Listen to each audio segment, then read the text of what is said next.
Dawn broke, and a deep, grey mist covered the whole of the Hoar Flats.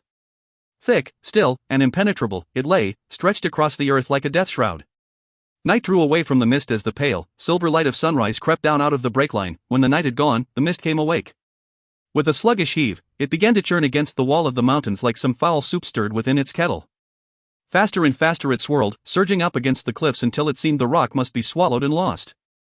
High within the shadowed closure of Halley's Cut, flanked by his father and Allanon and ringed by the home guard, Ander Ellcrys stared downward. Below, the army of the elves prepared to defend against the demon hordes.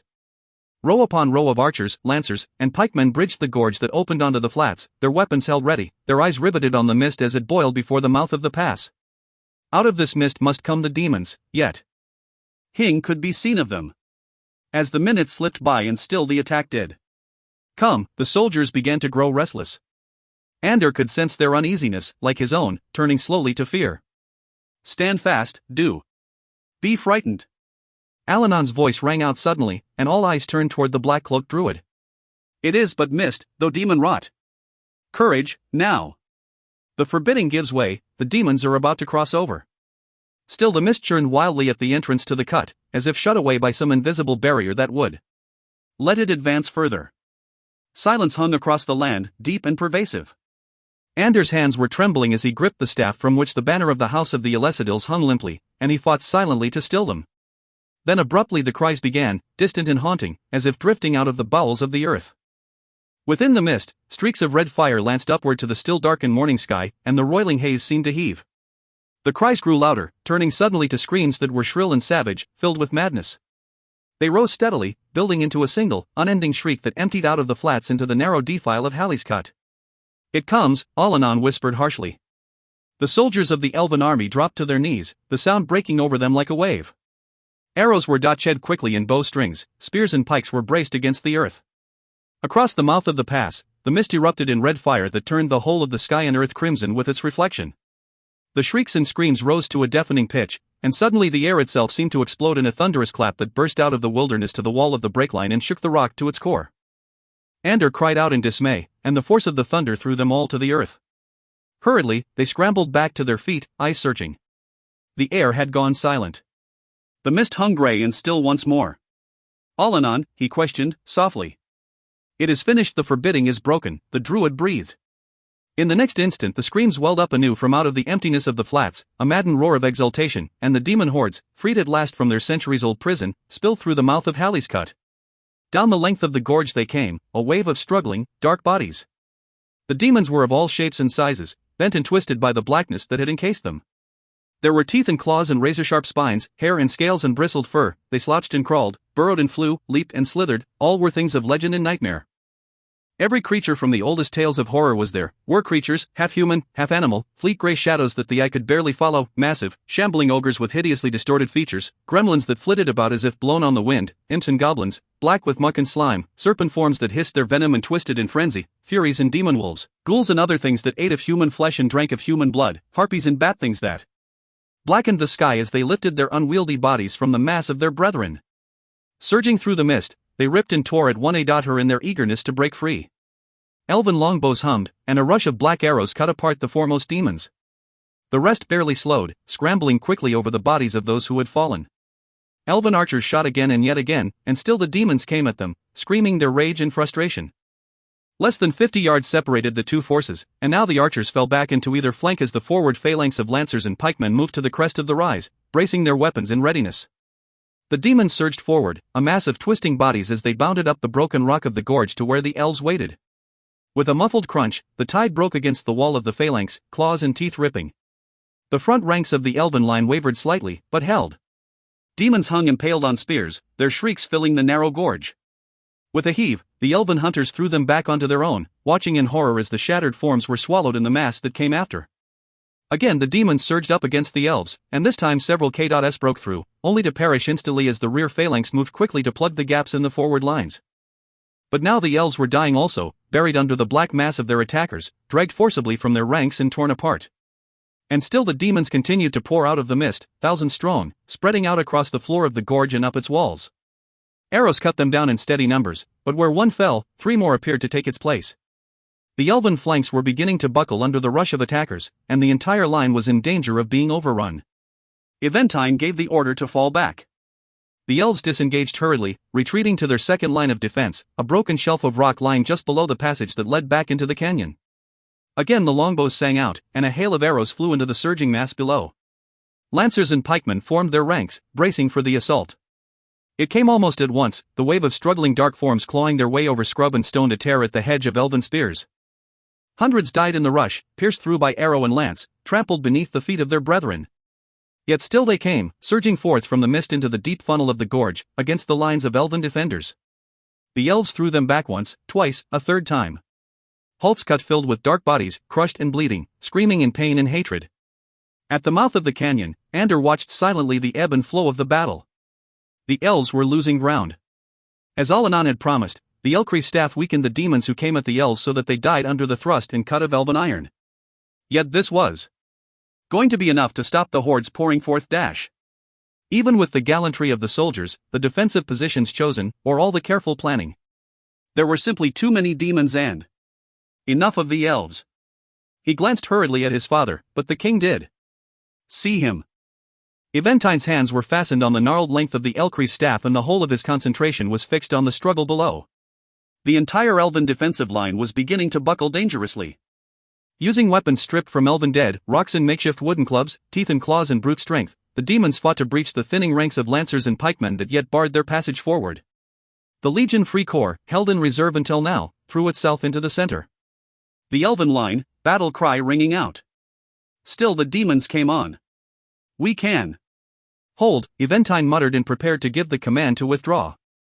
Stay close, Allanan whispered suddenly to Ander. At that same moment, the demons broke through the left flank and came streaming up the gorge toward the cade of men who stood before the canyon mouth. The home guard stepped in front of the king and Ander protectively, Dardan and Ro a pace or two to either side. Swords slipped from their leather scabbards, the metal glinting. Hurriedly, Ander jammed the Elecidal standard into the rocky earth and drew his own weapon. Sweat ran down his body beneath the chainmail armor, and his mouth went dry with fear. Now Allanan moved forward, black robes flying as his arms lifted. Blue fire shattered the half-light, bursting from the druid's fingers, and the ground about the attackers exploded. Smoke billowed out of the rock, then dispersed across a scattering of lifeless dark bodies. But all had fallen. For an instant the survivors hesitated. Behind them, the breach had closed again, there could be no turning back. Shrieking in fury, they came on, ripping into the home guard. The struggle was desperate. Demons fell dying under the swords of elven hunters, yet a handful broke through and hurled themselves at the king. A lean, black goblin sprang at Ander, claws ripping for his throat. Frantically the elven prince brought up the short sword, warding off the attack. Again the creature lunged at him, but one of the home guard came quickly between them, pinning the demon to the earth with a single thrust. Ander stumbled back in horror, watching the battle surge closer. The left flank had collapsed anew and again Allanan stepped forward to meet the rush. Blue fire lanced into the attackers, and screams filled the air. A K of demons had breached the right flank as well and came charging down off the slope in a desperate effort to aid those of the brethren trapped behind the elven defensive line. Ander froze. There were enough home guard to stop them all. Then shockingly, impossibly, Eventine went down, felled by a club thrown from the mass of attackers. The blow caught the old king on the temple, and he toppled instantly to the earth, the Ellcrys staff falling from his hand. A roar rose out of the throats of the demons, and they pressed forward with renewed fury. Half a dozen from the band that had come down off the slope closed about the fallen king to finish him. But Ander was already springing to his father's side, his own fear forgotten, his face contorted with fury. With a howl of rage, he charged into the foremost attackers, black goblins like the one that had nearly finished him moments earlier, and two lay dying before the others realized what had happened. As if gone mad, Ander tore into the rest, thrusting them back from the fallen king. For an instant, everything was in chaos. On the ridge, the elven line of defense had been forced backward almost to the mouth of the canyon. Demons surged forward in droves, hacking at the elves who barred their way, shrieking with glee at the sight of the fallen Eventine. Ander struggled to keep the demons from his father. In his fury, he tripped over one he had slain and went down. Instantly, they were on him. Claws ripped into him, tearing at his armor, and, for one terrible moment, he believed himself a dead man. But Dardan and Ro fought their way to his side, scattered his attackers, and pulled him to safety. Dazed, he stumbled back to where his father lay and knelt down beside the old man, disbelief and shock flooding into his face. His hands groped to find a pulse. It was here, faint and slow. His father was still alive, but fallen, lost to the elves, lost to Ander the king, the only one who could save them from what was happening. Then Allanan was beside him. Snatching from the earth the fallen Ellcrys staff, he brought Ander to his feet with a yank and thrust the talisman into his hands. Grieve later, Elven Prince. He placed his dark face close to Ander's. For now, you must command. Quickly withdraw the elves into the canyon. Ander started to object, then stopped. What he saw in the druid's eyes convinced him that this was neither the time nor the place for argument. Wordlessly he obeyed. He ordered his father carried from the fighting. Then rallying the home guard about him at the canyon entrance, he sent runners to the center and both flanks of the elven defensive line and ordered them to pull back. With Allanan at his shoulder, he placed himself squarely at the head of the gorge where the elves and the bordermen might see him and watched the battle sweep toward him. Back surged the lancers and pikemen of the elven phalanx and the grey soldiers of the Free Corps, clogging the canyon mouth. Steance appeared, red hair flying, a huge broadsword in his hands. Then Allanon's arms rose high above his head, black robes spreading wide, and the blue fire spurted from his fingers. Now, he commanded Ander. Back into the canyon. Ander lifted the Ellcrys staff and called out. The last of the elves and Free Corps disengaged from the struggle and sprinted back through the pass connecting gorge and canyon. Shrieks of rage broke from the demons, who surged forward after them. Allanan stood alone at the head of the pass. In a rush, the demons came for him, scrambling up the gorge, a wave of black bodies. The druid seemed to gather himself, his lean form straightening against the shadow of the rock walls. Again his hands lifted and the blue fire burst forth. All across the canyon entrance it burned, rising up like a wall before the enraged demons, barring their passage. Howling and screaming, they backed away. Within the canyon, Allanan turned to Ander. The fire will last only a few moments. The druid's face was drawn and streaked with sweat and dirt. Then they will be on us again. Allanan, how can we stand against such odds? Ander began hopelessly. We can't dash. Here. Now. The druid gripped his arm. The passes of the breakline are lost. We must escape quickly. Ander was already shouting orders. His command sent the army of the elves streaming back across the canyon floor. Cavalry reserves rode ahead with wounded that could sit a horse, pikemen, lancers, and archers followed, carrying those who could. The home guard bore the unconscious king. Allanan and Ander trailed. They had gone just beyond the brush-sheltered pool that lay at the canyon center when the flame barring the far entrance flared and went out. In mid-flight, the elves looked back. For an instant the entrance lay open, but then the demons poured through, choking the narrow passage as they fought to gain the canyon beyond. Howling, they swept after the fleeing elves. They were too late. The main body of the army had already gained the defile that led into the split and had scrambled through. A rear guard of Free Corps under Steance set their lines as Allanan, Ander, and the remnants of the home guard crossed the last 100 yards of canyon floor. At the mouth of the defile, they turned momentarily to watch the approach of the demon hordes. It was an awesome, frightening spectacle. Like a dark wave, the demons filled the canyon, spreading out across its grass-covered floor from wall to wall, their struggling black bodies heaving and tossing like rats driven before the waters of some great flood. The earth grew dark with leaping, twisting, writhing forms, and the air above was dotted with those that flew. Druid and elves stared back in disbelief. It was as if their numbers were endless. Then abruptly the wave seemed to part where it broke from the gorge and a monstrous, scaled form lurched into view. Dark green and brutish, it dwarfed its brethren as it reared upward within the canyon pass and shoved its way through, scattering those about it like twigs. The elves cried out in horror. It was a dragon, its serpentine body covered and slick with its own secretions. 6 ponderous, gnarled legs, clawed and tufted with dark hair, supported its sagging bulk. Its head arched searchingly into the air, horned and crusted, a distorted lump out of which burned a single, lidless green eye. As the scent of elven blood touched its nostrils, snout split wide to reveal rows of jagged teeth and its tail thrashed frenziedly behind it, filling the air with shattered bodies. The demons gave way hurriedly, and the monster shambled forward, shaking the rock with the weight of its passing. At the far end of the canyon, Allanan watched the dragons approach for an instant more before turning to Ander. Move back beyond the split. Quickly now. Ander was pale. But the dragon is too much for you. The druid's voice was cold. Do as I tell you. Leave the dragon to me. Ander stepped back to give the command, and the army of the elves withdrew to the far end of the split. With Steance beside him, Ander turned to watch. Allanan stood alone, staring down into the canyon. The dragon had passed through the center of the canyon and was lurching up the slope toward the defile. Already it had caught sight of the druid, that solitary black figure that did run like the others, and it hungered to reach him so that it might crush out his life. Massive legs churned, tearing apart the rock and earth beneath. Behind and to either side, the demons followed, shrieking with anticipation, scrambling to stay clear of their monstrous brother. Allanon held his ground, black robes drawn close about him, until the dragon was less than 100 yards from the defile. Then the robes flew wide and the lean arms lifted, hands extending toward the monster. Blue fire lanced from his fingers, striking the dragon's head and throat, and the smell of charred flesh filled the air. Yet the creature did slow, but shrugged aside the attack as if it were little more than bothersome, its huge form surging forward. Again the fire struck, singeing forelegs and chest, leaving trailers of smoke that rose from the dragon's body. Its hiss of anger was sharp and cold, but it came on. Allanon slipped back into the defile, moving quickly to the far end. Again he turned. The dragon reared into view, pushing forward into the narrow passage. Allanon struck, the blue fire searing in sharp, sudden bursts. The dragon's hiss was venomous as it snapped the air before it, frustrated that it could yet reach the taunting creature ahead. The walls of the defile hindered its movements as it blundered forward awkwardly. Behind it, the cries of the demon brethren urged it on. Slowly Allanon backed away from the mouth of the defile toward the split.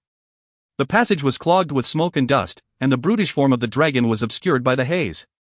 Then suddenly it surged into view, its snout gaping hungrily. With both hands locked before him, Allanon sent a bolt of fire into the monster's eye. When the fire struck, the creature's entire head was enveloped. This time the dragon cried out, a terrible howl that spoke of pain and rage. Its body rose high within the defile, slamming against the stone walls until the cliffs shuddered with the force of the blows. Boulders tumbled down about the monster as it heaved and thrashed with pain. A moment later the south wall cracked wide and the entire cliff face began to slide slowly into the defile. Sensing the danger it was in, the dragon lurched forward, desperate to get clear of the pass. Half blinded by the pain and dust, it broke from the defile as tons of rock crashed down behind it, burying the demons who tried to follow. Blue fire struck it instantly, but without effect. The dragon was ready this time, its lumpish head bobbing guardedly to avoid the fire. Before it crouched the dark figure of the druid. Hissing in fury, the monster shambled toward its enemy, massive jaws snapping. Allanon wheeled and darted back, moving to the broader trail that lay right, but sprinting onto the narrow ledge that curved left above the split. Maddened beyond reason, heedless of what lay ahead, the dragon came after him. In a rush it thundered onto the ledge, snout reaching for the human fleeing before it, massive legs driving it forward. But suddenly the ledge was no longer there. Broken rock gave way beneath the weight of the monstrous creature. With a desperate effort, the dragon lunged toward the druid. Allanon sprang back as massive jaws swept barely a foot short of his head. Then with a final, terrible hiss, the dragon slipped away from the crumbling ledge into the black pit of the chasm, disappearing in an avalanche of earth and stone, screaming its hatred. Down into the emptiness it fell and was gone. Ellcrys stood at the far end of the split and watched as Allanon made his way back along the remains of the ledge. After a moment, his gaze shifted. A quick glance at the defile showed it blocked by tons of rock. A slow, bitter smile creased his bloodied face. The demons would follow them no further through Halley's Cut. The elves had gained a brief respite, a chance to regroup so that they might make their stand elsewhere. He turned. Behind him, within the mouth of the pass, the soldiers of the elven army stared out of the shadows in silence, weariness and uncertainty clouding their faces. The elven prince could read what was reflected there. So many demons had come through the forbidding, so many more than any of them had believed possible. They had failed utterly to stop them here. How would they stop them at the Sarandanon? Wordlessly, he looked away again. He did have the answer. He wondered if anyone did. XXXI. It was a dispirited army that came down out of Halley's Cut, shamed by the defeat that had been inflicted upon it and shocked by the number of its dead and wounded. For the dead, lost in the flight back through the pass, there could be no proper return of the body to the earth which had given it life. For the wounded, there could be no relief from the excruciating pain of injuries inflamed by the poison of demon claws and teeth. Their moans and cries lingered unbearably in the midday stillness. For the rest, those who marched south along the wall of the break line, there could be no comfort taken in what had passed that day, nor little in what most certainly lay ahead. As the noon sun beat down upon them, mouths went dry with thirst and thoughts turned black with bitterness. Ellcrys led them, no leader in his own mind, little more than a victim of capricious circumstance, and his thoughts were dark. He wanted this to be ended, his father restored to consciousness, and his brother returned. He held in his hands the gnarled length of the Ellcrys staff and thought himself a fool. None of this was meant to be. Still, he knew he must play the role that had been forced upon him a while longer, at least until the army reached Baindraw. Mercifully, it would be ended then. His gaze shied to Allanan. The druid rode silently beside him, dark and enigmatic within his concealing robes, his thoughts locked carefully away from Ander. Only once during the march back had he spoken. "I understand now why they let us come thus far," he had said, his voice rather quiet in its suddenness. "They wanted us within these mountains." "Wanted us?" Ander had questioned. "Wanted us, Elven Prince." Allanan had replied coldly. "With so many, they knew there was .hing we could do to stop them. They let us trap ourselves." A rider appeared on the horizon, a solitary horseman, his mount driven almost to exhaustion as it galloped wildly across the grasslands toward the approaching elves. Lifting the Ellcrys staff, Ander signaled a halt. With Allanan beside him, he rode forward to meet the horseman. Disheveled and dust-streaked, the rider jolted to a stop before them. Ander knew this man, a messenger in his brother's service. "Flynn," he spoke the elf's name in greeting. The messenger hesitated, then glanced quickly past him to the column of soldiers. "I am to report to the king," he began. "Give your message to the prince," Allanan snapped. "My lord," Flynn saluted, his face white. Suddenly there were tears in his eyes. "My lord." He began again, but his voice broke and he could continue. Ander dismounted and beckoned Flynn down with him. Wordlessly he put an arm about the distraught messenger and led him forward several paces to where they might speak alone. There he faced the elf squarely. "Slowly now, give me your message." Flynn nodded, his face tightening. "My lord, I am instructed to tell the king that Prince Arion has fallen." "My lord, he is dead." Ander shook his head slowly. "Dead?" It seemed as if someone else were speaking. "How can he be dead?" "He can't be dead." "We were attacked at dawn, my lord." Flynn was crying openly. "The demons, there were so many. They force us from the pass. We were overrun. The battle standard fell, and when Prince Arion tried to recover it, the demons caught him." Ander quickly put his hand up to check the elf's words. "He did." "Want to hear the rest?" It was a nightmare that could be happening. His eyes flashed quickly to Allanan, and he found the druid's dark face turned toward his own. Allanan knew. "Do we have my brother's body?" Ander forced himself to ask the question. "Yes, my lord. I want it brought to me." Flynn nodded silently. "My lord, there is something more." Ander turned back now, waiting. "My lord, Whirl Run is lost, but Commander Pindanon believes that it can be retaken. He requests additional cavalry to make a sweep back across the grasslands that border the pass so that—" "No!" Ander cut him short, his voice suddenly urgent. With an effort he composed himself. "No, Flynn. Tell Commander Pindanon that he is to withdraw at once. He is to return to the Sarandanon." The elf swallowed hard, glancing hurriedly at Allanan. "Forgive me, my lord, but I was instructed to speak with the king on this." "The commander will ask." Ander understood. "Tell the commander that my father has been wounded." Flynn paled further, and Ander took a deep breath. "Tell Cale Pindanon that I command the army of the elves and that he is to withdraw at once. Take a fresh horse, Flynn, and go quickly. Safe journey, messenger." Flynn saluted and hurried off. Ander stood alone, staring out across the empty grasslands, a strange numbness stealing through him as he realized that there no longer remained any chance to bridge that gulf that had always separated Arion and him.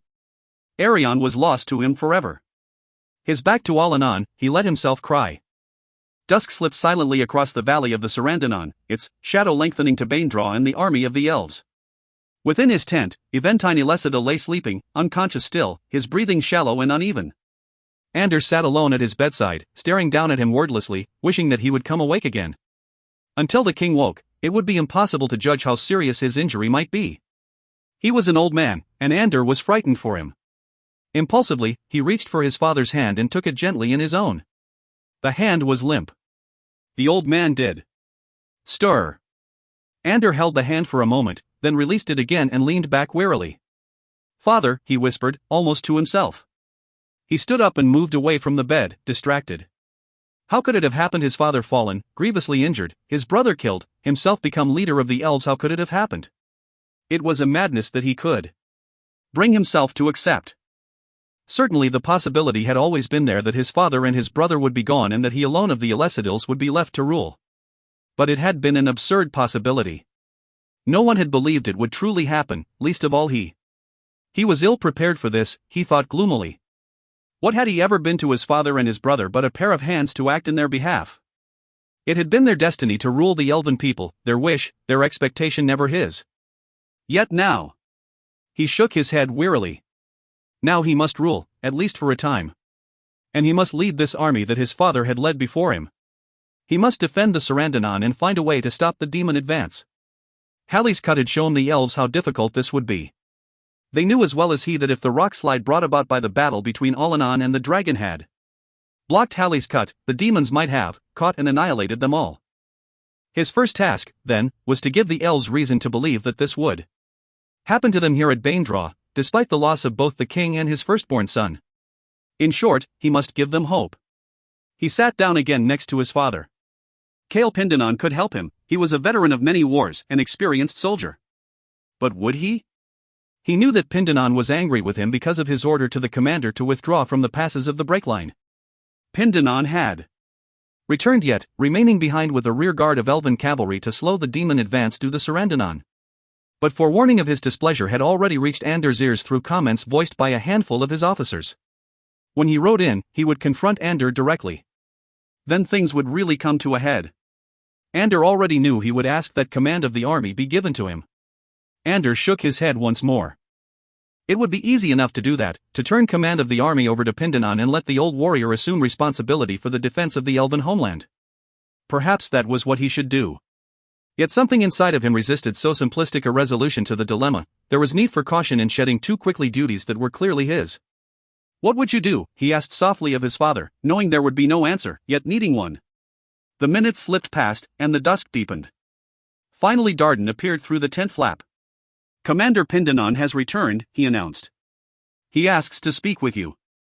Ander nodded and wondered momentarily where Allanon had gone. He had seen Hing of the Druids since their return. Still, this meeting with Pindanon was his problem. He started to his feet, then remembered the Ellcrys staff which lay on the floor next to his father's bed. Lifting it in both hands, he hesitated a moment, staring down at the old man beside him. Rest well, he whispered finally, then turned and stepped from the room. In the adjoining chamber, he found Pindanon waiting. Dust and blood covered the commander's armor, and his white-bearded face was flushed with anger as he advanced on the elven prince. Why did you order me to withdraw, Ander? He snapped. Ander held his ground. Lower your voice, commander. The king lies within. There was a moment's silence as Pindanon glared at him. Then, more quietly, the elven commander is how is he? He sleeps, Ander replied coldly. Now what is your question? Pindanon straightened. Why was I ordered to withdraw? I could have retaken Whirl Run. We could have held the breakline as your father intended that we should. My father intended that the breakline be held for as long as it was possible to do so, Ander responded, his eyes locked on Pindanon's. With my father injured, my brother dead, and Ellcrys lost, it was no longer possible. We were driven from Ellcrys, just as you were driven from Whirl Run. Pindanon bristled, but Ander ignored him. In order to retake Whirl Run, I would have had to make a forced march north with an army that had just been routed, knowing that they would immediately be thrown back into battle. If our combined forces were then defeated, they would face an exhausting march back to the Sarandanon with little chance to rest before undertaking a defense of this valley. Worst of all, any battle fought within the passes of the breakline would be fought without the use of elven cavalry. If we are to withstand the demon advance, we will need the whole of our strength to do so. That, commander, is why you were ordered to withdraw. Pindanon shook his head slowly. You are a trained soldier, my lord prince. You had no right to make a decision as crucial as this one without first consulting with the commander of the army. Had it been for my loyalty to your father. Ander's head came up sharply. Don't finish that sentence, commander. His gaze shifted momentarily as the outer tent flaps parted to admit Allanon and Steons. Allanon's appearance was unexpected, but Ander was somewhat surprised to find the Free Corps commander there as well. The borderman nodded courteously, but said Hing. Ander turned back to Pindanon. In any case, the matter is done. We had better concern ourselves with what lies ahead. How much time do we have before the demons reach us? A day, possibly two, Pindanon offered abruptly. They must rest, regroup. Allanon's black eyes lifted. Dawn tomorrow. There was instant silence. You are certain? Ander asked quietly. They are driven beyond the need for sleep. Dawn tomorrow. Pindanon spat upon the earthen floor. Then we must decide now how we will stop them once they are here, Ander declared, hands running lightly over the Ellcrys staff. Simple enough, Pindanon snapped impatiently. Defend Banedraw. Cordon it off. Stop them at the Narrows before they reach the valley. Ander took a deep breath. That was tried at Halley's Cut. It failed. The demons forced the elven phalanx by sheer strength of numbers. There is no reason to believe that it would be any different this time. There is every reason, Pindanon insisted. Our strength is divided here as it was in the break line. Nor will the demons be fresh and rested if they march straight from the flats. Cavalry may be used in support where it could. At the cut. Oh, much has changed, I promise you. The result will be different this time. Ander glanced momentarily at Allanon, but the druid said "Hing." Pindanon came a step closer. Ander, give me command in your father's stead. Let me set the defense as I know he would set it. The elves can hold the draw against those creatures, whatever their strength. Your father and I know. Commander. The elven prince spoke softly, firmly. I saw what the demons are capable of doing at Halley's Cut. I saw what they did to a defensive line that my father felt certain would hold them. This is a different sort of enemy we fight. It hates the elves beyond understanding. It is driven by that hatred so much so that dying means "Hing." Can we say the same, we to whom life is so precious? I think. We need something more than standard tactics if we are to survive this encounter. Out of the corner of his eye, he caught Allanon's brief nod. Pindanon bristled. You lack faith, my lord prince. Your father would be so quick. Ander cut him short. My father is here. But if he were, he would speak to you as I have spoken. I seek suggestions, Commander Dash. An argument. Pindanon flushed darkly, then turned suddenly toward Allanon. What has this one to say? Has he no thoughts to offer on how these demons are to be stopped? Allanon's dark face was expressionless. You can stop them, Commander. You can only slow them. Slow them? Slow them so that the bearer of the Ellcrys seed may gain time enough to find the bloodfire and return. That again. Pindanon snorted. Our destiny in the hands of that girl. Druid, I do believe in old world legends. If the Westland is to be saved, it must be saved through the courage of her men-at-arms, through the skill and experience of her soldiers. Demons may die as other things of flesh and blood. Such as elves, the druid replied darkly. There was a long silence. Pindanon turned away from the others, hands clasping angrily behind his back. After a moment, he wheeled back on them. Do we stand at Banedraw or Prince Ander? I hear no suggestions but my own. Ander hesitated, wishing Allanon would say something. But it was Stians who stepped forward, his rough voice breaking the silence. My lord, may I speak?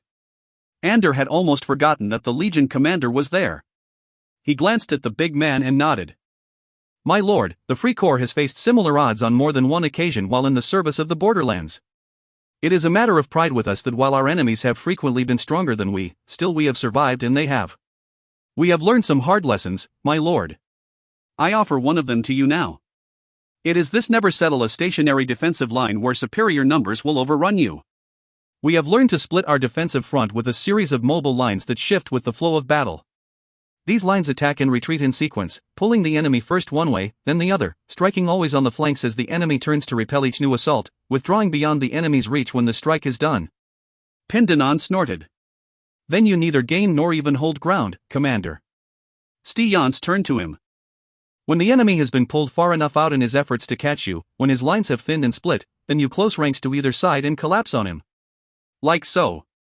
He placed his hands in a V and brought them together with a clap. There was a startled silence. I don't know, Pindanon muttered doubtfully.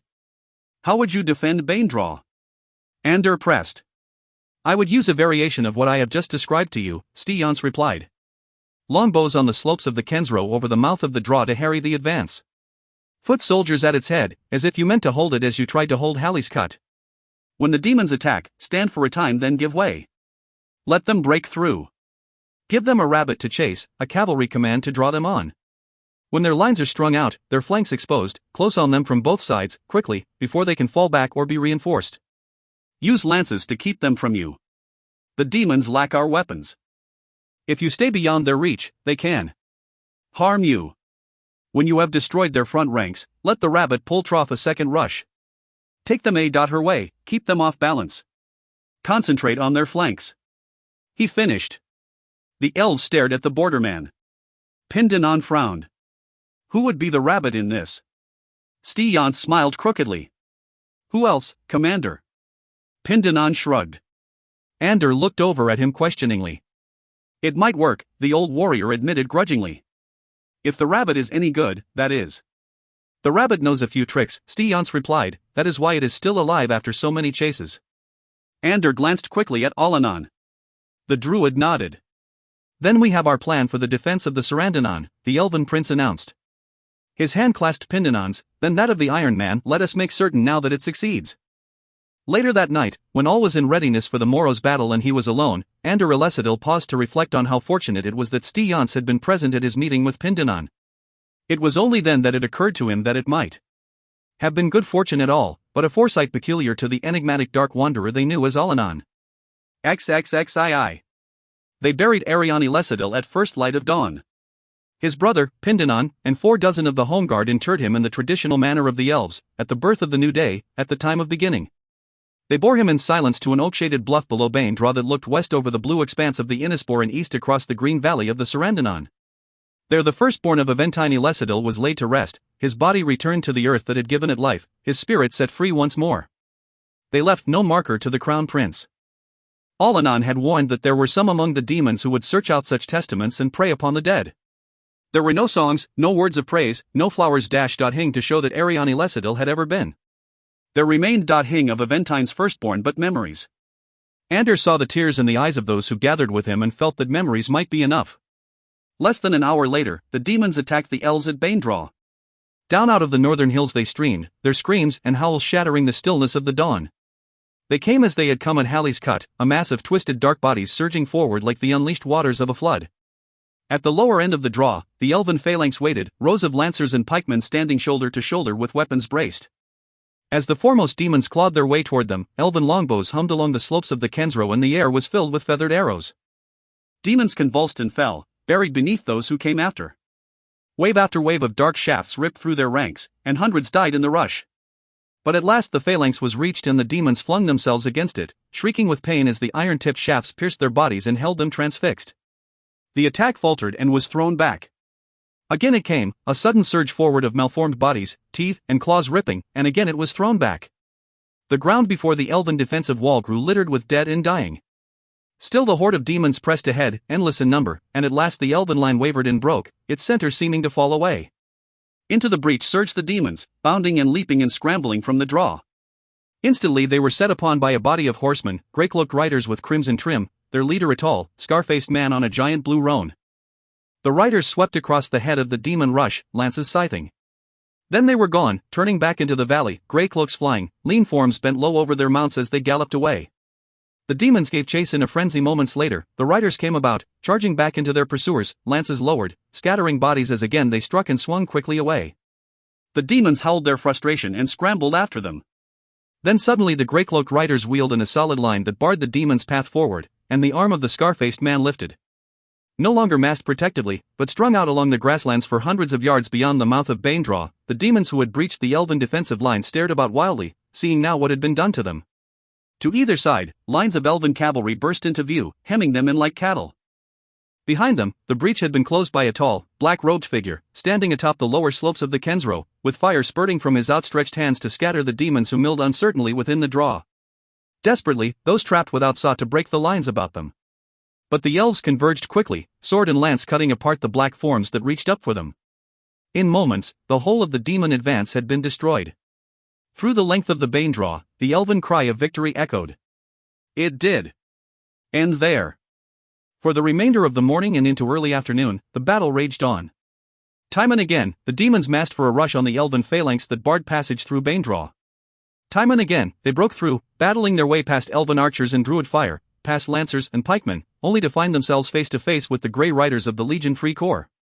Teased and harassed, they gave chase. Heedless of what lay ahead, they allowed themselves to be drawn on, sometimes toward the shoreline of the Innispor, sometimes toward the slopes of the Kensro, or into the valley of the Sarandanon. Then, when it appeared that they had caught the elusive horsemen, they found themselves encircled by elven cavalry, their own ranks thinned and unprotected, their thrust having carried them far from those brethren who battled still within the draw. Raging, they threw themselves at their enemy, but there was no escape. The elves swept back, and again their lines closed across Banedraw. For a time the demons sought to gain the slopes of the Kensro, thinking to put an end to the hated longbows. But, carefully placed, their ranks deep and sheltered within the rocks, the elven archers cut to pieces those who tried to reach them. In their midst stood the black-robed giant, sorcerous fire lancing from his hands, his awesome power sheltering the elves who struggled below. All forms of demons tried to reach him, demons that burrowed within the earth, demons that flew, demons that scaled cliff walls like flies. All failed, all died. In one attack, the demons smashed through the elven phalanx where it bordered the shoreline of the Innispor, turning it back across the draw as hundreds of attackers swarmed over the sand-swept hills toward the open valley beyond. For a moment it appeared that the elven defensive line was finally broken. But, with a valiant effort, the cavalry converged east of this new advance and rode into it in a charge that drove the demons back into the waters of the Innispor. Again the evil ones could mass, but were strung out along the beachhead, their backs to the lake. The attack faltered and broke apart, shattered on the lances of the elves. The breach closed one time more. Thousands of demons died that afternoon in senseless, mindless, savage rushes through Banedraw. They attacked ceaselessly, surging forward on their race to the cliffs with the blind determination of lemmings, oblivious to the destruction that waited. Elves and bordermen died with them, caught up in their frenzy to break through to the Sarandanon. Yet the rout that had occurred at Halley's Cut was repeated this day. Time and again the demons were thrown back, the forefront of their assault destroyed before it had an opportunity to gain reinforcement from the masses that came after. Finally, in mid-afternoon, the demons launched their final attack. Massing within Banedraw, they surged against the elven phalanx, bore it backward by sheer force of numbers, and snapped it apart. Into the seams they poured, and suddenly there was no time for carefully wrought tactics, or for skill and finesse. The elves and the legions struck back, their horsemen charging into the midst of the onslaught. Sword and spear cut deep into the tangle of twisted dark forms below. Horses and riders screamed and went down. The lines of fighters surged back and forth desperately, but at last the demons broke, snarling and clawing, as they fled back into the draw, shrieks of anger rising from their midst. This time they did turn. They continued on, trampling through their own dead and dying, hobbling and crawling and scrambling into the hills beyond, until Banedraw stood empty. The elves stared after the retreating forms in weary disbelief, watching as the last of them disappeared into the curve of the hills, the sound of their passing fading slowly into silence. Then the elves looked about them and saw clearly the enormity of the struggle that had taken place. Thousands of tangled, dark bodies lay scattered across the grasslands, spreading east out of Banedraw from Kensro to Innispor, still and lifeless and broken. The draw itself was massed thick with them. The elves were appalled. It was as if life had meant hang to the demons, as if death were somehow preferable. Eyes began to search out the faces of friends and comrades. Hands stretched out to one daughter, clasping tightly, and the elves were filled with relief, grateful that they had somehow survived through such terrible destruction. At the head of the draw, Ander Elecidal found Cale Pindanon and impulsively hugged the veteran soldier to him. Cries of elation began to rise from the throats of their countrymen as the realization set in that the day was theirs. Steants rode in at the head of the Free Corps and the bordermen joined the elves, lances raising in salute. Down the length of the Sarandanon, the roar of victory swelled and echoed. Only Allanan stood apart. Alone now on the slopes of the Kensro, his dark face turned north toward the hills into which the demons had so abruptly fled, he found himself wondering why it was that they had been willing to give their lives so cheaply and, perhaps more important still, why it was that through all that slaughter there had been no sign of the one they called the Dagdamor. The afternoon faded into dusk and the night slipped silently away. At the mouth of Banedraw, the army of the Westland waited for the demons to attack. But the demons did come. Nor did they come at dawn, though elves and bordermen stood ready once more. The morning hours began to creep past, and a growing uneasiness pervaded the ranks of the defenders. At midday, Ander went looking for Allanan, hoping that the druid could give some explanation for what was happening. Alone, he climbed the slopes of the Kensro to where Allanan kept a solitary vigil within the shelter of an outcropping of rock, half hidden in shadow as he gazed out across the Sarandanon. The elven prince had spoken with Allanan since yesterday when the druid had come up into these mountains. No one had. Caught up in the jubilation of the elven victory over the demons, he had given little thought to the druid's going. After all, Allanan came and went all the time, seldom with any explanation. But now, as he approached the druid, he found himself wondering nevertheless why Allanan had chosen this time to be alone. He was given his answer the moment the druid turned to face him. Allanan's face, once so dark, was ashen. Harsh lines creased the skin, giving it a slack and weary cast, and there was a brooding look to the piercing black eyes. Ander drew up short, staring. The stare brought a faint smile to Alanon's lips. Does something trouble you, Elven Prince? Ander started. No, it's just that. Alanon, you look. The druid shrugged. There is a price for the ways in which we use ourselves. That is one of nature's laws, though we often choose to disregard it. Even a druid is subject to its dictates. He paused. Do you understand what I am saying? Ander looked uncertain. The magic does this to you? Alanon nodded. The magic takes life from the user, it drains strength and being. Something of what is lost can be recovered, but recovery is slow. And there is pain. The sentence died away, unfinished. Ander felt a sudden chill. Alanon, have you lost the magic? The cowled head lifted. The magic is lost while the user lives. But there are limits that can be exceeded, and the limits shorten with the passing of the years. We all grow old, Elven Prince. Even you? Ander asked quietly. The black eyes were veiled. Alanon changed the subject abruptly. What brings you to me? Ander took a moment to recover his thoughts. I came to ask why the demons do attack. The druid looked away. Because they are. Yet ready. He was silent a moment, then his gaze shifted back again. Do. Be misled, they will come. They but delay, and there is a purpose behind that delay. The one who leads them, the one who is called the Dagda Mor, does. Hing without reason. He bent forward slightly. Give thought to this. The Dagda Mor was among those who attacked us yesterday. Ander frowned worriedly. Where was he then? Alanon shook his head. The question we should be asking is, where is he now? He watched Ander for a moment, then drew the black robes close about him. I have been thinking that it would be wise to send trackers north above the Kensro and south below the Innispor to be certain that the demons do intend to flank us. There was a long silence. Are there demons enough to do that? Ander asked finally, thinking of the thousands that had come against them already at Banedraw. Alanon's laugh was brittle. Demons enough. The druid turned away. Leave me alone now, Elven Prince. Ander went back down out of the Kensro, riddled with doubt. On his return, trackers were dispatched, and the waiting resumed. Morning passed into afternoon and afternoon into evening. A heavy bank of clouds rolled across the darkening sky, and shadows lengthened quickly into night. Still the demons did come. It was nearing midnight when the attack finally came. It was sudden, so sudden that the sentries standing watch had barely enough time to give the alarm before the first of the demons were upon them.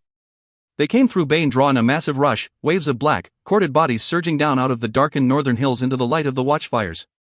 One by one the fires winked out, smothered by the demons as they swept through the draw and onto the slopes of the Kensro. With the watchfires gone and the night sky screened by the clouds that had swept east out of the breakline, the whole of Banedraw was plunged into blackness. It was a blackness that the demons knew well, to which they had grown accustomed during the time of their imprisonment within the forbidding, a darkness that would be made to serve them. For, while the elves and the Southlanders could now see little, the demons saw as if it were brightest day. Shrieking in frenzied anticipation, they attacked. At the head of the draw, rallying about Ander Elecidil and the gleaming white staff of the Ellcrys, an elven phalanx met the rush. The impact threw the soldiers backward, yet they held their lines.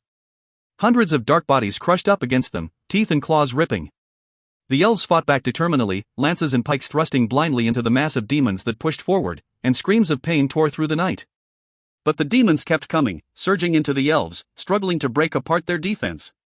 For a few desperate minutes, the elves withstood the savage rush, holding back the masses that hurtled against them. But the darkness confused and hindered them. In the end, they were overwhelmed. The phalanx began to give, falling back raggedly, splitting apart. Seconds later, the demons broke through. That would have been the finish if. For Alanon. Gaining the lower slopes of the Kensro, where the elven archers fought a losing battle in the darkness to keep back the onrushing demons, the druid seized a handful of glittering dust from a small pouch tied at his waist and tossed the dust high into the air. Instantly the dust spread out across the night sky above the struggling elves, filling the darkness with a brilliant white glow that lit the land beneath with the brightness of moonlight. Gone was the blackness and the demons' concealment. From behind the broken phalanx, a rallying cry went up. Into the main breach, where the largest mass of demons thrust forward, rode Steons and the men of the Legion Free Corps. Like an iron wedge, they split the forefront of the assault. Less than 400 now, they hammered into the horde before them and bore it back toward the mouth of Baindraw. To their aid galloped the elven cavalry, Cale Pindanon leading, head bare, white hair flying. All along the shattered defensive line, the lances of the horsemen tore into the advancing demons and drove them back. On the slopes of the Kensro, the demons had broken through the ranks of archers and were pouring down into the Sarandanon. Allanan stood virtually alone in their path, blue fire lancing from his hands. They came at him from everywhere, howling in frenzy as the fire burned them to ash. The druid did give way when they grew too many for him. He turned the whole of the grasslands about him for hundreds of feet in either direction into an inferno of death, a wall of blue fire that ringed the maddened demons and destroyed any that tried to breach it.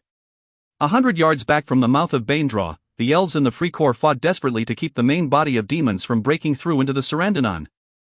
It was a terrible, frightening battle and the smell of death filled the summer night.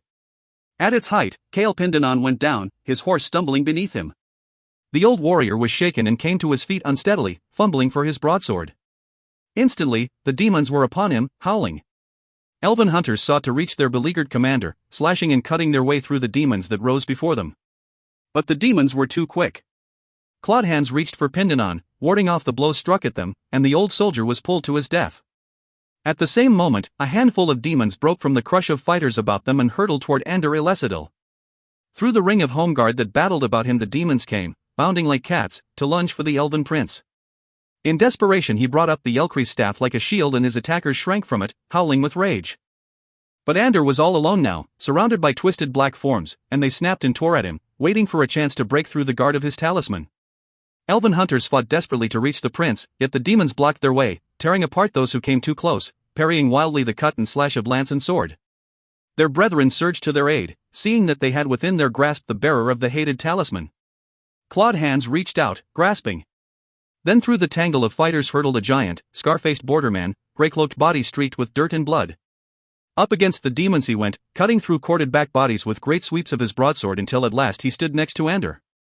Shrieks of rage rose from the demons, and they threw themselves at him. But Stiance held his ground like some immovable rock, keeping Ander's attackers from him as he called to his bordermen. They came instantly, riding to his aid, gathering about him in a circle of iron. Then he was back atop his roan, sword lifted. The Grey Riders charged forward, their battle cry ringing out through the night. For an instant, Ander did realize what was happening. Then, through the hazy glow of false moonlight, he caught sight of the men of the Free Corps, Stiance at their head, red hair flying, one hand gripping the great broadsword, the other the Free Corps standard of battle. Alone, a handful against hundreds, the Free Corps was attacking. At once the elven prince seized the reins of a riderless horse, mounted, then spurred the animal ahead, crying out to his countrymen. As the elves rallied to him from every quarter, he rode into the ranks of the demons, forward to the side of the Legion Free Corps. In a wave, the elves and the bordermen swept on into Baindraw, driving the demons before them. Like men gone berserk, they battered their way ahead, horsemen and foot soldiers, with lance and pike and sword, shouting as one the battle cries of their homelands. For an instant, the demons stood their ground, shrieking with rage and hate, tearing at the madmen who thrust so recklessly into their midst. But the big man with the broadsword and the Free Corps battle standard had given fresh courage to the elves, courage that bore them forward to face death without fear, to forget everything but their determination to destroy utterly those twisted black forms that stood before them. The demons wavered and fell back, slowly at first, then in headlong flight, for the fury generated within the army of the elves was much greater now than their own. Into the hills north they fled once more, scrambling down from the slopes of the Kensro through the rocks and crags of the Draw, flying into the concealing shadows of the night. In moments, Baindraw had been cleared, and the Sarandanon was again in the hands of the elves. Ander Ellcrys sat within his tent, stripped to the waist, as elven hunters worked on the wounds the demons had inflicted upon him during the battle. He sat in silence, his body aching with fatigue and the pain of his injuries. Messengers came and went, reporting on the progress of the army as it prepared to entrench once more across the mouth of Baindraw. Homeguard ringed the tent, the iron of their weapons glinting in the light of the watchfires. The elven prince had finished with the bandaging and was pulling on his armor when the tent flaps parted suddenly and Stiance appeared out of the night, his giant form streaked with dirt and ash and blood. Those within the tent immediately fell silent. With a single word, Ander bade them all leave. The tent emptied, and Ander moved forward to stand before the borderman. Wordlessly, he clasped the big man's hand in his own. "You saved all of us tonight, Commander," he said quietly. "There is a debt owed you that will be difficult to repay." Stiance studied him a moment, then shook his head slowly. "My lord, there is Dodhing owed to me. I am a soldier. Anything I did this night was no more than I should have done. Ander smiled wearily. You will never convince me of that. Still, I respect and admire you far too much to argue the matter. I will simply thank you. He released the big man's hand and stepped back. Kale Pindanon is dead, and I must find a new field commander. I want you. The borderman was quiet a moment. My lord, I am an elf nor even of this country. I have no elf nor countryman better suited to command this army than you, Ander replied at once. And it was your plan that enabled us to hold Baindraw. Steance did. Drop his gaze. There are some who would question this decision. There are some who would question any decision. Ander shook his head. I am. My father nor my brother nor the leader they thought to have. But be that as it may, the decision is mine to make and I have made it. I want you as field commander. Do you accept? The borderman thought for a long time before he spoke again. I do. Ander felt a bit of the weariness slip from him. Then let us begin. A sudden movement in the shadows by the entry brought them both about with a start. Allanon stood there, his iron face grim. The trackers sent north and south within the valley have returned. The druid spoke softly, the words almost a hiss as they left his mouth. Those who went south along the Innisbor found Hing. But those who went north encountered an army of demons so massive as to dwarf that which battles us within Baindraw. It comes south along the eastern wall of the Kensro. Already it will have entered the Sarandanon. Ander Elesidil stared silently at the big man, hope fading within his eyes. This was their plan from the beginning, Elven Prince, to engage you here at Baindraw with the lesser force while the greater skirted the Kensro north, to come down into the Sarandanon from behind, thereby trapping the army of the elves between the two. Had you sent those trackers? He trailed off meaningfully. Ander started to speak and stopped, choking on the words. Suddenly there were tears in his eyes, tears of rage and frustration. All the men who have died here and at Halliescut, my brother, Pindanon all dead that the Sarandanon might be held, is there Hing we can do? The army that comes down out of the north contains demons whose powers far exceed anything you have yet encountered. Alanon's head shook slowly. Too much power, I am afraid, for you to withstand too much. If you try to hold the Sarandanon longer, if you attempt to stand here at Baindraw or even to fall back to some other line of defense within the valley, you shall most certainly be destroyed. Ander's youthful face was bleak. Then the Sarandanon is lost. Allanon nodded slowly. The Elven Prince hesitated, glancing back momentarily toward the rear compartment of the tent where the king still lay unconscious, unknowing, locked in dreamless sleep, far from the pain and the reality that confronted his anguished son. Lost? The breakline, the Sarandanon, his family, his army, everything. Within, he felt himself breaking apart. Alanon's hand gripped his shoulder. Without turning, he nodded. We shall leave at once. Head bowed, he walked from the tent to give the order. 33. Wilhelmsford found the Wild Run as bleak and forbidding as the stories had foretold. Though the afternoon sky had been brilliant with sunlight when he and Ambril had left the Rockspur, the Wild Run was a tangle of shadows and murky darkness, screened away from the world about it by trees and scrub that was twisted and interwoven until there seemed to be neither beginning nor end to its maze. Trunks thick with mold grew gnarled and bent, the limbs coiling out like spiders' legs, choked with vines and brush, heavy with spiny leaves that shimmered in streaks of incandescent silver. Deadwood and scrub littered the valley floor, decaying slowly in the dark ground, giving it an unpleasantly soft, spongy feel. Damp with must and rot, the Wild Run had the look of something misshapen and grotesque. It was as if nature had stunted the land and the life that grew within it, then bent it down within itself, so that it might ever be made to breathe, eat, and drink the stench that rose out of its own slow death. Down the crooked forest road the Veil Man walked, the elven girl close beside him, peering into the darkness about them with cautious, worried eyes, hearing distantly the sounds of the life that prowled and hunted within. The road was like a tunnel, walled about by forest, lighted only by faint streamers of sunlight that somehow slipped past the tangle overhead to touch faintly the dank earth below. There were no birds within this forest, Will had iced that at once. Birds would live within such blackness, Will had thought to himself. While they might fly in sunlight. There were none of the usual small forest animals, nor even such common insects as brightly colored butterflies. What lived here were things best left to blackness, night, and shadow: bats, leathered and reeking of disease, snakes and scaled hunters that nested and fed on vermin that lived within fetid ponds and marsh, cat things, sleek and quick as they stalked the treeways on silent paths. A time or two their shadows crossed the roadway, and Veilman and Elven Girl paused guardedly. Yet as quickly as they had come, they were gone again, lost in the blackness, leaving the humans on the empty path to stare anxiously at the forest and to hurry on. Once, when they had gone deep into the gloom, the pair heard something massive move, pushing through trees as if it were pushing through fragile twigs, its breath huffing loudly in the stillness that fed across the forest with its passing. Lumbering invisibly through the gloom, it either did see or did care to bother with the two small creatures who stood frozen upon the trail. Slowly, deliberately, it moved off. In the silence that followed, Veilman and Elven Girl fled quickly away. They encountered only a handful of travelers as they walked the forest, all but one afoot and that one slouched atop a horse so thin and worn as to appear more an apparition than flesh and blood. Cloaked and hooded, the travelers passed them by singly and in pairs, offering no greeting. Yet within the shadow of their cowls, their heads turned and their eyes blinked with the cold interest of cats, staring after the intruders as if to measure their purpose. Chilled by those looks, the Southlander and the girl found themselves glancing back over their shoulders long after the cloaked forms had disappeared from view. It was nearing sunset when they passed at last from the gloom of the wilderness forest into the town of Grimpen Ward. A less inviting community would have been hard to imagine. Set down within a hollow, Grimpen Ward was a ramshackle cluster of wooden plank buildings so closely jammed together as to be nearly indistinguishable one from the other. They were a seedy lot, these shops and stalls, inns and taverns. The garish paint that colored them was chipped and faded. Many stood shuttered, bars drawn, locks fastened. Poorly lettered signs hung from swaying posts and over doors, a patchwork maze of promises and prices beneath proprietors' names. Through windows and entryways, lamps of oil and pitch burned, casting their harsh yellow light into the shadows without as dusk closed down about the hollow. It was in the taverns and inns of Grimpen Ward that her denizens were gathered, at rough-hewn tables and bars formed of boards set atop barrels, about glasses and tankards of ale and wine, their voices loud and rough, their laughter shrill. They drifted from one building to the next, hard-eyed men and women of all races, some dressed gaily, some ragged, bold in the glare of the lamplight, or furtive as they stole through alleyways, many stumbling, lurching, and reeking of drink. Money clinked and changed hands quickly, often in stealth or in violence.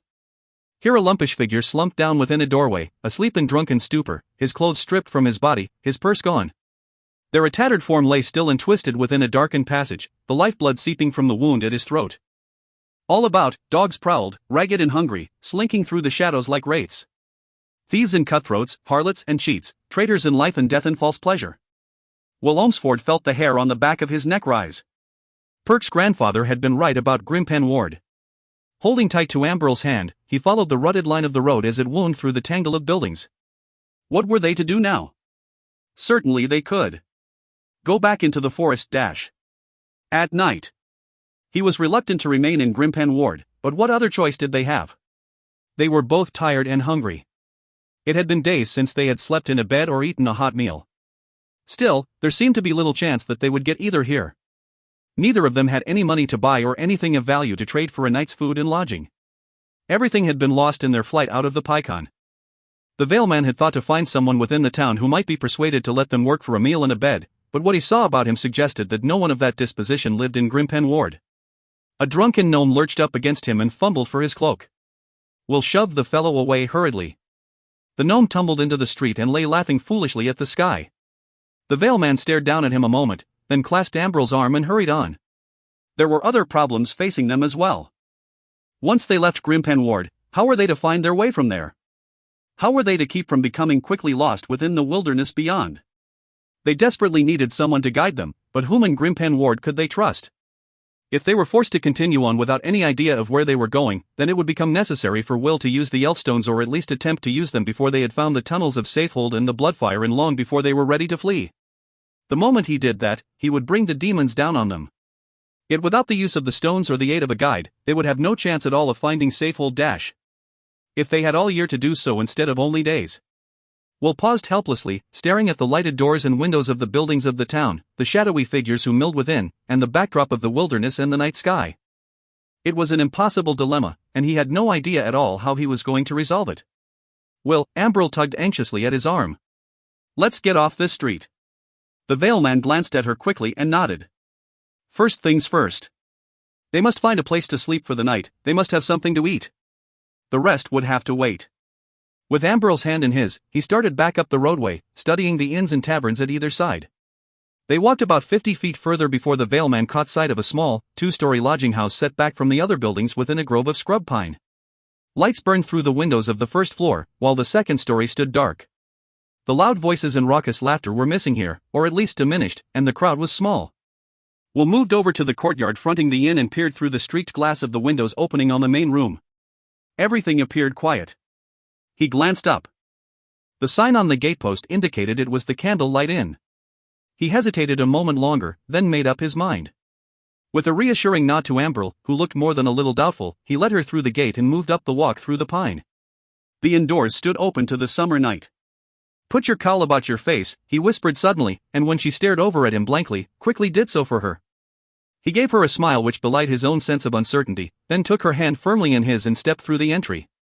The room within was cramped and thick with smoke from oil lamps and pipes.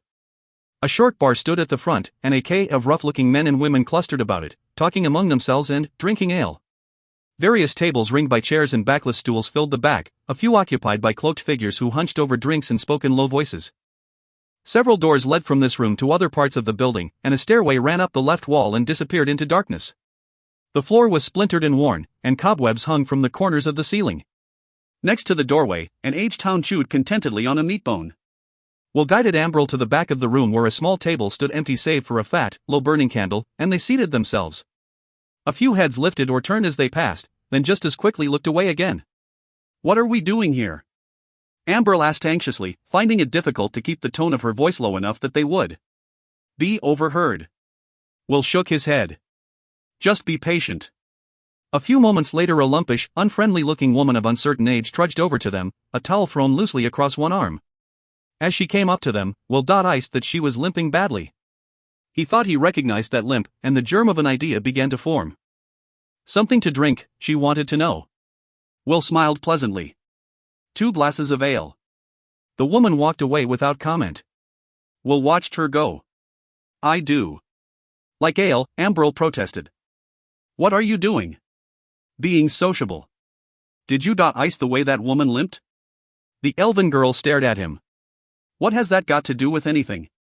Will smiled. "Everything. Watch and see." They sat in silence for a moment, then the woman was back again, carrying with her the glasses of ale. She placed them on the table and stood back, her beefy hand passing through a string of tangled, graying hair. "That all? Do you have any dinner?" Will wanted to know, taking a sip of the ale. Ambril ignored her glass entirely. "Stew, bread, cheese, maybe some cakes fresh today." Hot day for baking." "Real hot. Waste of effort, too." "No one's eating." Will shook his head sympathetically. "Shouldn't let that kind of effort go to waste. Most would rather drink," the heavy woman offered with a snort. "Me, too, I guess, if I had the time." Will grinned. "I suppose. Do you run the inn alone?" "Me and my boys." She warmed a bit, folding her arms across her chest. "Husband run off. Boys help me when they're drinking or gambling, which is seldom. I could do it myself if it weren't for this leg. Cramps up all the time. Hurts like there's no quitting." "Have you tried heat on it?" "Sure. Helps some." "Herb mixes?" She spat. "Worthless. Quite a problem." "How long has it been that way?" Years, I guess. I lost count, doesn't do any good thinking about it." "Well." Will looked thoughtful. "The food sounds good. I think we will try it a plate for each of us." The proprietress of the Candlelight Inn nodded and moved away again. Ambril leaned forward quickly. "How do you plan to pay for all this?" "We don't have any money." "I know that," the Veil Man replied, glancing about. "I don't think we are going to need any." Ambril looked as if she were going to hit him. "You promised you would do this again. You promised you would tell me first what it was you were planning to do before you did it, remember?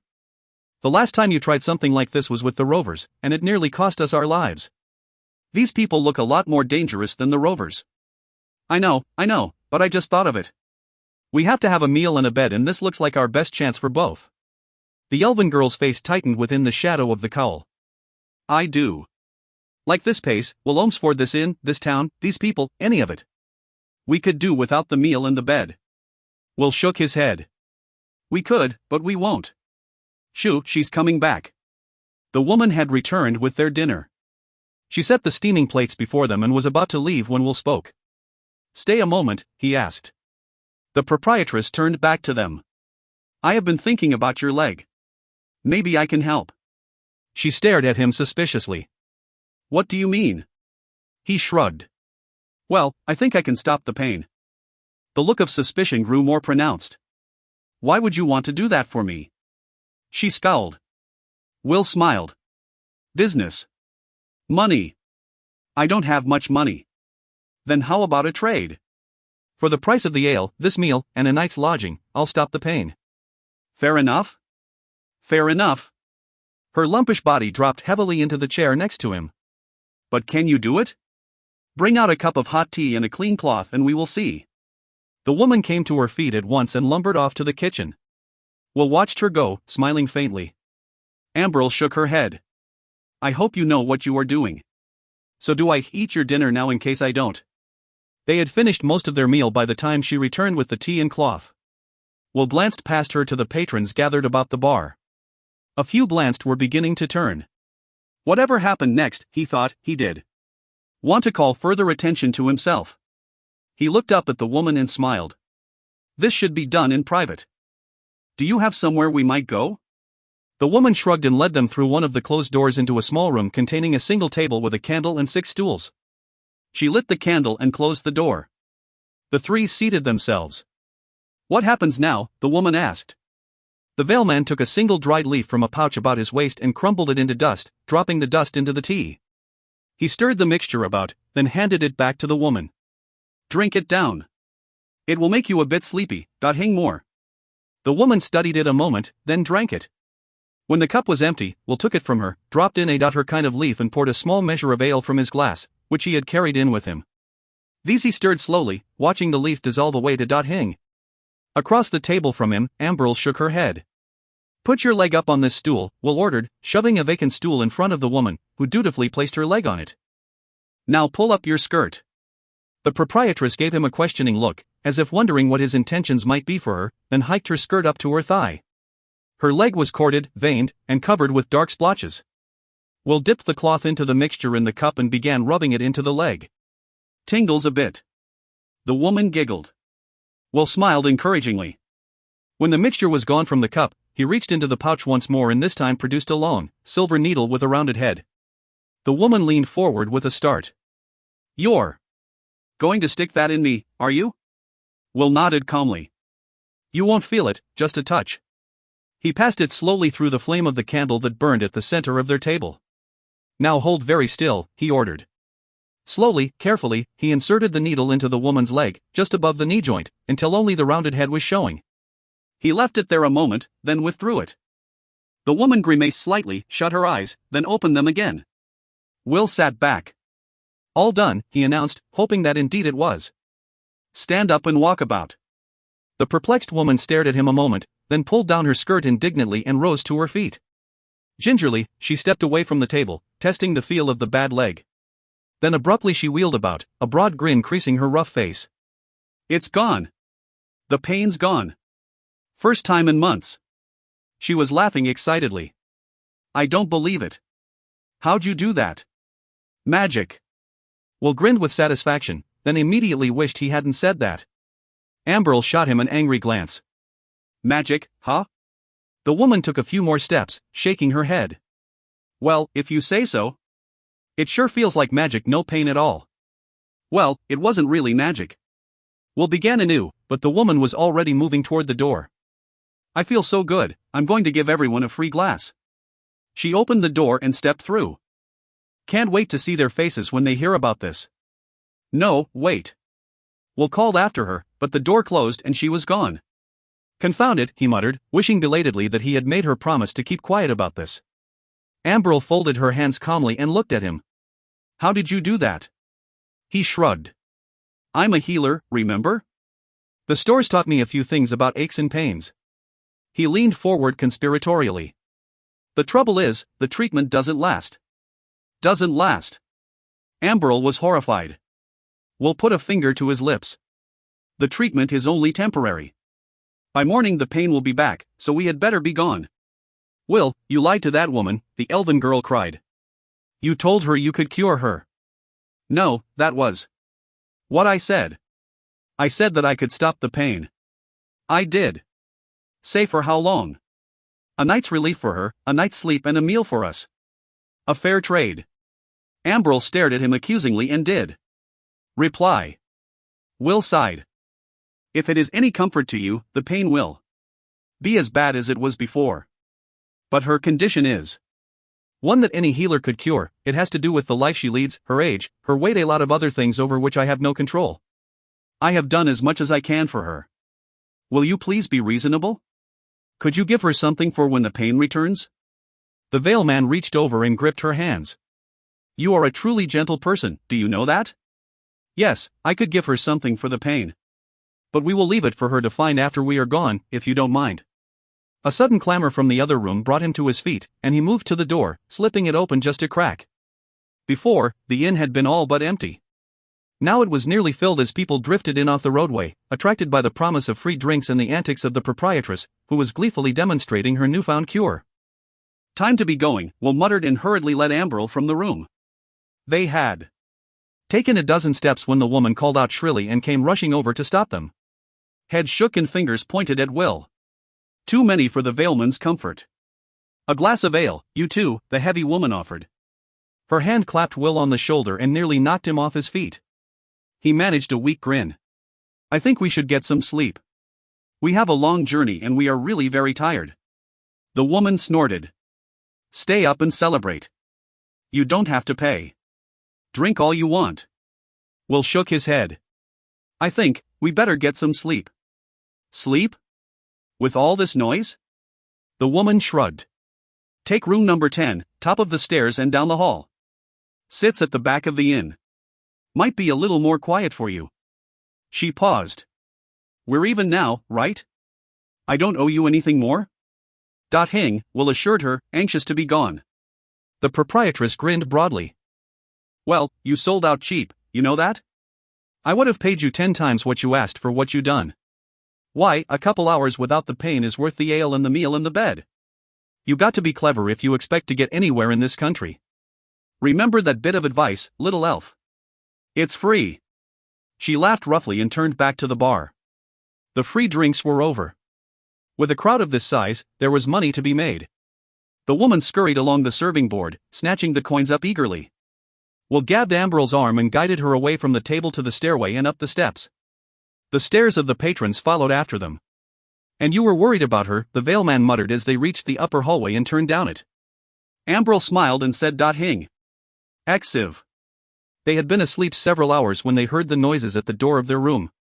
Will came awake first, sitting upright in the bed with a start, peering through the deep night blackness. He could hear sounds without a shuffling of feet, whispered voices, heavy breathing. Demons, he told himself quickly, but the chill within him would subside. The latch on the door jiggled as hands worked quietly to free it. Ambrose was awake as well, sitting next to him, her face white within the shadow of her long chestnut hair. Will put a finger to his lips. Wait here. Silently he slipped from the bed and moved to the door. The latch continued to rattle, but the veilman had thrown the bolt above it, so the room was secure. He bent toward the doorway and listened. The voices without were low and muffled. Careful, fool, just lift it. I am lifting it. Step out of the light. Waste of time, just break it in, there's enough of us. If he uses magic. The gold is worth the risk, break it. The voices argued on, whispers laced with the slur of ale, mixed with grunts and ragged breathing. There were at least half a dozen men out there, the veilman decided, thieves and cutthroats, most probably, undoubtedly led to them by the idle tongue of someone who had heard the tale of their miraculous cure of the proprietress of the inn and who could resist a few embellishments in a retelling of the story. He backed away hurriedly, groping for the bed. Ambrose's hand gripped his arm. We have to get out of here, he whispered. Wordlessly, she moved off the bed into the dark. They had slept in their clothes and it took them only moments to pull on the travel cloaks and boots. Will hastened to the window at the rear of the room and pushed it open. Immediately below, a veranda roof sloped downward from the wall. From its edge, there was a drop of a dozen feet to the ground. Will turned back to find Ambrose again and brought her to the window. Out you go, he whispered and took her arm. In that same instant, there came a loud oath from the hall, and a heavy body crashed into the door, splintering boards and metal fastenings. The would-be thieves had lost their patience. Will all but shoved the elven girl through the open window, glancing back hurriedly to see if the intruders had broken through completely. They had. The door still held. But then the door was struck again. This time the bolt gave way. Into the room surged a K of cloaked figures, stumbling over one another, cursing and yelling. Will did. Wait to see what might happen next. Scrambling through the window, he leaped hurriedly onto the veranda roof. "Jump," he yelled to Ambrel, who crouched in front of him. The elven girl slipped over the edge of the roof and dropped to the earth below. In a moment's time, Will was beside her. Above them, leaning through the open window, the cloaked figures shouted in anger. Will pulled Ambrel back within the shadows of the building, then looked about hurriedly. "Which way?" he muttered, suddenly confused. Wordlessly Ambrel took his hand and sprinted to the end of the wall, then broke for the building next to the inn. The shouts of their pursuers rose sharply, followed by the sound of booted feet on the veranda roof. Veilman and Elven Girl ran silently through the darkness of the buildings, slipping down passageways, through alleys, and along walls until at last they were back to the edge of the main roadway. Still, the shouts pursued them. Grimpen Ward seemed to come suddenly awake, lights flaring in darkened buildings all about them, voices raising in anger. Ambrel started out onto the roadway, but Will pulled her hastily back. Less than 100 feet away, in front of the candlelight inn, several dark forms fanned out onto the road, searching carefully the shadows about them. "We have to go back," the Veilman whispered. They retraced their steps, following the wall of the building until they reached its end. A series of sheds and stalls stood clustered together against the dark backdrop of the forest. Will hesitated. If they tried to escape into the forest, they would become hopelessly lost. They had to work their way back around the buildings to where the main roadway wound south out of Grimpen Ward. Once beyond the town, they would probably be pursued further. Cautiously they moved along the rear of the building. Walls and fences hemmed them in on all sides and barrels of trash cluttered the path forward. But the shouts had quieted now, and the buildings ahead were still dark. A few minutes more and they might be clear of their pursuit. They turned down a narrow alley that ran through a row of stables behind a feed store. Horses whickered softly at their scent, stamping impatiently within their stalls. A small paddock stretched out before them beyond a line of sheds. Will started along the paddock fence with Ambrel at his side. They had taken no more than a dozen steps when a sharp cry went up behind them. From out of the shadows of the feed store, a dark form appeared, arms waving, voice raised in alarm. Answering cries sounded from the buildings beyond. Startled by the suddenness of their discovery, Veilman and Elven Girl stumbled over one daughter in their haste to flee, lost their footing, and went down. Instantly their pursuer was on top of them. Arms flailed and fists pummeled wildly. Will grappled with the man, a wiry fellow reeking of ale, as Ambrel rolled clear. His hands fastened on his attacker's cloak. With a sudden heave, Will threw the man sideways into the paddock. There was a sharp whack as the man's head struck the fence boards, and he collapsed in a heap. Will scrambled back to his feet. Lights came on in the rooms above the feed store and in the surrounding buildings. In the darkness behind them, torchlight flickered through the night. Cries of pursuit sounded from everywhere. The Veilman seized Ambrel's hand and they raced together along the ring of the paddock to the line of sheds. There they turned back toward the main roadway, following a narrow alley that ran between two shuttered buildings. Shadows darkened the passage and the two ran blindly. Will leading. Ahead, the earthen line of the roadway slipped into view. "Will!" Ambrel cried out in warning. Too late. The Veilman's eyes were as sharp as the Elven Girl's, and he stumbled headlong into a pile of loose boards strewn across the alley passage. Down he tumbled, crashing into the side of the building. Pain exploded in his head. For an instant, he lost consciousness completely. Then somehow he was back on his feet, weaving forward dizzily, Ambrel's voice a faint buzzing in his ears. His hand reached for his forehead and came away wet with blood. Abruptly the Elven Girl was next to him, her arms wrapping tightly about his waist. He sagged against her weakly, forcing himself to stagger ahead toward the distant light of the street. He felt himself blacking out again and fought against it. He had to keep moving, he had to keep awake. Ambrel was talking to him, her voice urgent, but he could make out the words. He felt like a fool. How could he have let something this stupid happen now?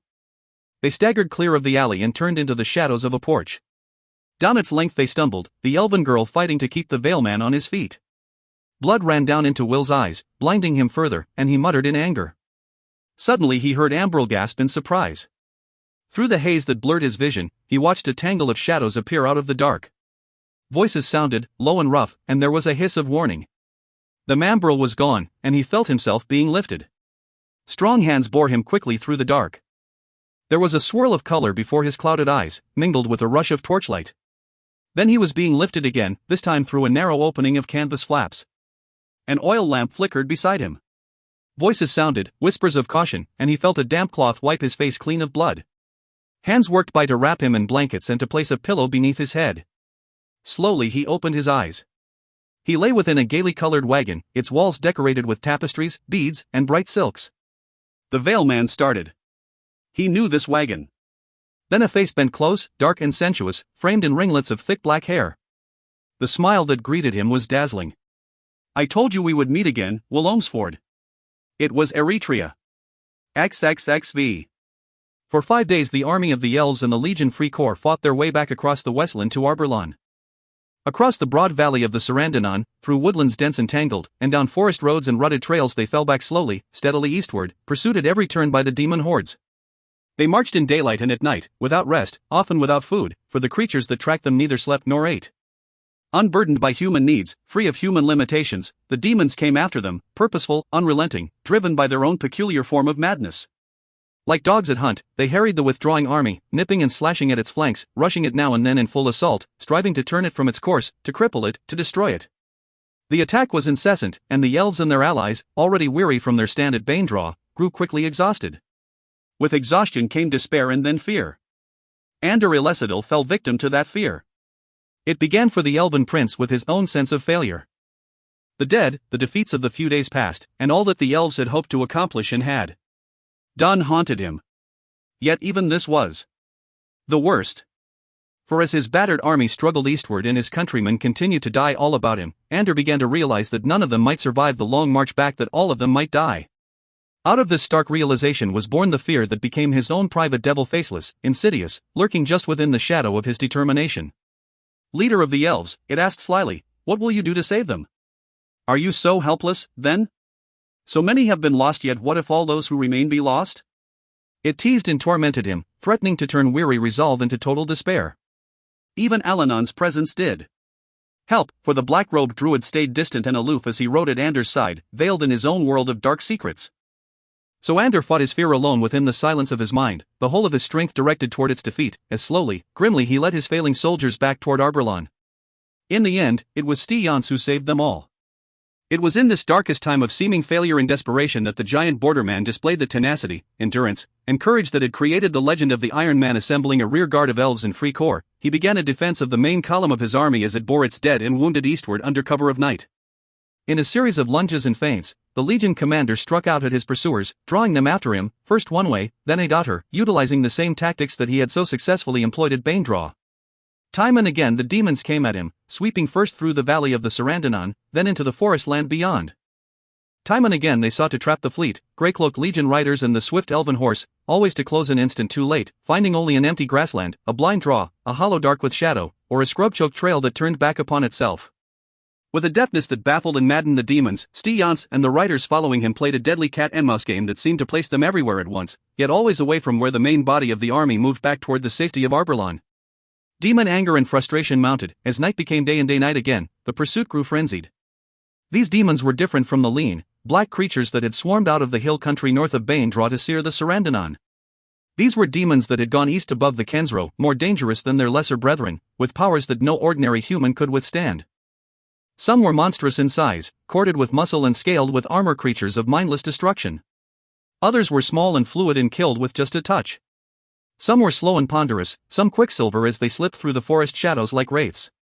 Some were multi-limbed, others had no limbs at all.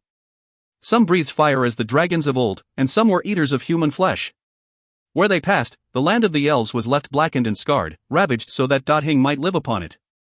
Yet, the elves themselves remained just beyond their reach. The chase wore on.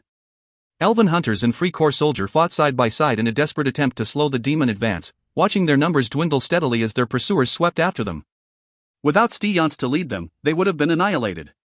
Even with him, hundreds fell wounded and dead along the way, lost in the terrible struggle to prevent the long retreat from turning into a complete rout. Through it all, the Legion commander's tactics remained the same.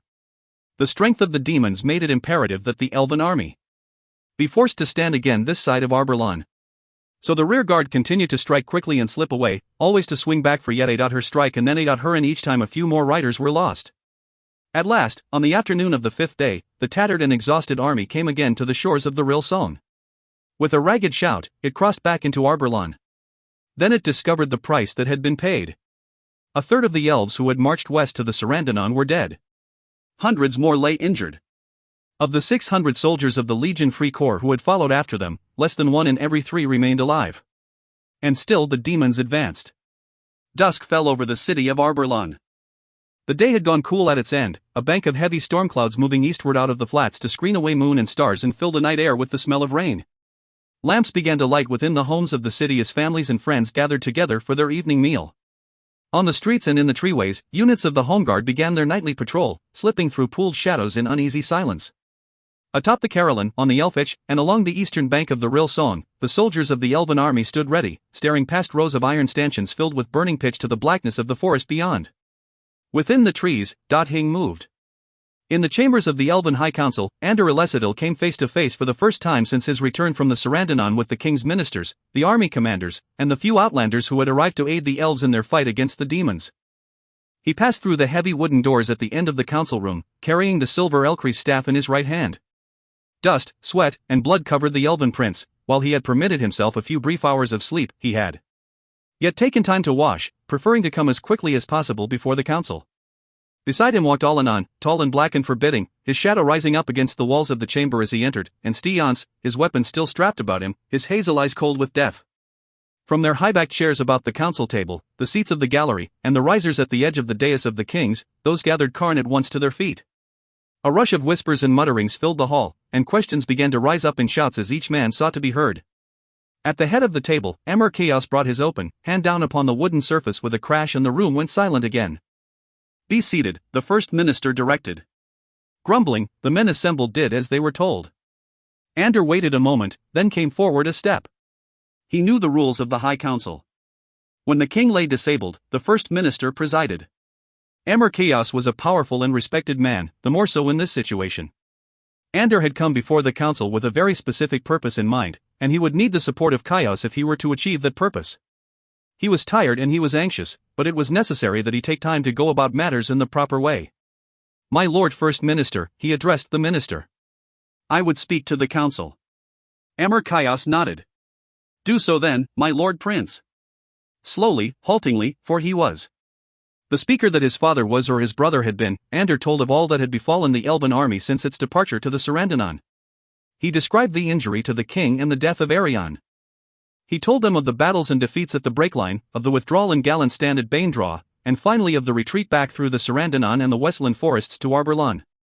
He told them of the courage of the Legion Free Corps, the leadership of Stians when Pindanon had fallen. Graphically, he described the nature of the enemy they had faced, its size, its shape, its frenzy, and its power. The demons, he warned them, now approached Arborlon, there to exterminate the last of the Elven people, to lay waste to the city, and to take back again the land they had lost centuries ago. What lay ahead was a battle in which one or the other, elf or demon, must surely be destroyed. As he spoke, he studied the faces of his listeners, seeking in their eyes and expressions something of how they judged his actions since the loss of both their king and his heir apparent. He accepted now that his father might die, and that he might then be king. He knew that the High Council and the Elven people must come to accept it as well. Acceptance had been difficult for Ander because, before the battle at Halley's Cut, the possibility of such a thing happening had always seemed so remote, and because he had wanted to believe that he would lose both his father and his brother. But his father now lay within his bed at the manor house, unchanged since his fall. All the while that the elves had fought at Banedraw and on the long march home again, Ellcrys had waited for his father to wake, refusing to believe that he would. But the king had regained consciousness, and now it seemed that perhaps he would do so ever. The Elven prince understood that, accepted it, and thus looked past it to what must then be. "Elven lords," he finished, his voice worn and empty. "I am my father's son and I know what is expected of a prince of the elves. The Elven army has come out of the Sarandanon and now must stand here. I intend to stand with it. I intend to lead it.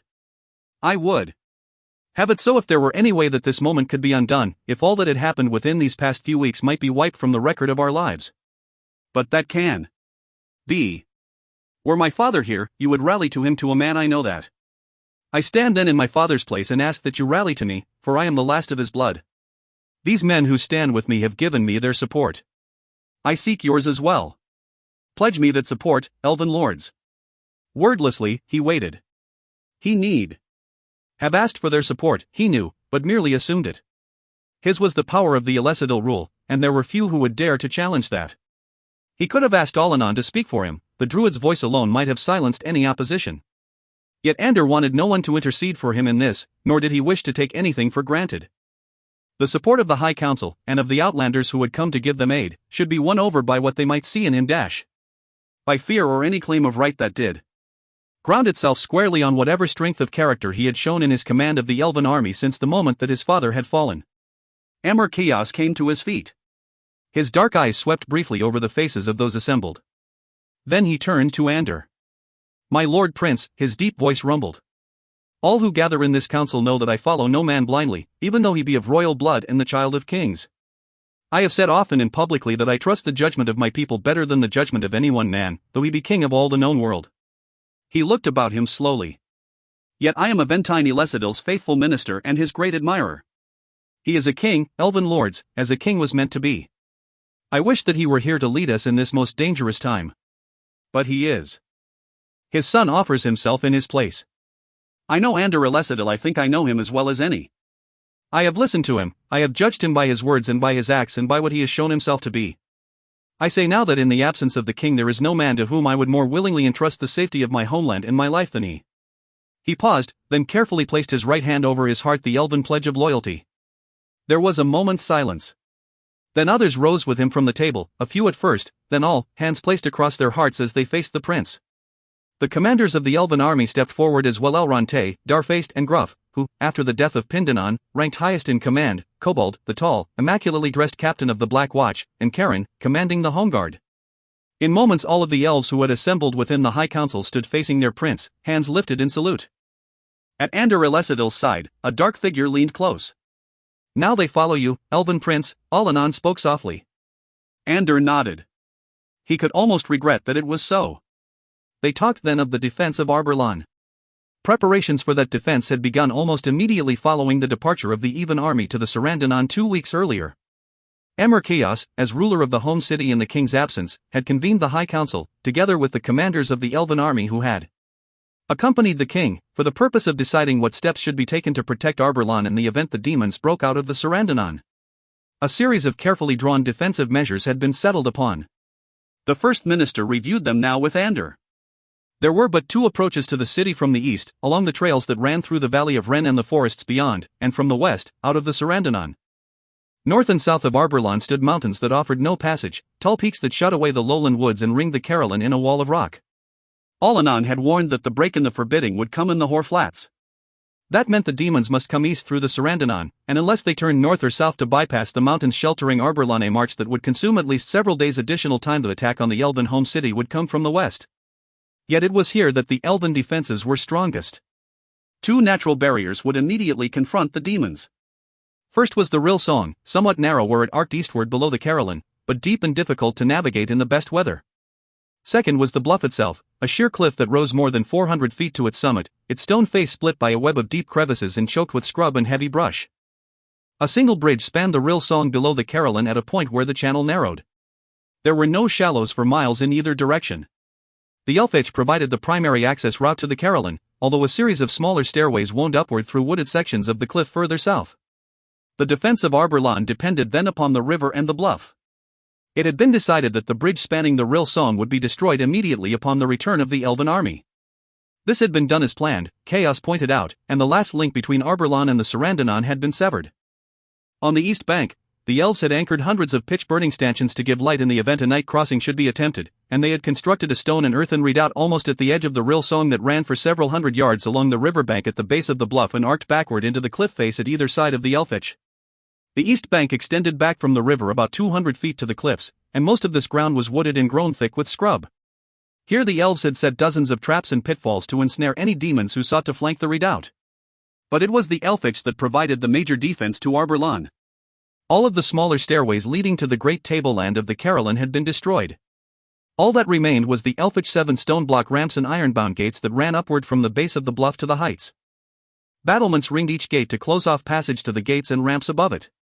Each ramp and gate was set back slightly from the ones below, and, as the Ellcrys rose toward the heights, it spiraled upward in a series of evenly measured turns that permitted each successive gate and ramp to offer some measure of protection through the use of longbows and darts to the gates and ramps beneath.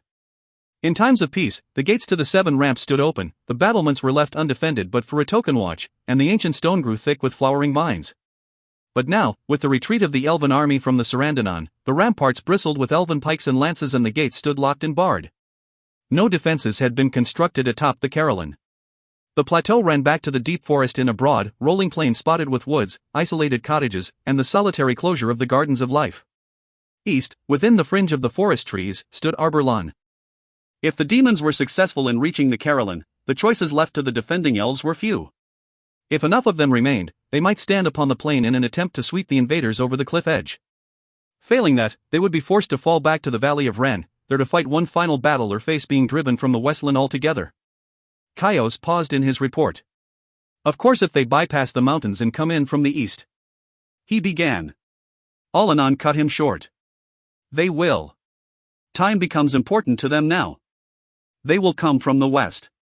Ander glanced questioningly at Styons, but the Free Corps commander merely shrugged. Ander turned back to Emir Kaios. What other news, First Minister? Mixed news, I'm afraid, regarding our request to the other lands for aid. Calahorn has sent us her 250 horse-old guard, the Legion's regular army. There is a vague promise of some additional aid to come, though no indication as to how soon we might expect it. Our messenger reports that the members of the Council of the Cities have yet been able to resolve their differences over what the extent of Calahorn's involvement in this elven war should be, and the king has chosen to intervene. It appears that sending the old guard command was basically her compromise solution.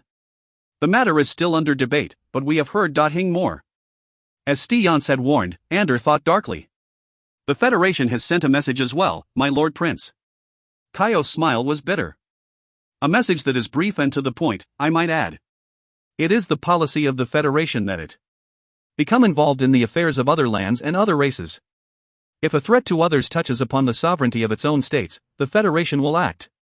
As matters stand now, that does appear to be the case. Therefore, until the situation changes, no aid will be forthcoming. He shrugged. Altogether unexpected. And the Kurshalt? Ander asked quickly, what of the trolls? Kaios shook his head. Hing. I took the liberty of dispatching her messenger. Ander nodded his approval. And the dwarves? We're here, a rough voice answered. Some of us, at least.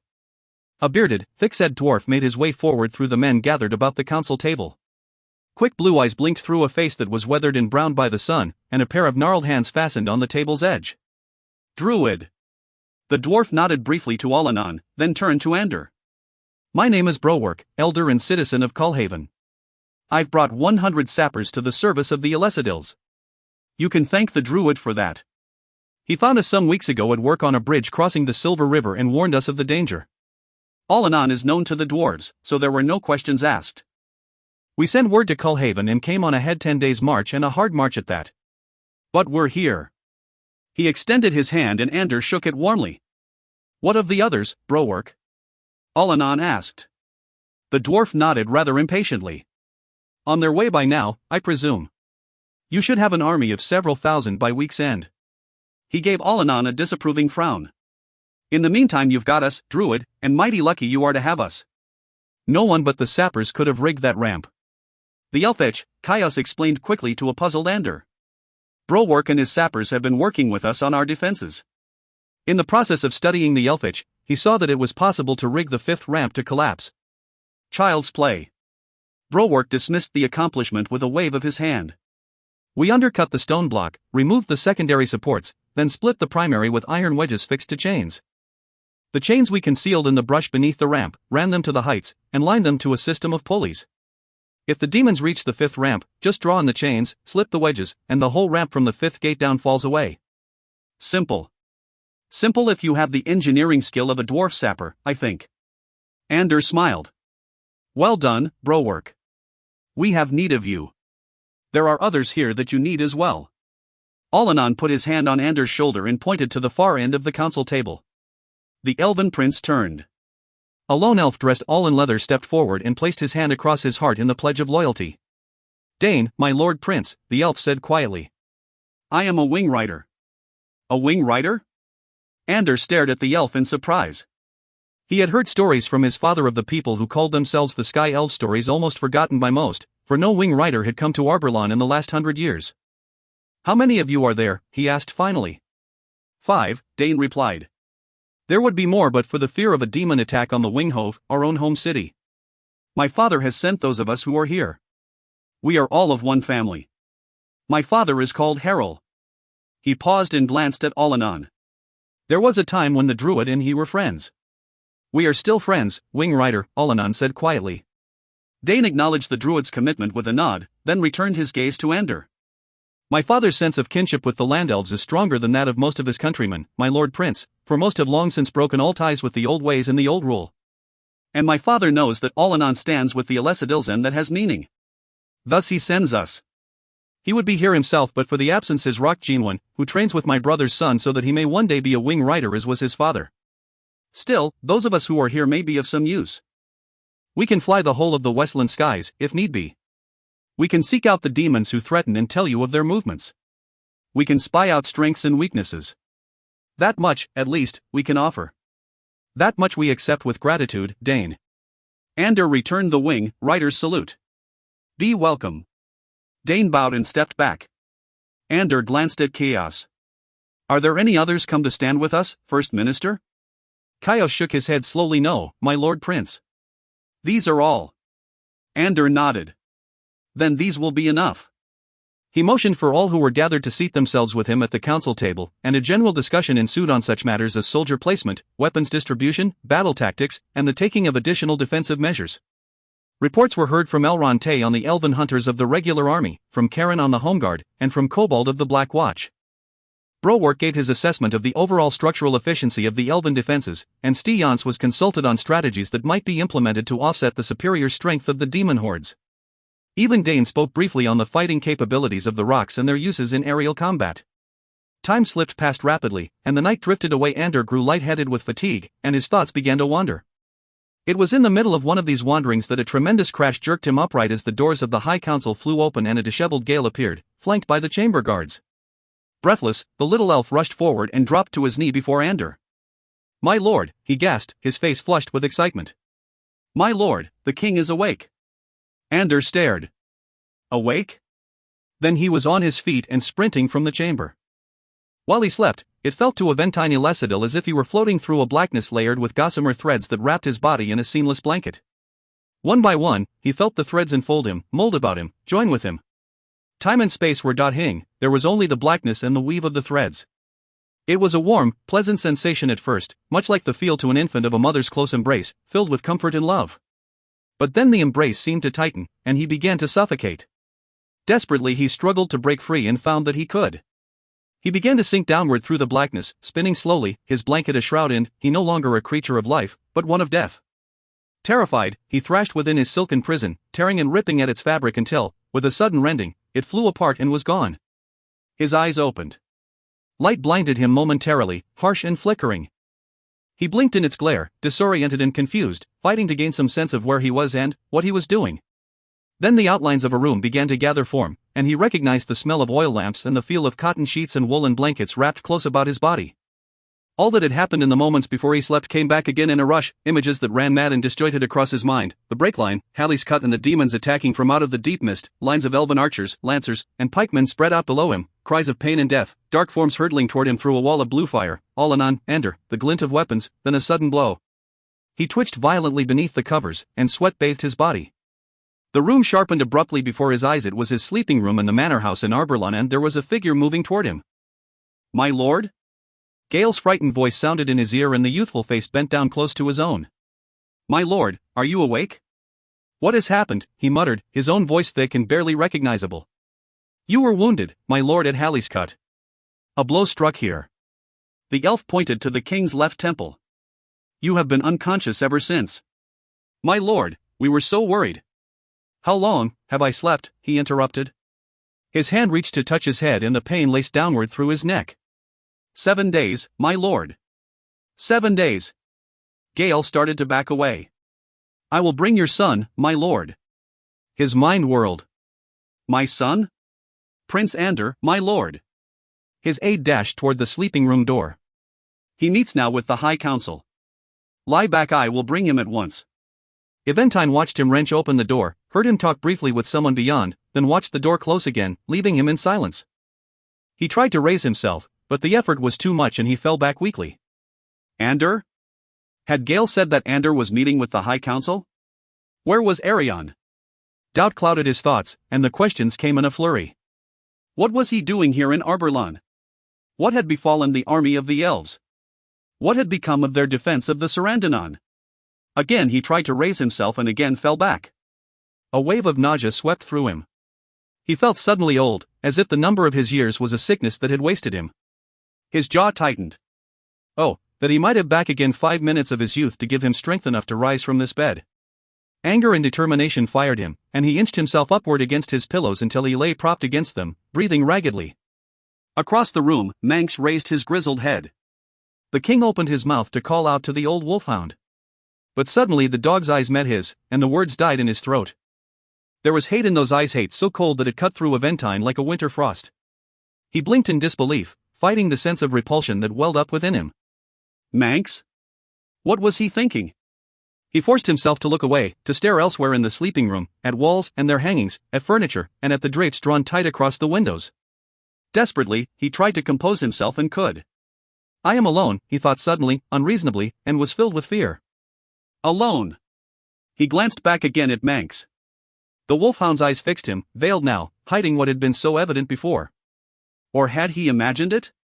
He watched as the old dog rose, turned about, and lay down again. Why does he come to me? The king asked himself. Why does he come? He dropped back against the pillows. What am I saying?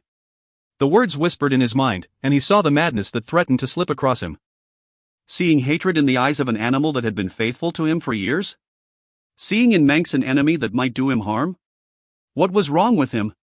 Voices sounded in the outer corridor. Then the sleeping room door opened and closed again, and Ander crossed the room to reach down and hold him close. The king hugged his son to him, then broke the clasp, searching Ander's shadowed face as the prince seated himself on the edge of the bed. Tell me what has happened, Aventine ordered softly. Then he saw something flicker in his son's eyes, and he felt a sudden chill pass through him. He forced the question from his lips. Where is Arion? Ander opened his mouth to speak, then stared at the old man wordlessly. Aventine's face froze. Is he dead? Ander's voice was a whisper. At Whirl Run. He seemed to search for something more to say, then gave up, shaking his head slowly. Aventine's eyes filled with tears and his hands shook as he grasped his son's arms. Arion is dead? He spoke the words as if they were a lie. Ander nodded, then looked away. Kale Pindanon, too. There was a moment of stunned silence. The king's hands fell away. And the Sarandanon? Lost. They stared at each other wordlessly, father and son, as if some frightening secret had been shared that should never have been told. Then Ander reached down and clasped his father to him. For long moments, they held each other in silence. When at last the king spoke, his voice was flat and distant. Tell me about Arion. Everything. Hang out. Ander told him. Quietly, he related how his brother had died, how they had brought him butt of the breakline to the Sarandanon, and how they had buried him at Banedraw. Then he spoke of all that had befallen the army, of the elves from that first day of battle at Halley's cut through the long march back to Arborlon. Aventine listened and said hing. When Ander had finished, he stared blankly at the flicker of the oil lamps for a moment. Then his eyes shifted to his son. I want you to return to the High Council, Ander. Do what must be done. He paused, his voice breaking. Go on. I will be all right. Ander looked at him uncertainly. I can ask Gale to come in. The king shook his head. No. Now. I just want to. He stopped, choking back what he was about to say, one hand gripping his son's arm tightly. I am very proud of you, Ander. I know how difficult. Ander nodded, his throat tightening. He placed his father's hands within his own. Gale will be outside in the hall when you need him. He rose and started toward the door. His hand was on the latch when Aventine called out after him, his voice strangely anxious. Take Manx out with you. Ander stopped, looked at the old wolfhound, whistled him to his side, and let him out. The door closed softly behind him. Alone again, this time truly alone, the king of the elves lay back upon the cushion of his pillows and let the enormity of all that had happened wash over him. In a little more than 7 days, the finest army in the Four Lands had been driven like a herd of cattle before wolves from its own country, driven from the breakline, from the Sarandanon, and all the way back to its home city, there to stand or fall. Somewhere deep within him there was a terrible sense of failure. He had let this happen. He was responsible. Arion, he whispered. Suddenly, remembering. Then the tears welled up in his eyes and he began to cry. XXXVI. Eritrea. Will exclaimed softly, surprise and wariness in his voice. Disregarding the pain from his injury, he pushed himself up on one elbow for a closer look. What are you doing here? Saving you, it would appear. She laughed, her dark eyes mischievous. Sudden movement caught his eye, and he stared past her into the shadows. Two rover women busied themselves at a sideboard near the rear of the wagon, rinsing cloths red with his blood in a basin of water. Instinctively, he reached up to his head and found that a bandage had been placed across the wound. He touched it gingerly and winced. I wouldn't do that. Eritrea brushed his hand aside. It is the only part of you that is clean. The veilman glanced about quickly. What have you done with Ambril? Your sister, she mocked. She is safe enough. You will excuse me if I am a bit skeptical about that. He started to rise from the bed. Stay, healer. She forced him down again. Her voice lowered so that the women behind her could hear. Do you fear I might seek revenge because of your ill-conceived decision to leave me behind at the turfing? Do you think so little of me? She laughed and tossed her head. Perhaps now though, if you were given the chance, you would reconsider that decision. Is that possible? In the least. Now what about Ambril? Had I intended harm to you, Will Olmsford, or to her, I would have left the both of you to the cutthroats who chased you through Grimpen Ward.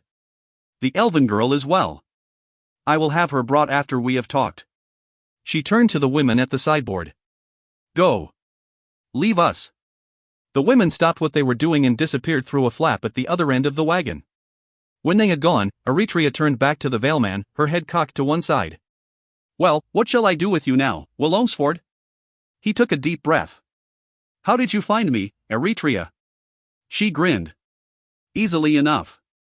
Word of your great healing power spread the length and breadth of Grimpen Ward within 10 minutes of the time it took you to cure that fat woman innkeeper. Did you think that such a noisy performance would go uniced? How do you think it was that you were found by those cutthroats?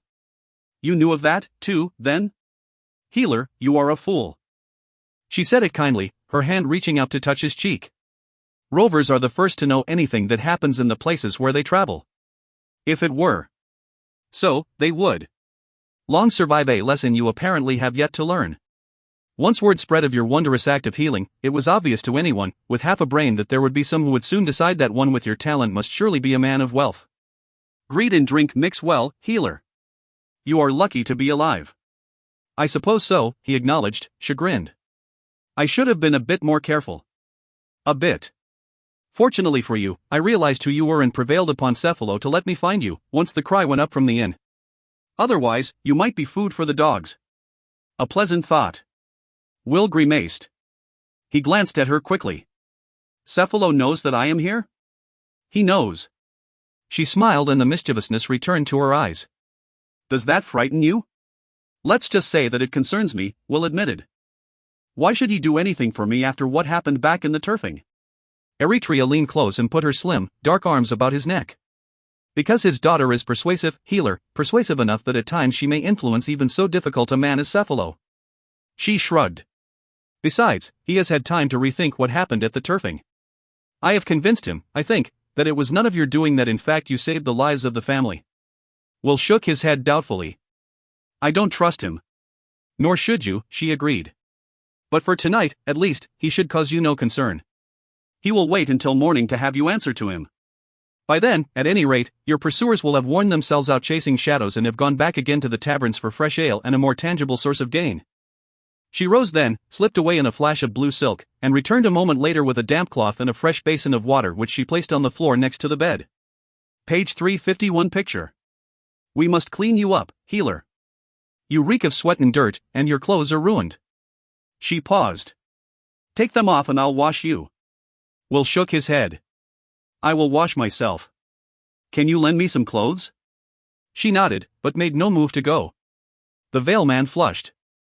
I would like to do this by myself, if you don't mind. The dazzling smile broke across her face.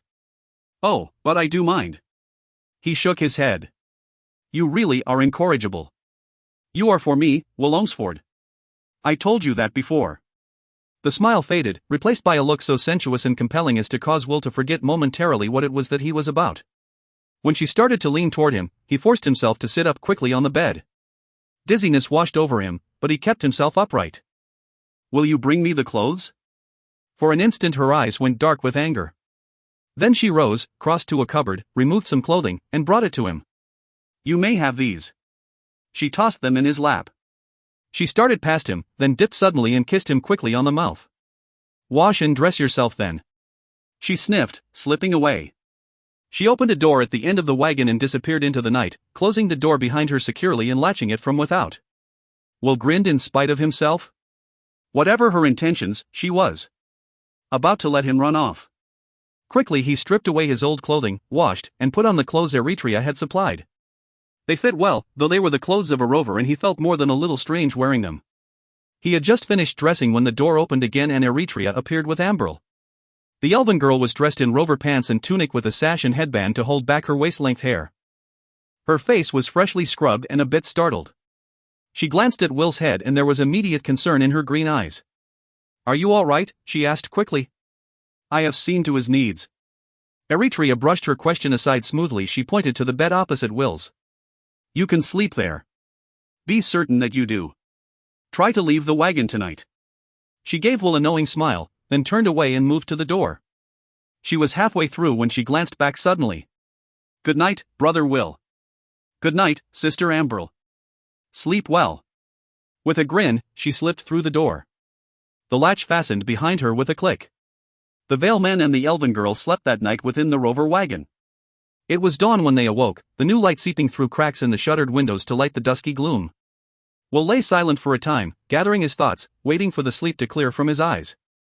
After a moment, he reached within his tunic for the small leather pouch containing the elfstones, checked to be certain that they were still there, then replaced the pouch. It did hurt to be careful, he thought. He was halfway out of the bed when Ambril ordered him back in again, scrambling up from the other bed to reach him. Carefully she examined the injury to his head and readjusted the bandage. When she had finished, Will pushed himself up beside her and surprised her with a quick kiss on one cheek. She flushed slightly and smiled, her child's face beaming. A short time later the door latch released and Eritrea stepped through, carrying a tray of bread, honey, milk, and fruit. Brown limbs slipped from beneath a diaphanous white gown that swirled about the rover girl like smoke. The dazzling smile flashed at the Veilman. Well rested, Will Ohmsford? She deposited the tray on his lap and winked. Cephalo will speak with you now. She left without saying a word to Ambril. Will glanced at the elven girl when Eritrea had gone and shrugged helplessly. Ambril's smile was forced. Minutes later, Cephalo appeared. He entered without knocking, his tall, lean frame stooping slightly as it passed through the entry. Dressed in black and wrapped in the cloak of forest green, he appeared just as he had when they had first observed him on the banks of the Myrmidon.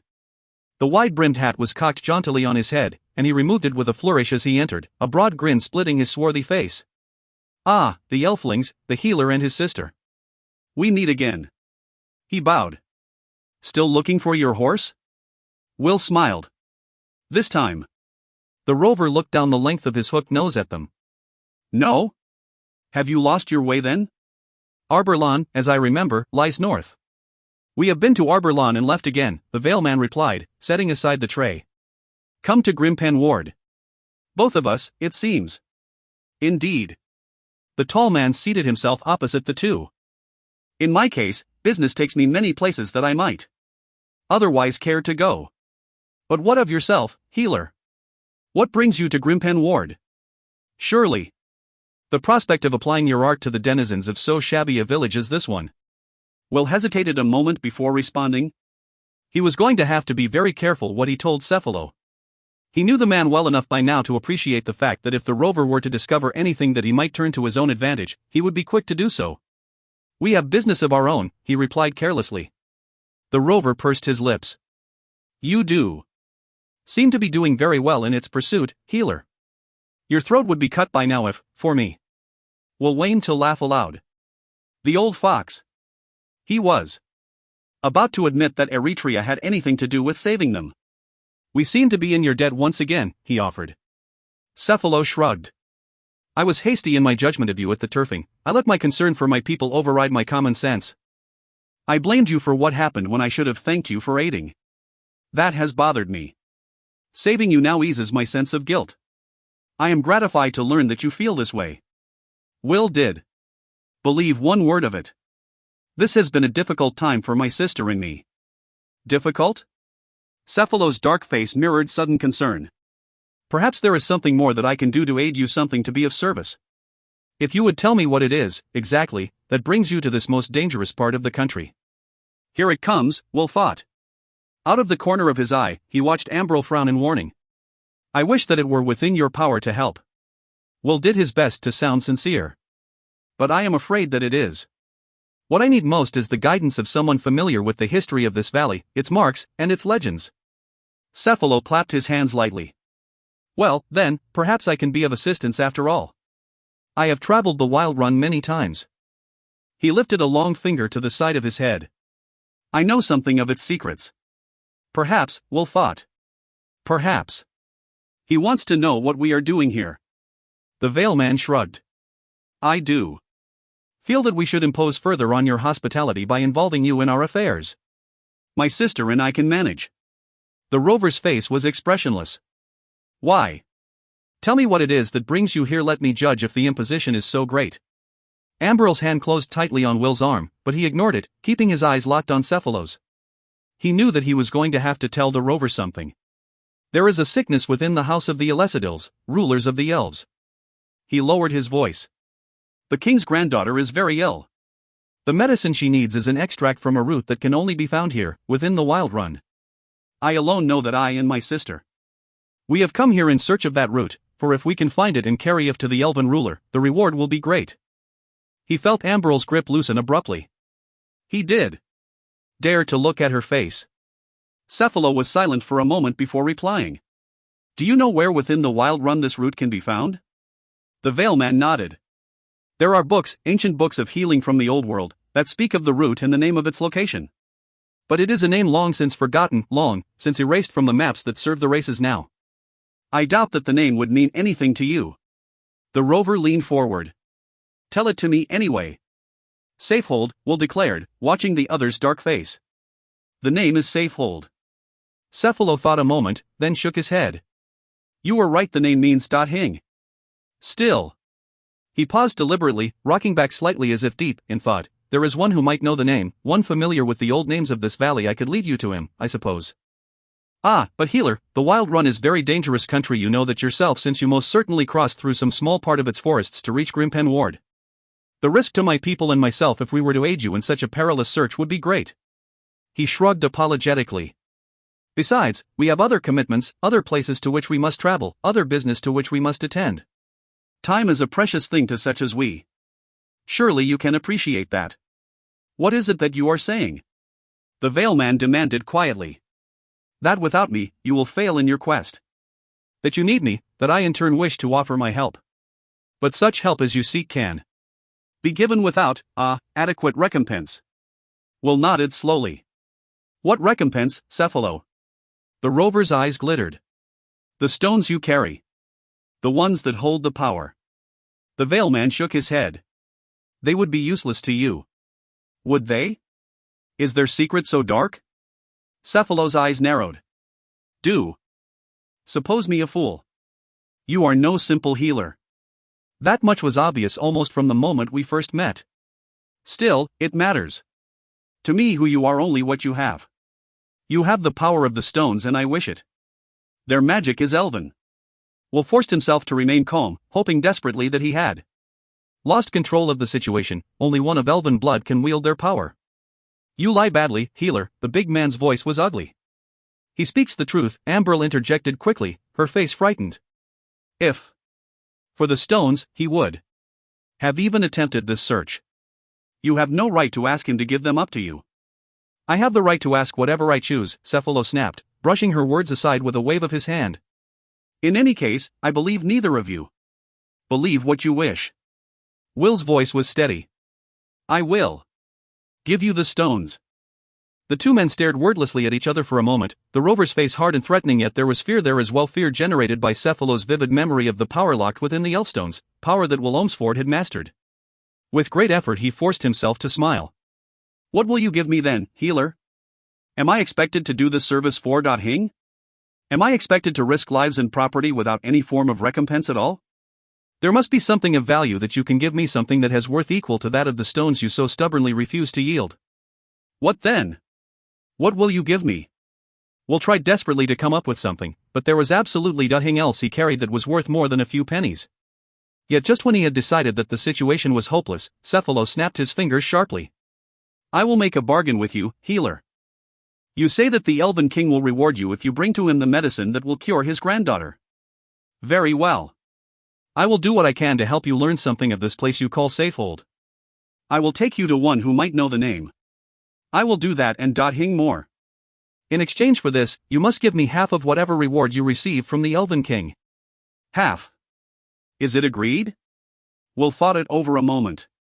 A curious bargain, he decided. Rovers seldom, if ever, gave anything away without first getting something in return. What was Cephalo about? Are you saying that you will help me learn the location of Safehold? If I can. But you will. Come with me to find it? Cephalo shrugged. I have no wish to risk my life unnecessarily. Finding the medicine and conveying it to the Elven King's granddaughter is your problem. My part of the bargain is merely to help you on your way. He paused. Do, however, presume that once gone you are therefore free of me. Any attempt to cheat me of what you owe would end very badly for you. The Veil Man frowned. How will you know whether or I am successful if you do? Come with me? Cephalo laughed.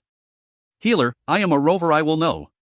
I will know all that happens to you, believe me.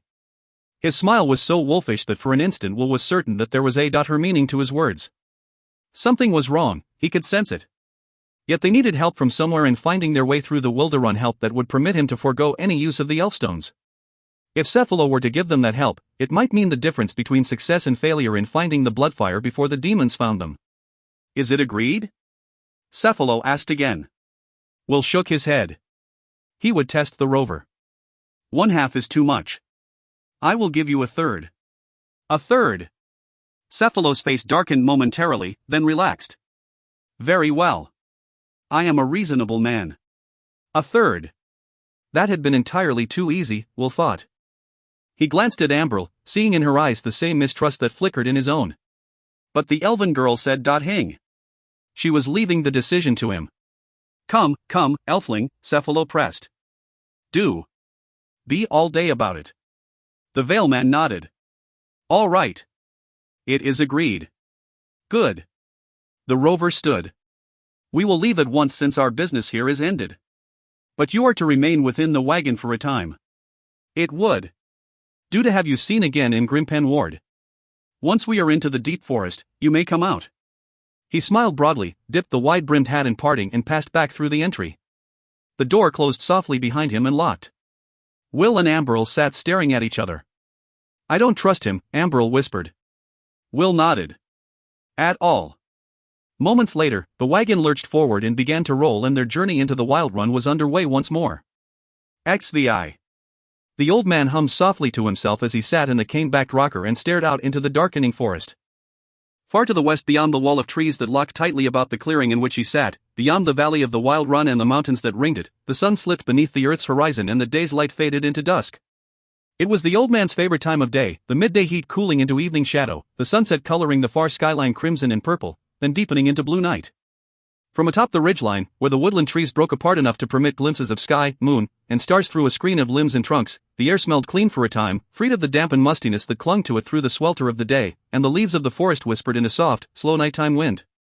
It was as if, for those few moments, the Wildrun were like any other country, and a man might look upon it as an old and intimate friend.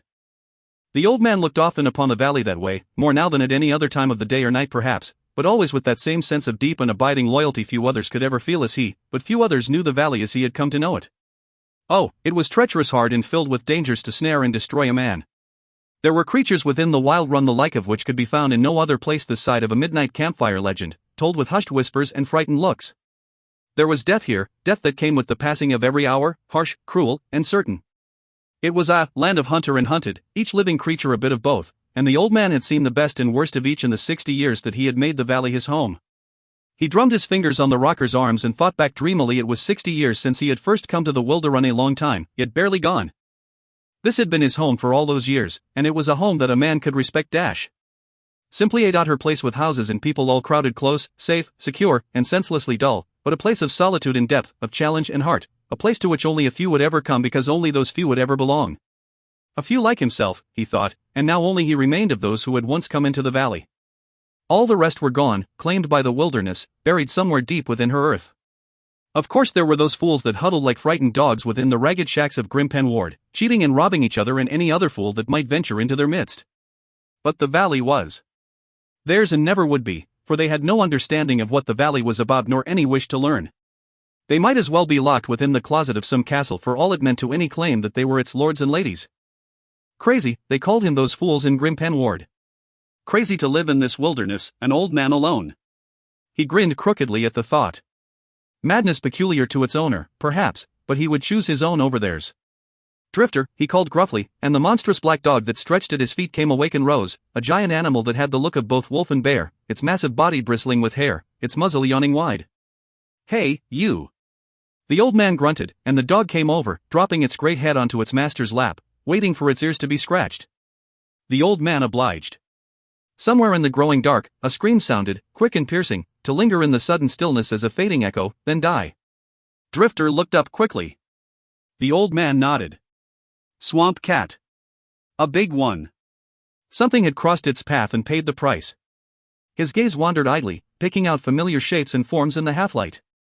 Behind him sat the but in which he lived, a small but solid structure, built of logs and shingles caulked with mortar. A shed in well sat just back of the hut, and a fenced closure that held his mule, and a workbench in lumber.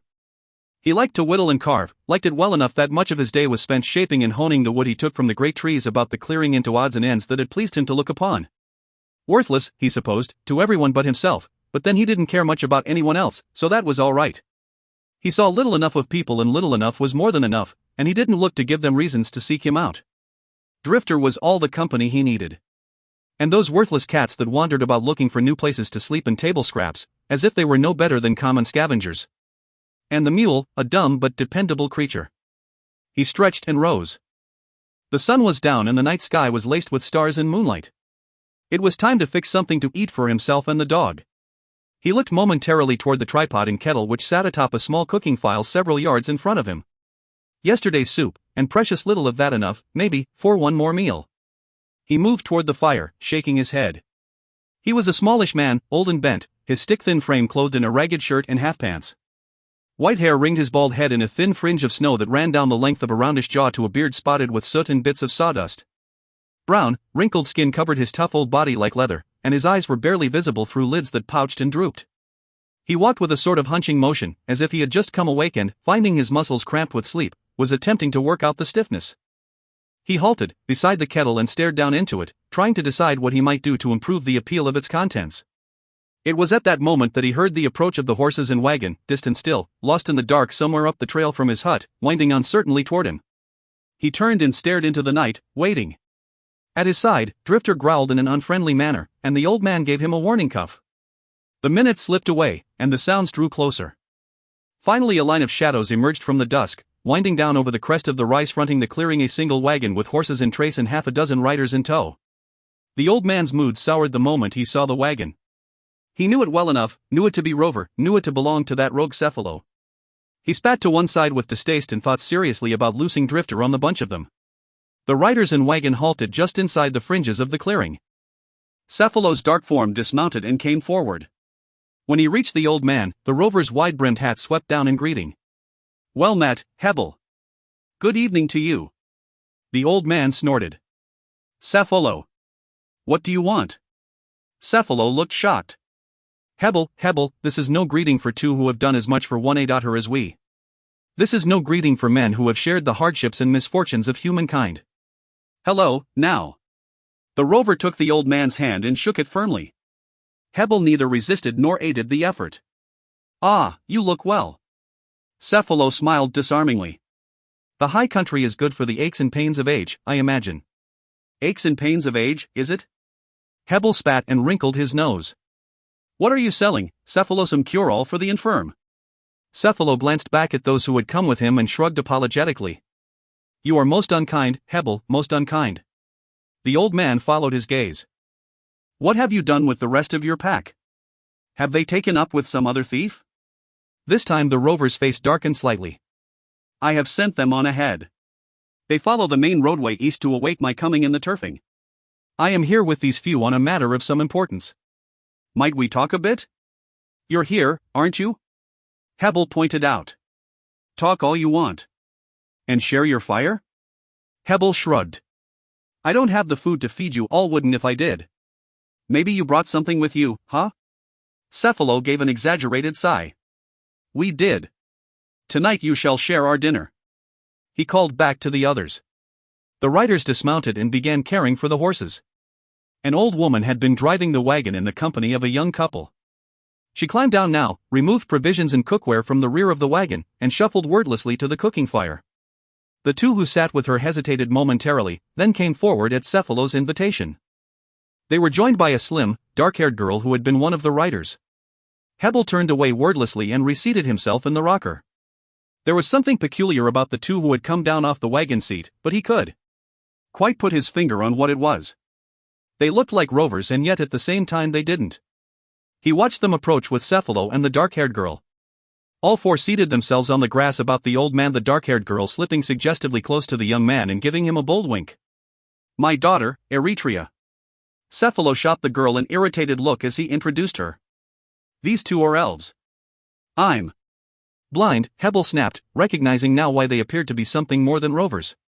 What are they doing with you? We have undertaken a quest, the rover announced. Hebel leaned forward. A quest? With you? He glanced at the young man, his aged face wrinkling. You seem like a bright sort. What made you decide to take up with him? He requires a guide through this miserable country, Cephalo answered for him rather too quickly, Hebel thought. Why is it, Hebel, that you insist on making this forsaken wilderness your home?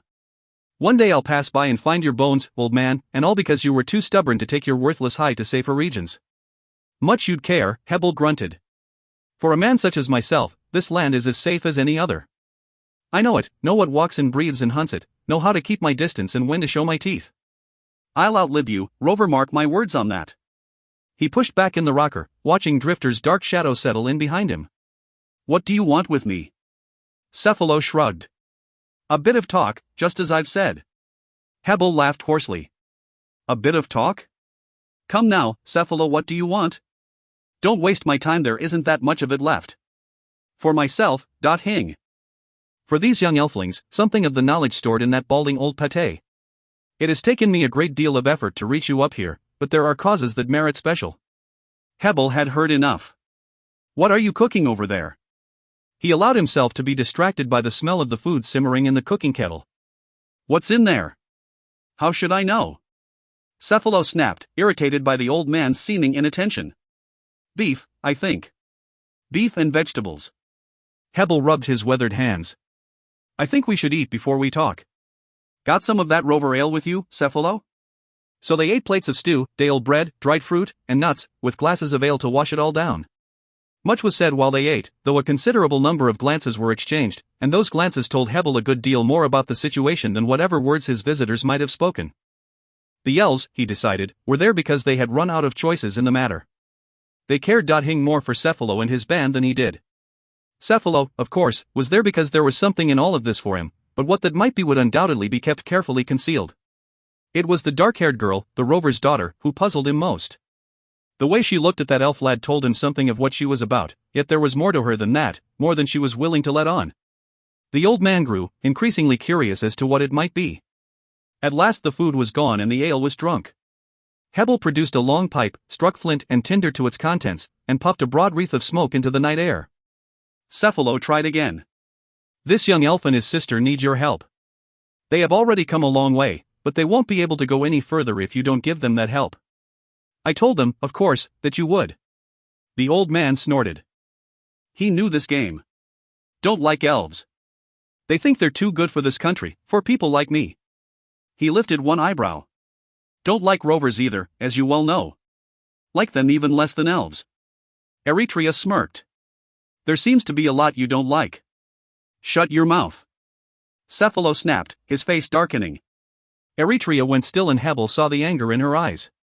He chuckled softly. I don't blame you, girl. He looked at Cephalo. What will you give me if I help the elflings, Rover? An even trade now, if you want what I know. Cephalo glowered. Do. Try my patience too severely, Hebel. Ha! Will you cut my throat? See, what words you find then. Now speak again, what will you give me? Clothes, bedding, leather, silk, I don't care. The rover brushed aside the question stiffly. I got all that. Hebel spat. Cephalo controlled himself only with a monumental effort. Well, what is it that you want, then? Speak up, old man. From behind the rocker, Drifter growled in warning. Hebel reached back and gave the dog a cuff. Knives, he announced. 6 good blades. An axe head in wedges. 24 arrows, ashwood and feathered. And a cutting stone. The big man nodded, looking less than pleased. Done, thief. Now give me something back for all that. Hebel shrugged. What is it you want to know? Cephalo pointed at the young man. The elfling is a healer. He looks for a root that produces a rare medicine.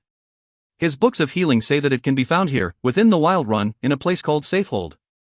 There was a long moment of silence as the rover and the old man stared at each other and the others waited. Well? Cephalo demanded finally. Well, what? The old man snapped. Safehold. Where is it? Hebel grinned crookedly. Right where it's always been, I imagine. He saw the surprise in the other's face. I know the name, Rover. An old name, forgotten by everyone but me, I'd guess. Tombs of some sort, catacombs beneath a mountain. That's it. The young man came to his feet, hip-face flushed. Then he saw that everyone was staring at him and he sat down again quickly. At least that is the way that the books described it, he added lamely. Did they now? Hebel rocked back, puffing. Did they speak as well of the hollows? The young man shook his head and glanced at the elf girl, who shook her head as well. It was Cephalo who leaned forward sharply, his eyes narrowing. You mean that Safehold lies within the hollows, old man? There was an edge to Cephalo's voice that did. Escape Hebel. Cephalo was frightened. Hebel chuckled. Within the hollows. Do you still seek Safehold, Rover? The young man hunched forward. Where can the hollows be found? South, a day's walk, the old man answered. It was time to put an end to this foolishness. Deep and dark they are, elfling, a pit in which anything that drops falls from sight and is lost forever. Death, elfling. Hing that goes into the hollows comes out again. Those who live there choose to keep it so. The young man shook his head. I do. Understand. Eritrea muttered something under her breath, her eyes darting quickly to the face of the young elf. She knew, Hebel saw. His voice dropped to a whisper. The witch sisters, elfling. Morag and Melenro. The hollows belong to them and to the things they make to serve them, things of which power. But where within the hollows lies Safehold, the other persisted. You spoke of a mountain. Spires reach a solitary peak that rises up out of the hollows like an arm stretched forth from death's grave. There lies Safehold. The old man paused, shrugging. Or so it was once. I have been to the hollows myself in many, many years. He shook his head. No one goes there anymore. The young man nodded slowly. Tell me something of these witch sisters. Hebel's eyes narrowed. Morag and Melenro, the last of their kind. Once, elfling, there were many such as they, now there are but 2. Some say they were the handmaidens of the warlock lord. Some say they were here long before even he. Power to match that of the druids, some say. He spread his hands. The truth is hidden with them, seek it if you wish. The loss of her elf, more or less, means hing to me. He laughed sharply, choking a bit until he lifted his cup and drank down a swallow or two of ale. His thin frame bent forward as he sought the young man's eyes. Sisters, they are, Morag and Melenro. Blood sisters. But there is a great hate between them, a hate from some wrong suffered long ago, real or imagined, I could say, nor anyone else, I'd guess. But they war within the hollows. Elfling Morag holds the east, Melenro the west, each trying to destroy the other, each trying to seize for herself her sister's land and power. And at the center of the hollows, just between the two, stands Spires Reach and their Safehold. Have you seen Safehold? Aye. The hollows belong to the sisters, the valley is room enough for me. Hebel rocked back, remembering. Once, so many years ago that I no longer care to count, I hunted along the rim of the hollows. Foolish it was, but I was still of a mind to know the whole of the land that I had chosen for my home, and the stories were but stories. For days I hunted within the shadow of the hollows, seeing Dot Hing. Then one night as I slept, alone but for the dimming embers of my campfire, she came to me, Molenro, tall and like some creature from a dream, grey hair long and woven with nightshade, her face the face of Mistress Death. She came to me, told me she felt the need to speak to one of human blood, one such as I. All the rest of the night she talked and told me of herself and her sister Morag and of the war they fought to own the hollows. He was lost in the memory now, his voice distant and soft. In the morning she was gone, almost as if she had never been. I never saw her again, of course. From that moment to this, I might have thought it all imagined. Real at all, except that she took some part of me with her, some bit of life I'd suppose you'd say. He shook his head slowly. Most of what she told me scattered like the fragments of some dream. But I remember her words of safehold, Elfling. Catacombs beneath the arm of Spire's reach, she said. A place from her age where some strange magic had once been done. So old it was that even the sisters did know its meaning. She told me that, did Molenro. I remember, that much, at least. He was silent then, thinking back on what had been. Even after all these years, the memory of her was as clear as the faces of those who sat about him. Molenro! Strange, he thought, that he should remember her so well. The young man was speaking quietly, his hand touching the edge of the rocker. You remember enough, Hebel. The old man looked at the elf in surprise. Understanding. Then he saw in the other's eyes what he intended. He meant to go there, Hebel realized. He meant to go into the hollows. Impulsively he leaned down. Do. Go, he whispered, his head shaking slowly. Do. Go. The young man smiled faintly. I must, if Cephalo is to have his reward. The rover said. Hing, his dark face inscrutable. Eretria glanced sharply at him, then turned back to the young man. Healer, do. Do this, she begged. Listen to what the old man has said. The hollows are no place for you. Seek your medicine elsewhere. The elf shook his head. There is nowhere else. Let it alone, Eretria. For an instant, the rover girl's entire body seemed to go taut, her dark face flushing with emotions that struggled to break free. Yet she held them carefully in check, rising to her feet and staring down at him coldly. You are a fool, she announced, and stalked away into the dark. Hebel watched the young man, saw his eyes follow after Eretria as she went from them. The elven girl did.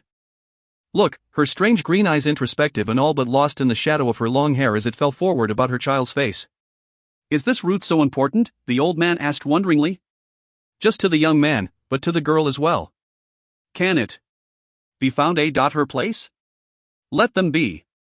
Cephalo spoke up suddenly, his dark eyes slipping from face to face. The decision is theirs to make and they have made it. Hebel frowned. So quick to send them to their deaths, Rover? What then of this reward of which the elfling speaks?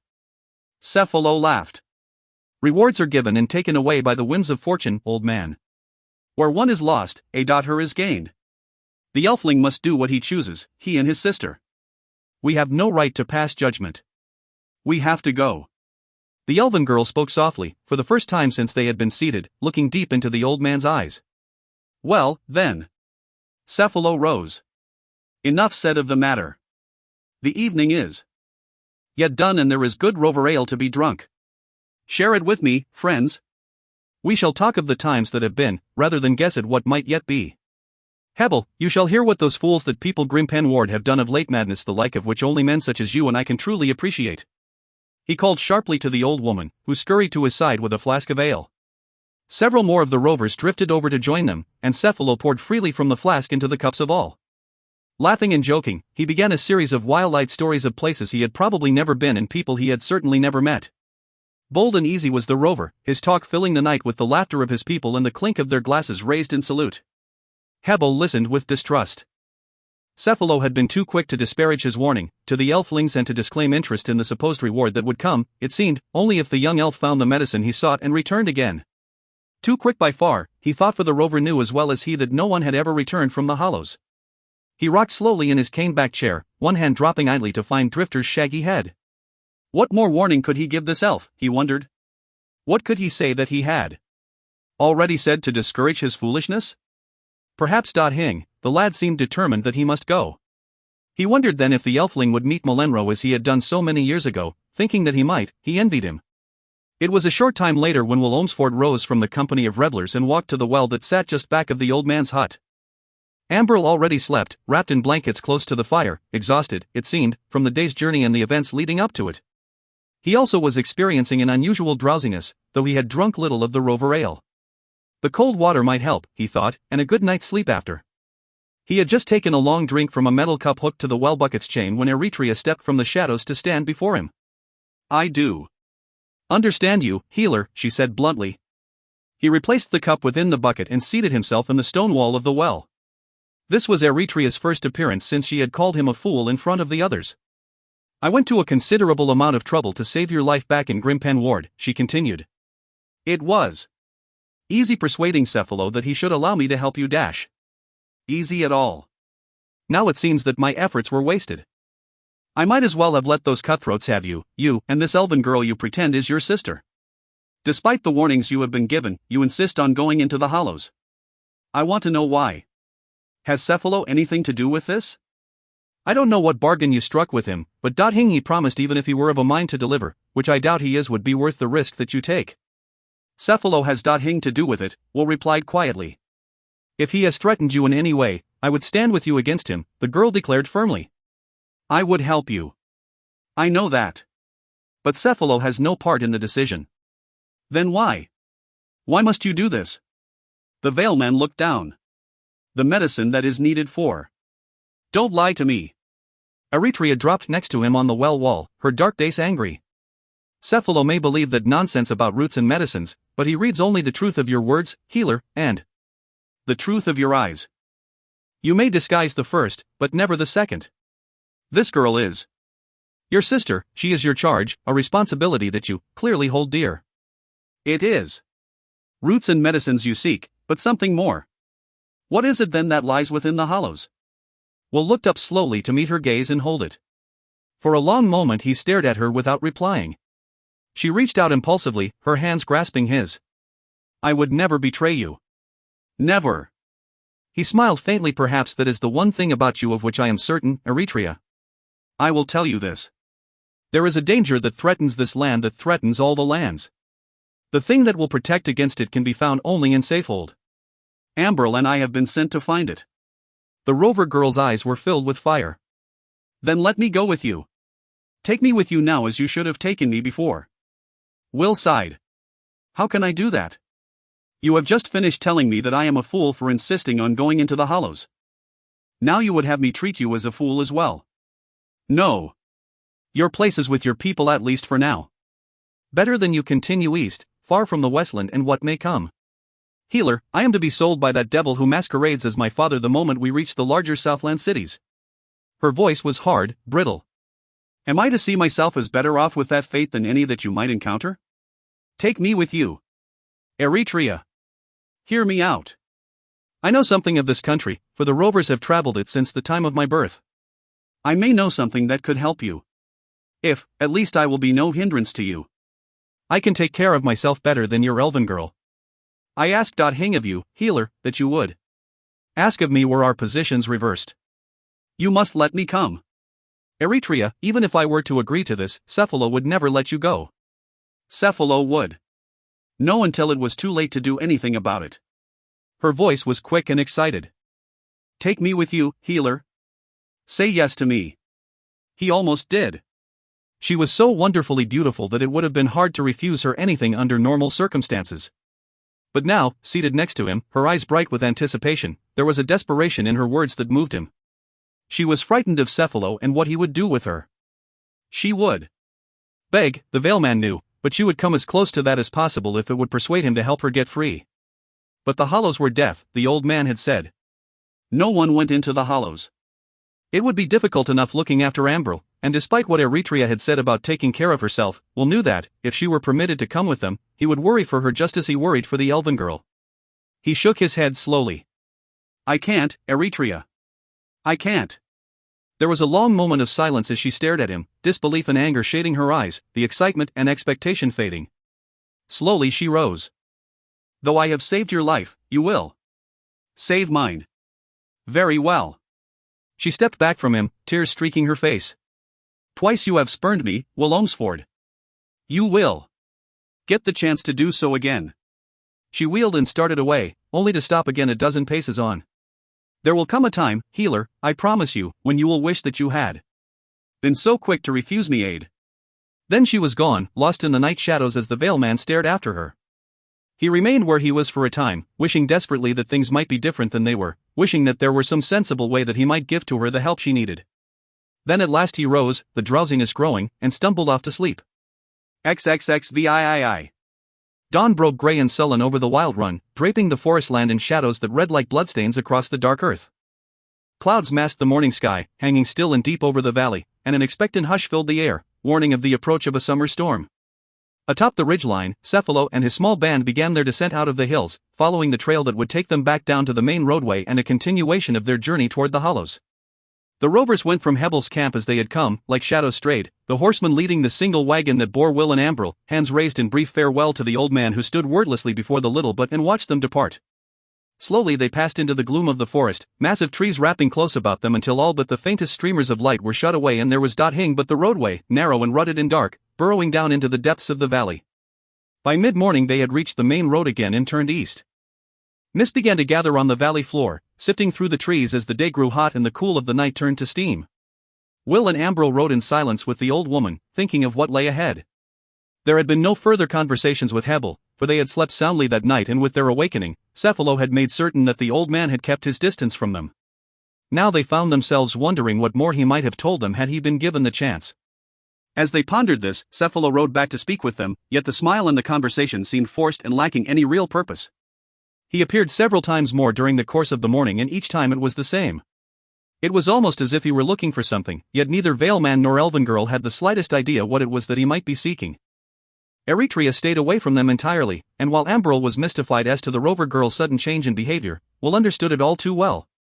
It was nearing midday when Cephalo signaled a halt at a narrow crossroad somewhere deep within the forest. In the distance, thunder rumbled ominously and the wind blew in sudden gusts that shook the trees and scattered leaves and dust. Cephalo rode back to the wagon and stopped beside Will. "This is where we part company, healer," he announced. He pointed to the crossroads. "Your way lies south, down the smaller road. The path is clear, simply stay on it.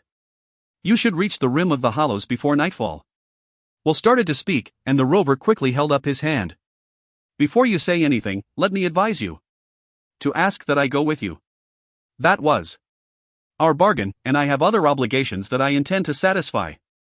"I was about to ask you if we might have some provisions to take with us," Will informed him coolly. The rover shrugged. "Enough for a day or two, no more." He nodded to the old woman, who stepped back through the door of the wagon. Will watched the rover shift uneasily in his saddle. Something was bothering Cephalo. "How will I find you to pay you your share of the reward?" he asked suddenly. "Reward? Oh, yes." Cephalo seemed to have forgotten it momentarily. "Well, as I said before, I will know when you have been paid. I will seek you out, healer." The Veilman nodded, rose, and stepped down from the wagon, then turned back to help Ambril. He glanced at her briefly as he lifted her down. She did feel any easier about the rover's behavior than he did. He turned back to Cephalo. "Could you give us a horse?" "One would." Cephalo cut him short. "There are no horses to be spared. Now I think you should be going. There is a storm coming." The old woman reappeared and handed Will a small sack. The Veilman slung it over one shoulder and thanked her. Then he glanced up at the rover once more. "A safe journey, Cephalo." The big man nodded. "And a quick one to you, healer. Farewell." Will took Ambril's arm and led her through the gathering of horsemen to the crossroads. Eretria sat astride her bay, black hair blowing wildly as the wind swirled past her. When the Veilman reached her side, he stopped momentarily and extended his hand. "Goodbye, Eretria." She nodded, her dark face expressionless, cold, and beautiful. Then without a word, she rode back to join Cephalo. The Veilman stared after her a moment, but she did. "Look at him again."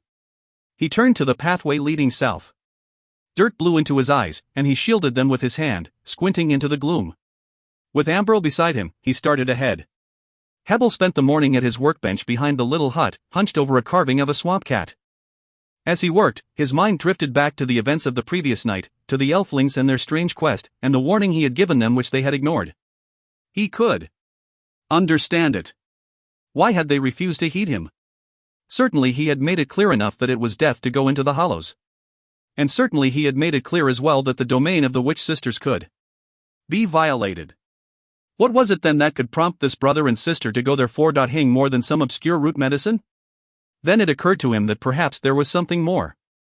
He thought about that for a moment, and the more he thought about it, the more plausible it seemed. After all, they would be so foolish as to entrust a rogue like Cephalo with the truth. No. That young man, he was too quick for that. Safehold lay within the depths of Spire's reach. What sort of root would grow deep within a mountain where no sunlight could ever reach to nourish its growth? But magic had once been done within Safehold. The witch sister had whispered to him magic from her age, lost and forgotten. Did the elflings hope to discover it again? Overhead, the sky darkened further as the storm rolled out of the far country, the howl of the wind in the trees rising to a higher pitch. The old man paused in his work and looked up momentarily. This would be a big one, he thought idly. A bad sign for those elflings who would be caught in the open, for the storm would overtake them before they reached the hollows. He shook his head. He would go after them if he thought it would do any good, but their minds were obviously made up. Still, it was too bad. Whatever they hoped to find within Safehold, be it root medicine or magic, they would have been better off to have forgotten it entirely. They would never live to use it. At his feet, Drifter lifted his shaggy head and sniffed the wind. Then abruptly the dog growled, low, deep, and angry. Hebel stared down at him curiously and glanced about. Shadows fell across the clearing from the forest trees, but Hing moved. Drifter growled again and the hackles on the back of his neck rose. Hebel looked around guardedly. There was something out there, something hidden back to the gloom. He stood up, reaching for the broad axe. Cautiously, he started toward the trees. Drifter crouched beside him, still growling. But then he stopped. He did understand why he stopped, except that suddenly he felt something cold slip into his body, chilling him so badly that he could barely stand. At his feet, Drifter lay on his belly and cried as if he had been struck, his great body cringing. The old man caught a glimpse of something moving, a shadow, massive and cloaked, there one moment and then gone. A fear passed through him, so terrible that he could find the will to thrust it from him. It gripped him cruelly and held him fast as he stared helplessly at the dark forest and wished with everything that was left him that he might turn and flee. The axe fell from his hands and tumbled to the earth, useless. Then the feeling slipped from him, gone as quickly as it had come. All about him the wind howled, and a spattering of rain struck his leathery face. Drawing a deep breath, he reached down for the axe and, with Drifter close against him, backed slowly away until he felt his legs brush up against the workbench. He paused then, one hand gripping the neck of the big dog to keep himself from shaking. With frightening certainty he knew that in 60 years of struggling to survive the dangers of the valley, never before had he come so close to dying. Will and Amberl had walked for less than an hour when the storm overtook them. A sprinkling of heavy drops that slipped teasingly through the dense canopy of trees turned quickly to a downpour. Sheets of rain swept across the pathway, driven by a west wind, and thunder boomed and reverberated through the sodden forest. Ahead, the gloom of the narrow trail darkened further with the rainfall, and water-laden tree limbs began to droop about them in damp trailers. They were soaked in minutes, bereft of the travel cloaks which they had failed to recover from the rovers along with the rest of their clothing. The light garments they had been fitted with in their stead clung to their bodies. There was Hing to be done that would ease their discomfort, however, so they simply put their heads down and walked on.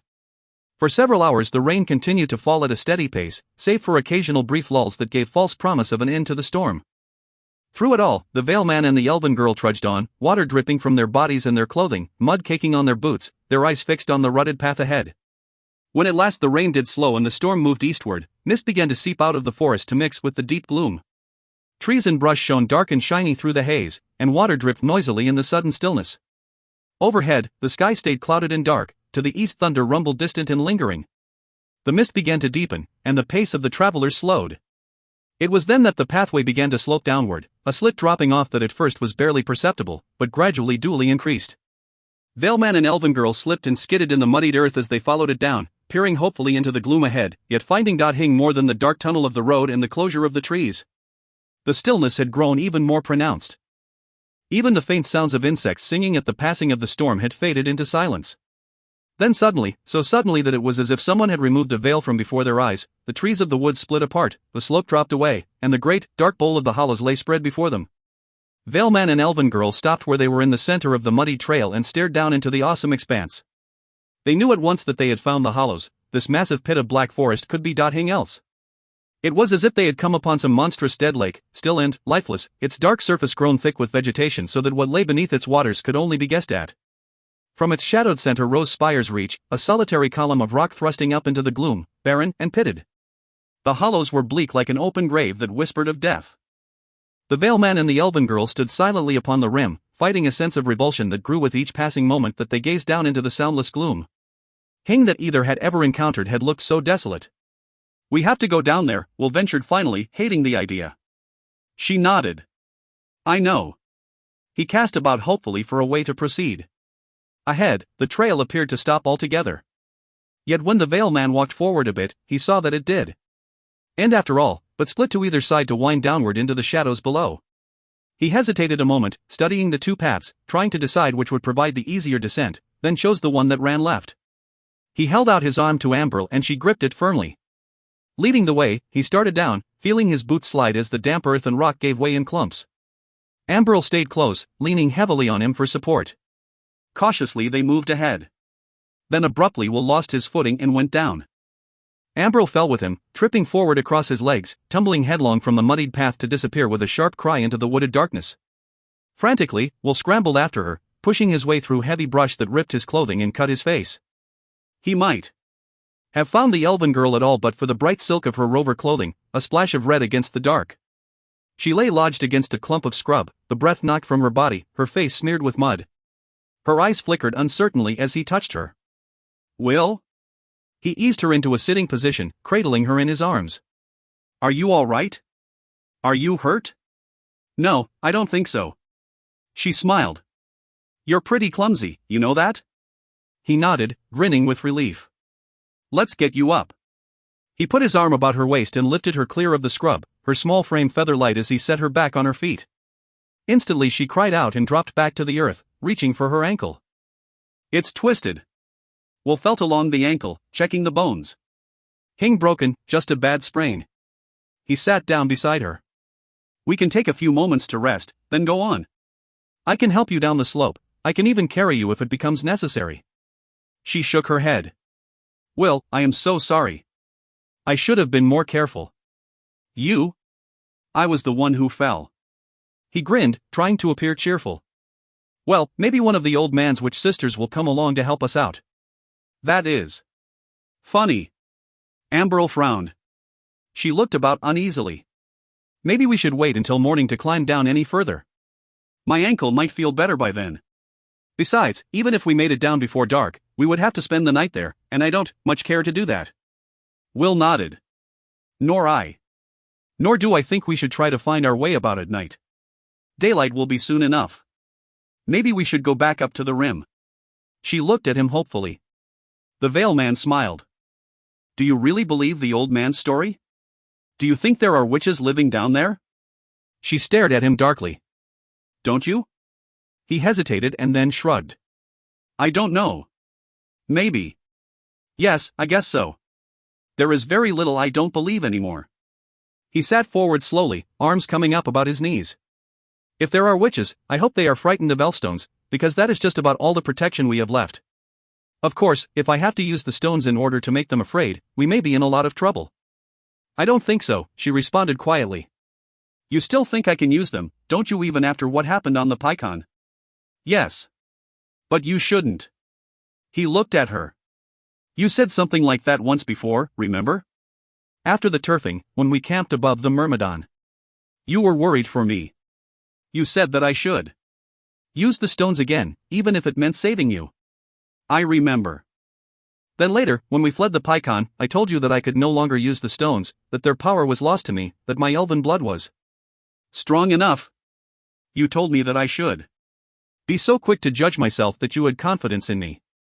"I remember that, too." "Well, look at what we have been saying. I think I should use the stones, but don't think I can.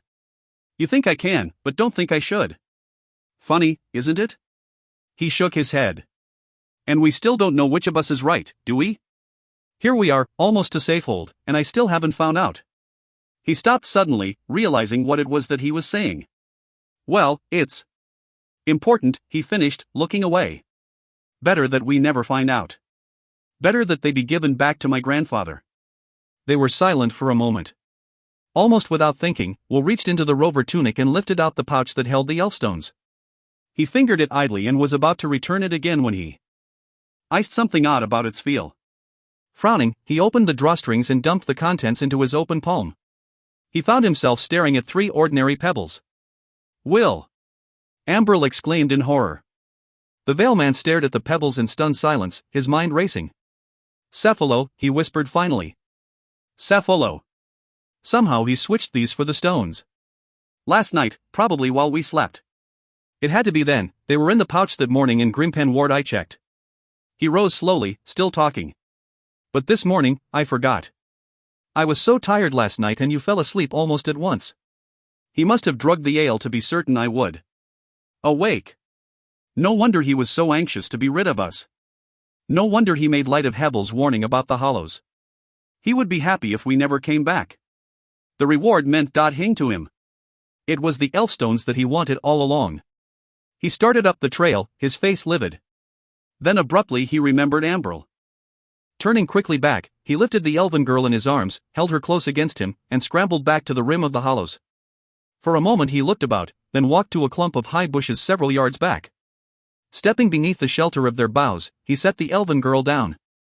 I have to go back for the elfstones, he declared quietly. If I leave you here, will you be all right? Will, you don't need the stones. He shook his head. If we have to test that theory, I would prefer that it be done with the stones in my possession. You heard what the old man said about the hollows. The stones are all that I have to protect you. Ambril's face was white. Cephalo will kill you. Maybe. Maybe he has gotten so far up the trail by this time that I won't even get close to him. But Ambril, I have to try. If I don't find him by dawn, I'll turn back, I promise. With or without the elfstones, I will be with you to go into the hollows. She started to say something more, but then stopped. Tears ran down her cheeks. Her hands lifted to touch his face. I care for you, she whispered. I really do. He looked at her in astonishment. Ambril. Go on, she urged him, her voice breaking. Cephalo will have stopped for the night and you may catch him if you hurry, but be careful, will Omsford do. Give your life foolishly. Come back for me. She reached up to kiss him. Go. Quickly. He stared at her wordlessly for one instant more, then sprang to his feet. Without looking back, he ran from her and in seconds had disappeared into the forest gloom. Act 6. At dawn of the same day that found Will and Ambril faced with the disappearance of the elfstones, the demons attacked Arborlan. With a frightening shriek that shattered the morning stillness and reverberated through the lowland forests, they burst from the cover of the trees, a massive wave of humped and twisted bodies that stretched the length of the Carolyn. In a frenzy that cast aside reason and thought, the creatures of the dark swept out of the gloom that was still thick within the shadowed woods and threw themselves into the waters of the Rill Song. Like a huge stain spreading over the water, they filled the river, large and small, swift and slow, leaping, crawling, shambling bodies surging and heaving through the swift current. Some swam the river's waters, thrusting and kicking to gain the far bank. Those light and fleet flew above, hopped upon, or skimmed over the river's surface. Others, so huge that they might walk upon the river's bottom, lunged awkwardly ahead, snouts and muzzles stretched high, bobbing and dipping. Many rowed crude boats and rafts, poling mindlessly into the river and grasping tightly at whomever or whatever came within reach, thus to be pulled to safety or carried to the bottom with that which had failed to give them aid. Madness gripped the demon horde, born of frustration with and hatred for the enemy that waited a scant few hundred yards away. This time, certainly, they would see that enemy destroyed. But the elves did. Panic. Though the number, size, and ferocity of the demons who came at them might have broken the spirit of a less determined defender, the elves stood their ground. This was to be their final battle. It was their home city that they defended, the heart of the land that had been theirs for as long as the races had existed. All else had been lost now, from the Rill Song west. But the elves were determined that they would lose Arborlan.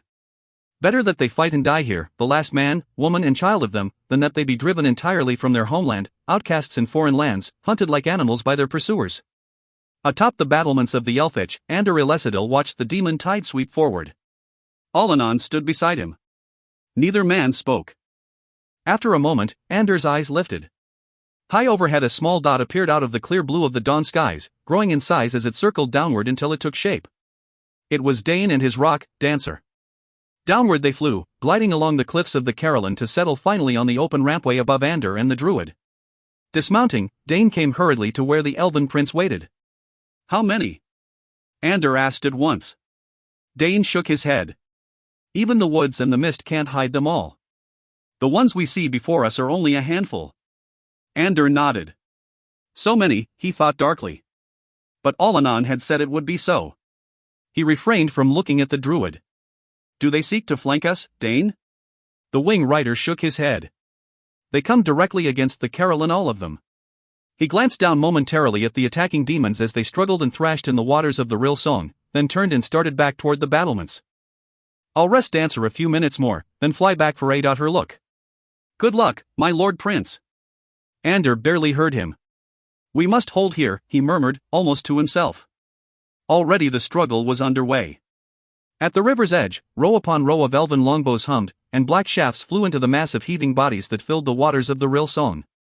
Arrows bounced like harmless twigs from those armored with scales and leather hides, yet some found their mark, and the screams of their victims rose above the cries of attack. Dark forms twisted and sank into the boiling waters, lost in the wave of bodies that came after.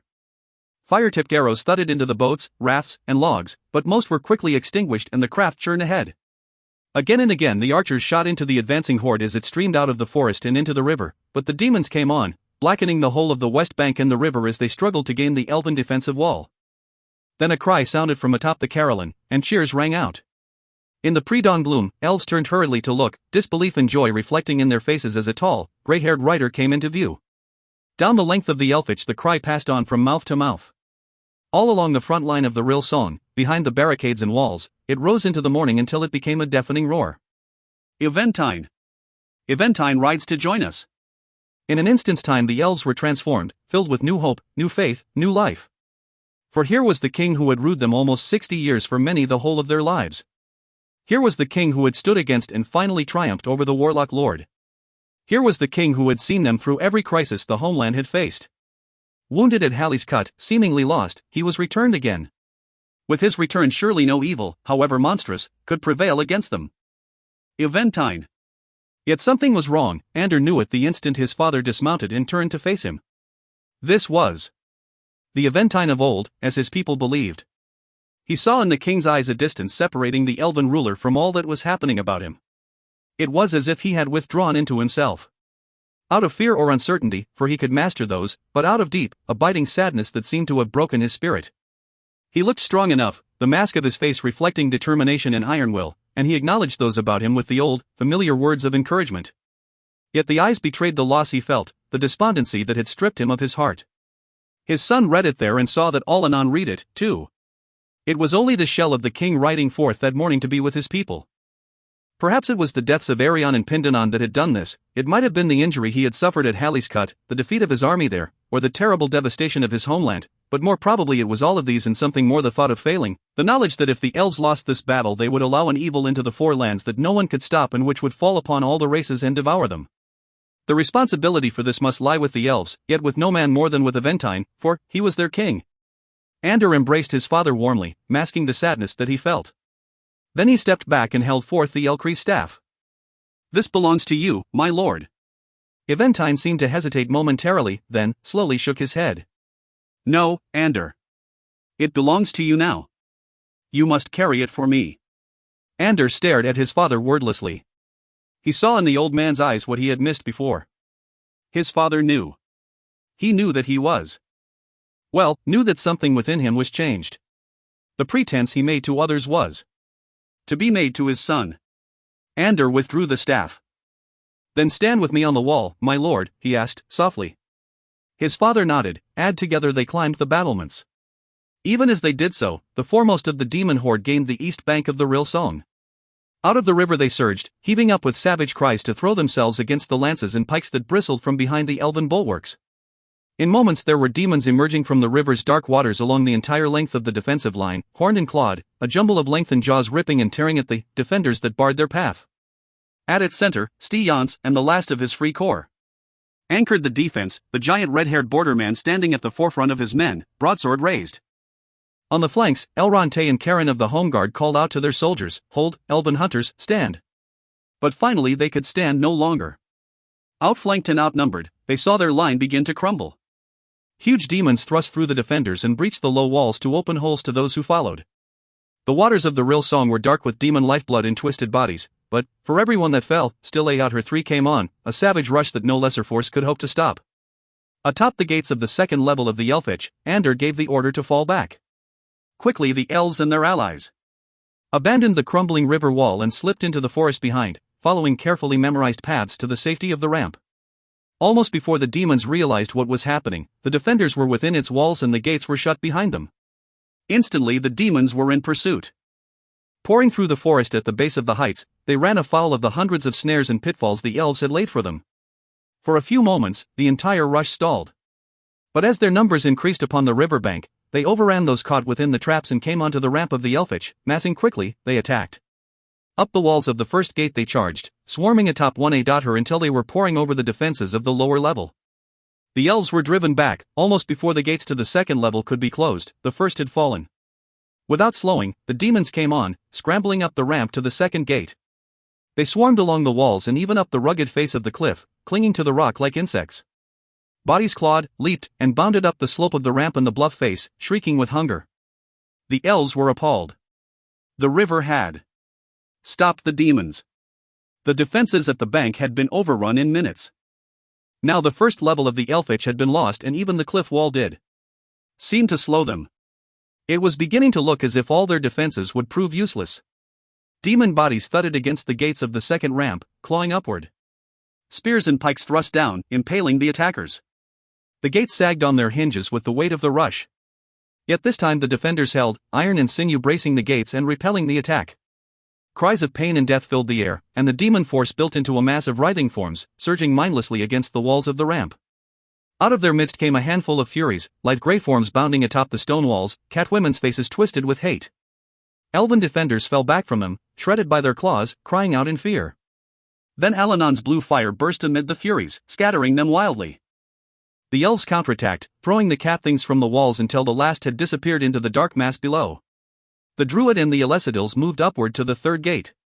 From there they watched as the demon attack gathered force. Still the elven defenders held, archers from the higher levels lending support to the lancers and pikemen below. Demons lending to the cliff face all about the ramp of the Elfich, working their way upward toward the heights in a slow, arduous climb. From atop the bluff, the dwarf sappers used longbows and boulders to knock the black forms loose. One after A.her the demons fell, screaming and twisting to the rocks below. Then suddenly a monstrous demon rose out of the attackers that came at the gates of the second ramp, a scaled creature that stood upon its hind legs like a human but had the body and head of a lizard. Hissing in fury, it threw its bulk against the gate, snapping the crossbars and loosening the hinges. In desperation the elves sought to thrust it back, but the monstrous thing merely shrugged aside the blows, elven weapons snapping apart on its armored body. A second time it threw itself against the gates and this time they split apart, shattering backward into the elves. The defenders fell back at once, fleeing up the Elfich to the third level where the next set of gates stood open to receive them. The lizard thing and its brethren followed after, pouring onto the rampway.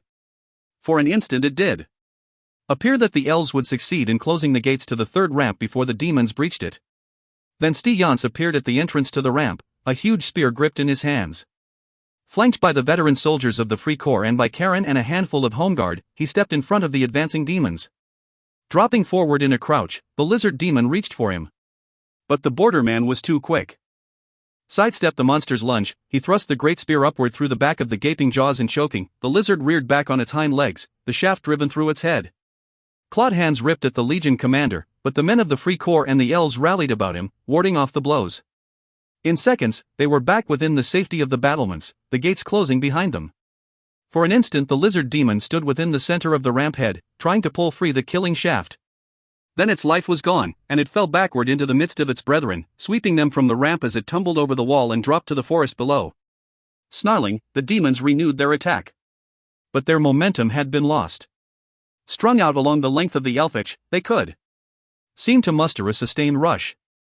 The biggest among them had been slain, lacking A.her to take his place, they milled uncertainly within the walls of the ramp below.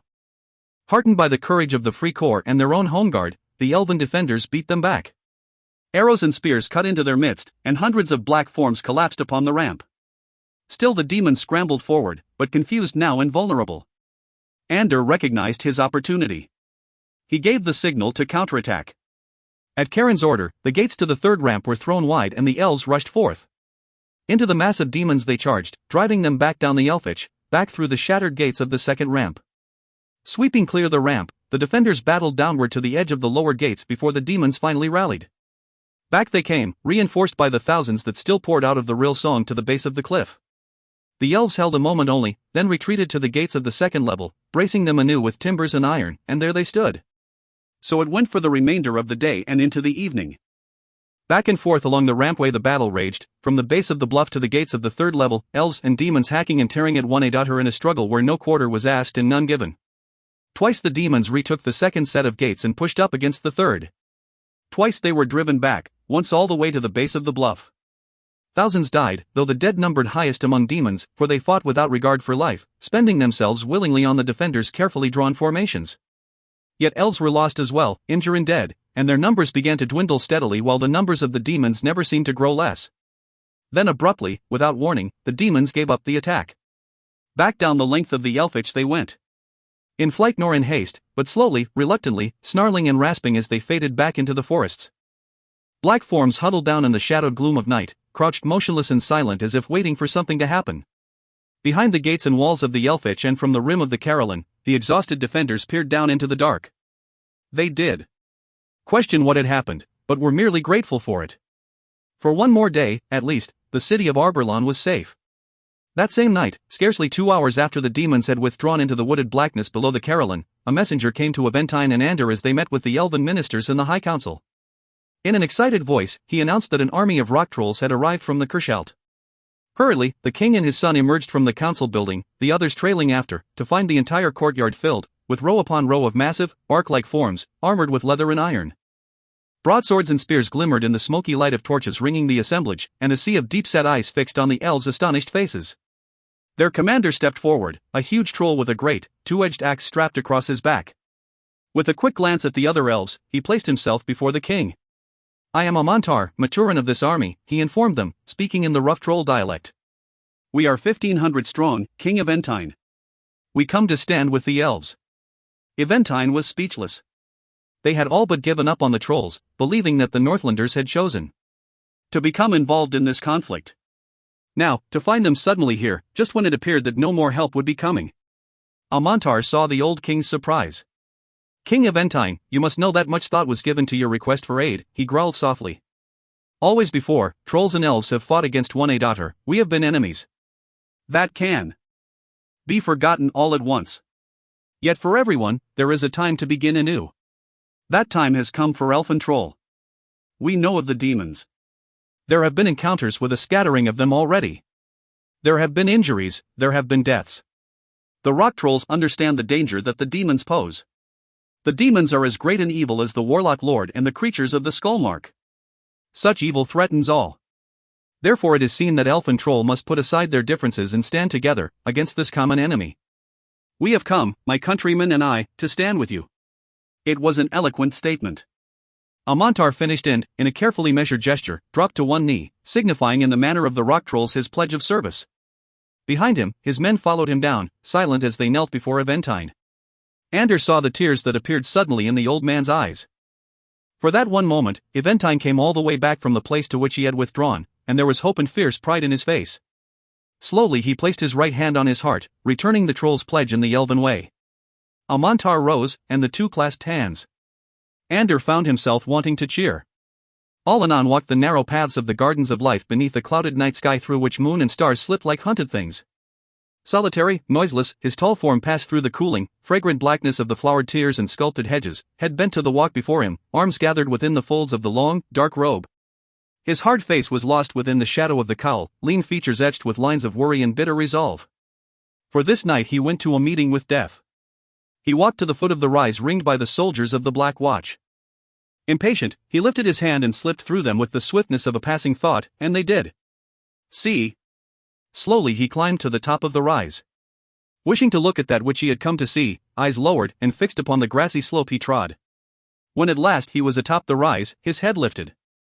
Before him stood the Ellcrys, the once slender and graceful limbs withered and bent like the drying bones of some dead thing. Gone was the fragrance and the color, so that no more than a shadow remained of what had once been so incredibly beautiful. Blood-red leaves lay scattered upon the ground like wads of crumpled parchment. The tree stood bare, nailed against the night sky in a tangle of sticks and peeling bark. Allanon went cold. Even he had been prepared for this. For what he saw, nor for what he felt in seeing. Sorrow welled up within him at the inevitability of what was happening. He was powerless to prevent this, for even the Druids lacked the gift of life eternal. All things must one day pass from the earth, and it was her time. His hand lifted to touch her withered limbs, then dropped again. He did want to feel her pain. Yet he knew that he must have the measure of her, and he brought his hand up again, slowly, gently clasping. Just an instant he lingered, allowing his sense of comfort and hope to flow from his mind into her own, then withdrew. Her day or two, perhaps 3. No more. Then she would be gone. His tall form straightened, hands falling limply to his sides as his dark eyes fixed upon the dying tree. So little time. As he turned away, he wondered if that little time would be time enough to bring Amberl back again. XL. Will Olmsford raced back through the forest of the Wild Run, following the dark rut of the pathway as it tunneled ahead through mist and gloom. Trailing limbs and vines heavy with dampness brushed and slapped at him as he ran, and water splattered from puddles dotting the rain-soaked trail, leaving him streaked with mud. But the Valeman felt none of it, his mind crowded with emotions that spun and twisted to leave him dazed with despair at the loss of the Elfstone's anger against Cephalo, fear for Amberl, and wonderment at the words she had spoken to him. I care for you, she had said and meant it. I care for you. So strange, to hear her say such a thing to him. Once he would never have believed it possible. She had resented and mistrusted him, she had made that clear enough. And he had really liked this elven girl. But the long journey they had begun in the village of Havenstead had taught them much about each other, and the dangers and hardships they had faced and overcome had brought them close. Their lives in that brief span of time had become inextricably bound together. It was really so unexpected then that out of that binding should come some form of affection. The words throbbed in his head, repeating themselves. I care for you. She did, he knew, and wondered suddenly how much he in turn now cared for her. He lost his footing and went down, tumbling forward into the muck and the damp. Angrily he scrambled up, brushed the mud and water away as best he could, and ran on. The afternoon was waning far too rapidly, he would be fortunate just to regain the main roadway before nightfall set in. When that happened, he would have to find his way in total blackness, alone in an unfamiliar land, weaponless save for a hunting knife. Stupid. That was the kindest description he could render for what he had done, letting Cephalo fool him into thinking that he could have the rover's aid for Hing more than a vague promise. Clever Will Olmsford, he chided himself, anger burning through him. And Allanon had thought that you were the one to whom he might safely entrust Amberl. Already his muscles were beginning to cramp with the strain of running. Despair washed through him for a moment as he thought of all that Amberl and he had endured to reach this point, only to face losing everything for want of a bit more caution. 7 elven hunters had given their lives so that he and Amberl might reach the Wild Run. Countless more would have already died defending the Westland against the demons, for surely the forbidding had given way by now. All for Hing, then? All to no end but this? Shame and then determination rushed through him, carrying away the despair. He would never give up, never. He would retrieve the stolen Elfstones. He would return to Amberl. He would see her safely to Spire's Reach, to the Bloodfire, and back once more to Arberlon. He would do all this because he knew that he must, because to do anything less would be to fail. Just Allanon and the elves, but himself as well. He was about to do that. Even as the thought passed from his mind, a shadow appeared on the trail ahead, materializing out of the gloom like some wraith, tall and silent as it awaited his approach. The Valeman drew up short, frightened so badly that he very nearly bolted from the pathway into the forest. Breathing raggedly, he stared at the shadow, realizing suddenly that what he was looking at was a horse and rider. The horse shifted on the trail and stamped. Will walked forward cautiously, wariness turning to disbelief and finally to astonishment. It was Eretria. Surprised? Her voice was cool and measured. Very, he admitted. I have come to save you one last time, Will Olmsford. This time, I think, you will hear better what I have to say. Will came up to her and stopped. Cephalo has the stones. I know that. He drugged your wine, then took them from you last night while you slept. And you did. Hing to warn me? Warn you? She shook her head slowly. I would have warned you, healer. I would have helped you. But you would help me remember? All that I asked of you was that you take me with you when you left. Had you done that, I would have told you of Cephalo's plans for the Elfstones and would have seen to it that you kept them safe. But you spurned me, healer. You left me. You thought yourself able to manage well enough without me. Very well, I decided, I will see how well the healer does without me. She bent down to examine him, her eyes appraising. It does. Pair that you are doing too well. Will nodded slowly, his mind racing. This was no time to say something foolish. Amberl is hurt. She fell and twisted her leg and can walk alone. I had to leave her at the rim of the hollows. You seem very good at leaving women in distress, Eretria snapped. He held his temper. I guess it must appear that way. But sometimes we can always do what we want when it comes to helping others. So you have said. I guess that you must believe it. Have you left the elven girl, then? Only until I get the stones back again. Which you won't without me. Which I will, with or without you. The rover girl stared down at him for a moment, and her face softened. I guess you believe that, too, don't you? Will put his hand on the horse's flank. Are you here to help me, Eretria? She regarded him wordlessly for a moment, then nodded. If you, in turn, will help me. This time you must, you know. When he did respond, she continued speaking. A trade, Will Ohmsford. I will help you get back the stones if you will agree to take me with you when you have them back again. How will you get the stones back? He asked carefully. She smiled for the first time, that familiar, dazzlingly beautiful smile that took his breath away. How will I do it? Healer, I am the child of rovers and the daughter of a thief bought and paid for. He stole them from you, I will steal them from him. I know the trade better than he. All we need do is find him. Won't he be wondering about you by now? She shook her head. When we parted company with you, I told him that I wished to ride ahead to join the caravan. He agreed that I could, for the paths of the Wild Run are well known to the rovers, and I would be clear of the valley by nightfall. As you know, Healer, he wants to be certain that he keeps me safe. Damaged goods bring a poor price. In any case, I rode but a mile beyond Whistle Ridge, then took a second trail that cuts south and joins this one several hundred yards further back. I thought to catch up to you by nightfall, either at the hollows or coming back this way, should you discover sooner the loss of the stones. So you see, Cephalo will realize what I have done until he reaches the main caravan. The wagon slows him, so he will do that until sometime tomorrow. Tonight, he will camp on the road leading out of the valley. Then we have tonight to get back the stones, Will finished. Time enough, she replied. But if we continue to stand here and talk about it. Besides, you don't want to leave the elven girl alone at the hollows for very long, do you? The mention of Amberl jarred him. No. Let's be off. One moment. She backed the horse away from him. First your word. Once I have helped you, then you will help me. You will take me with you when we have the stones back. You will let me stay with you after that until I am a safe distance from Cephalo, and I will decide when that is the case. Promise me, Healer. There was very little else that he could do short of taking her horse from her, and he was at all sure that he'd do that. Very well. I promise. She nodded. Good. To see that you keep that promise, I will keep the stones once I have taken them back again until we are both safely out of this valley. Climb up behind me. Will mounted the horse without comment. There was no way that he was about to let her keep the elfstones, once she had retrieved them from Cephalo, but it was pointless to argue about it here. He settled himself behind the girl, and she turned to look at him. You do deserve what I am doing for you, you know that. But I like you, I like your chances in life, especially with me to aid you. Put your hands about my waist. Will hesitated, then did as he was told. Eretria leaned back into him. Much better, she purred seductively. I prefer you this way to the way you are when the elven girl is about. Now hold tight. With a sudden yell, she put her boots into the flanks of the horse. The startled beast reared up with a scream and shot back along the pathway. Down the wilderness trail they rode, bent low across the horse's neck, limbs whipping against them as they flew through the dark. Eretria seemed to have the eyes of a cat, guiding their mount with a sure and practiced hand past fallen logs and deadwood, over gullies and ruts formed by the sudden rain, down one muddied slope and up the next. Will hung on desperately, wondering if the girl had lost her mind.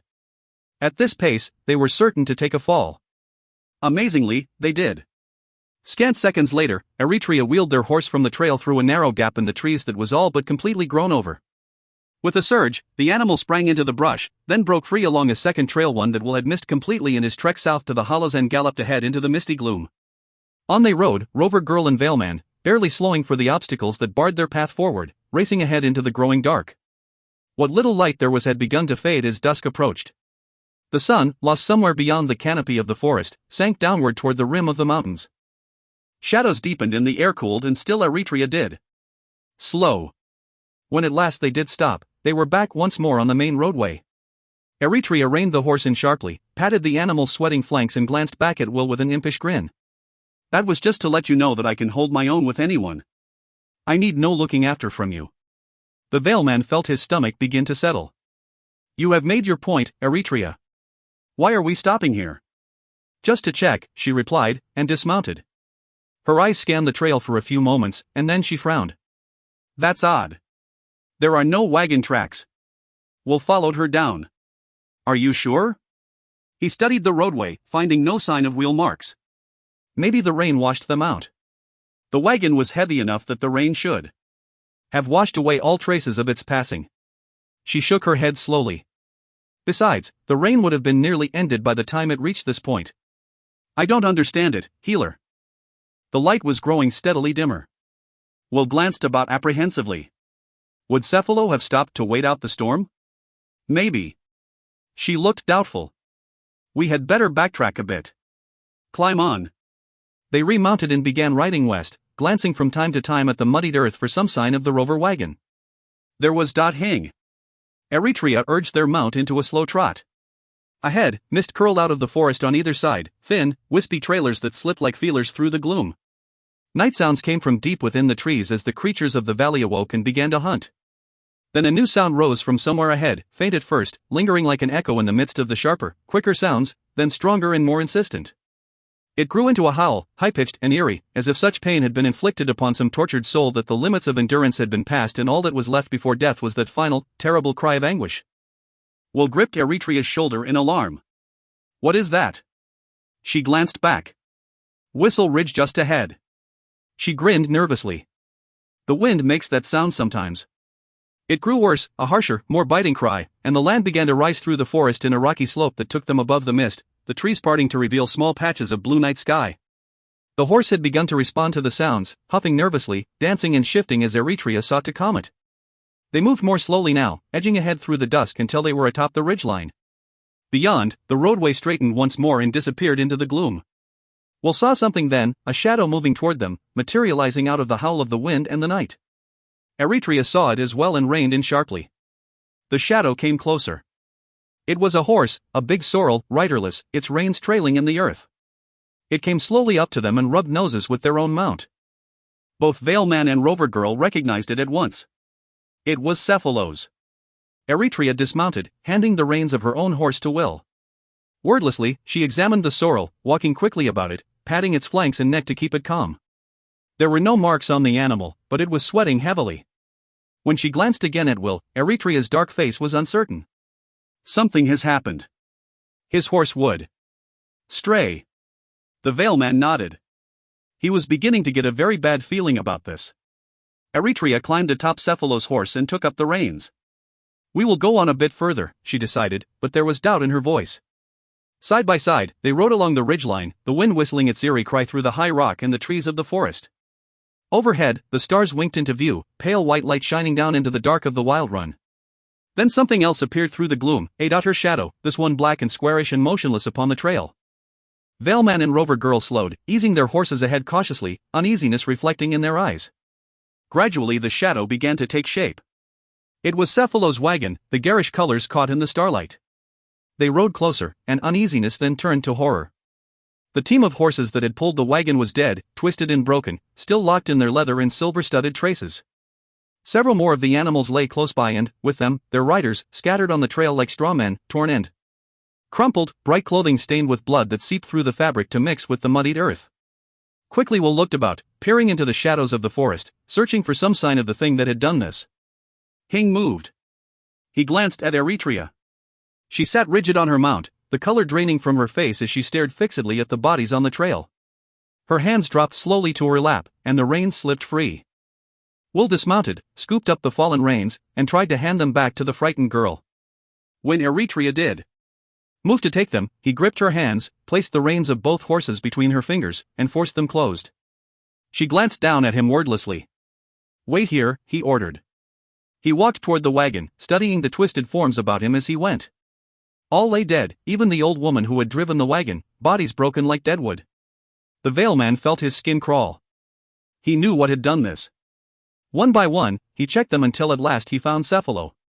The big man was dead as well, his tall form stretched full length upon the ground, forest green cloak shredded, angular features frozen with a look of horror, so ruined was his body that it was nearly impossible to recognize. Will bent down. Slowly he felt through the dead rover's clothing, searching for the elfstones. He found Hing. Fear Ted his stomach. He had to find the stones. Then he iced Cephalo's hands. The right hand clutched at the earth in a gesture that spoke of unbearable agony. The left was flung wide and closed into a fist. The veil man took a deep breath and reached for the left.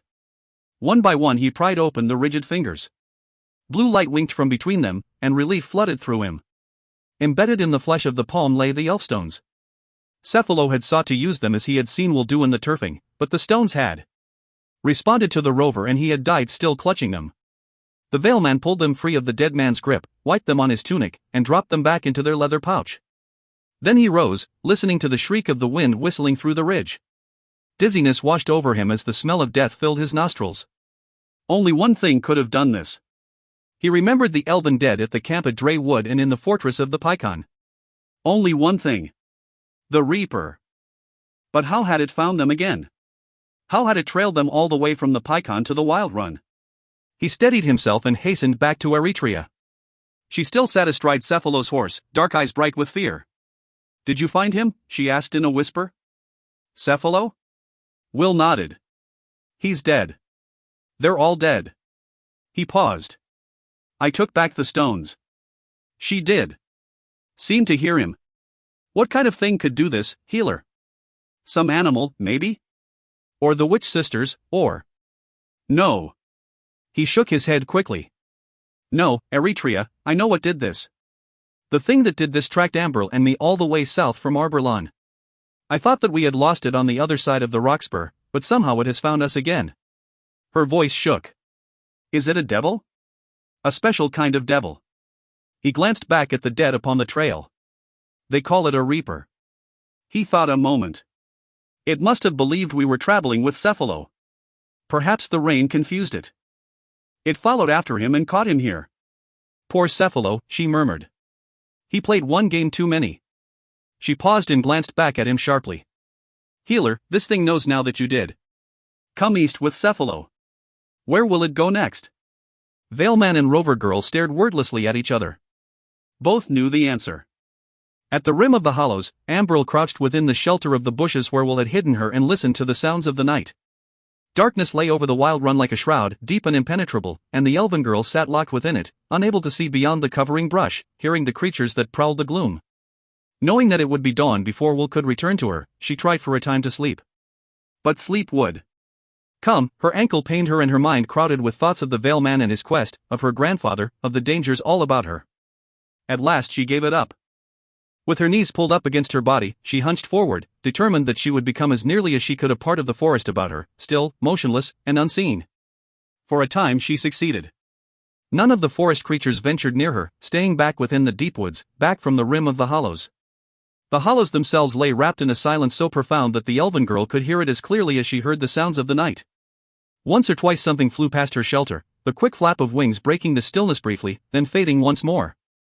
Time slipped away, and she began to nod sleepily. Then the chill swept through her suddenly, as if the warmth had been sapped from the air about her.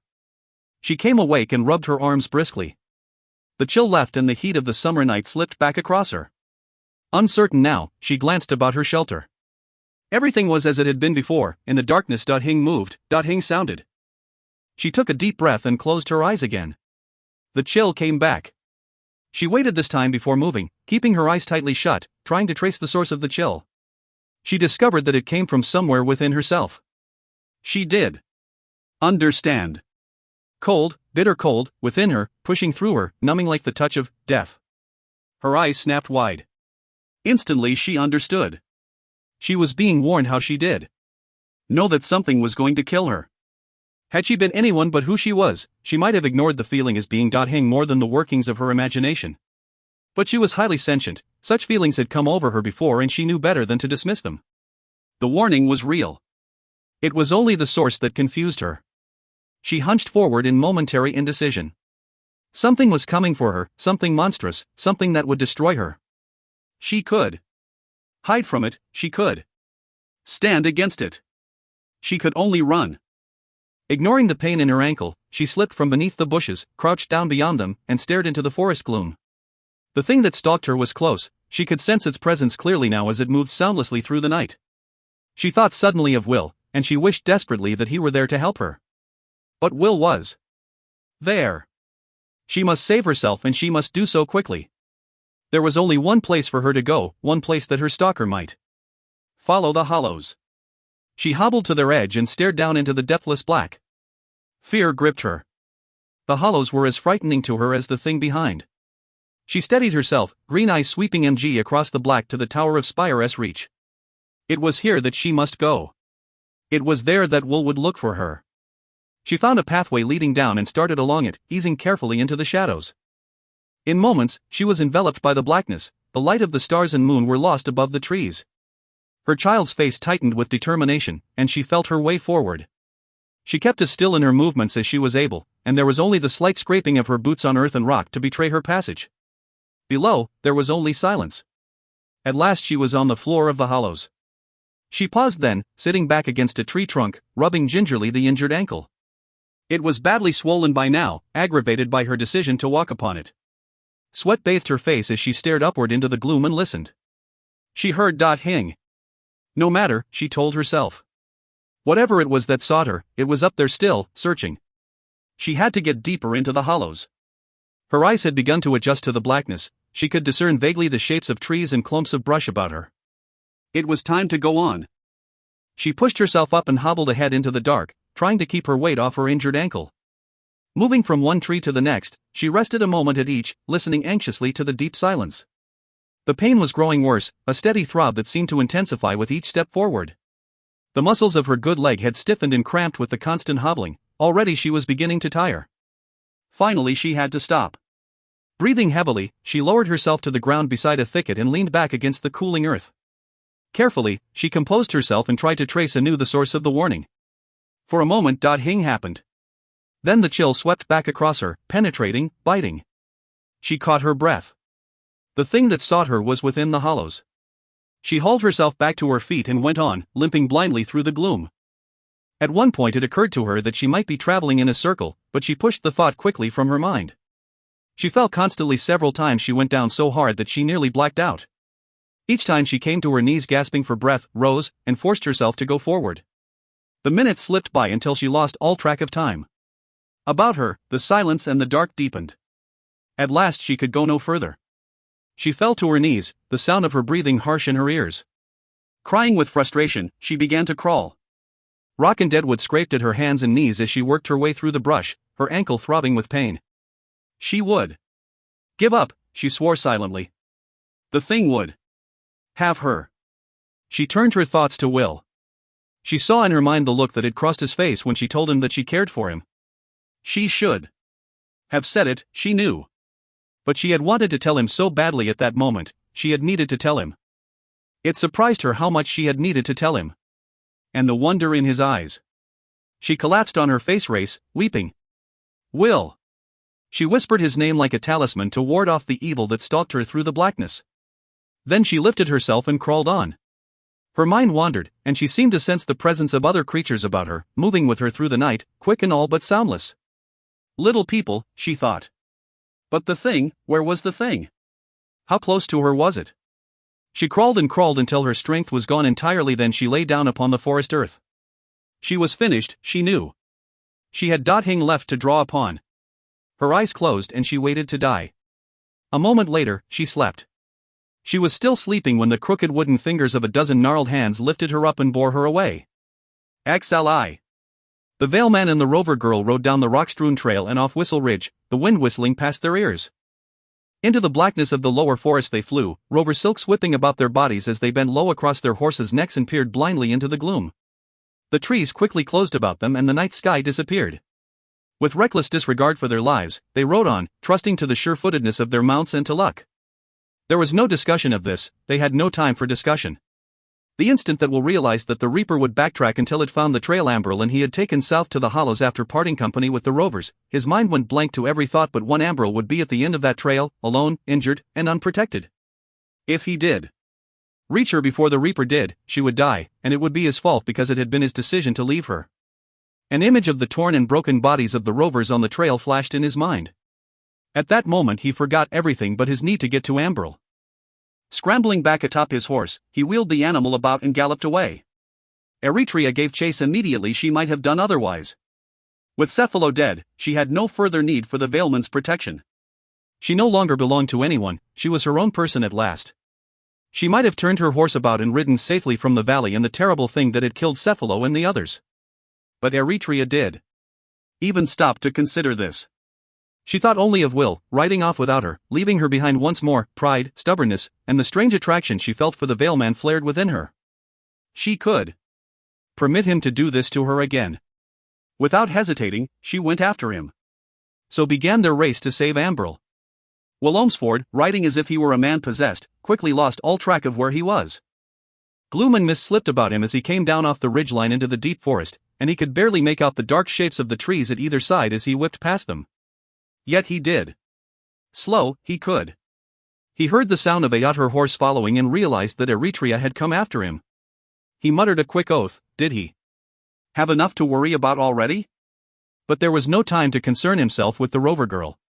He dismissed her from his thoughts and concentrated his efforts on finding the cutoff leading south. Even so, he rode right past it. If Eretria had called out to him, he might have kept riding east all the way to the mountains. Wheeling about in surprise, he charged back again. But now Eretria had taken the lead, spurring her mount forward into the darkness. More familiar than he with the trail, she galloped ahead, calling for him to follow. Surprised all over again, he gave chase. It was a harrowing ride. The darkness was so thorough that even the sharp eyes of the Rover girl could barely pick out the pathway as it twisted through the forest night. Several times the horses almost went down, barely springing clear of gullies and fallen logs that lay across the narrow trail. But these were Rover horses, trained by the finest riders in the Four Lands, and they responded with a quickness and agility that brought a fierce cry from the lips of the Rover girl and left the Valeman breathless. Then suddenly they were back upon the roadway that Ambrel and Will had followed south to the hollows, with branches and vines slapping against them and muddied water lashing up from the deep puddles that had collected upon the trail. Without slowing, they turned south. The minutes slipped by.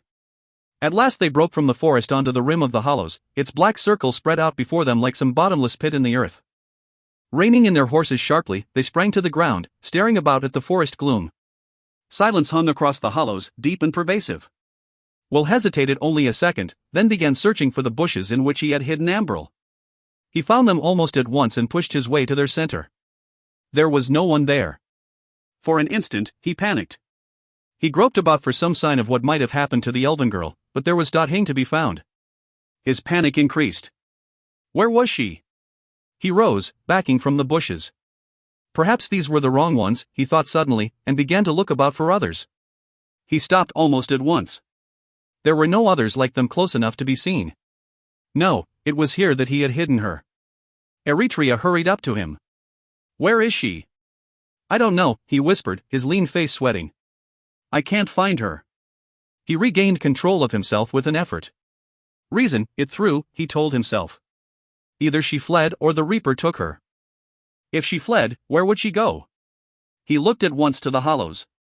There, he decided to Spire's Reach or as close to it as she could get. What if she had been taken, what then? But she had been taken, he realized, because there was no sign of a struggle. She would have fought back, she would have left him some sign. If she had fled, on the other hand, she would have been careful to leave Dothaing behind to show her pursuer that she had been there at all. He took a deep breath. She must have fled. But then a new thought struck him. He was assuming in all of this that Ambrel had fled from the Reaper.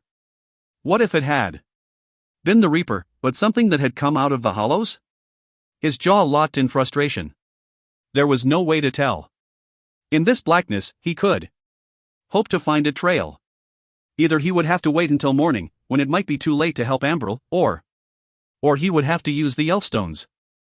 He was reaching for the pouch when Eretria's hand gripped his arm sharply, causing him to jump in surprise. Healer, she whispered. Someone is coming. He felt his stomach k sharply. For an instant he simply stood there, his gaze following the girls as it turned north up the trail they had just traveled. On its shadowed rut, something moved. Fear welled up within the Veilman. His hand fumbled within his tunic and lifted free the elfstones. At his side, Eretria snatched from her boot a wicked-looking dagger. Together they faced the approaching shadow. Just hold on now. A familiar voice called out to them. Will looked at Eretria and she at him. Slowly they lowered elfstones and dagger. The voice belonged to Hebel. Eretria muttered something under her breath and moved to retrieve the horses, which had strayed back into the forest. Down the trail trudged Hebel, the shaggy form of Drifter close at his heels. He wore leather woodsman's garb and carried a sack strapped across his back, a longbow and arrows over one shoulder, and a hunting knife at his waist. He moved with a peculiar hunching motion, leaning heavily on a gnarled walking stick. As he came up to them, they could see that he was spattered from head to foot with mud. You nearly ran me down, you know, he snapped. Look at me. If I'd been foolish enough to stand any further out on the trail than I did when I hailed you back there, I'd be covered with hoofprints as well as mud. What do you think you were doing, riding about the forest like that? It's black as 6 feet under out there and you ride about like it was broad daylight. Why didn't you stop when I called out to you, for cat's sake? Well, because we didn't hear you, Will answered in bewilderment. That's because you weren't listening like you should have been. Hebel was about to forgive them. He lurched right up to the Veilman. Took one all day, to get here all day. Without a horse, I might point out. What took you so confounded long then?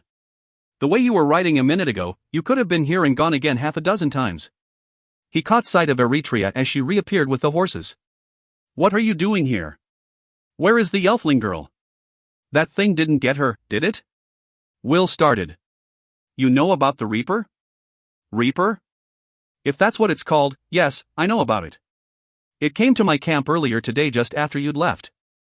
Looking for you, it appears now, though at the time I wasn't sure. Never really saw the thing, just caught a glimpse. I think if I'd seen it close up, I'd be dead now. I think so, too, the Veilman agreed. Cephalo and the others are. It caught up with them on Whistle Ridge. Hebel nodded soberly. Cephalo was bound to come to that end sooner or later. He glanced at Eretria. Sorry, girl, but that's the truth of it. Then he turned back to Will. Now where's the little elfling? I don't know, Will answered him. I had to go back. He hesitated. I had to go back for something I left behind with Cephalo. Amberl had injured her ankle, so I hid her in some bushes. I went back a different way than I had come, or I would probably be dead as well. I found Eretria, or she found me, I guess, and after we saw what had happened to Cephalo, we came back here as fast as we could. But now Amberl is gone, and I can't be sure what has happened to her. I can't even be sure whether the Reaper has been here yet or is still tracking us. It's come and gone, Hebel told him. Drifter and I have been tracking it while it's been tracking you. Lost the trail at the fort because the Reaper went east to Whistle Ridge while Drifter and I came south after you. But then the trail started up again further south. Thing must have cut through the wilderness. If it could do that, it's dangerous, elfling. Ask Cephalo how dangerous it is, Eretria muttered, glancing about at the forest shadows. Healer, can we get out of here now? Until we find out what happened to Amberl, Will insisted. Hebel tapped his arm. Show me where you left the girl. We'll walk to the clump of bushes, with Eretria, the old man, and the dog trailing after, and pointed to the opening leading in. Hebel bent down, peered inside, and whistled Drifter to him. He spoke quietly to the dog and the animal came forward, sniffed about, then moved over to the rim of the hollows as the others watched. He has the scent, Drifter has. Hebel grunted with satisfaction. Drifter stopped and growled softly. She is down in the hollows, elfling. The Reaper is down there, too. Probably still tracking her. I'd have guessed as much. Then we have to find her right away. Will started forward. Hebel caught his arm. No need to rush, elfling. That's the hollows we're talking about, remember? Hang down there, but the witch sisters and the things that serve them. Anything else sets one foot in the hollows gets snatched right up. I know that from what Melenro told me 60 years ago. He shook his head. By now, the girl and the thing tracking her are keeping company with one of the sisters that, or they're dead. Will went white. Would the witches kill them, Hebel? The old man seemed to think it over. Oh. The girl, I'd guess dash. Right away. The thing they would. And don't think they couldn't, elfling. I don't know what to think anymore, Will replied slowly. He gazed down into the blackness of the hollows. I do know this much, I am going down there and I am going to find Ambril. Right now. He started to say something to Eritrea, but the rover girl rut him short. Don't waste your breath, healer. I'm going with you. The way she said it left little room for argument. He glanced at Hebel. I'm coming, too, Elfling, the old man announced. But you said yourself that no one should go into the hollows, Will pointed out. I don't understand why you're even here. Hebel shrugged. Because it doesn't matter where I am anymore, Elfling, and hasn't for a long time. I'm an old man, I've done in this life the things I've wanted to do, been where I wanted to go, seen what I've wanted to see. Hing left for me now. Hing except for maybe this one thing. I want to see what's down there in those hollows. He shook his head ruefully. Thought about it for 60 years, off and on. Always told myself that one day I'd find out, like thinking about a deep pool, you always wonder what's at the bottom. He rubbed his bearded chin. Well, a sane man wouldn't waste his time with a thing like that, and I was a sane man when I was younger, though I guess some thought different. Now I'm tired of being sane, tired of just thinking about going down there instead of doing it. You made me decide. When you first told me what you intended, I thought to persuade you otherwise, just as I persuaded myself. I was certain that you would lose interest quick enough when you heard what I had to say. I was wrong. I saw that whatever it was that you were looking for was important enough that being afraid didn't matter to you. So why should it matter so much to me, I thought. Then after that Reaper thing passed me by and left me knowing how close I'd come to dying, I realized it didn't. All that really mattered was finding out about those hollows. So I came after you. I decided that we should go looking together. Will understood. Let's hope that we both find what we are looking for. Well, maybe I can be of some help to you. The old man shrugged. This is Melenroa's end of the hollows. She might remember me, Elfling. For an instant his thoughts wandered, then he glanced at Will. Drifter can track for as long as it's needed. He whistled. Take us down, dog. Go, boy. Drifter disappeared over the rim of the hollows. Eritrea stripped saddles and bridles from the horses and slapped them sharply to send them galloping back through the forest. Then she joined Will and the old man. In a line, they started down into the hollows.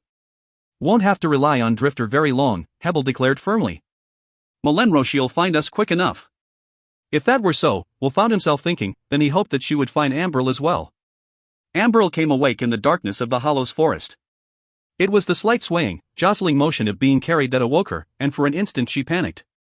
Gnarled fingers held her fast, locked tightly about her arms and legs, her body, even her neck and head, fingers so rough they felt as if they were made of wood. Her first reaction was to want to break free, but she resisted it with a desperate effort and forced herself to remain still. Whatever had her did. Yet no, she was awake. If she were to have any advantage at all, it lay in this. For the moment, at least, she must continue to feign sleep and learn what she could. She had no idea how long she had slept. It might have been minutes or hours or even longer. She thought, though, that it was still the same night. Logic told her it must be. She thought, too, that whatever it was that had her, it was the thing that had pursued her into the hollows. Had that thing found her, it would simply have killed her. This, therefore, must be something else. The old man, Hebel, had told Will and her that the hollows were the private domain of the witch sisters. Perhaps it was one of them that had her. She felt somewhat better, having reasoned that much through, and she relaxed a bit, trying to make out something of the terrain through which she was moving. It was difficult to do this, the trees shut away even the smallest trace of stars and moon, leaving everything shrouded in deepest night. Were it for the familiar woodland smells, she might have known there was a forest about. The silence was intense. The few sounds were distant and brief, cries that came from the wilderness beyond the hollows. Yet there was her sound, she corrected herself, a sort of skittering noise like the chafing of limbs in a breeze, except that there was no breeze, and the sound came from beneath her. From above. Whatever it was that earned her was making the noise. The minutes slipped by. She thought briefly of Will, trying to imagine what he might do in her place. That made her smile in spite of herself. Who could tell what wild stunt Will might try in such a situation? Then she wondered if she would ever see him again. Her muscles were beginning to cramp, and she decided to see if she could do something to ease the discomfort without giving herself away.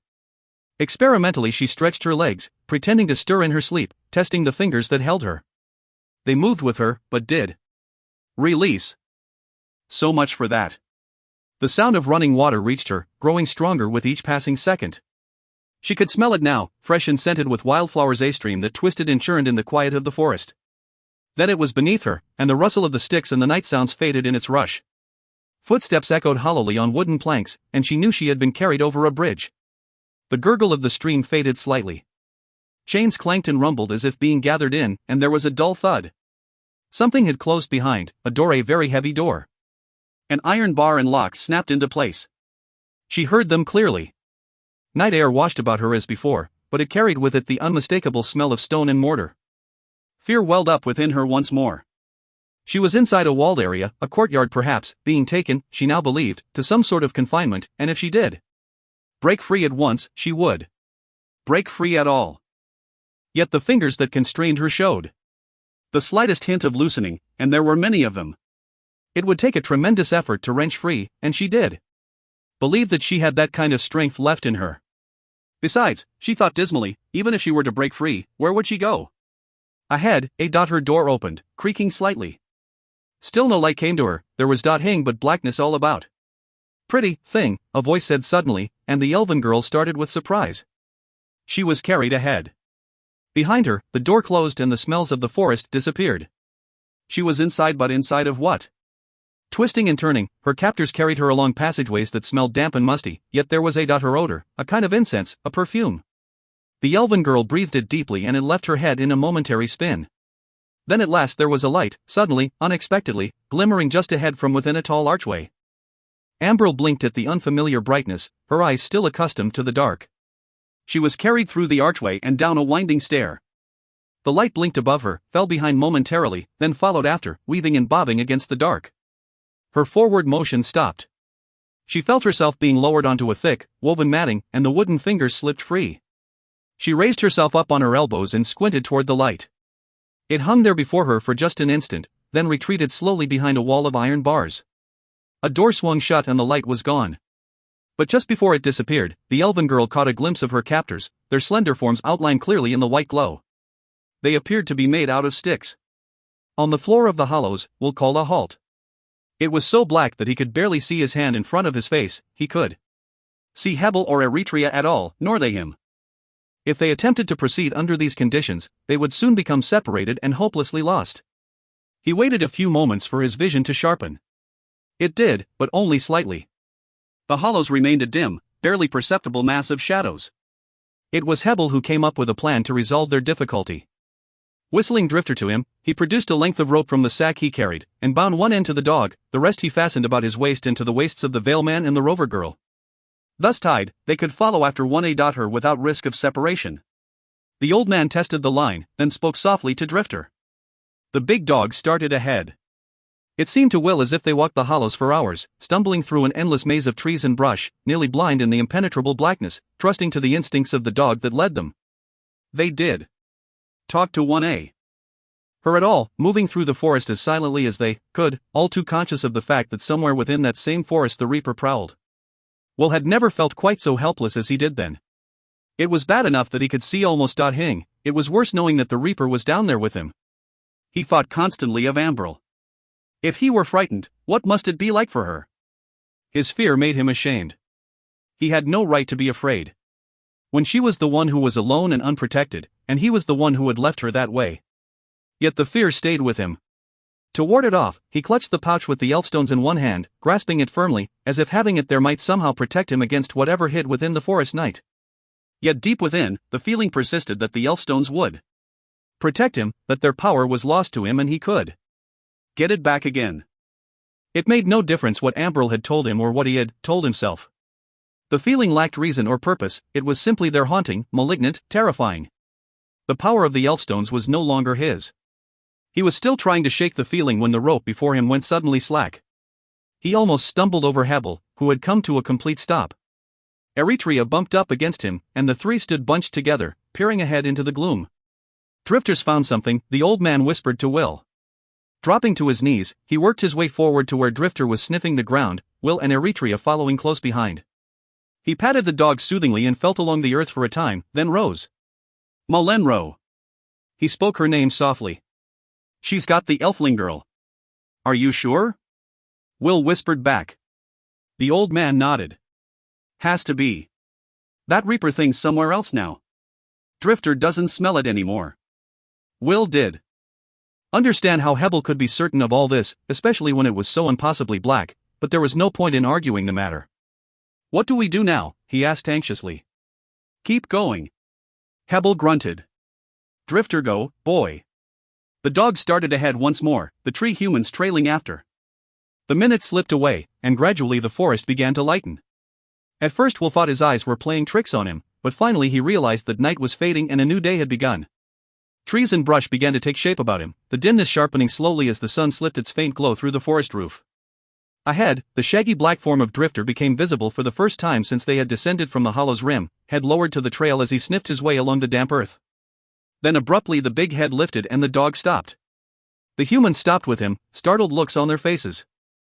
Before them stood the strangest creature that any of them had ever seen. It was a man made of sticks, 2 arms, 2 legs and a body all of sticks, gnarled roots curling out from the ends of the arms and legs to form fingers and toes. It had no head. It faced them, or at least they thought it faced them, since the roots that formed its fingers and toes appeared to point in their direction.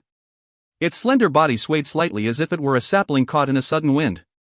Then it turned and walked back into the forest. Hebel glanced quickly at the other two. I told you. That's Malenroa's work. Beckoning hurriedly to them, he started after the creature. Will and Eritrea looked doubtfully at each other, then followed. Wordlessly, the little procession trudged ahead into the gloom, weaving and twisting through the maze of the forest. After a time, other stick men like the first began to appear about them, headless, gnarled things, noiseless but for the slight skittering sound they made as they walked. Almost before the humans knew it, there were dozens of the creatures ringing them, trailing like ghosts through the shadows. I told you, Hebel kept whispering back to the Veilman and the Rover girl, his leathered face intense. Then abruptly the forest thinned. Before them stood a solitary tower, its dark turret rising up into the trees that grew about it. It sat atop a small knoll, a nearly windowless keep, its stone-aged, worn, and grown thick with vines and moss. The knoll had become an island, encircled by a stream that flowed from somewhere back in the forest, winding its way down in a series of drops and turns before meandering off into the trees to their left. A low wall ringed the tower, built close to the bank of the stream. Where it faced them, a drawbridge stood open and empty, chains hanging limply from small watch houses at either side, a heavy wooden bridgehead spanning the waters beneath. All about the rise and the tower grew massive oaks, ancient trees whose boughs interwoven shut away the morning sky, leaving the isle, like the rest of the hollows, draped in deepest shadow. The stick man they had followed stopped. It turned about slightly, as if its headless form would ascertain whether or they were there. Then it began walking toward the drawbridge. Hebel limped after it without hesitating, Drifter at his side. Will and Eritrea hung back a moment, less certain than the old man that they ought to go further. The tower was a forbidding structure, they knew that they should set foot within its walls, knew that they had already gone much farther than they should. But the Veilman sensed somehow that it was here he would find Ambril. He looked back at Eritrea, and they started forward. Down to the edge of the stream the little band went, following the silent stick man, its brethren all about them. Except for the sounds of their movements and the flow of the stream, the forest lay wrapped in silence. The stick man stepped onto the bridgehead and walked across, fading from sight in the shadow of the gate. The men, the girl, and the dog passed over the bridge behind it, Will and Eritrea casting apprehensive glances at the massive black tower beyond. Then they were beneath the gate. The stick man reappeared before them, standing now just beyond the shadowed arch. In a line, they moved forward, watching as it started once more toward the tower. They had barely walked clear of the gateway when they heard the sudden sound of chains creaking and groaning. Behind them, the drawbridge lifted and sealed against the wall. Now there was no turning back. In a K, they walked to the tower. The stick man was waiting, standing within a high alcove that sheltered a pair of broad, iron-bound wooden doors. One door stood open. The stick man stepped through and was gone. Will stared upward at the massive stone face of the tower, then reached into his tunic and brought forth the pouch that contained the elfstones. With the others, he stepped through the doorway into blackness. For an instant no one moved, standing just within the entry, peering blindly into the gloom. Then the door swung shut behind them, locks snapping into place. Light flared from within a glass-enclosed lamp that hung suspended from above, its glow white and soft, neither from burning oil nor pitch, but something that gave off no flame as it burned. All about stood the stick men, their gnarled shadows cast upon stone walls, swaying gently in the light. From the gloom behind them, a woman appeared, cloaked all in black and trailing long streamers of crimson nightshade. Malenro, Hebel whispered, and Will Olmsford felt the air about him turn to ice. XLII. The second day of the battle for Arborlawn belonged to Ander Ilesidil. It was a day of blood and pain, of death and great courage. All during the night the demon hordes had continued to ferry their brethren across the waters of the Rilsong, singly and in groups, until, for the first time since their break from the forbidding, the whole of their army was gathered to strike, massed at the base of the Carolyn from cliff face to riverbank, stretched north and south as far as the eye could see, awesome and terrible and endless in number. At dawn, they attacked the city. Up against the walls of the Elfich they rushed, wave upon wave, maddened and howling with hate. Up against the heights they surged, scrambling onto the sheer rock, clawing their way through a hail of arrows. Onward they came, like a wave that would sweep across the defenders who waited and leave them buried. It was Ander Ellcrys who made the difference. It was as if on that day he became at last the king his father had been, the king who had led the elves against the armies of the warlock lord those 50 years past. Gone was the weariness and the disillusion. Gone was the doubt that had haunted him since Halley's Cut. He believed again in himself and in the determination of those who fought with him. It was an historic moment, and the elven prince became its focal point.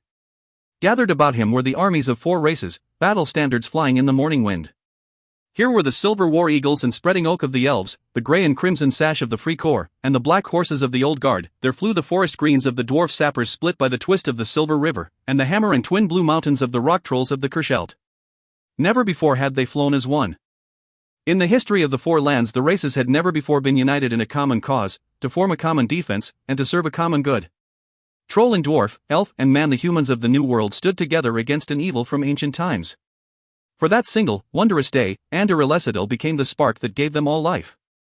He was everywhere at once, from the rim of the bluff to the gates of the Elfich, sometimes on horseback, sometimes afoot, always where the fighting was the heaviest.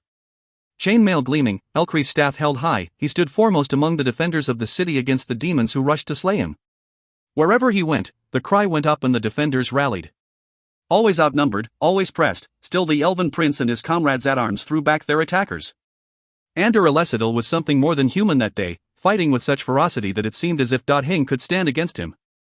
Time after time, the demons sought to pull him down, recognizing quickly that this single man was the heart of the elven defense. Time after time, it seemed as if they would succeed, wringing Ander in a swarm of raging black bodies. But each time he fought his way free. Each time, the demons were driven back. It was a day of heroes, for all of the defenders of Arborlon were inspired by the courage of the elven prince. Eventine Ellcrys stood with his son and fought bravely, his very presence lending heart to the elves about him. Allanan was there as well, his cloaked form standing head and shoulders above the armored men about him as the blue fire arced from his fingers into the midst of the raging demons. Twice the demons broke through the gates of the 3rd ramp, and twice the rock trolls under the command of Amontar drove them back again. Stians and the men of the Free Corps broke a 3rd assault, counterattacking with such savagery that they swept the demons all the way back to the 2nd ramp and for a time threatened to retake its gates. Elven cavalry and dwarf sappers repulsed sally after sally along the rim of the Carolyn, throwing tack scores of demons who managed to scale the cliff face and threatened to flank the defenders on the Elfich. But it was Ander who led them, Ander who gave them renewed strength when it seemed that they could stand no longer, Ander who rallied them at every point.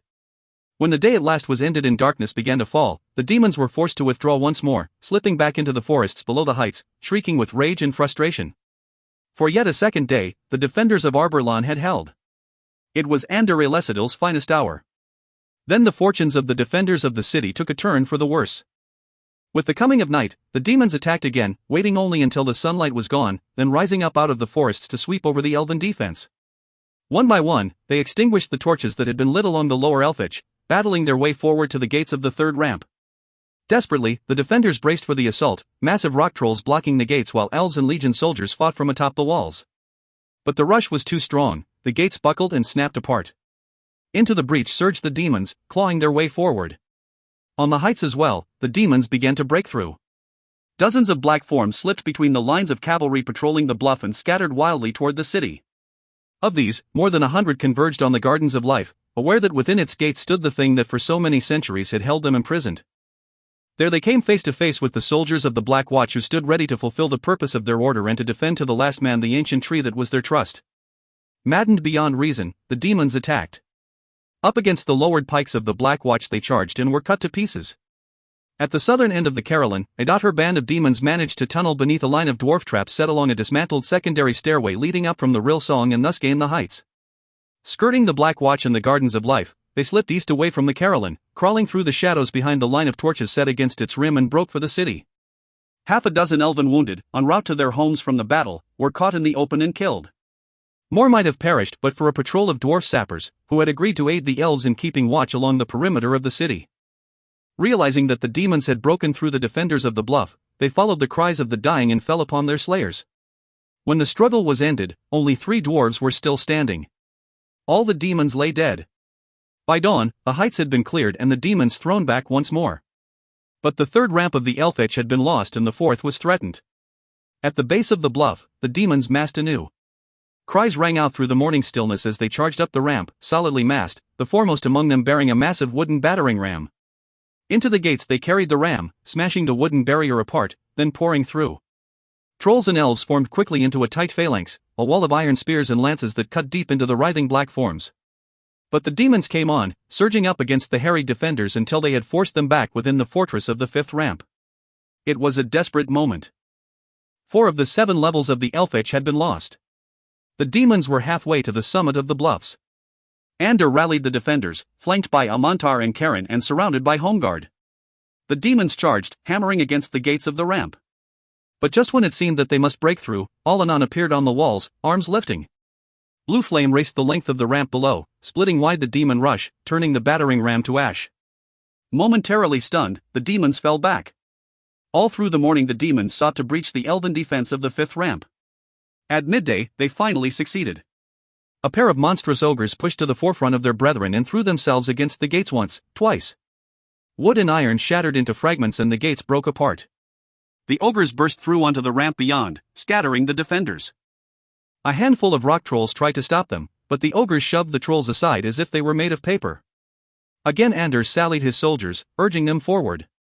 But demons were pouring through the ruined gates now, sweeping over the defenders. Then Eventine Elesidil's horse was killed beneath him as he rode back toward the safety of the gates above, and the old king tumbled to the rampway.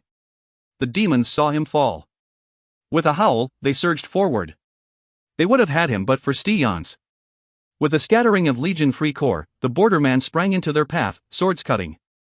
Behind them, Eventine staggered to his knees, dazed and bloodied, but alive. Quickly Karen brought the home guard to the king's rescue, and they carried him from the battle. The soldiers of the Free Corps held for a moment longer, then they too were swept aside. The demons pushed forward, thrusting past the elves who tried to bar their way. Leading the assault were the ogres who had forced the gates, crushing all who came within reach. Ander Elesidil leaped to stop them, Ellcrys' staff raised high as he called to the defenders of the city to stand with him. But the rush was too strong. Amantar and Styons were fighting for their lives at the walls of the ramp, unable to reach the elven prince. For one terrifying moment, he stood virtually alone before the demon rush. But only for a moment. Atop the gates of the 6th court, Alanon whistled Dane down from the edge of the carillon. Without a word, he snatched Dancer's reins from the surprised wing rider and vaulted atop the giant rock.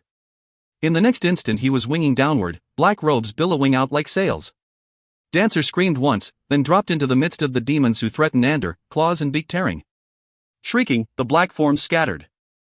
Blue fire spurted from the druid's fingers, and the ramp before him erupted in flame. Then pulling an astonished Ander up beside him, the druid called out to Dancer and the rock lifted back into the air. Below, the last of the defenders fell back, pouring through the gates of the 6th ramp to safety for a few seconds longer. The druid fire burned, then as uttered and died. Enraged, the demons charged after the fleeing defenders.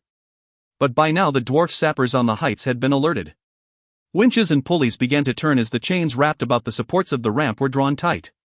Bulwark's carefully concealed trap was about to be sprung.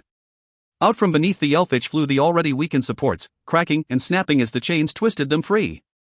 With a shudder, the ramp head below the 6th level sank downward and fell apart. The demons caught upon it disappeared in a cloud of rubble. Shrieks and cries filled the air, and the whole of the lower ramp was lost from view. When the dust cleared again, the Ellcrys was a pile of crushed stone and shattered wooden beams from the gates of the 6th ramp downward to the 4th. Demon bodies lay scattered on the cliff face, lodged within the rubble, broken and lifeless.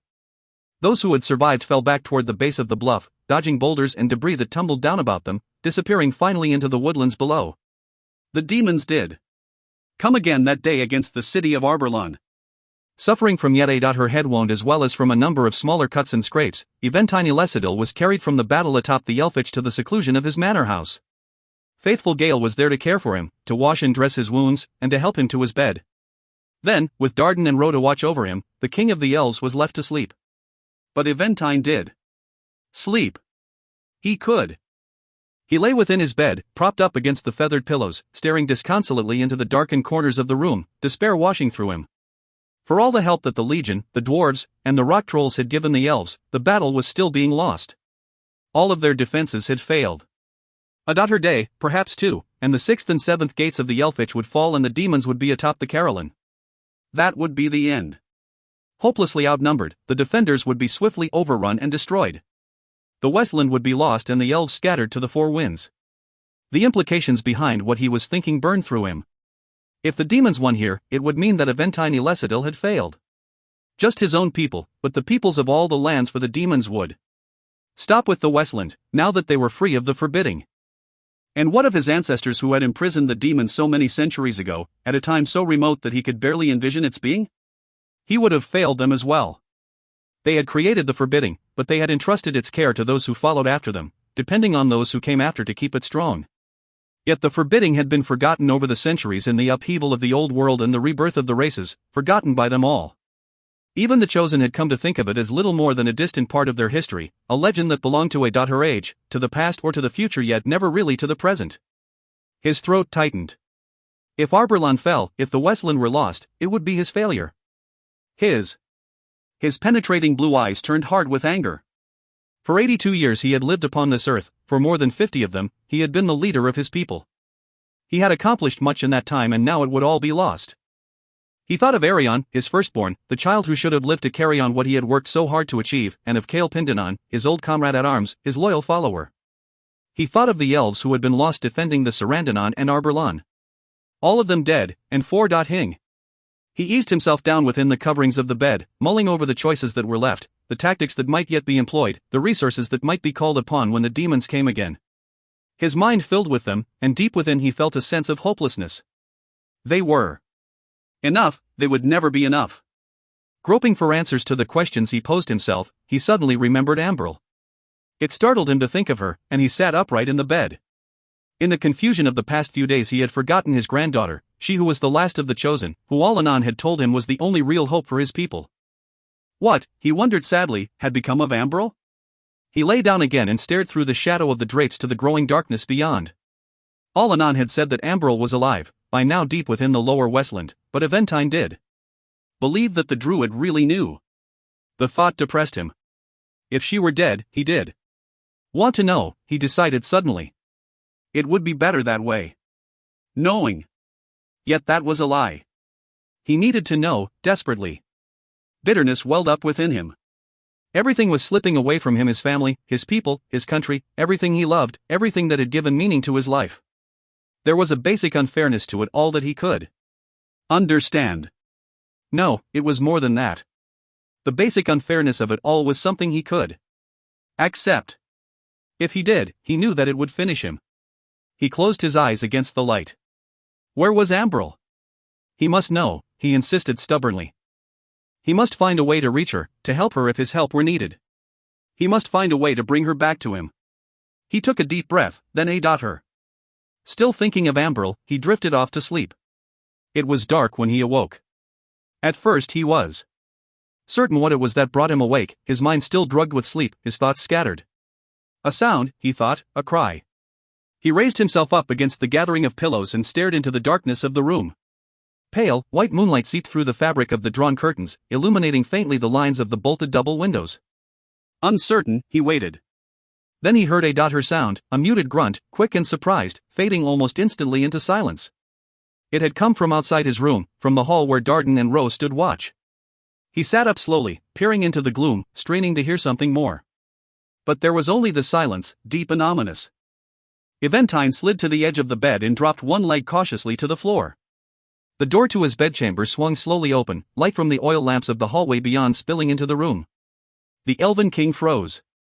Through the opening came Manx, heavy body hunched forward in a low crouch, grizzled head swinging to where his master sat upon the bed.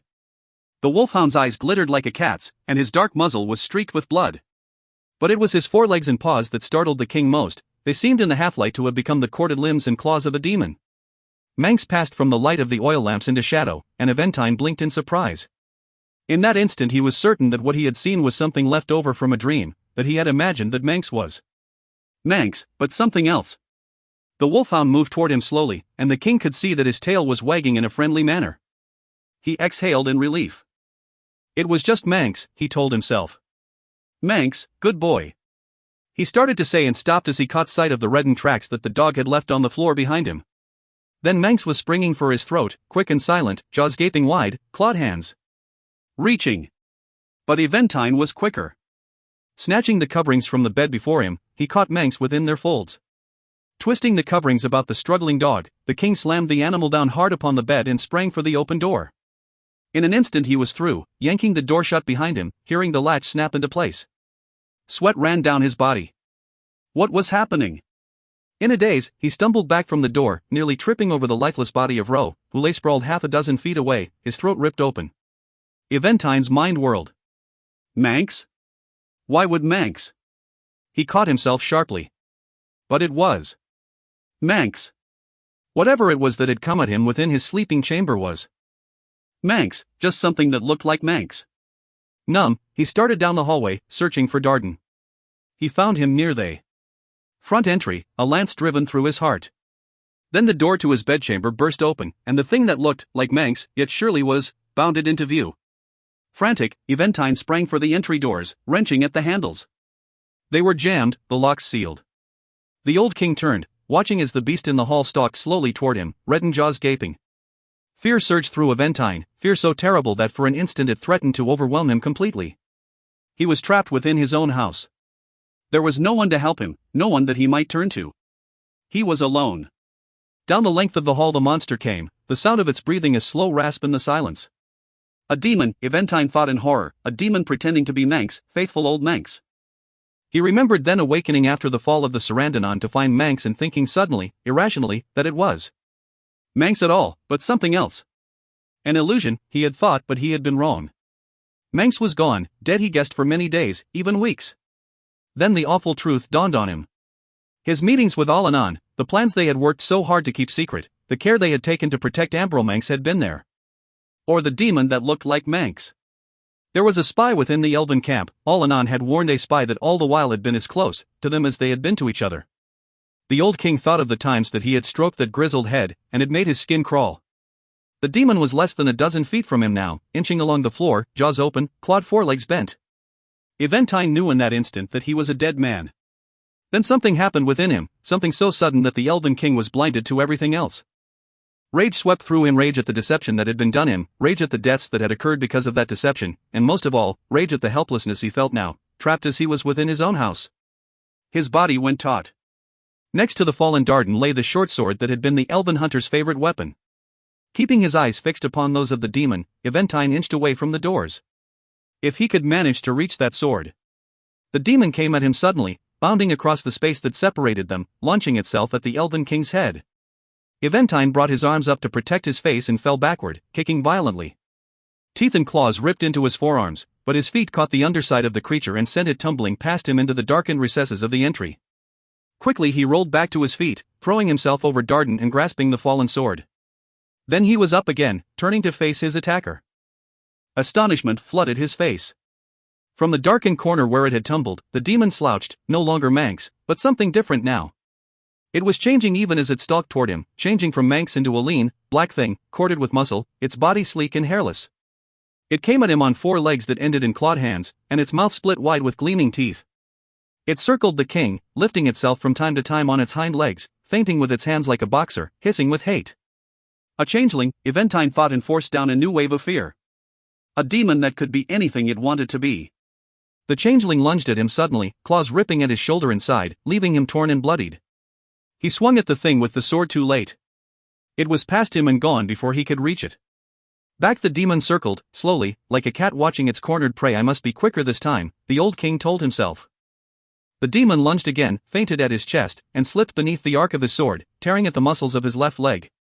Pain shot through the leg, and he dropped to his knees, struggling to remain upright. For an instant his vision blurred, then cleared once more as he forced himself to rise. Before him the changeling crouched, waiting.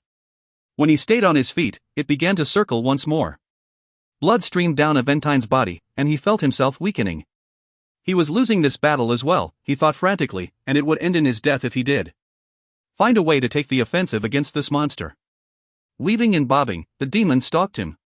The king tried to corner it, but it stepped nimbly away from him, far too quick for the wounded old man. Eventine stopped his pursuit, it was gaining him. Hing. He watched as the demon continued to circle, hissing. Then, in a desperate gamble, the elven king pretended to stumble and fall, staggering heavily to his knees. Pain shot through him as he did so, but the deception worked. Thinking the old man finished, the changeling lunged. But this time Eventine was waiting. He caught the monster in the chest, the sword biting deep through bone and muscle. Shrieking in pain, the demon clawed and bit at the elven king, then twisted free. Blood ran from the slash, a greenish-red ichor that stained the sleek, black body. They crouched face to face, elven king and demon, both wounded, each waiting for the other to drop his guard. Once more, the demon began to circle, blood trailing after it along the floor. Eventine Ellcrys braced, turning to follow the demon's movement.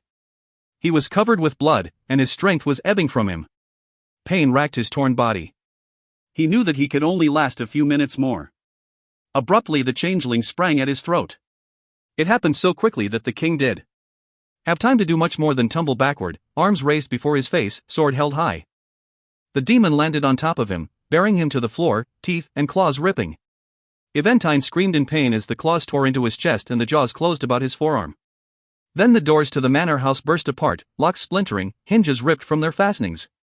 Shouts rang through the darkened entryway as it filled with armed men. In a haze of anguish, Eventine cried out.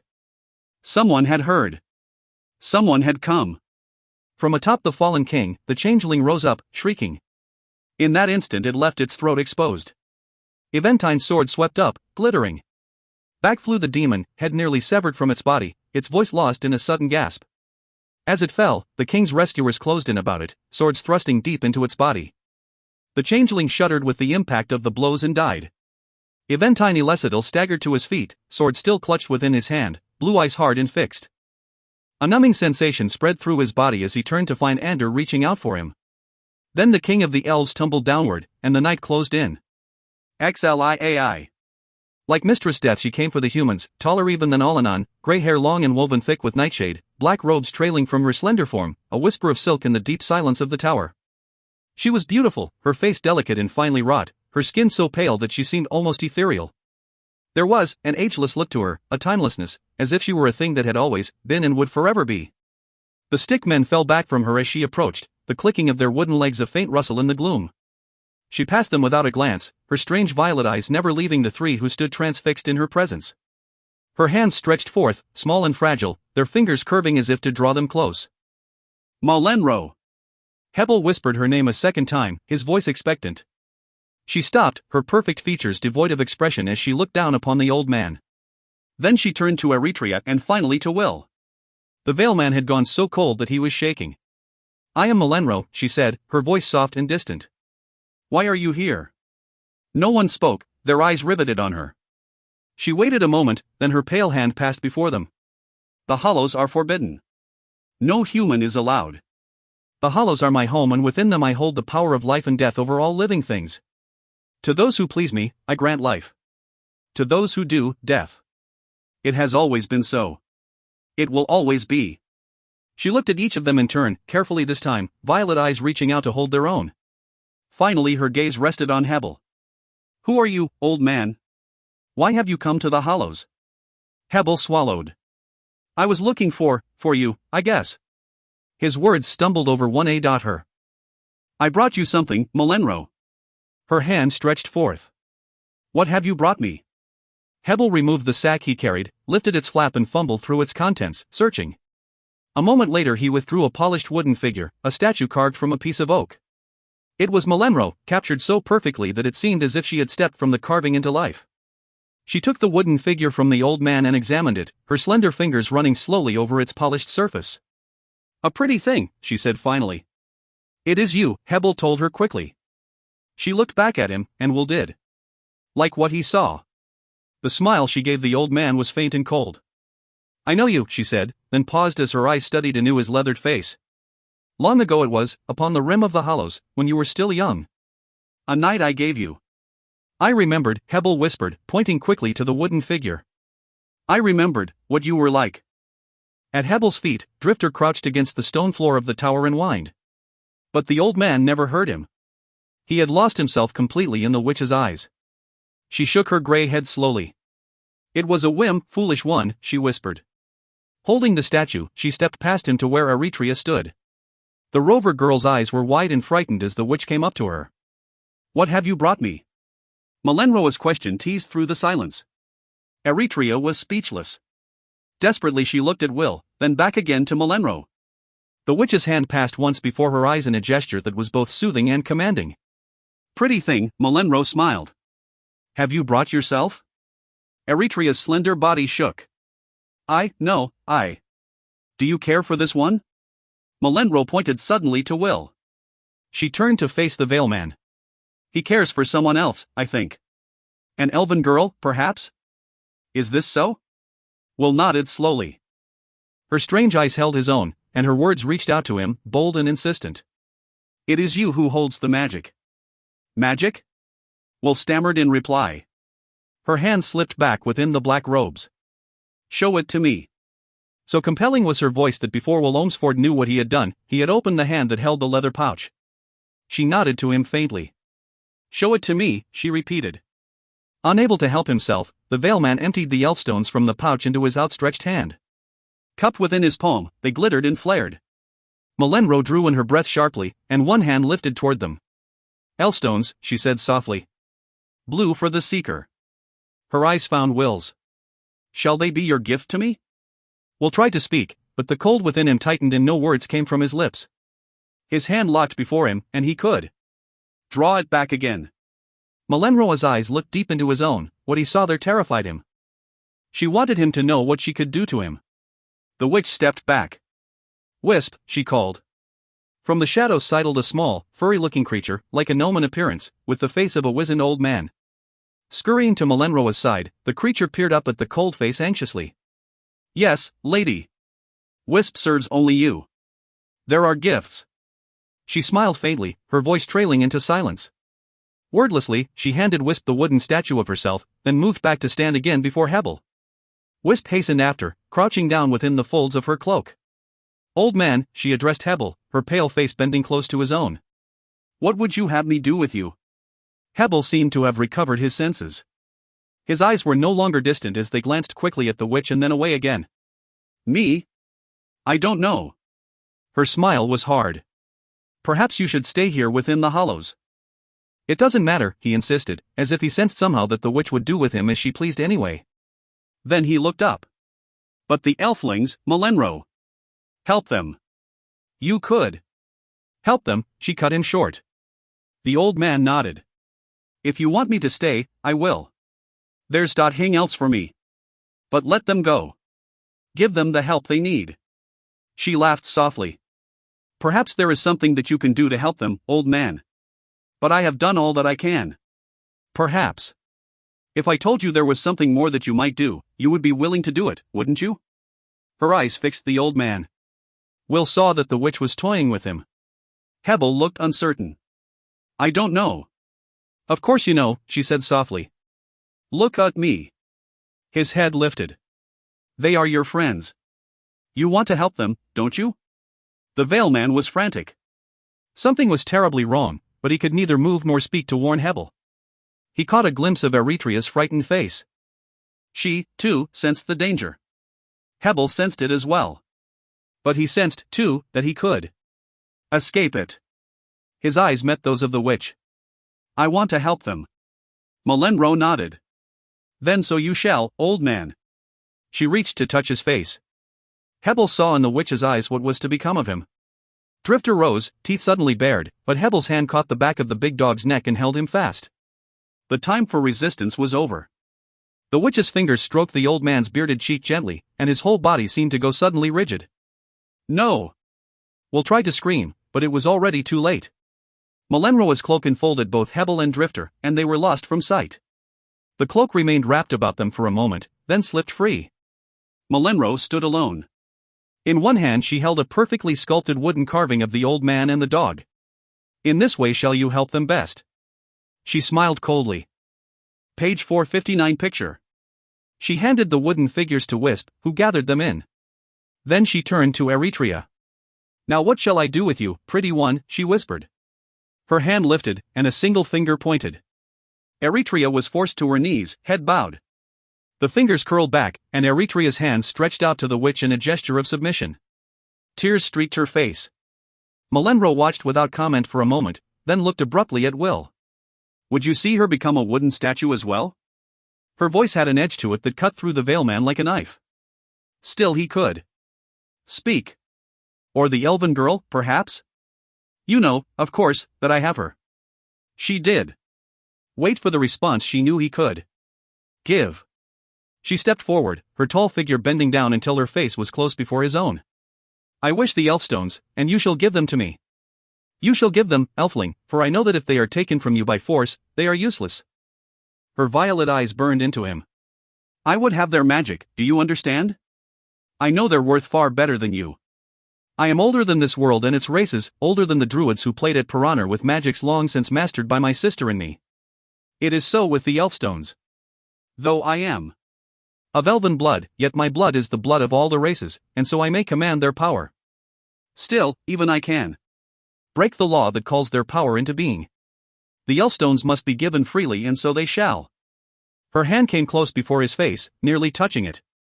I have a sister, Elfling Morag, she has named herself. For centuries we have lived within these hollows, called the Witch Sisters, the last of our coven. Once, long ago, she wronged me greatly and I have never forgiven. I would have been rid of her except that our powers match so evenly that neither one nor the other of us may prevail. Ah, but the elfstones are a magic that my sister does possess, a magic that will enable me to put an end to her. Moragodius Morag. Sweet, to see her made to serve me as these men of Styx. Sweet, to still that hateful voice. Oh, I have waited long to be rid of her, elfling. Long. Her voice rose as she spoke until the words rang against the stones of the tower, echoing through the deep stillness. The beautiful, cold face moved back from the Veilman, the slender arms folding within the black robes. Will Olmsford could feel the sweat running down his body. The elfstones shall be your gift to me, she whispered. My gift to you shall be your life and the lives of the women. Accept my gift. Remember the old man. Think of him before you choose. She stopped as the door to the tower slipped open to admit a handful of the stick men. They came to her in a scuttling of wooden legs, clustering about her. She bent low about them for a moment, then straightened, glancing coldly at Will. You have brought a demon into the hollows, she cried. A demon after all these years. It must be found and destroyed. Wisp his gift. The furry creature hastened forward and took from the helpless Veilman the pouch and the elfstones. The wizened face glanced up at him, then withdrew behind the folds of Melenroa's cloak. The witch lifted her hand, and Will felt himself grow suddenly weak. Remember what you have seen, Elfying. Her voice seemed distant now. I hold the power of life and death. Choose wisely. She moved past him and disappeared through the open door. His strength began to fail, his vision to blur. At his side, Eretria collapsed on the tower floor. Then he was also falling. The last thing he remembered was the feel of wooden fingers closing tight about his body. Zlev. Will. The sound of his name hung like an echo straight in the black haze which enveloped him. The voice seemed to come from a great distance, floating downward through the dark to probe him in his sleep. He stirred sluggishly, feeling as if he were weighted and bound. With a great effort, he reached up from within himself, searching. Will, are you all right? The voice belonged to Ambril. He blinked, forcing himself awake. Will? She was cradling his head in her lap, her face bent close to his own, her long chestnut hair trailing down about him like a veil. Ambril, he asked sleepily, pushing himself upright. Then he reached for her wordlessly and held her close against him. I thought I had lost you, he managed. And I you. She laughed softly, her arms tight about his neck. You have been sleeping for hours, ever since they brought you here. The Veilman nodded into her shoulder, aware suddenly of the pungent smell of incense in the air. He realized it was the incense that was making him feel so groggy. Gently he released the elven girl and looked about. They were enclosed by a windowless cell, black but for a single light that shone from within a glass container suspended from a ceiling chain, about her of the lights that burned neither oil nor pitch and gave off no smoke. One wall of the cell was composed entirely of iron bars fastened vertically into the stone of the floor and ceiling. A single door opened through the bars, fastened in paste by hinges on one side and a massive keylock on the other. Within the cell had been placed a pitcher of water, an iron basin, towels, blankets, and 3 straw-filled sleeping mats. On one of the mats lay Eretria, her breathing deep and even. Beyond the wall of iron bars was a passageway that ran to a set of stairs, then disappeared into blackness. Ambril followed his gaze to the rover girl. I think she is all right just sleeping. Until now, I have been able to wake either of you. Melenro, he whispered, remembering. Has she harmed you? Ambril shook her head. She has barely spoken to me. In fact, I did even know who it was that had taken me prisoner at first. The stick men brought me here, and I slept for a time. Then she came to me. She told me that there were others searching for me, that they would be brought to her as I had been brought. Then she left. Sea green eyes sought his own. She frightens me. Well, she is beautiful, but so cold. She is a monster. How did she find you in the first place? Ambril paled. Something chased me down into the hollows. I never saw it, but I could feel it, something evil, searching for me. She paused. I ran for as long as I was able, then I crawled. Finally, I just collapsed. The stick men must have found me and brought me to her. Well, was it Melenro I sensed? The Veil Man shook his head. No. It was the Reaper. She stared at him wordlessly for a moment, then looked away. And now it is here in the hollows, isn't it? He nodded. The witch knows about it, though. She has gone to look for it. He smiled grimly. Maybe they will destroy each other. She did. Smile back. How did you manage to find me? He told her then everything that had happened since he had left her concealed in the bushes on the rim of the hollows, the encounter with Eretria, the deaths of Cephalo and the rovers, the recovery of the Elfstones, the flight back through the Wild Run, the meeting with Hebel and Drifter, the journey down into the hollows, the discovery of the stick man, and the confrontation with Melenro. He finished by telling her what the witch had done to Hebel. That poor old man, she whispered, and there were tears in her eyes. He meant no harm to her. Why did she do that to him? She doesn't care a whit about any of us, the Veil Man replied. All that interests her are the Elfstones. She means to have them, Ambril. Hebel was just a convenient example for the rest of us, particularly me. But you won't give them to her, will you? He looked at her uncertainly. If it means saving our lives, I will. We have to get out of here. The elven girl shook her head slowly. I don't think that she will let us go, will Dash. Even if you give her what she wants. After what you have told me about Hebel. He was silent a moment. I know. But maybe we can bargain with her. She would agree to anything to get the stones. He stopped abruptly, listening. Shoo, someone is coming. They peered wordlessly through the bars of their cell into the darkness of the corridor beyond. There was a slight shuffling sound upon the stairs. Then a figure appeared within the fringe of their single light. It was Wisp. Something to eat, he announced brightly, holding forth a tray with pieces of bread and fruit on it. Shuffling to the cell, he slipped the tray through a narrow slot in the bars at the base of the door. Good food, he told them, turning to leave. Wisp! Will called after him. The furry creature turned, staring at the Veil Man quizzically. Can you stay and talk with us? Will asked. The wizened face broke into a grin. Wisp will talk with you. Will glanced at Ambril. The ankle, can you walk? She nodded. It's much better, she answered him. He took her hand and led her to the tray of food. Wordlessly, they seated themselves. Wisp hunched down on the lowest step of the darkened stairway, his head cocking. Will helped himself to a piece of the bread, chewed, and nodded in appreciation. Very good, Wisp. The little fellow grinned. Very good. Will smiled. How long have you been here, Wisp? A long time. Wisp serves the lady. Did the lady make you as she made those stick men? The furry creature laughed. Stick men clack, clack. Wisp serves the lady but made of wood. His eyes brightened. Elf, like you. Will was surprised. But you are so small. And what about the hair? He pointed to his own arms and legs, then to Wisp. Did she do that? The elf nodded happily. Cute, she says. Makes Wisp cute. Roll and jump and play with stick men. Cute. He stopped and glanced past them to where Eretria slept. Pretty thing. He pointed. Prettiest of all. What do you know about Morag? The Veil Man pressed, ignoring Wisp's obvious interest in the rover girl. Wisp's face screwed itself up into a grimace ace. Evil Morag. Very bad. A long time she lives within the hollows, she and the lady sisters. Morag in the east, the lady in the west. Stickmen for both, but just Wisp for the lady. Do they ever go out of the hollows, Morag and the lady? Wisp shook his head solemnly. Never. Why? No magic beyond the hollows. Wisp grinned cunningly. That told Will something he had suspected. The power of the Witch Sisters had its limits. It did extend beyond the hollows. That explained why no one had ever encountered them anywhere else within the Westland. He began to see a glimmer of hope. If he could find a way to get clear of the hollows. Why does the lady hate Morag so? Amberl was asking. Wisp thought a minute. Long ago, there was a man. Beautiful, the lady says. The lady wanted him. Morag wanted him. Each tried to take the man. The man. He clenched his hands, fingers joining, then wrenched them apart. No more. Gone. He shook his head. Morag killed the man. Evil Morag. Evil Melenro, Will thought. In any case, it was clear enough how the Witch Sisters felt about each other. He decided to find out what else Wisp knew about the hollows.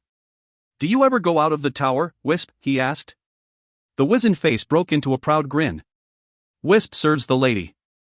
Will took that answer as a yes. Have you ever gone to Spire's Reach? He asked. Safe hold, Wisp replied at once. There was a hushed silence. Amberl gripped Will's arm and glanced at him quickly. The Veilman was so stunned by the abruptness of the response that he was left momentarily speechless. Collecting himself, he hunched forward, crooking his finger conspiratorially. Wisp inched a bit closer, head cocked.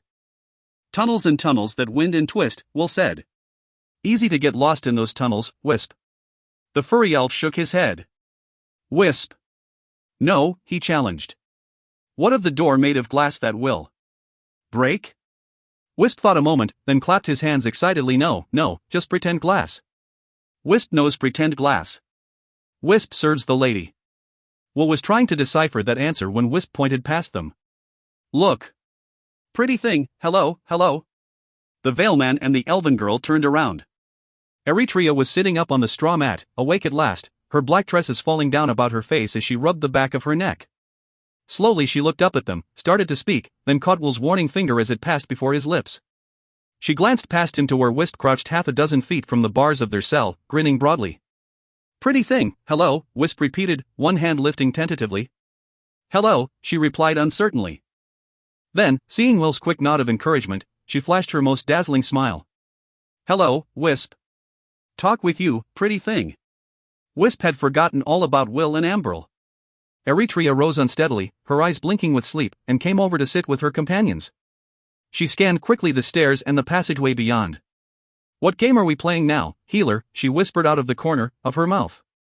There was fear in her dark eyes, but she kept her voice even. The Veilman did. Look away from Wisp. Just trying to learn something that will get us out of here. She nodded approvingly, then wrinkled her nose. What is that smell? Incense.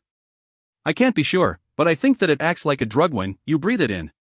I think that is what is making us feel so weak. Eretria turned back to Wisp. What does the incense do, Wisp? The furry elf reflected, then shrugged. Nice smell. No worries. Indeed, the rover girl muttered, glancing at Will. She gave Wisp her broad smile. Can you open the door, Wisp? She asked, pointing at the bars. Wisp smiled back. Wisp serves the lady, pretty one. You stay. Eretria did. Change her expression. Is the lady here now, in the tower? She looks for the demon, Wisp answered. Very bad. Breaks all her stick men apart. His wizened face grimaced. She will hurt the demon. He rubbed two fingers together. Make him go away. Then he brightened. Wisp could show you wooden statues. Little man and dog. In the box, pretty things like you. He pointed to Eretria, who went pale and shook her head quickly. I don't think so, Wisp. Just talk with me. Wisp nodded agreeably. Just talk. Listening to their conversation, Will had a sudden thought. He sat forward, gripping the bars of their cell. Wisp, what did the lady do with the elfstones? Wisp glanced at him. In the box, safe in the box. What box, Wisp? Where does the lady keep this box? Wisp pointed uninterestedly toward the darkened passageway behind him, all the while keeping his eyes fixed on Eritrea. Talk, pretty thing, he pleaded. Will glanced at Amberl and shrugged. He was having much success coaxing anything more out of Wisp. The little fellow was only interested in talking with Eritrea. The rover girl crossed her legs before her and rocked back. Would you show me the pretty stones, Wisp? Could I see them? Wisp glanced about furtively. Wisp serves the lady. Faithful Wisp. He paused, considering. Show you wooden figures, pretty one. Eritrea shook her head. Just talk, Wisp. Why do you have to stay here in the hollows? Why don't you leave? Wisp serves the lady. Wisp repeated his favorite response anxiously, and his face grew troubled. Never leaves the hollows can leave.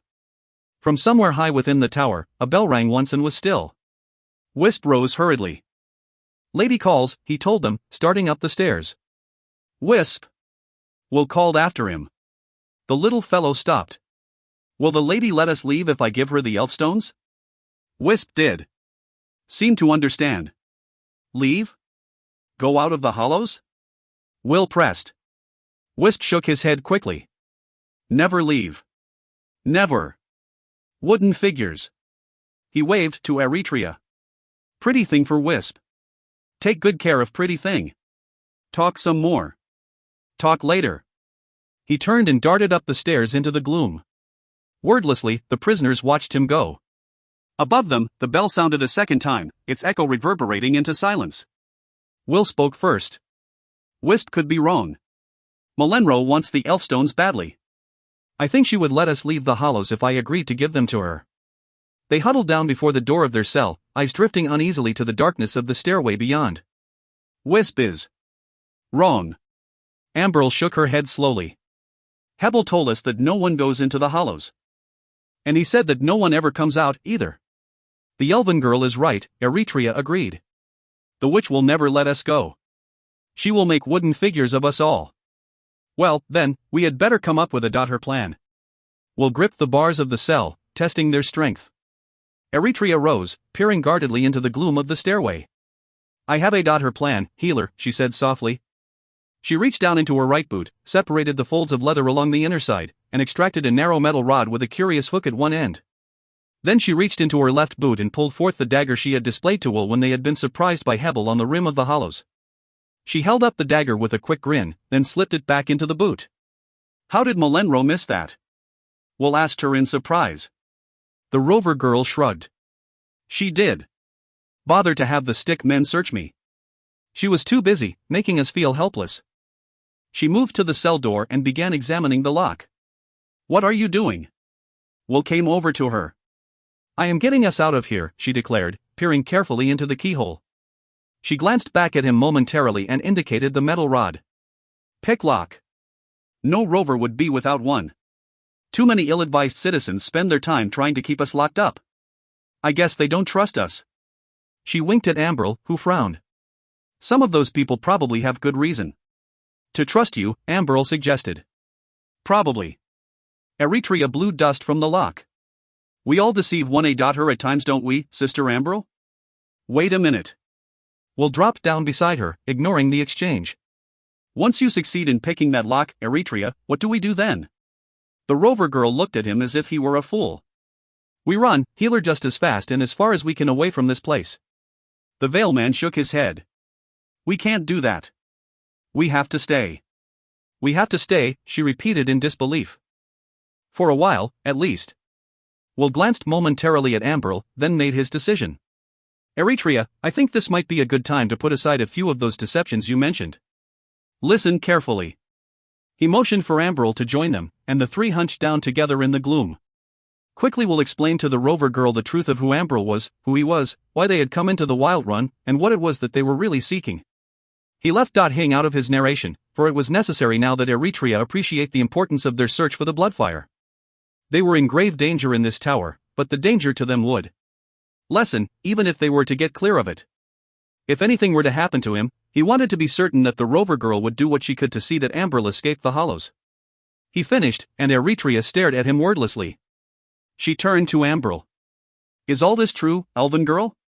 I trust you better, I think. Amberl nodded. It is all true. And you are determined to stay until you find this bloodfire? Ambrel nodded again.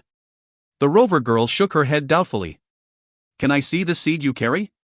Ambrel withdrew the Ellcrys seed, carefully wrapped in white canvas, from within her tunic. She unwrapped it and held it forth, silver white and perfectly formed. Eretria stared at it. Then the doubt faded from her eyes, and she turned again to Will. I go where you go, Will Olmsford. If you say we must stay, then the matter is settled. Still, we have to get out of this cell. All right, Will agreed. Then we find Wisp. Wisp? We need him. He knows where Melenro has hidden the Elfstones and all about Safehold, its tunnels, and its secrets. He knows the hollows. If we have Wisp to guide us, then we have a chance to do what we came here to do and still escape. Eretria nodded. First we have to escape from here. It will take me a while to figure out this lock. Be as quiet as you can. Watch the stairs. Carefully she inserted the hooked metal rod into the keyhole and began to work it about. Will and Ambrel moved to the far end of the iron bars, where they could watch more closely the darkened passageway leading down the flight of stairs from the tower. The minutes slipped away, and still Eretria did. Open the cell door. Faint scrapings cut through the deep silence as the hooked rod moved about within the lock, the rover girl muttering as time and again the latch mechanism slipped free. Ambrel crouched close against Will, and her hand rested loosely on his knee. What will you do if she fails? The elven girl whispered after a time. Will kept his eyes on the passageway. She won't. Ambrel nodded. But if she does, what then? He shook his head. I do. Want you to give Melenro the Elfstones, Ambrel announced quietly. We have been over that. I have to get you out of here. Once she has the stones, she will destroy us. If I handle it right. Listen to me. Her voice was angry. Melenro has no regard for human life. Humans serve no purpose in her eyes beyond the uses she may put them to. Hebel did. Understand that when he met her that first time on the rim of the hollows 60 years ago, all he could see was the beauty and the magic with which she cloaked herself, the dreams she spun with her words, the impressions she left by her passing all fabrication. He did see the evil that lay beneath Dash. Until it was too late. I am Hebel. She took a deep breath. No. But I worry that your concern for me and what I have come here to do is beginning to color your judgment. You have such determination, Will. You think that you can overcome any obstacle, however formidable. I envy you your determination. It is something that I sadly lack. She took his hands in her own. I just want you to understand that I depend on you.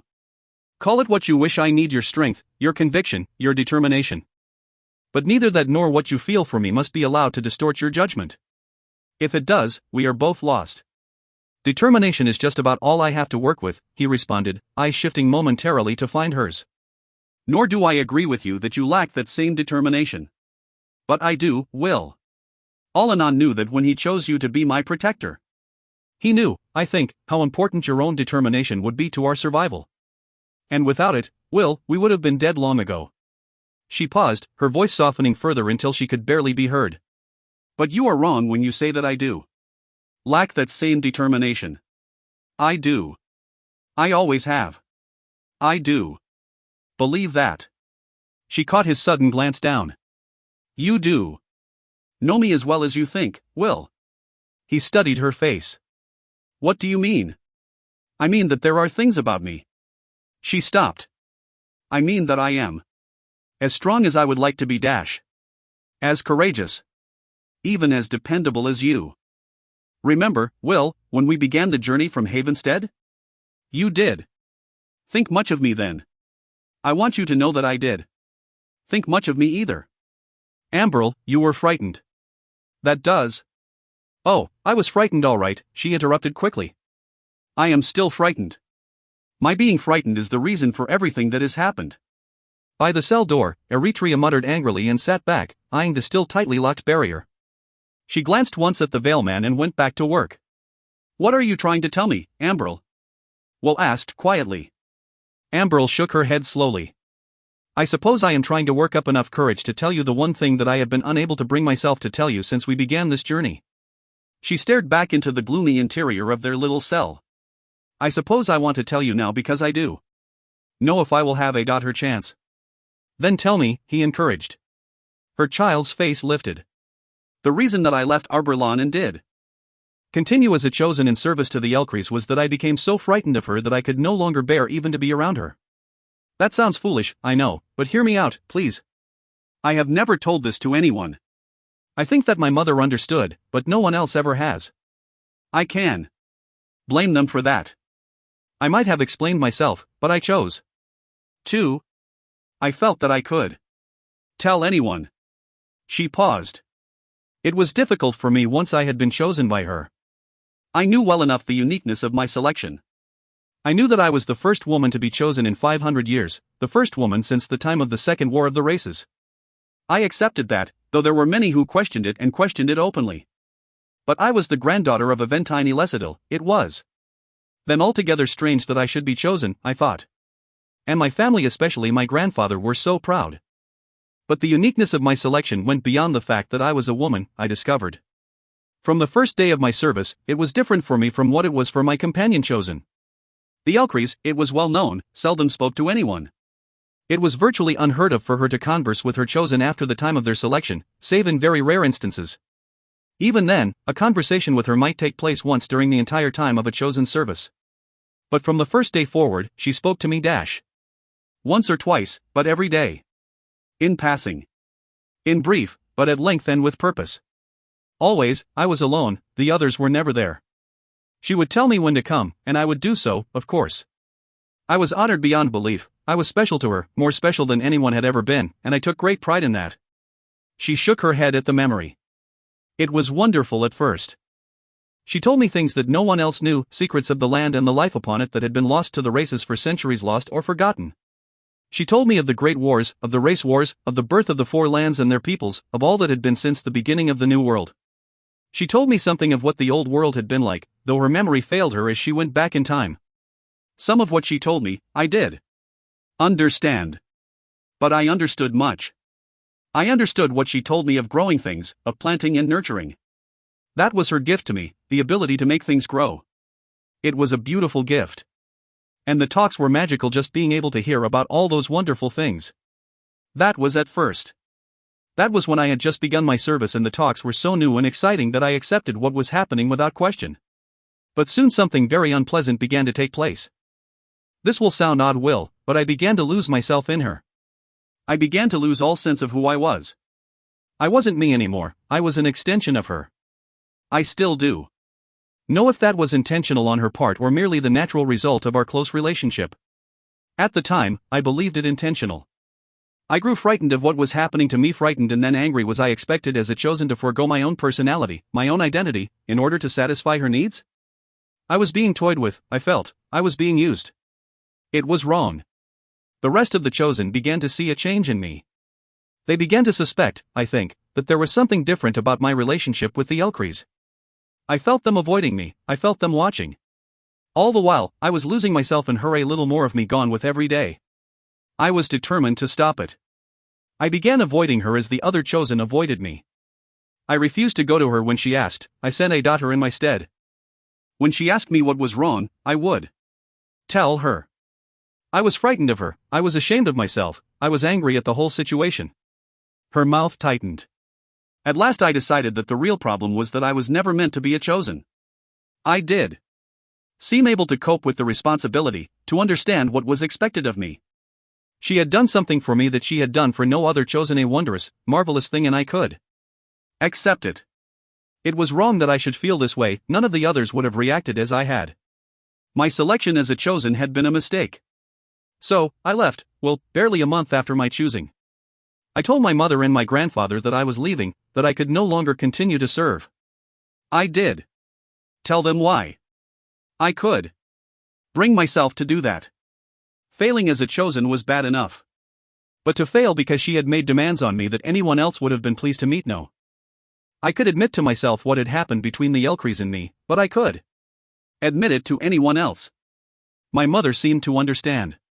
My grandfather did. There were harsh words exchanged that left us both bitter. I went out of Arborlawn disgraced in my own eyes as well as in the eyes of my family and my people, determined that I would come back again. I swore an elven vow of outland service. I would make my home in one of the other lands and teach what I knew of the care and preservation of the earth and her life. I traveled until I found Havenstead. That became my home. There were tears in her eyes. But I was wrong. I can say that now, I must say it. I walked away from a responsibility that was mine. I walked away from my fears and my frustrations. I disappointed everyone, and in the end, I left my companion chosen to die without me. You judge yourself too harshly, Will admonished her. Do I? Her mouth twisted. I am afraid that I do. Judge myself harshly enough. If I had remained in Arborlawn, perhaps the Ellcrys would have spoken sooner of her dying. I was the one to whom she had spoken before Dash. The others. They did even realize what had taken place. She might have spoken to me, soon enough that the bloodfire could have been found and the seed planted before the forbidding began to crumble and the demons to break through. Don't you see, Will? If that is so, then all the elven dead must be on my conscience. It is equally possible, the Veilman pointed out, that had you gone off from Arborlawn, but remained as you suggest, the warning from the Ellcrys would have come no sooner than it did. Then you would lie dead with the others and be of no use whatsoever to the elves still living. You are asking me to justify my actions through the convenience of hindsight. He shook his head. I am asking you to use hindsight to second-guess what is past. Perhaps it was intended that matters should work out the way they have. You can. No. His voice hardened. Now listen to me a minute. Suppose that the Ellcrys had decided to select a daughter of your companion chosen as the one to whom she would speak. Would that chosen have reacted any differently from the way you did to the experience? Would a daughter have been immune to the emotions that affected you? I do think so, Ambril. I know you. Maybe I know you better than anyone, after what we have been through. You have strength of character, you have conviction, and, despite what you say, you have determination. He took her chin in his hand and held it. I do know anyone, Ambril, who would have weathered this journey and all its perils any better than you have. I think that it is time for me to tell you what you are so fond of telling me.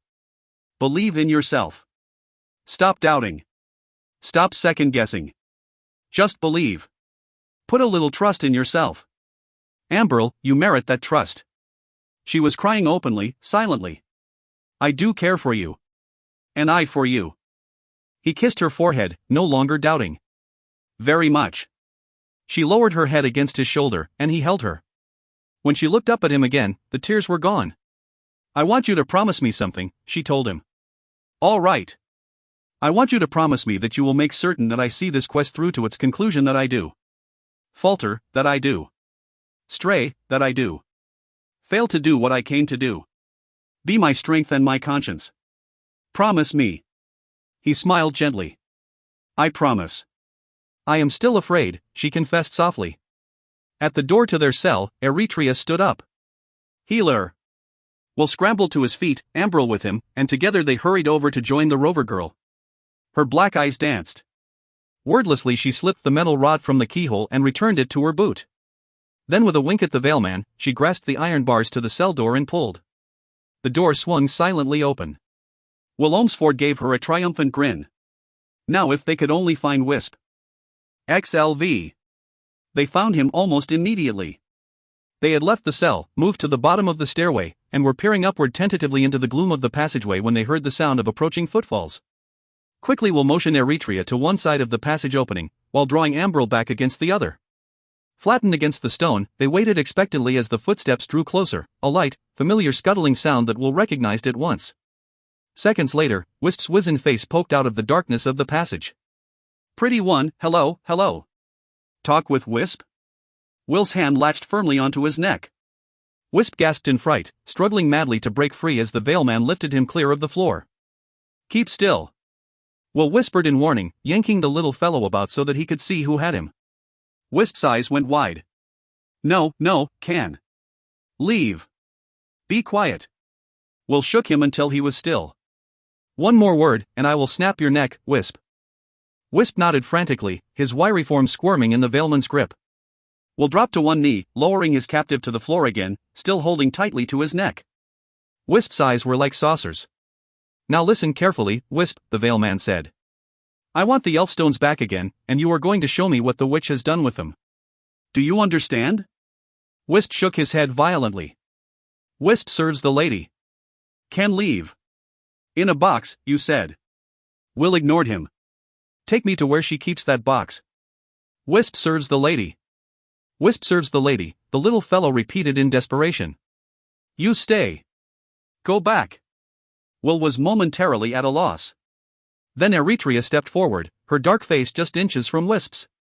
The dagger flashed from her boot and fastened against the little fellow's throat. Listen, you little furball, she said. If you do, take us to the Elfstones at once, I will cut your throat from one ear to the other. You won't serve anybody then. Wisp grimaced horribly. Don't hurt Wisp, pretty one. Like you, pretty one. Care for you. Don't hurt Wisp. Where are the Elfstones? She asked, moving the dagger blade tighter against the elf's throat. Abruptly the tower bell sounded once, twice, 3 times, then a 4th. Wisp let out a frightened moan and thrashed violently against Will's grip. The Veilman shook him angrily. What's happening, Wisp? What is it? Wisp slumped down helplessly. Morag comes, he whimpered. Morag? Will felt a sudden sense of desperation. What brought Morag to her sister's keep? He glanced quickly at the others, but the confusion in his eyes was mirrored in theirs. Wisp serves the lady, Wisp muttered and began to cry. Will looked about hurriedly. We need something to bind his hands. Eritrea loosened the long sash about her waist and used it to tie Wisp's hands behind his back. Will picked up the loose ends and wrapped them about one hand. Listen to me, Wisp. He jerked the moaning elf's chin upright until their eyes met. Listen to me. Wisp listened. I want you to take us to where the lady keeps the Elfstones. If you try to run or if you try to give any warning, you know what will happen to you, don't you? He waited patiently until Wisp nodded. Then do. Be foolish enough to try. Just take us to the Elfstones. Wisp started to say something, but Eritrea brought the dagger up at once. Meekly, the little fellow nodded one time more. Good for you, Wisp. Will released his chin. Now let's go. In a line, they started up the stairway, Wisp leading, Will just a step behind, holding firmly onto the sash that bound Wisp's arms, Eritrea and Ambril trailing. Into the blackness they went, eyes peering blindly, hands groping to find the stone walls of the passage. For several moments they were in total blackness. Then a new light glimmered ahead, and the faint outline of the stairs reappeared from the dark. A globe similar to the one that had illuminated their cell came into view, and they passed beneath it. Ahead, others flickered through the gloom. The climb wore on, the stairway spiraling award through the tower. From time to time they passed empty passageways tunneling through the stone and isolated doors, closed and latched, but Wisp did. Slow. The bells had gone still after the first sounding, the entire tower lay wrapped in silence. The musky smell of incense burned more strongly as they climbed, filling the stairwell with its pungent odor. It made the Veilman and the women groggy, and they tried to breathe it. Will began to grow suspicious as the minutes slipped away. Perhaps Wisp was smarter than he appeared. But then they reached a landing and Wisp stopped. He pointed down a dimly lighted corridor that ran a short distance into the tower and ended at a massive, iron-bound door. From beyond the door came the sound of voices. Will bent down hurriedly. What is it, Wisp? The wizened face was furtive and beaded with sweat. Morag, Wisp whispered, then shook his head quickly. Very bad. Very bad. Will straightened. Morag is our concern. Where are the Elfstones? Wisp again pointed to the door. Will hesitated, staring at him uncertainly. Was Wisp telling him the truth? Then Eritrea knelt down next to the little fellow, her voice gentle this time, the dagger no longer in view. Wisp, are you certain? Wisp nodded. Lie, pretty one. Don't hurt Wisp. I do. Want to hurt you, she assured him, her eyes holding his. But you serve the lady. Us. Are we to believe what you say? Wisp serves the lady, Wisp agreed rather weakly, then shook his head. Wisp does. Lie. Pretty stones there, across great hall, in small room at top of stairs, in box with pretty flowers, red and gold. Eritrea stared at him a moment longer, then glanced at Will and nodded. She believed him, she was saying. Will nodded back. Is there any other way to get to the box? Will pressed the little elf. Wisp shook his head. One door. He pointed down the corridor. Will looked at him silently for a moment, then motioned for the others to follow. Quietly, he crept down the short passageway until he stood before the door. Beyond, voices rose, shrill and angry. Whatever was taking place in there, Will wanted no part of it. He took a deep breath, then slowly, carefully released the latch that held the door before him and pulled. The door slipped open just a crack. The Veil Man peered through. Beyond was the hall where Melenro had seized them, massive and shadowed, illuminated faintly by a handful of the strange, smokeless lights that hung like spiders from an invisible ceiling. Immediately past the door, a landing swept downward a series of half-circle steps to the floor of the hall. There hundreds of the stick men jammed tightly together, encircling two willowy black figures that faced each other at less than a dozen paces and shrieked as if they were cats at bay. Will Olmsford stared. The witch sisters, Morag and Melenro, last of their coven, bitter enemies through a centuries-old conflict forgotten by everyone but themselves, were identical twins. Black robes flung back from their tall figures, woven grey hair trailing nightshade, flawless white skin, ghost-like in the dark they were mirror images. Both were exquisitely formed, both lithe and delicate. But at this moment their beauty was marred by the hatred that contorted their features and hardened their violet eyes. Their words reached out to the Veil Man, softer now as the shrieking subsided, yet harsh and biting. My power is as strong as your own, sister, and I fear not that you might do. You can even keep me from this dreary refuge of yours. We are as rock to stone, and neither one nor the other may prevail. The speaker shook her head mockingly. But you would change all that, sister.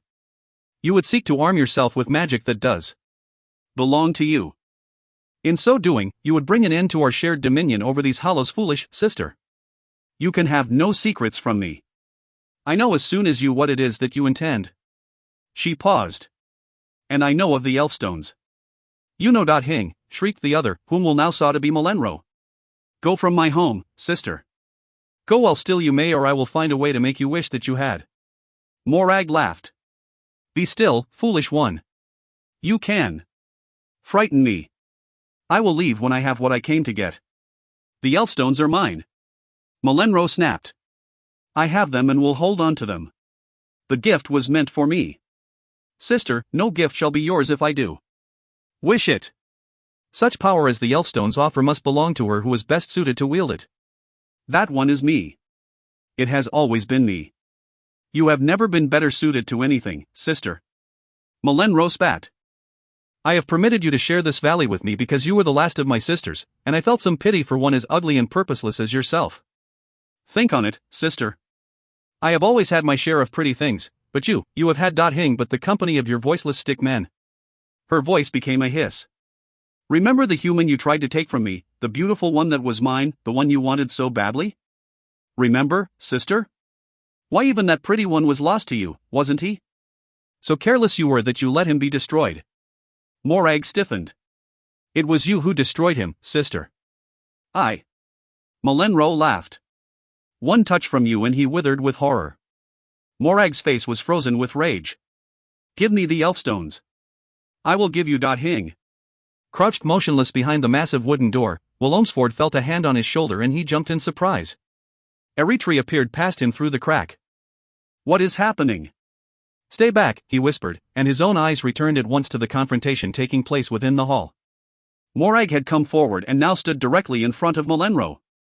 Give me the Elfstones. You must give them to me. Go back to the hole out of which you crawled, lizard. Melenro sneered. Go back to your empty nest. Snake. You would feed on your own kind. Melenro screamed. Ugly thing. Leave now. Morag's hand whipped from beneath her robe and struck Melenro a stinging blow across the face. The sound reverberated through the stillness. Melenro staggered back in surprise. The wooden limbs of the stick men rattled as they shed anxiously about the cavernous hall, moving away from the two antagonists. Then Melenro's laughter rose sharply, unexpectedly. You are pitiful, sister. You can hurt me. Go home. Wait for me to come to you. Wait for me to give you the death you merit. You are worth having as a slave. Morag came forward and struck her again, a quick, sudden blow that brought a shriek of rage from Melenro. Give me the Elfstones. Morag's voice had a desperate edge to it. I will have them, sister. I will have them. Give them to me. She came at Melenro, hands closing about her sister's throat. Melenro lurched back again, her beautiful face twisting with rage. Down upon the floor of the tower the witch sisters tumbled, scratching and clawing at each other like cats. Then Melenro broke free and scrambled back to her feet. One hand stretched forth. Instantly a massive root broke forth from the stone at her feet to wrap tightly about Morag's writhing form. Upward it swept toward the darkness, carrying the struggling Morag with it and growing huge and towering as it reached beyond the glow of the lamps. Morag screamed. Abruptly the darkness blazed with a brilliant flash, and green fire burned the length of the root, turning it to ash. It crumpled lifelessly, smoke billowing out from its remains in thick clouds. Then Morag reappeared, floating downward through the haze like some wraith, to stand again upon the tower floor. Melenro shrieked with frustration, and the green fire swept now from her fingers, engulfing her sister. Morag struck back. For an instant, both were consumed by the fire, their cries filling the hall. Then the fire was gone, and the sisters stood face to face once more, tall black forms circling slightly away from each other. "I shall be free of you this time," Melenro whispered, her voice filled with cold fury, and she leaped at her sister. Morag met the rush and threw Melenro back. Again the green fire lanced from her fingers. Melenro's cry rose high and terrible, and she disappeared in a wall of smoke. An instant later she emerged a dozen feet to the right, fire bursting from her hands. Back and forth the sisters darted, attacking each other in a frenzied whirl. Sparks from the green fire showered into the hapless stick men. In moments, dozens of them were aflame. Once more the sisters closed, grappling wildly, fire lancing from their fingers. Black robes flew wide as they swept together, and the fire burst like a massive pillar out of the stone floor beneath them. A terrible shriek came from both throats as hands locked and their tall forms straightened with the force of their struggle. Flame spattered like water thrown to the far corners of the hall, sparking and burning into the milling stick men. Heat exploded from the pillar of fire with such intensity that it swept through the crack in the door behind which crouched the Veil Man and his companions and singed their faces. Then the tower itself began to shudder, stone and wood shaking free in chips and splinters that cascaded downward through the smoke and gloom. Will watched the pillar of fire rise from the witch sisters to lick hungrily at the great wooden beams that were the tower's support. Everywhere the stick men were burning, spreading the flames across the length and breadth of the hall. Will came hurriedly to his feet. If they remained where they were any longer, the flames would trap them. Worse, the entire tower might collapse and bury them. They would have to break out now. It would be dangerous, but less so than staying where they were. He thrust Wisp before the crack in the door. "Where is the room with the box, Wisp?" Wisp was moaning and sobbing. Will shook him angrily. "Show me the room." Wisp pointed through the door. Far to their right, nearly all the way across the hall, was a narrow, spiraling stairway that ran upward to a landing and a solitary door. Will looked quickly at Ambril. Her injured ankle would slow her. "Can you make it?" he asked. She nodded wordlessly.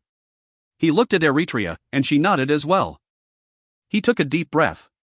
"Then let's go." With the struggling Wisp tucked under one arm, he kicked wide the wooden door and darted through. Heat from the flames came at him like a wall, searing his face, burning down his throat. He lowered his head, followed the tower wall to the right and bounded down the half-circle steps. Stick men milled about him in confusion, but he knocked them aside, clearing the way for his companions. Down to the tower floor they went, skirting the scattered fires, pushing and shoving toward the distant stairs. Then abruptly the pillar of fire thrust upward in an explosion that threw them all flat. Dazed, they scrambled back to their knees, watching as the struggle between the witch sisters intensified. The fire suddenly began to change from mystic green to crackling yellow, a true and natural flame. The sisters screamed. The fire leaped and streaked along their slender limbs, down the tangle of their long gray hair. It was burning them. "Sister," cried one in a wail of recognition and fear. There was a crackle of burning flesh. With astonishing quickness, the conflagration curled about the witch sisters like a shroud and they were consumed. 1 minute they were standing there, locked in furious battle, the next they were gone. Immune to each other's power, they were unable to survive a joining of the two. All that remained was a shrinking lump of ash and blackened flesh.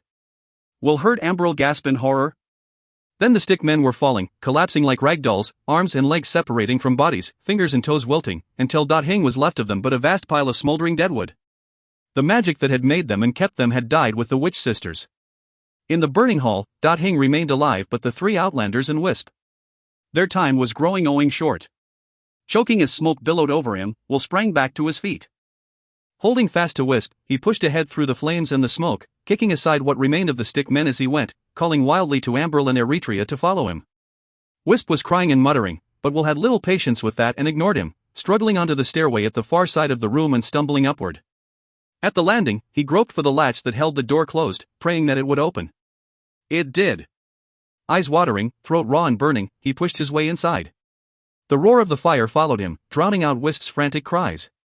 The room was a maze of dark silks and nightshade that trailed along walls and down iron trellis work. Anxiously the veilman peered through the dark, finding at last what he sought.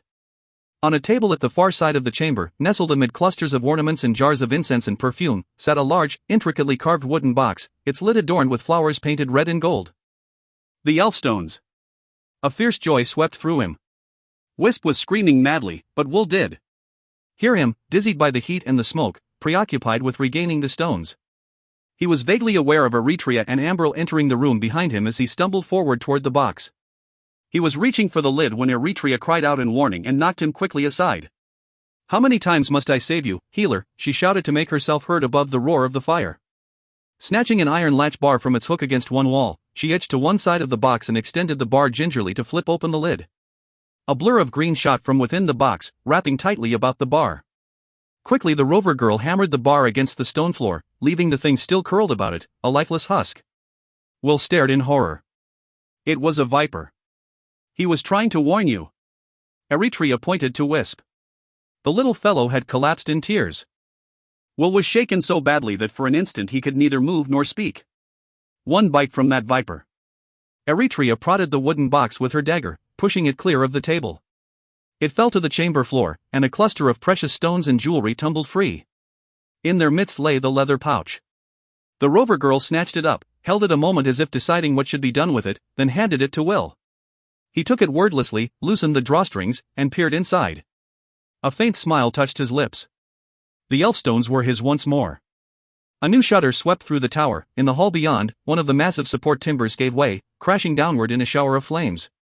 Will stuffed the Elfstones into his tunic and started for the door, pulling Wisp and Eretria after him. They had to get out at once. But a sudden hammering from within a massive wooden wardrobe cabinet brought him about, a hammering that was mixed with muffled cries and the deep snarl of some animal. Will glanced quickly at Eretria. Something was trapped within that cabinet. The veilman hesitated only a moment. Whatever it was, it deserved a chance to get clear of the tower. He hastened to the cabinet and flipped clear the restraining latch. The doors flew back and a massive, dark form hurtled into Will, flinging him back. Shots rang through the smoke-filled chamber as Will sought to ward off his attacker. Then the creature was yanked roughly aside and a familiar face came into view. "Hebel!" Will exclaimed, in astonishment. "Back, Drifter." The old man cuffed the dog sharply, extending a hand down. "What's happening here, anyway? What am I doing in that closet, for cat's sake?" Will came to his feet unsteadily. "Hebel! The witch, Melenroshi, changed you to wood. Don't you remember?" He grinned in relief. "We thought you were lost." "I don't see how you." Ambril took hold of his arm. "It was the magic, Will. When Melenro died, so did the magic. That was why the stick men collapsed. The magic was gone. It must have happened that way with Hebel and the dog as well." A fresh wave of smoke poured through the open doorway, and Eretria called out anxiously. "We have to get out of here." Will started for the door once more, still cradling the terrified Wisp beneath his arm. "Bring Ambril," he called back to Hebel. On the landing, they stopped in dismay. The entire hall was in flames. Burning stick men littered the floor. The timbers that spanned the arched ceiling sagged and cracked, the fire burning them through. Even the stone walls had begun to shimmer redly with the heat. At the front of the hall, the entry doors stood closed and barred. Hesitantly, Will started down the stairs, searching through the flames and smoke for a path that would take them to those doors. Then suddenly the doors flew open with a crash, hammered back against the stone by something breaking through from without. At the bottom of the narrow stairway, Will Olmsford and the others stopped in surprise, peering through the wall of fire. Daylight streamed through the shattered opening, and Will thought for just an instant that he saw something shadowy move into the hall. Uncertain, he stared past the flames, trying to decide what it was that he had seen. Had he imagined that shadow? A few steps back, Drifter dropped hurriedly in a crouch, snarling and whining. And then he knew. The Reaper! He had forgotten about the Reaper. "Wisp!" he cried frantically, shaking the elf so hard the wizened face whipped back and forth in front of him. "How do we get out of here? Listen to me. Show me her way out." "Wisp, out, over there." One arm pointed weakly. Will saw it, a door, to their left, perhaps 20 yards through the fire. He never hesitated. Calling to his companions to follow, he stumbled through the flames and the smoke for the door. He could almost feel the Reaper breathing over his shoulder. Somewhere back in the hall, it was coming for them. They reached the door. Choking and gagging, Will found the handle and twisted. This door, too, was unlocked. Pushing the others before him, he followed them through, slamming the door closed with a heave and throwing the latch bar tight. Then they ran down a stairwell that spiraled deep beneath the tower, through gloom lit dimly by the smokeless lights, into musty dampness that cooled their heated bodies, stumbling and lurching, footfalls echoing through the stillness. Only twice did the Veilman turn to speak as he led the others from the ruined tower, once to speak the name of their pursuer, once to warn that the Reaper had found them at last. Then no one spoke again. They simply ran. At the bottom of the stairs, a passageway opened ahead, tunneling through the light of a scattering of the lamps and twisting from view. Down the corridor they went, Will carrying the hunched form of Wisp, who moaned and whimpered at every step. Hebel with Drifter beside him and Eretria were lending support to Amberl, who still hobbled weakly upon her damaged ankle. The passageway twisted and turned through the earth, angling first one way, then at her, filled with insects that skittered and dust that flew as they ran past. Time and again Will glanced back through the shadows. Had something moved? Had something sounded? Tears blurred his vision, and he brushed at them angrily. Where was the Reaper? It had tracked them all the way from Arborlawn to this tunnel. It was here, close, he could sense it. It was here, hunting. Ahead, the passageway ended and a second stairwell curled upward, dark and empty. At its foot, the Veilman paused until the others were next to him, then led the way quickly onto the stairs. For long minutes they wound upward through the gloom, watching the curve of the steps slip teasingly ahead, listening for the sounds of the thing that pursued them. But they heard Hing save their own movements. Silence wrapped the passage and those who climbed it. The stairwell ended at a trapdoor, a latchbolt thrown tight into its stone seating. Will wrenched the bolt free, paced his shoulder against the door, and heaved upward. With a muffled thud, the trapdoor toppled back, clouded, dull sunlight spilled down into the passage. Quickly the humans and the dog stumbled from the earth. They stood again within the hollows, misted, grey, and still. Behind them the island keep of Melenro, shrouded in smoke that rose high into the trees and curled down about the moaten wall, crumbled slowly into ruin. The forest all about lay empty. The Reaper was nowhere to be seen. 46. Will glanced about uncertainly. Mist and gloom masked everything but the bright flicker of the fires that still burned within the tower of Melenro. Nothing else was distinguishable. The Veilman had no idea at all where they should go from there. Hebel, where is Spire's Reach? He asked hurriedly. The old man shook his head. Can't be certain, Elfling. Can't see anything. Will hesitated, then knelt quickly on the forest earth and brought the cringing form of Wisp out from under his arm. Wisp had buried his face in his hands, and his furry body was curled tightly into a ball. Try as he might, the Veilman could get the little elf to unfold. Finally he gave up, holding Wisp by his shoulders and shaking him urgently. Wisp, listen to me. Wisp, you have to talk to me. Look at me, Wisp. The little fellow peeked reluctantly through his fingers. His body shook. Wisp, where is Spire's Reach? Will asked quickly. You have to take us to Spire's Reach. Wisp did respond, staring out through his parted fingers like a fascinated child for a moment, then locking his hands tight. Wisp. Will shook him again. Wisp, answer me. Wisp serves the lady, the elf exclaimed suddenly. Serves the lady. Serves the lady. Serves the... Will shook him so hard his teeth rattled. Stop it. She's dead, Wisp. The lady is dead. You don't serve her anymore. Wisp went still and slowly the hands fell away from his face. He began to cry, great racking sobs that shook his small frame. Don't hurt Wisp, he pleaded. Good Wisp. Don't hurt. Then he collapsed in a ball, crying and rolling on the ground like a wounded animal. Will stared down at him helplessly. Well done, healer. Eretria sighed and stepped forward. You frightened him half to death. He should be of great use now. She gripped the Veilman's arm and lifted him out of the way. Let me handle this. Will moved over beside Amberl and they watched in silence as the rover girl knelt beside Wisp and cradled the sobbing elf in her arms.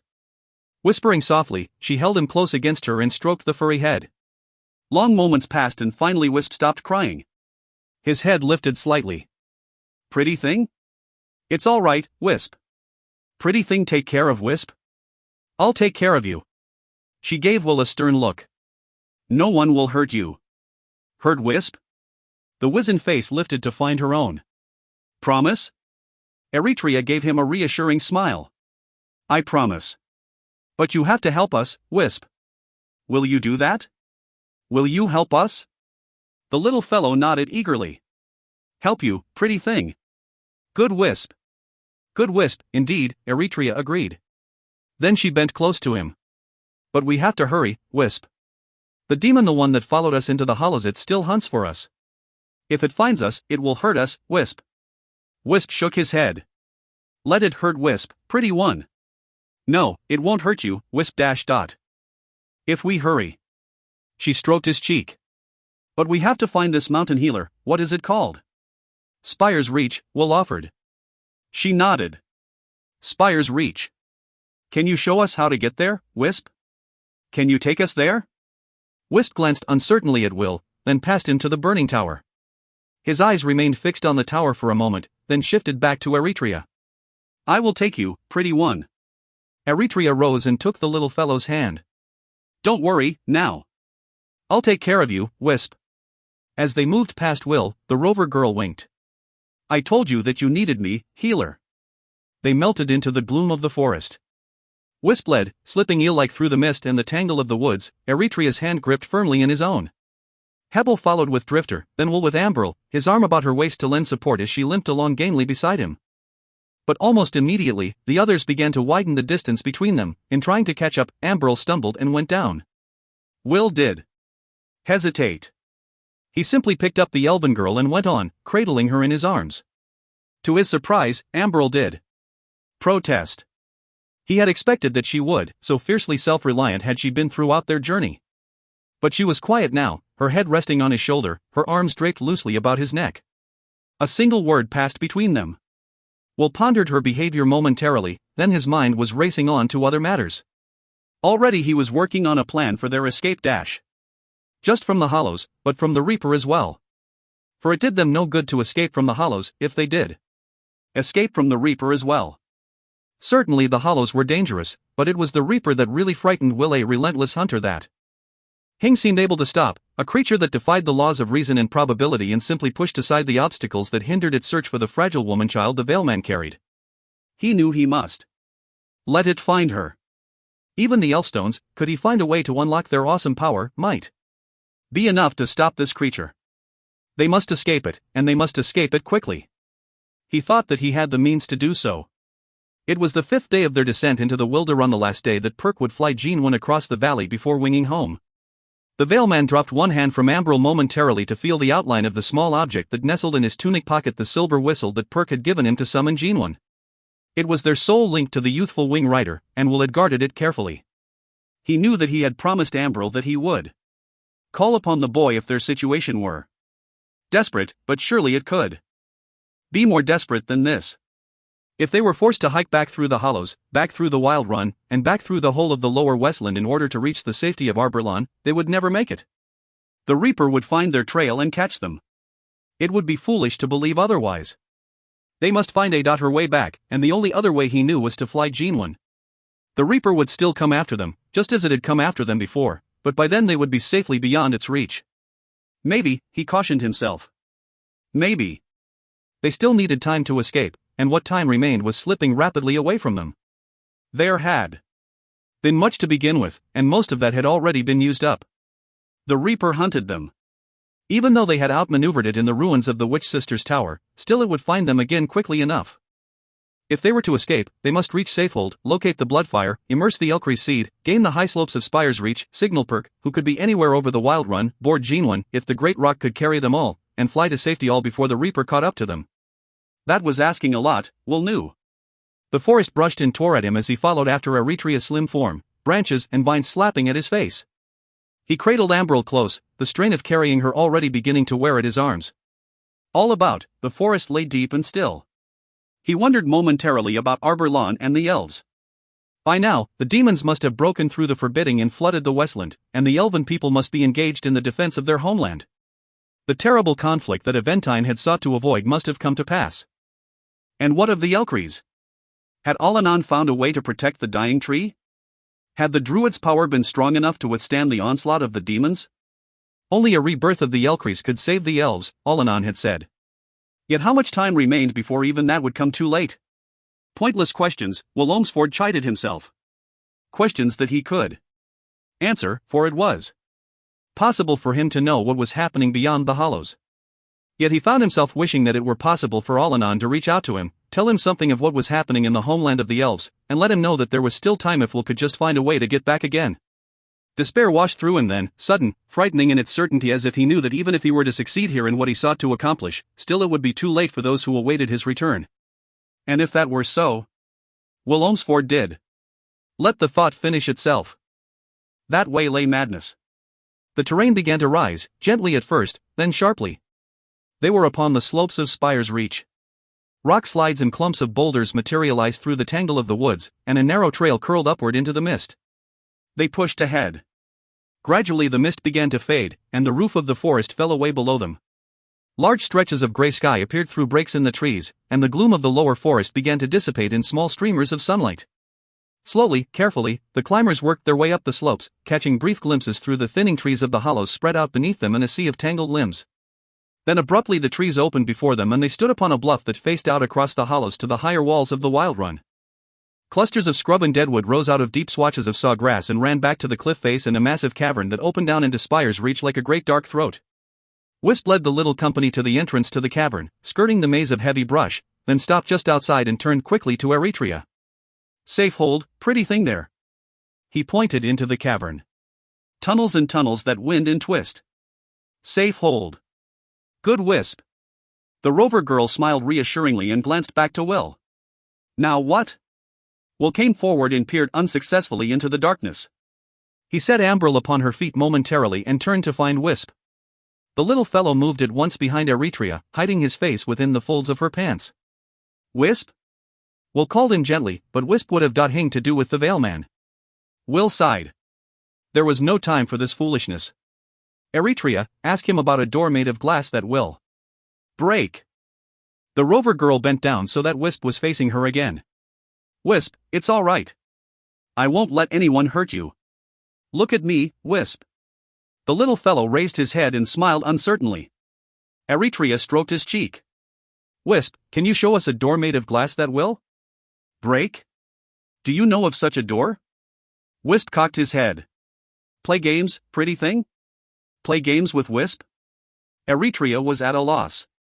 She glanced quickly at Will, who shrugged and nodded. Sure, we can play a game, Wisp. Eretria smiled. Can you show us this door? Wisp's wizened face crinkled with glee. Wisp can show. He bounded up, dashed into the mouth of the cavern, then back out again to grab Eretria's hand and pull her after him. Will shook his head hopelessly. Wisp was more than a little crazed, whether from all that had happened to him during his confinement within the hollows or from the shock he had suffered at losing his lady, and they were risking a great deal in believing that he could show them the chamber of the bloodfire. Still, they had little choice. He glanced again at the blackness of the cavern. I'd hate to become lost in there, Hebel muttered next to him. Eretria seemed to be of the same opinion. Wisp, we can't see anything. She pulled him to a stop. We have to make torches. Wisp froze. No torches, pretty thing. No fire. Fire burns destroys. Hurts Wisp. Fire burns the tower of the lad. The lady. Wisp serves. W broke down suddenly, tears flooding his eyes, his small arms wrapping tight about the rover girl's legs. Hurt Wisp, pretty thing. No, Wisp, she assured him, picking him up and holding him close to her. No one will hurt you. But we need light, Wisp. We can see in this cavern without light. Wisp raised his tear-streaked face. Light, pretty thing? Oh, light, there is light. Come. Over here is light. Mumbling half to himself, he led them to the mouth of the cavern once more. Then, moving to the near wall, he reached into a small niche in the rock and extracted a pair of the strange lamps. As he thrust them into the cavern, the glass-enclosed interiors came alive with the same smokeless light that had burned throughout the Witch Sisters' tower. Light. Wisp smiled eagerly, handing the lamps to Eretria. She took them, keeping one for herself and handing the second to Will. The Veilman turned back to Hebel. You don't have to come any further with us if you don't want to, he pointed out. Don't be stupid, the old man snorted. What if you get lost in there? You'll need Drifter and me to get you out Maine, won't you? Besides, I want to look at this safe hold pace. Will could see that there was little to be gained by arguing the matter further. He nodded to Eretria. The rover girl took a firm grip on Wisp's hand, holding the lamp she carried before them both. She started into the cave. Will lifted Ambril in his arms and followed. Hebel and Drifter brought up the rear. They moved ahead cautiously. Gradually their eyes began to adjust, and they could see that the cavern ran well back into the core of Spire's Reach, its roof and walls far beyond the glow of the lamps. The floor of the cavern was uneven, but free of obstructions, and they walked deep into the blackness. At last Wisp brought them to the rear wall of the cavern. Before them were a series of openings, little more than narrow clefts in the rock, one very much like a daughter, splitting the cavern wall and disappearing from view. Wisp had no problem deciding which opening he wanted. Without any hesitation at all, he chose one and led the way through. He took them into a labyrinth of cuts and turns, twisting and winding along a maze of tunnels that sloped steadily downward. The others were soon hopelessly lost. Still Wisp led them on. Then suddenly they stood before a stairway, and the character of the tunnels underwent an abrupt change. Gone were the naturally formed rock walls, roof, and floor. The stairs and surrounding passageway were formed of stone blocks, rough-hewn and massive, but unquestionably fashioned by hand. Patches of dampness glistened on the walls and roof of the passage, and trailers of water ran upon the steps. There were sounds in the darkness below. Small bodies scattered with a scratching of tiny feet and squeaks of annoyance. Flashes of sudden movement revealed the sleek, dark forms of rats. Wisp led them down the stairs into the darkness. For hundreds of feet the stairs wore on, bending and turning at odd angles, leveling off once or twice in small rampways, then twisting deep into the mountain. All about them, just beyond the glow of the smokeless lamps, the rats scurried through the dark, their cries faint and unpleasant in the stillness. The air grew pungent with the smell of musty dampness and decay. Still they descended, watching the steps wind away before them. Finally the steps ended. They stood within a great hall, its high arched ceiling braced with massive columns. Broken stone benches filled the chamber, arranged in widening rows about a low, circular platform. Strange markings were carved in the stone of the columns and walls, and iron stanchions and standards rusted upon the platform. Once this chamber had been a council room or meeting hall, or perhaps even a place of offerings and strange rites, Will thought. Once her people had gathered here. He stared about, momentarily, and then Wisp was leading them through the rows of benches and past the platform to a massive stone door that stood ajar at the far end of the hall. Beyond, her set of stairs led downward. They descended this new stairway. Will was growing more than a little concerned. They had come a long way into the mountain, and only Wisp had any idea at all where they were. If the Reaper caught them here. The steps ended. They moved into a passageway. From somewhere ahead, Will thought he heard the sound of water splashing, as if a brook were tumbling down through the stone. Wisp hurried forward eagerly, pulling at Eritrea's hand, casting anxious glances over one shoulder as if to be certain that she still followed him. Then they were through the passage and standing in a great cavern. Gone were the stone block walls that formed the tunnels that had led them here. This cavern was nature's work, its walls pocked and split, its roof a mass of jagged stalactites, its floor cratered and littered with broken rock. In the darkness beyond the circle of light cast by their lamps, they could hear water rushing. Wisp led them across the cavern, stepping nimbly through the rock, muttering as he went. Against the far wall lay stacked a mass of boulders that looked to be the result of a rock slide. Down through their midst, a narrow band of water tumbled and gathered in a pool that spread outward in a series of tiny streams, bubbling and twisting and finally disappearing into the gloom. Here, Wisp announced brightly, pointing to the waterfall. Will lowered Ambril to her feet and stared at the little fellow blankly. Here, Wisp repeated. Door made of glass that will break. Funny game for Wisp. Will, he means the waterfall. Ambril spoke up suddenly. Look closely where the water spreads out between those rocks above the pool. Will did look, seeing now what the elven girl had seen. Where the water spilled down into the pool, it fell in a thin, even sheet between twin columns of rock, causing it to look very much as if it were a door made of glass. He moved forward several paces, watching the light cast from his lamp reflect back from the water's surface. But it is glass.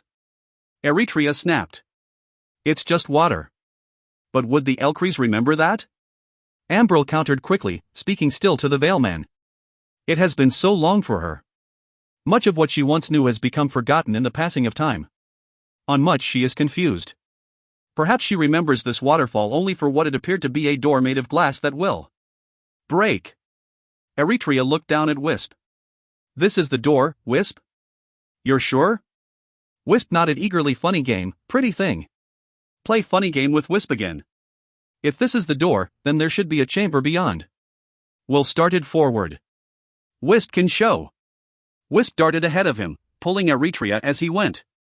Look, pretty thing. Come. He drew the rover girl with him until they stood just to the right of the waterfall beside the pool into which it spilled. The wizened face glanced back briefly, and the little fellow released her hand. Look, pretty thing. An instant later he had stepped into the waterfall and disappeared. The rover girl stared after him. Almost immediately he was back again, his fur plastered down against his body, his face beaming. Look, he beckoned and seized the girl's hand once more, pulling her after him. In a K, the little company passed through the waterfall, still holding the smokeless lamps before them, shielding their eyes as they slipped within the rocks. An alcove lay behind the fall, with a narrow passage beyond. Dripping, they followed it back, Wisp leading them on, until they had walked to its end, where yet another cavern lay, this one much smaller and unexpectedly dry, free of the musty dampness that filled the other, its floor sloping up into the gloom in a series of broad shelves. Will took a deep breath. If the waterfall were the door made of glass that would break to which the Ellcrys had directed them, then it was here, in this chamber, that they would find the bloodfire. He walked wordlessly to the rear of the cavern and back again. There were no other tunnels leading in, no other passages. Rock walls, floor, and cavern roof reflected dully in the glow of his lamp as he held it up and looked carefully about. The chamber was empty. At the mouth of the cavern that opened down into Spire's reach, a shadow passed from the tangle of brush that clogged the bluff and disappeared soundless into safehold in the wake of its passing. The forest had gone suddenly still. A rush of wild imaginings crowded Will Olmsford's mind as he stood within that empty cavern and stared helplessly about. There was no bloodfire. After all they had endured to reach safehold, there was no bloodfire. It was lost, perhaps gone from the earth for centuries, gone with the old world. It was a fiction, a vain hope conceived by the Ellcrys in her dying, a magic that had disappeared with the passing of the land of Fairy. Or if there was a bloodfire, it was here. It lay somewhere else within the wild run, somewhere other than these caverns, and they would never find it. It lay beyond their reach. It lay hidden. Will. Ambril's call broke the stillness, sudden and quick. He turned to find her standing apart from him, one hand groping before her as if she were blind and sought to see. Will, it is here. The bloodfire is here. I can feel it. Her voice trembled with excitement. The others stared at her, watching as she hobbled forward through the cavern gloom, watching the mesmerizing play of her fingers as they stretched forth like feelers into the dark. Eritrea moved quickly over to Will, still grasping Wisp's hand as the little elf cowered behind her. Healer, what does she? His hand came up to silence her. He shook his head slowly and he did. Speak. His eyes remained fixed on the elven girl.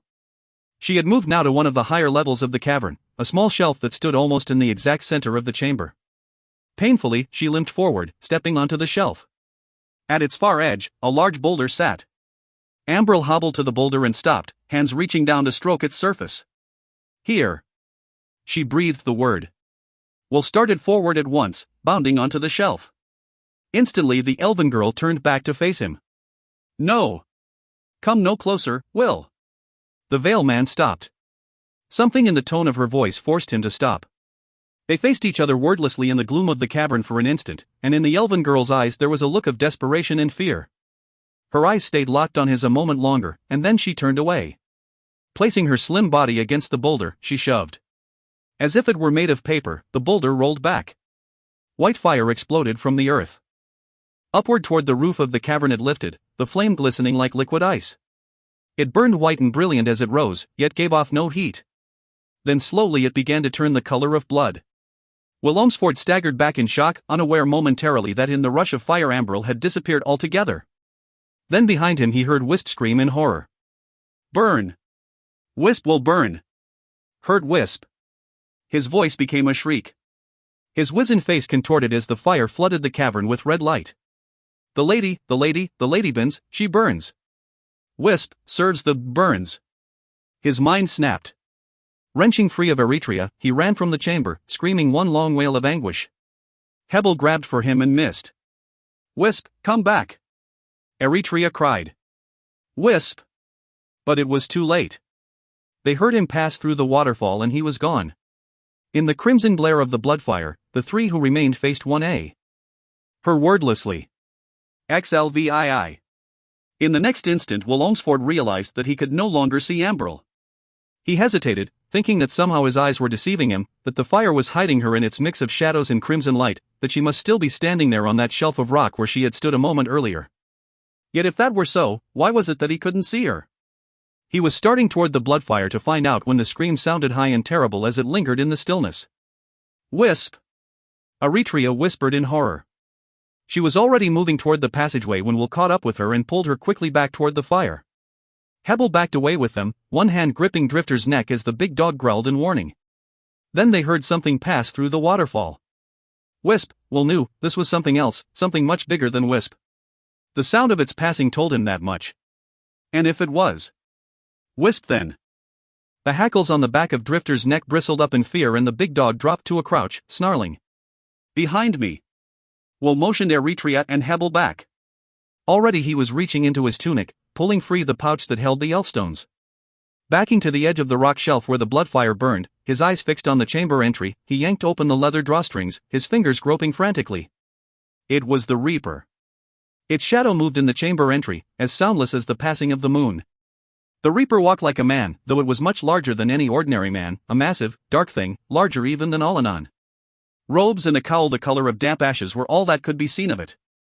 As it slipped from the passage, the fire's crimson light fell across it like blood. Eretria's frightened hiss cut through the silence. From a gathering of great hooked claws dangled the broken form of Wisp. Instantly the curved dagger appeared in the rover girl's hand. From within the black shadow of its cowl, the Reaper stared out at her, faceless, implacable. Will felt himself go impossibly cold, colder even than when he had first seen Melenro. He felt total evil in the demon's presence. He thought suddenly of its victims, of the Elven Watch at Draywood, of Crispin, Dilf, and Katzin at the Pycon, of Cephalo and the rovers at Whistle Ridge, all of them destroyed by this monster. And now it had come for him. He began to shake, the fear within him so strong that it was like a living thing.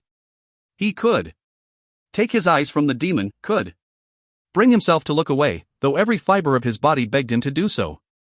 At his side, Eretria's face was grey with terror, her dark eyes darting to find the Veilman's. Hebel retreated a step further, and Drifter's snarl became a frightened whine. When the Reaper stepped clear of the chamber wall, the motion was smooth and noiseless. Will Olmsford braced himself? The hand that held the elfstones came up. The Reaper stopped, its faceless hood lifting slightly. But it was the Veilman that caused it to hesitate. It was the crimson fire that burned beyond. There was something about the fire that disturbed the Reaper.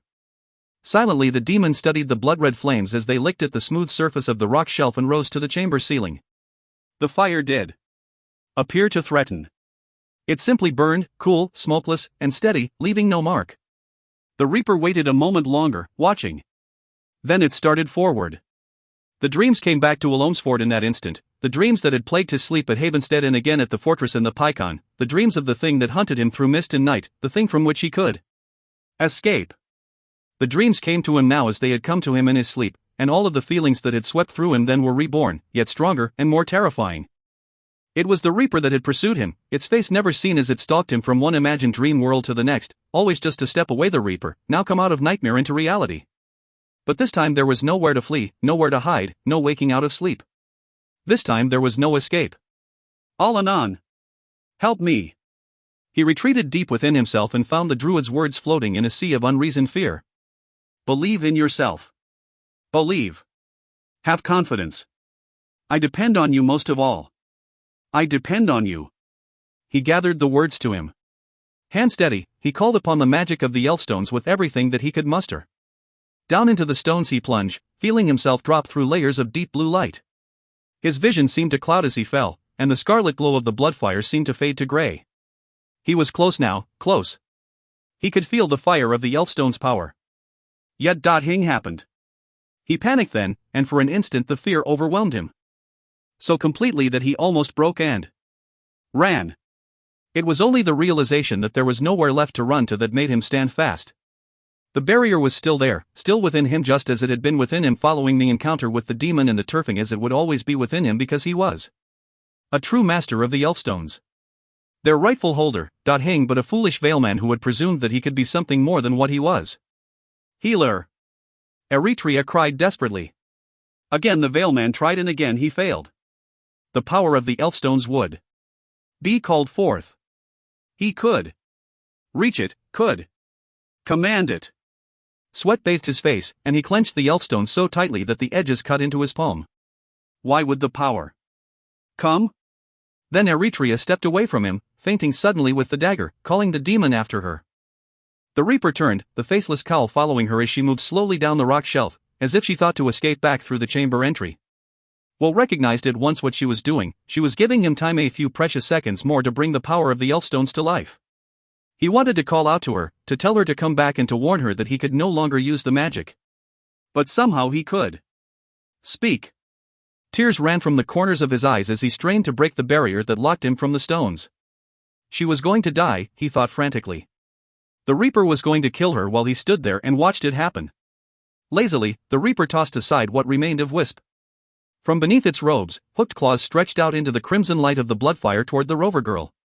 Eritrea. What happened next was to be etched in his mind as if carved into rock. In a few seconds of frozen time, past and present were gathered into one, as had once happened to his grandfather. Will Olmsford came face to face with himself. He seemed to hear Ambril speaking to him, her voice lifting from out of the red glow cast by the bloodfire on the chamber rock, steady, calm, and filled with hope. She spoke to him as she had spoken to him that morning after they had fled the Pycon, when the Myrmidon was carrying them safely south, far from the horror of the night gone past. She told him, as she had told him then, that despite all that had happened the power of the Elfstones was lost, that it was still his and that he might use it. But the power was lost. She had seen what had happened on the fortress catwalk. He had wanted desperately to destroy the demon after what he had seen it do to the gallant Crispin. Yet he had stood there, the Elfstones clutched uselessly in his hand, unable to do anything. If the wind had caused the catwalk to collapse, the Reaper would have had them. Surely she must see that the power was lost. Her sigh came back, a whisper in his mind. It was lost. He was trying too hard. He was trying so hard that he was shutting himself away from the Elfstones, something that would be happening but for his inability to understand the nature of the power he sought to master. He must try to understand. He must remember that elven magic was but an extension of the user. Her voice faded and Alanon's replaced it. Heart and mind and body, one stone for each. A joining of the three would give life to the Elfstones. But Will must create that joining. Maybe it would be as effortless for him as it had been for his grandfather, because he was a person different from his grandfather. He was 2 generations removed from Shay Olmsford's elven blood, and what had come to his grandfather with but a thought might come so easily to him. Much within him resisted the magic. Yes, yes. Will cried to himself. The man blood resisted. It was the man blood that kept him from the power of the Elfstones. It was the man blood, the non-elven part of him, that rejected the magic. Alanon's laugh was low and mocking. If that were so, then how was it that he had been able to use the Elfstones once before? The druid's voice faded as well. And then Will Olmsford saw the deception he had worked upon himself since that moment within the turfing when he had called forth the power of the Elfstones and felt the awesome magic flood trough him like liquid fire. He had let the lie grow out of doubt that the power of the Elfstones was ever truly his to wield, and he had unwittingly reinforced it with Alanon's startling revelation that only elven blood gave mastery over the stones. How quick he had been to conclude that his man blood was the reason for his failure to use again the very same power that he had used within the turfing, even though his mix of man blood and elven blood was no different now than it had been then. He had deceived himself completely. Perhaps. Knowingly, perhaps. Willingly, but he had deceived himself nevertheless, and in doing so had lost the power of the Elfstones. How had it happened? Ambril had touched upon the truth when twice during their travels she had cautioned that in his use of the stones within the turfing it seemed as if had done something to himself. He had made light of the caution, trying to brush aside her concern even while admitting to her that she was right. He had done something to himself when he had used the Elfstones. Yet he could trace it. He had thought that what he had done was physical in nature, but he found Hing wrong. Ambril had suggested that it might be something more, that elven magic could affect the spirit as well. But he hadn't wanted to believe that. When he found Hing immediately wrong, he had been quick to dismiss the entire matter, to block it from his mind completely, because after all he could afford to spend time worrying about himself when he had Ambril to look out for. That had been a very large mistake. He should have seen then, as he saw now, that Ambril had been right, that his use of the Elfstones had most certainly done something to his spirit, something so damaging that, until he came to grips with it, the power of the stones would be lost to him. For what had happened to Will Olmsford was that he had become afraid. He could admit it now. He must admit it. This was a fear he had been able to recognize until now, easily confused, cleverly concealed. All these weeks. It had been there, and he had recognized it for what it was. For this was A fear of the thing that haunted him in his dreams, or of the demon that had hunted Amberl and himself from Arberlon. It was fear of the very thing that he had relied upon to protect them, of the Elfstones, and of the effect that the use of their awesome, unpredictable power might have upon him. Understanding flooded through him. It was the mix of his man blood with his elven blood that was shutting him from the power of the stones. It was his fear of the magic. It had been his own doing. So resolved had he been that he would succeed in the task that Allanan had given him, and so determined that Dodhing would prevent him from carrying it out, that he had buried his fear at the instant of its birth in a well of determination. He had refused to admit it might exist, but had hidden it, even from himself. Eventually it had begun to affect his use of the Elfstones. There could be no joining of himself, of heart and mind and body, with the power of the stones while such fear lay unrecognized within him. He had let himself believe that he was experiencing a rejection of the elven magic by his man-blood. With that, he had made the deception complete, and any further use of the stones had become impossible. Until now. Now he understood the nature of the barrier that shut him from the power of the Elfstones. It was the fear that had blocked him from the stones, and he might deal with that. He reached down within himself, a quick and deliberate act, joining his one heart, mind, and body, willingness and thought and strength, in a single, unbreakable purpose. It did happen easily. The fear was still there. It rose up before him like a wall, warning him back, eroding his purpose. It was strong, so strong that for an instant Will thought that he could go on. There was danger in his use of the Elfstones, a danger that he could neither see nor touch, define nor understand. It was there, real and tangible, and it could damage body and spirit irreparably. It could destroy him. Worse, it could let him live. There were things more terrible than dying. He fought against it. He thought of his grandfather. When Shay Omsford had used the sword of Shannara, there had been danger that the Veilman had sensed yet understood. He had told Will that. But there had been need for the magic of the sword, and the choice his grandfather had made had been a necessary one. So it was now with Will. There was need greater than his own. There was a trust that had been given him, and there were lives that only he could preserve. He thrust himself deep into the blue light of the Elfstones, and the fear shattered before him. Man blood gave way to Elven, and the power of the stones surged up within him. Past and present split apart, and the seconds were gone. Eretria. The Reaper was moving, springing soundlessly through the Bloodfire's crimson glow toward the Rover Girl. Will brought up the Elfstones, and their fire exploded from his hands into the demon, driving the creature back into the cavern wall. There was no sound as the Reaper struck, only a terrible silence as its robes collapsed against the rock. In the next instant it was on its feet again, lunging for the Veilman. Will would have believed that anything so huge could be that quick. Almost before he could act, the Reaper was before him, claws ripping downward. Again the blue fire burst from the Elfstones, hammering into the demon, hurtling it backward like a rag doll. Again there was no sound. Will felt the fire within his body this time, coursing through him as if it were his lifeblood, and the feeling was as it had been in the turfing. Something had been done to him, something altogether pleasant. But there was no time to think on it. The Reaper's ash-gray form darted like a shadow through the half-light in a soundless rush. Fire burst from the Veilman's outstretched hand, but this time the Reaper was too quick. Dodging the attack, it came on. Again Will tried to stop it, and again he failed. He stumbled back, frantically trying to bring the elven magic to bear, but his concentration was broken, and the fire had begun to scatter. The Reaper darted through it, looming up before him. At the last possible moment, Will managed to gather the fire before him like a shield. Then the Reaper was upon him, knocking him violently back. Down he went, head slamming against the stone of the chamber floor. For an instant he thought he would black out. Claws tore at the blue fire, struggling to reach him. But the Veilman fought the dizziness and the pain, and the Elfstone's magic stayed alive. The Reaper sprang back in frustration and circled silently away. Dazed, Will scrambled to his feet. His body ached from the force of the Reaper's attack, and there were spots dancing before his eyes. With an effort, he kept himself erect. Things were working out as he had expected. He had thought when he had broken through to the elven magic that the worst was over, that at last he possessed mastery of a weapon against which the Reaper could stand, that however powerful and dangerous the demon, it would be no match for the stones. Now he was no longer certain. Then he remembered Eretria. Where was Eretria? Within him the elven fire twisted like an imprisoned creature. For one terrible moment he was afraid that he had lost control of it completely. In that moment, the Reaper attacked him again. It came out of the shadows, silent and swift, bounding into the glare of the bloodfire and into the Veilman. Almost of its own volition, the elven magic flared up between the combatants in a blinding explosion that threw both from the narrow shelf. The unprepared Veilman was flung back into the cavern wall, ribs and the elbow of his free arm cracking like deadwood as he smashed against the rock. Searing pain lanced through him, and the arm went quickly numb. Somehow he struggled up again, bracing himself against the wall. Fighting the pain and the nausea that washed through him, he cried out for Eretria. The rover girl darted from the shadows, reaching him barely a step ahead of the Reaper.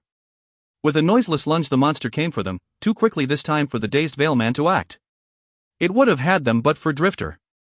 Forgotten by all, the huge dog tore free of Hebel's grip and hurtled into the demon. The monster tumbled back, a blur of bristling hair and teeth ripping into the ash-colored robes. For an instant both disappeared into the shadows at the front of the cavern. Drifter's snarl was deep and terrible. Then the Reaper heaved upward, flinging the gallant dog from him, swatting it as one might swat a fly. Drifter flew through the air and smashed into the cavern wall, collapsing with a startled whimper into silence. Yet even those few seconds gave Will the time he needed to recover. His arm rose instantly, and the blue fire thrust out.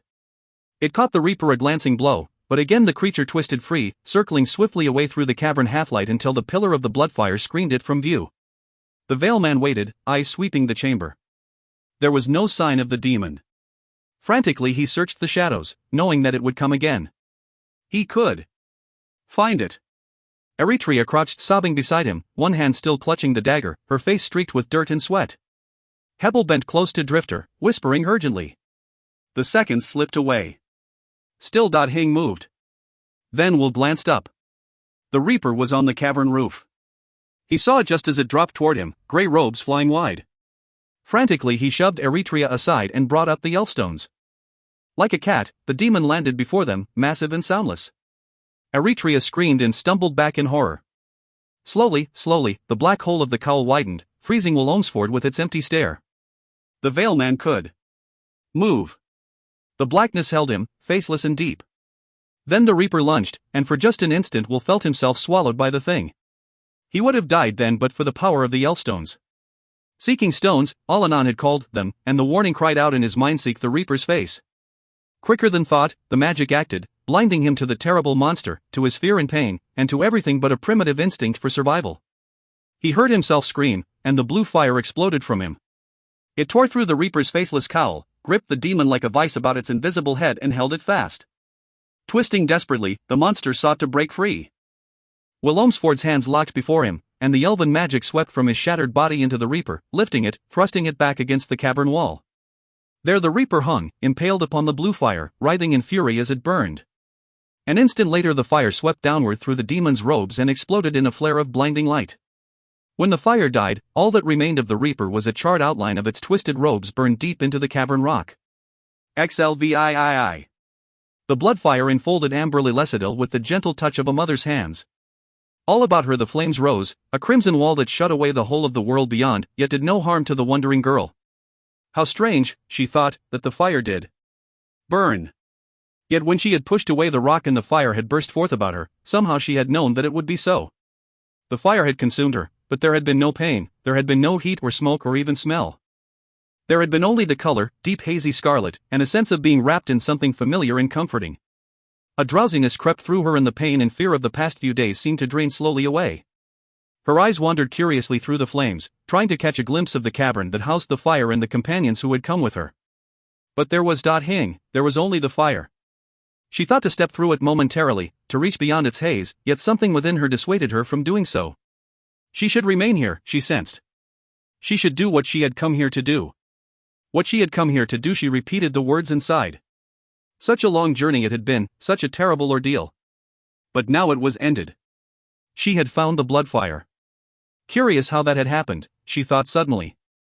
She had been standing there within that darkened, empty cavern, as dispirited as her companions that there was no bloodfire to be found beyond the door made of glass that would break, that all of their efforts had been for Hing, when suddenly she had sensed the fire's presence. She hesitated in describing it so, but there was no better way. The sensing was similar to what she had experienced upon the rim of the hollows when she had hidden within that clump of bushes to await Will's return, similar to what had warned her of the Reaper's approach. It was a feeling that came from deep inside, telling her that the bloodfire was there within that cavern and that she must find it. She had groped her way forward then, trusting to her instincts. Understanding what it was that made her do so.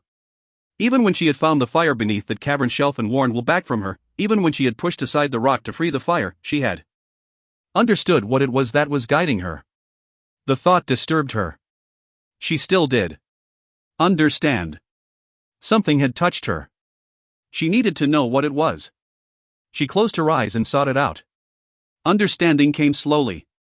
At first she thought it must be the blood fire, for it was the fire to which she had been drawn. Yet the fire was a sentient thing. It was an impersonal force, old and vital and life-giving, yet without thought. It was the fire. Then she thought that if it was the fire, it must be the seed she carried, that tiny bit of life given her by the Ellcrys. The Ellcrys was sentient, her seed could be sentient as well. The seed could have warned her of the reaper and the fire. But that, too, was wrong. The Ellcrys seed would possess no life until bathed in the flames of the blood fire. It lay dormant now, the fire was needed to awaken it.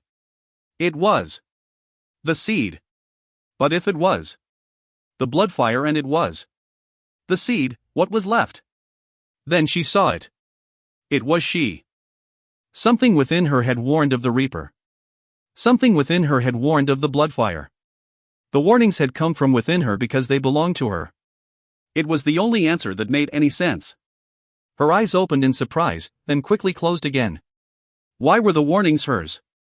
Memories flooded through her of the strange influence the Ellcrys had exercised over her, of the way the tree had begun to make her over until she had felt no longer so much herself as an extension of the tree. Had the tree done this to her? Had she been affected even more than she believed? She was frightened momentarily by the possibility, just as she was always frightened when she thought of the way the Ellcrys had stolen her away from herself. With an effort, she forced down her fear. There was no reason to be frightened now. That was all behind her. The journey to find the blood fire was done. Her promises were kept. All that remained was to give life back to the Ellcrys. Her hand slipped down within her tunic and closed about the seed that was the source of that life. It felt warm and alive, as if anticipating an end to its dormancy. She was about to withdraw her hand when the fears came back again, sudden and intense. She hesitated, feeling her strength of will begin to ebb. Was there more to this ritual than she imagined? Where was Will? He had promised to see her through this. He had promised to make certain that she did. Falter. Where was he? She needed the Veilman, she needed him to come to her. But Will Ohmsford would come. He was beyond the fire's wall, and she knew that he could reach her. She must do this by herself. It was the task she had been given, it was the responsibility she had accepted. She took a deep breath. A moment's time to place the Ellcrys seed in the flames of the blood fire and the task would be finished. It was what she had come all this way to do, now she should do it. Yet the fear persisted. It filled her like a sickness and she hated it, because she did understand it. Why was it that she was so frightened? In her hand, the seed began to pulsate softly. She glanced down. Even this seed frightened her, even so small a part of the tree as this. Memories came and fled again. In the beginning they had been close, the Ellcrys and she. There had been no fear, only love. There had been joy in sharing. What had changed that? Why had she begun to feel that she was losing herself in the tree? Such a frightening thing that had been. Even now it haunted her. What right had the Ellcrys to do that to her? What right had the Ellcrys to use her so? What right? Shame filled her. Such questions served no purpose.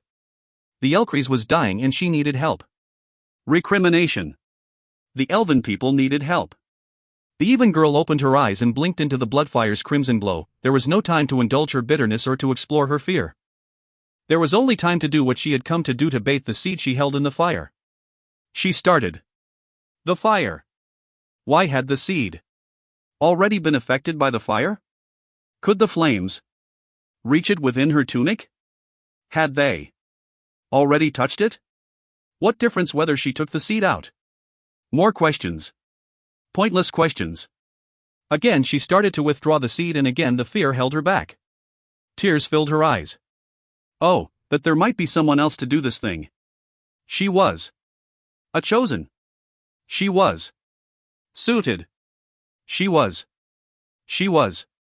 With a cry, she wrenched the seed from her tunic and held it forth into the bloodfire's scarlet flame. It flared within her hand, alive with the fire's touch. From deep within the elven girl the feeling came again, the feeling that had warned her of the Reaper's coming, the feeling that had called her to the bloodfire, flooding through her now in a dazzling sweep of images that racked her with such intense emotions that she dropped weakly to her knees. Slowly she brought the Ellcrys seed to her breast, feeling the life within it stir. Tears ran down her cheeks. It was she. It was she. Now at last, she understood. She held the seed close against her and drew the bloodfire in. 49. Huddled against the cavern wall, while Olmsford and Eretria watched the fire's crimson glow wink into darkness. It happened suddenly, a final spurt of flame, and then the bloodfire was gone. All that remained to light the chamber gloom were the discarded lamps they had carried in, their soft white glimmer faint and small. Veilman and Rover Girl blinked in the sudden night, peering blindly through the shadows. Slowly their vision sharpened, and they saw movement from atop the shelf where the bloodfire had burned. Guardedly Will brought up the hand that held the Elfstones, and the elven magic rose in a flicker of blue fire. Will. It was Ambril. She emerged from the gloom like a lost child, her voice a thin, desperate whisper. Ignoring the pain that racked his body, the Veilman started toward her, Eretria a step behind. They reached her as she stumbled from the shelf, caught her in their arms, and held her. Will, she murmured softly, sobbing. Her head lifted and the long chestnut hair fell back from her face. Her eyes burned crimson with the bloodfire. Shades! Eretria gasped and stepped back from the elven girl. Will caught Ambril up in his arms. Despite the pain that lanced through his injured arm, he cradled her against him. She was feather-light, as if the bones had withered within her and all that remained was a shell of flesh. She was crying still, her head buried in his shoulder. Oh, Will, I was wrong, I was wrong. It was never her. It was me. It was always me. The words came in a rush, as if she could speak them fast enough. The Veilman stroked her pale cheek. It's all right, Ambril, he whispered back to her. It's over. She looked up at him again, the blood-red eyes fixed and terrible. I didn't understand. She knew, all along.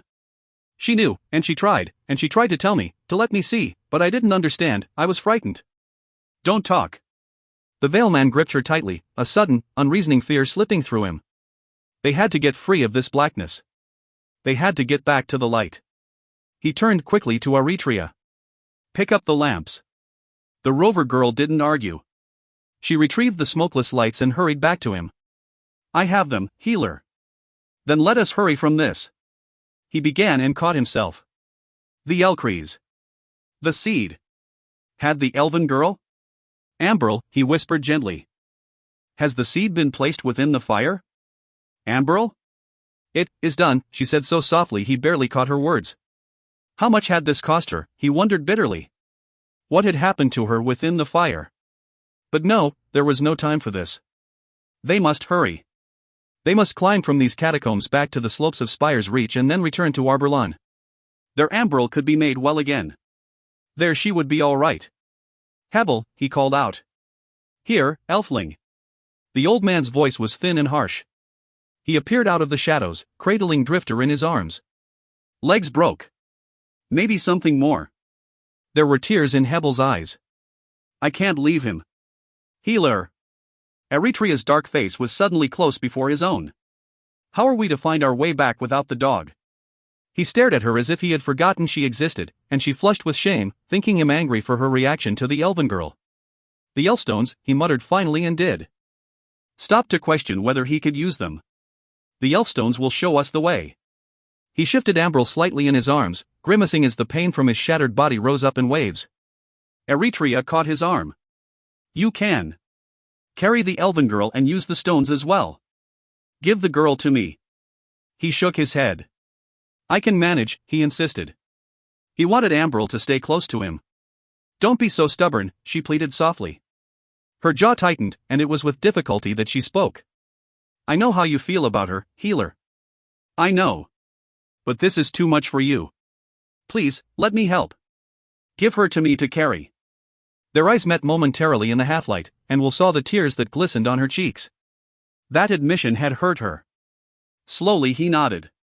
You are right. I can do this alone. He gave Ambril to the Rover Girl, who cradled her as if she were a baby. Ambril's head slipped down against Eretria's shoulder and she slept. Stay close, Will admonished, taking one of the smokeless lamps and turning away. They went back through the waterfall and through the cavern that housed it, picking their way carefully across the rock-strewn floor.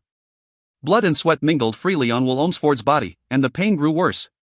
By the time they had reached the passageway leading up into the maze, the Veilman could barely walk. Yet there was no time to rest. They had to reach Perk quickly, for it was his final day. They had to get free of Safehold, back to the surface of the hollows, to the slopes of Spire's Reach, before the sun set, or the little wing rider would be gone. That would be the finish for them.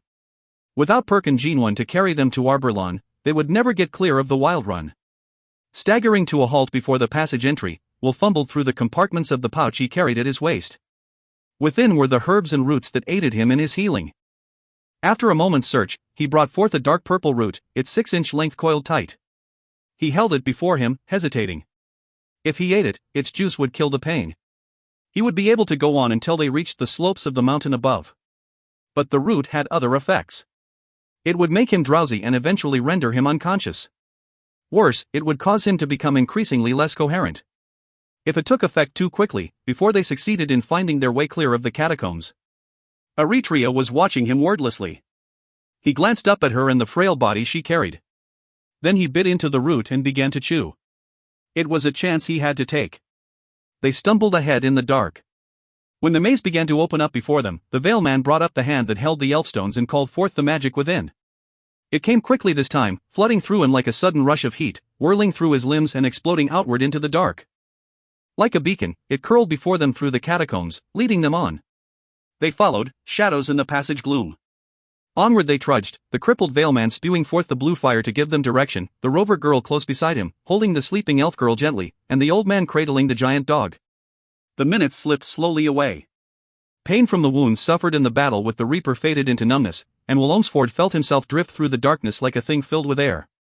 Slowly the juice of the root worked through him, sapping his strength until his body felt as if it were made of damp clay, sapping his reason until it was all that he could do to remember that he must go on. All the while the elven magic stirred his blood, and, as it did so, he felt himself changing in that same unexplainable way. He was no longer the same, he knew. He would never be the same. The magic burned him through and left an invisible, permanent scar upon his body and his consciousness. Helpless to prevent it, he let it happen, wondering as he did what effect it would have upon his life. Yet it did. Matter, he told himself. Hing mattered, but seeing that Amberl was made safe.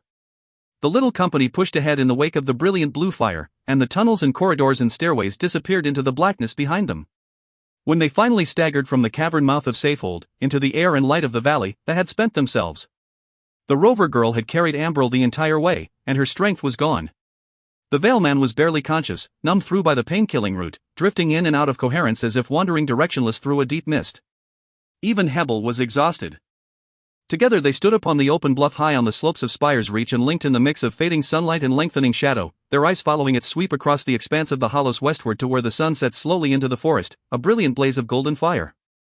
Will felt his hopes fall away from him. The sun. Eretria. She came to him and together they laid Amberl upon the ground, dropping wearily to their knees as they finished. The elven girl slept still, her soft breathing the only sign of life she had shown during the whole of their journey up from the catacombs. She stirred slightly now, as if she might wake, yet her eyes remained closed. Eretria, here, Will called to her, his hand fumbling within his tunic. His eyes were lidded and his words slurred. His tongue felt thick and useless. Struggling to hold himself upright, he produced the tiny silver whistle and passed it to the girl. Here, use it, quickly. Healer, what am? She began, but he seized her hand angrily. Use it, he gasped, and fell back weakly. Too late, he was thinking. Too late. The day is finished. Perk is gone. He was losing consciousness rapidly now. Just a few minutes more and he would be asleep. His hand still clutched the elfstones, and he felt their edges bite against the palm. A few minutes more. Then what would protect them? He watched Eretria rise and place the whistle to her lips. Then she turned to him, her dark eyes questioning. There is no sound. He nodded. Blow, again. She did, then turned a second time. Watch. He pointed toward the sky. She turned away. Hebel had laid Drifter upon a bed of sawgrass, and the big dog was licking his hand. Will took a deep breath and glanced down at Amberl. So pale, as if the life had been drained from her. A sense of desperation gripped him. He had to do something to help her, he couldn't leave her like this. He needed Perk badly. If only they had been a little quicker, a little swifter in their flight. If only he had been hindered by his injuries. Now the day was gone. Shadows fell about them, and the pinnacle of the mountain was cloaked in dusk's grey light. The sun had slipped into the west, a small crest of gold glimmering against the distant tree-line as it died. "Perk, don't be gone," he cried soundlessly. "Help us. Will." His head jerked sharply about. Amberl was staring up at him through blood-red eyes. Her hand found his. "It's all right." "Amberl," he managed, swallowing against the dryness that coated his throat. "We're out." "Will, listen to me," she whispered.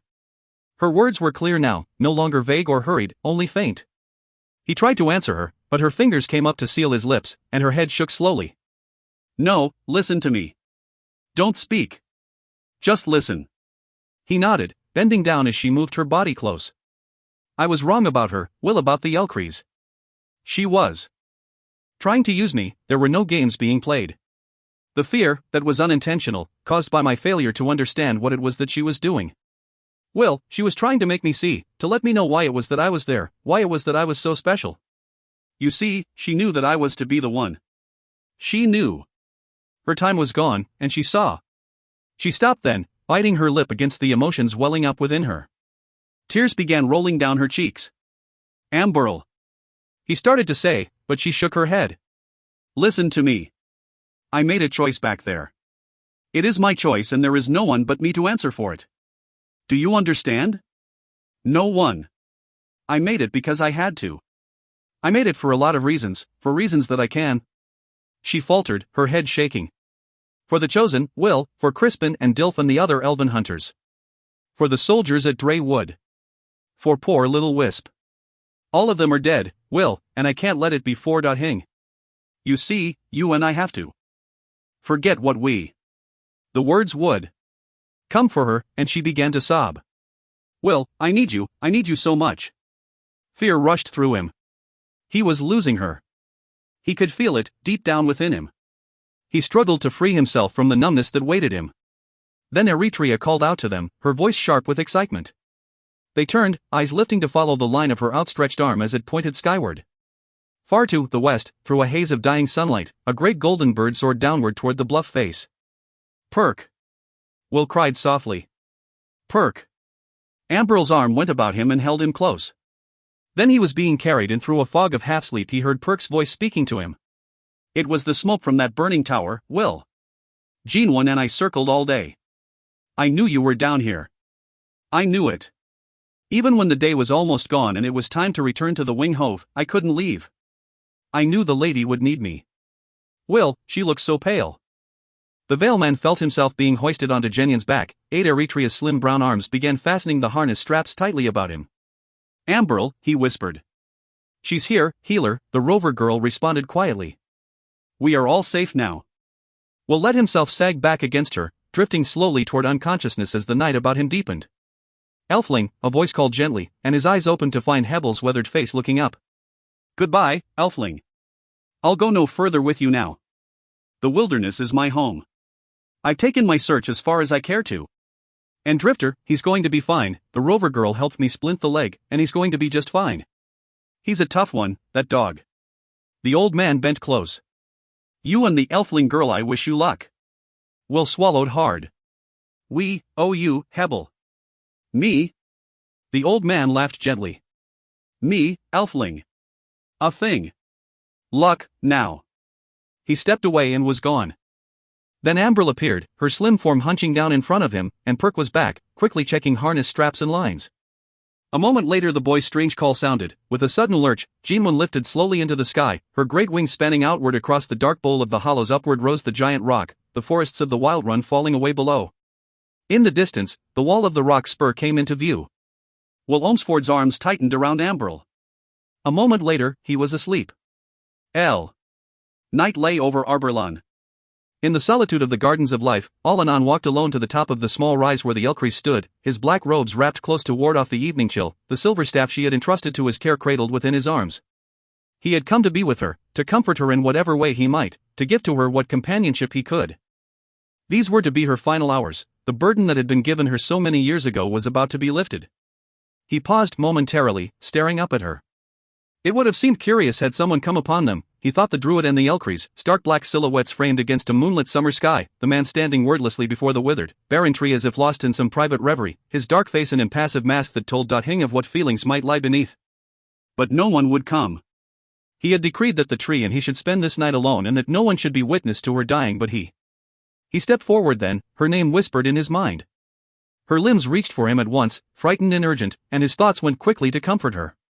Do. Despair, he soothed. This very afternoon, while the battle to save Arborlon was at its most furious, while the elves fought so gallantly to stem the demon advance, something unexpected happened, something that should give us hope. Far, far to the south in the dark of the wilderness forests where the Chosen has gone, her protector brought to life the magic of the Elfstones. The moment that he did so, I knew. I reached out to him then and I touched his thoughts with my own quickly, for but a moment's time, because the Dagdamor could sense what I did. Still, that moment was enough. Gentle lady, the bloodfire has been found. The rebirth can still come to pass. Tinged with expectancy, the thoughts rushed from him. Yet Hing came back. Weakened almost to the point of senselessness, the Ellcrys had heard or understood. She was conscious only of his presence, he realized then, conscious only of the fact that in her final moments she was alone. What he might say to her now would have no meaning. She was blind to everything but her desperate, hopeless struggle to fulfill her trust to live, and by living to protect the elven people. A sadness filled him. He had come to her too late. He went quiet then, for there was Hing more that he could do, except to stay with her.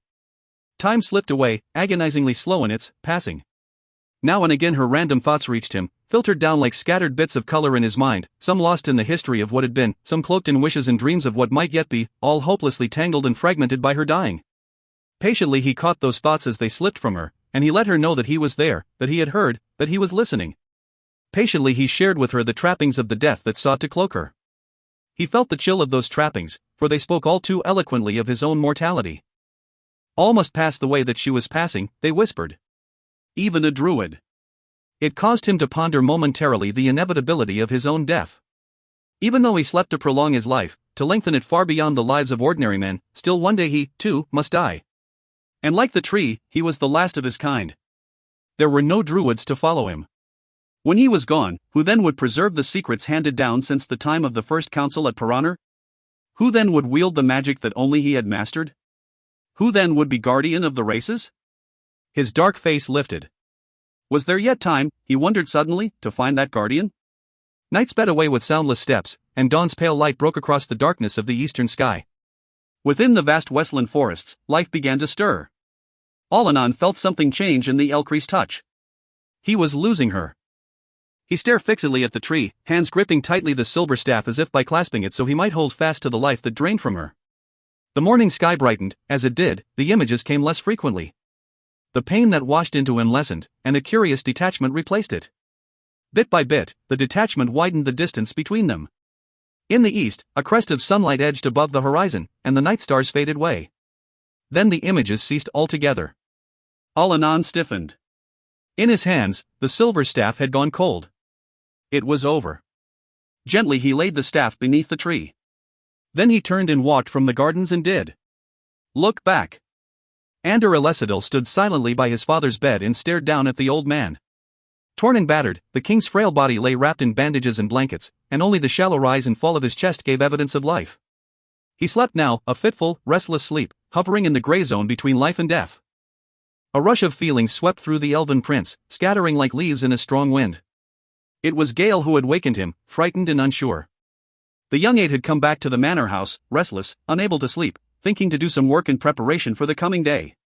But the doors were jammed, he told Ander the sentries gone. Did the king sleep unguarded? Should something be done? Instantly Ander had come to his feet, dashing from his cottage and calling out to the gate watch. In a rush they had broken through the front entry, frantic, hearing the old king's cries from within. There they had witnessed the finish of the death struggle between his father and that monster the demon that had masqueraded as Manx.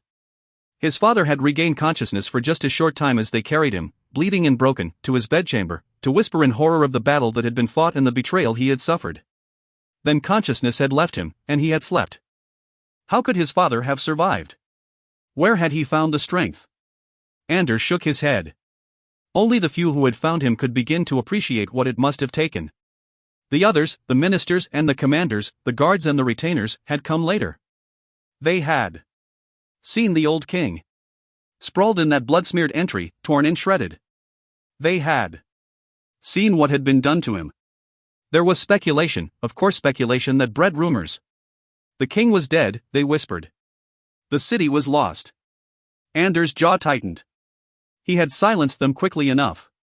It would take more than a single demon to kill Eventine Lesidil. He knelt suddenly beside his father and touched the limp hand. He would have cried had there been tears left to cry. How terribly fate had treated the old king. His firstborn and his closest friend were dead. His beloved granddaughter was lost. His country was overrun by an enemy he could defeat. He himself had been betrayed in the end by an animal that he had trusted. Everything had been stripped from him. What was it that kept him alive after all that he had suffered? Surely death would come as a welcome relief. He clasped the hand gently. Eventine Lesidil, king of the elves, there would never be her such king. He was the last. And what would be left to remember him by, other than a land destroyed and a people driven into exile? Ander was bitter for himself, he knew. He was bitter for his father, who had spent his entire life working for that land and those people. There was Hing owed to Ander Lesidil perhaps. But what of that old man whose heart was wedded to this land that would be ravaged and this people that would be destroyed? Was something owed him? He loved the Westland and the elves more than the life he was about to give up, and that he should be forced to see it all taken away. It was so terribly unjust. Ander bent down impulsively and kissed his father's cheek. Then he straightened and turned away. Through the curtained windows, he could see the sky brightening with the new day. He had to find Alanon, he thought suddenly. The druid did. Yet no. Then he must return to the Carolyn, to stand with his people where his father would have stood had he been able. No matter the bitterness. No matter the regrets. What was needed now was the same courage and strength that his father had shown in his last battle, a courage and strength that would sustain the elves and theirs. Whatever was to happen this day, he must be his father's son. Tightening his armor as he went, Ander Lesidil walked quickly from the darkened room. On the threshold of the entry to the manor house he paused momentarily and peered toward the brightening eastern sky. Dark circles shadowed his eyes, and his face was haggard and drawn. The dawn air chilled him, and he drew his heavy cloak close. Behind him the manor house windows blazed with light, and grim-faced elven hunters prowled the hallways like hunting dogs. Useless now, he murmured to himself. He set off toward the front gates, moving alone down the gravel walk, his mind clouded by his need for sleep. How long had he slumbered before Gale had come to him? 1 hour? 2? He could no longer remember. When he tried, it was the face of his father that appeared, blood-spattered and terrible piercing blue eyes fixed upon his own. Betrayed, those eyes cried out. Betrayed! He passed through the wrought iron gates into the street beyond, failing to ice the giant figure that emerged from the shadows where the war horses were tethered. Prince Ander? He started at the sound of his name, stopped, and turned. The dark figure approached silently, the new light glinting from chainmail armor. It was the Free Corps commander, Stians. Commander. He nodded wearily. The big man nodded in reply, the scarred face impassive. A bad night, I am told. Then you have heard? Stians glanced toward the manor house. A demon found its way into the king's house. His guard was slain, and he himself struck down when he slew the creature. You can scarcely expect to keep such news a secret, my lord. No, nor have we tried. Ander sighed. The demon was a changeling.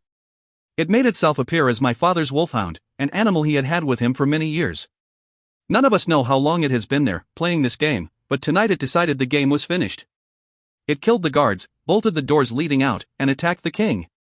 A monster, Commander. I saw what was left of it. I don't know how my father managed. He trailed off hopelessly and shook his head. The borderman's eyes shifted back to him. So the king still lives. Ander nodded slowly. But I don't know what it is that keeps him alive.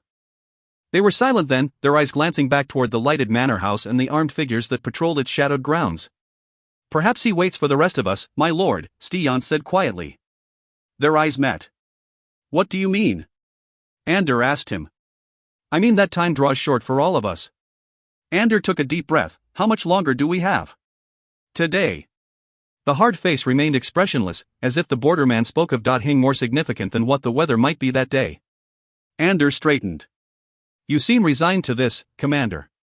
I am an honest man, my lord. I told you that when we met. Would you wish to hear something other than the truth? No. Anders shook his head firmly. Is there no chance that we can hold longer? Sti-Jans shrugged. There is always a chance. Measure it as you would measure the king's chances of surviving beyond this day. That is the chance we all have. The elven prince nodded slowly. I accept that, Commander. He extended his hand. The elves have been fortunate to have you and the Free Corps soldiers to stand with them. I wish that we could find a better way to thank you. The iron male gripped the other's hand. I wish that we could offer you the opportunity. Good fortune, Prince Ander. He saluted and was gone. Ander stared after him for a moment, then turned and started back up the street. Moments later Alanon found him as he was preparing to ride to the Carolyn. The druid rode out of the pre-dawn gloom aboard Artak, black shadows slipping from the forest mist. Ander stood wordlessly as the big man reined Artak to a halt and stared down at him. I know what has happened, the deep voice rumbled softly. I am sorry, Ander Ellcrys. Ander nodded. Alanon, where is the staff? Gone. The druid stared past him toward the manor house. The Ellcrys is dead. Ander felt the strength drain from him. Then that's the end, isn't it? Without the magic of the Ellcrys to aid us, we are finished. Alanon's eyes were hard. Perhaps. Ander stared at him in disbelief, but the druid was already turning Artak back up the roadway. I will wait for you at the gates to the Gardens of Life, Elven Prince, he called back. Follow quickly, now. There is still hope for us. Then he put his heels into the black and they disappeared from view. Li. Daybreak was an hour gone when the demons attacked. They swarmed up the face of the Carolyn, scrambling over the rubble of the shattered Elfich to converge on the walls and gates of the sixth ramp. No longer weakened by the power of the Ellcrys or held back by the anathema of the forbidding, the demons shrugged aside the arrows and spears that showered down on them and came on. Wave upon wave of black bodies surged upward from the forests. In moments the cliffs were thick with them. Crude grappling hooks forged of captured weapons and trailing heavy vines were flung atop the walls and gates to catch upon the massive stone blocks. Hand over hand, the demons began to climb. The defenders stood ready, Karen and the home guard atop the gates, Sti-Jans and the Free Corps upon the left wall, Amontar and the rock trolls upon the right. As their attackers climbed toward them, the defenders hacked and cut the scaling ropes. Back the demons fell, screaming. Elven longbows hummed, and a hail of black arrows cut into the attackers. But still the demons came, throwing up new hooks, new vines. Heavy wooden beams, hewn from whole trees and dotched with steps, were flung against the gates, and the demons scrambled up. Clubs and rocks flew out of the black mass below, cutting into the defenders as they tried to withstand the assault. Again and again the demons were beaten back. But in the end they gained the walls, and the elves and their allies found themselves locked in fierce hand-to-hand combat. To either side of the Elfich, the demons spread wide along the cliff face, clawing their way determinedly toward the rim of the Carolyn. There waited the Elven Horse, Legion Old Guard, Dwarf Sappers, and scattered units of the other companies of defenders. Elrond Tay was in command. Leading one charge after a daughter into the swarms of attackers that appeared above the bluff rim, he thrust them back, sweeping them from the Carolyn. But the defenders' lines were thin and the bluff was long and dotted with bits of sheltering forest which hid the demons' approach. Isolated groups began to break through, and the elven flanks began to buckle. On the Elfich, the demons breached the gates of the sixth ramp. Breaking through the defenders' ranks, they shattered the bolts and crossbars that secured the gates and flung them wide. Into the gap they poured, clawing their way upward through the bodies of their dead. Amontar still held the right wall, but Sti-Jans and his decimated bordermen were being forced steadily back. At the center of the elven defense, Karen rallied the home guard and counterattacked the demon rush, desperately trying to throw it back. Into the howling mass the elven hunters charged, hammering the demons aside, slowing the assault. For an instant it appeared that the home guard would recapture the gates. But then a handful of furies launched themselves from the walls onto the attacking elves, claws and teeth ripping. Karen went down, dying. The counterattack stalled, then fell back, broken. Slowly the defenders retreated up the Elfich through the open gates of the seventh and last ramp, keeping their lines tightly formed as the enemy tried to break through. With Amontar and Sti-Jans holding the center, the defenders slipped back within the walls, and the gates slammed shut. Below, the demons massed once more. 300 yards east of the ramp head, Ander Ellcrys stared out over the battlefield and felt his hopes begin to fade. At his back, the soldiers of the Black Watch ringed the Gardens of Life. He glanced quickly to Kobold, who stood at their head, then to Alanon. The druid was at his side, seated on Artak, dark face impassive as he watched the tide of battle shift back and forth. Allanan, we must do something, he whispered finally. The druid did. Turn. Yet. Wait. All along the rim of the Carolyn, the demons continued to scramble to the top of the cliffs, battling to turn the elven ranks. To the south, they had gained a toehold on the bluff and were swelling their ranks, turning back the assaults of elven horse that sought to dislodge them. To the north, the dwarf sappers still held their ground against repeated attacks, the resourceful Browork rallying horse and foot soldiers in a succession of strikes that time and time again threw the demons from the heights. Elrond rode south, leading a reserve company of horse to regain the lower bluff. They charged into the demons, lances lowered. There was a frightful clash of bodies, screams and cries rising up, and the battle raged so heatedly that, from a distance, it was impossible to tell friend from foe. But when at last the struggle broke off, it was the elves who were in retreat. The left flank of the defense curled up quickly now, and the demons surged forward, howling with glee. Then the gates of the seventh ramp splintered and broke, and the demons poured through. The defenders were flung back, and it appeared that they would be overrun completely. But the trolls led a sudden, savage counterattack that swept the demons back through the broken gates, and for an instant the walls were regained. Then the demons rallied, the largest, most brutal moving to the fore, and the hordes broke through again. This time even the rock trolls could stem the advance. Dragging their wounded with them, the defenders abandoned the gates and moved back up the ramp toward the bluff rim. By now the demons had gained the north end of the Carolyn as well as the south, thrusting back the determined dwarves, and the flanks folded in toward the center point. Slowly, surely, the Gardens of Life became an island on the battlefield as the demons surged toward it. Elrond went down, ripped from his horse. Torn and battered, he was pulled to safety by his soldiers and carried from the bluff. Browork had suffered half a dozen wounds, and the demons were all about him. The old guard had lost a third of its strength. 2 of the wing riders were down and the 3 who remained, including Dane, had flown back to the Gardens of Life to stand with Allanan. Everywhere, the elves and their allies were in retreat. The defenders on the Elfich had been forced back to the ramphead by their attackers. Styance held the center position in the defense, surrounded by his Free Corps soldiers. Elves and trolls held the flanks. It was clear to all that they could hold long. The scar-faced borderman recognized the danger of their position at a glance. Below, the demons massed for her assault. To either side along the bluff rim, the defenders' lines had collapsed and were pinching in upon the ramp head. In moments, all would be caught in a vice from which none would escape. They had to fall back at once, to reform their lines at the perimeter of the Gardens of Life where they might consolidate their strength and gain the support of the Black Watch. But they needed time to do that, and someone must give them that time. Red hair flying, the Free Corps commander snatched the crimson and gray battle standard of his company and jammed it between the ramp stones. Here the Free Corps would make its stand. Rallying his bordermen to him, he formed a narrow phalanx at the center of the ramp head. Then he ordered the elves and trolls to fall back. No one questioned the order. Styance had been given command of the army. Quickly they abandoned the Elfich, moving back toward the ranks of Blackwatch that ringed the Gardens of Life. In moments, the remnants of the Free Corps stood alone. What is he doing? Ander screamed to Allanan, horrified. But the druid did answer. The demons attacked. Up the ramp they charged, howling with rage. Incredibly, the Free Corps withstood the assault and thrust it back. All the while the elven defenders continued to slip free of the noose that had threatened to snare them. Again the demons came up the Elfich, and again the Free Corps thrust them back. No more than 24 bordermen remained alive. At their head stood the tall figure of Styance. Regrouping before the Gardens of Life, the defenders who had fled the Elfich looked back, watching the tiny cave of men who still held against the demon rush. A silence settled over their ranks. They knew how this must end. Now the whole of the Carolyn lay open. Styance wrenched free the battle standard, lifted the gray and crimson pennant high above his head, and the Free Corps battle cry rang out. Then slowly, deliberately, the little band began to move back across the Carolyn, back toward the elven defenders who ringed the Gardens of Life. A single borderman broke formation. A single borderman ran. Ander's breath escaped from his lips with a sharp hiss. It was a hopeless retreat. At his elbow, Browork's battered face shoved into view. It's too far, bordermen, he muttered, almost to himself. A wave of demons edged over the lip of the ramp head, snarling. North and south along the Carolyn, they began to mass. Run! Ander whispered. Run, Styance! But there was no time left to run. Shrieks filled the morning air, shattering the momentary stillness, and the whole of the demon army swept forward. Then Allanan was moving.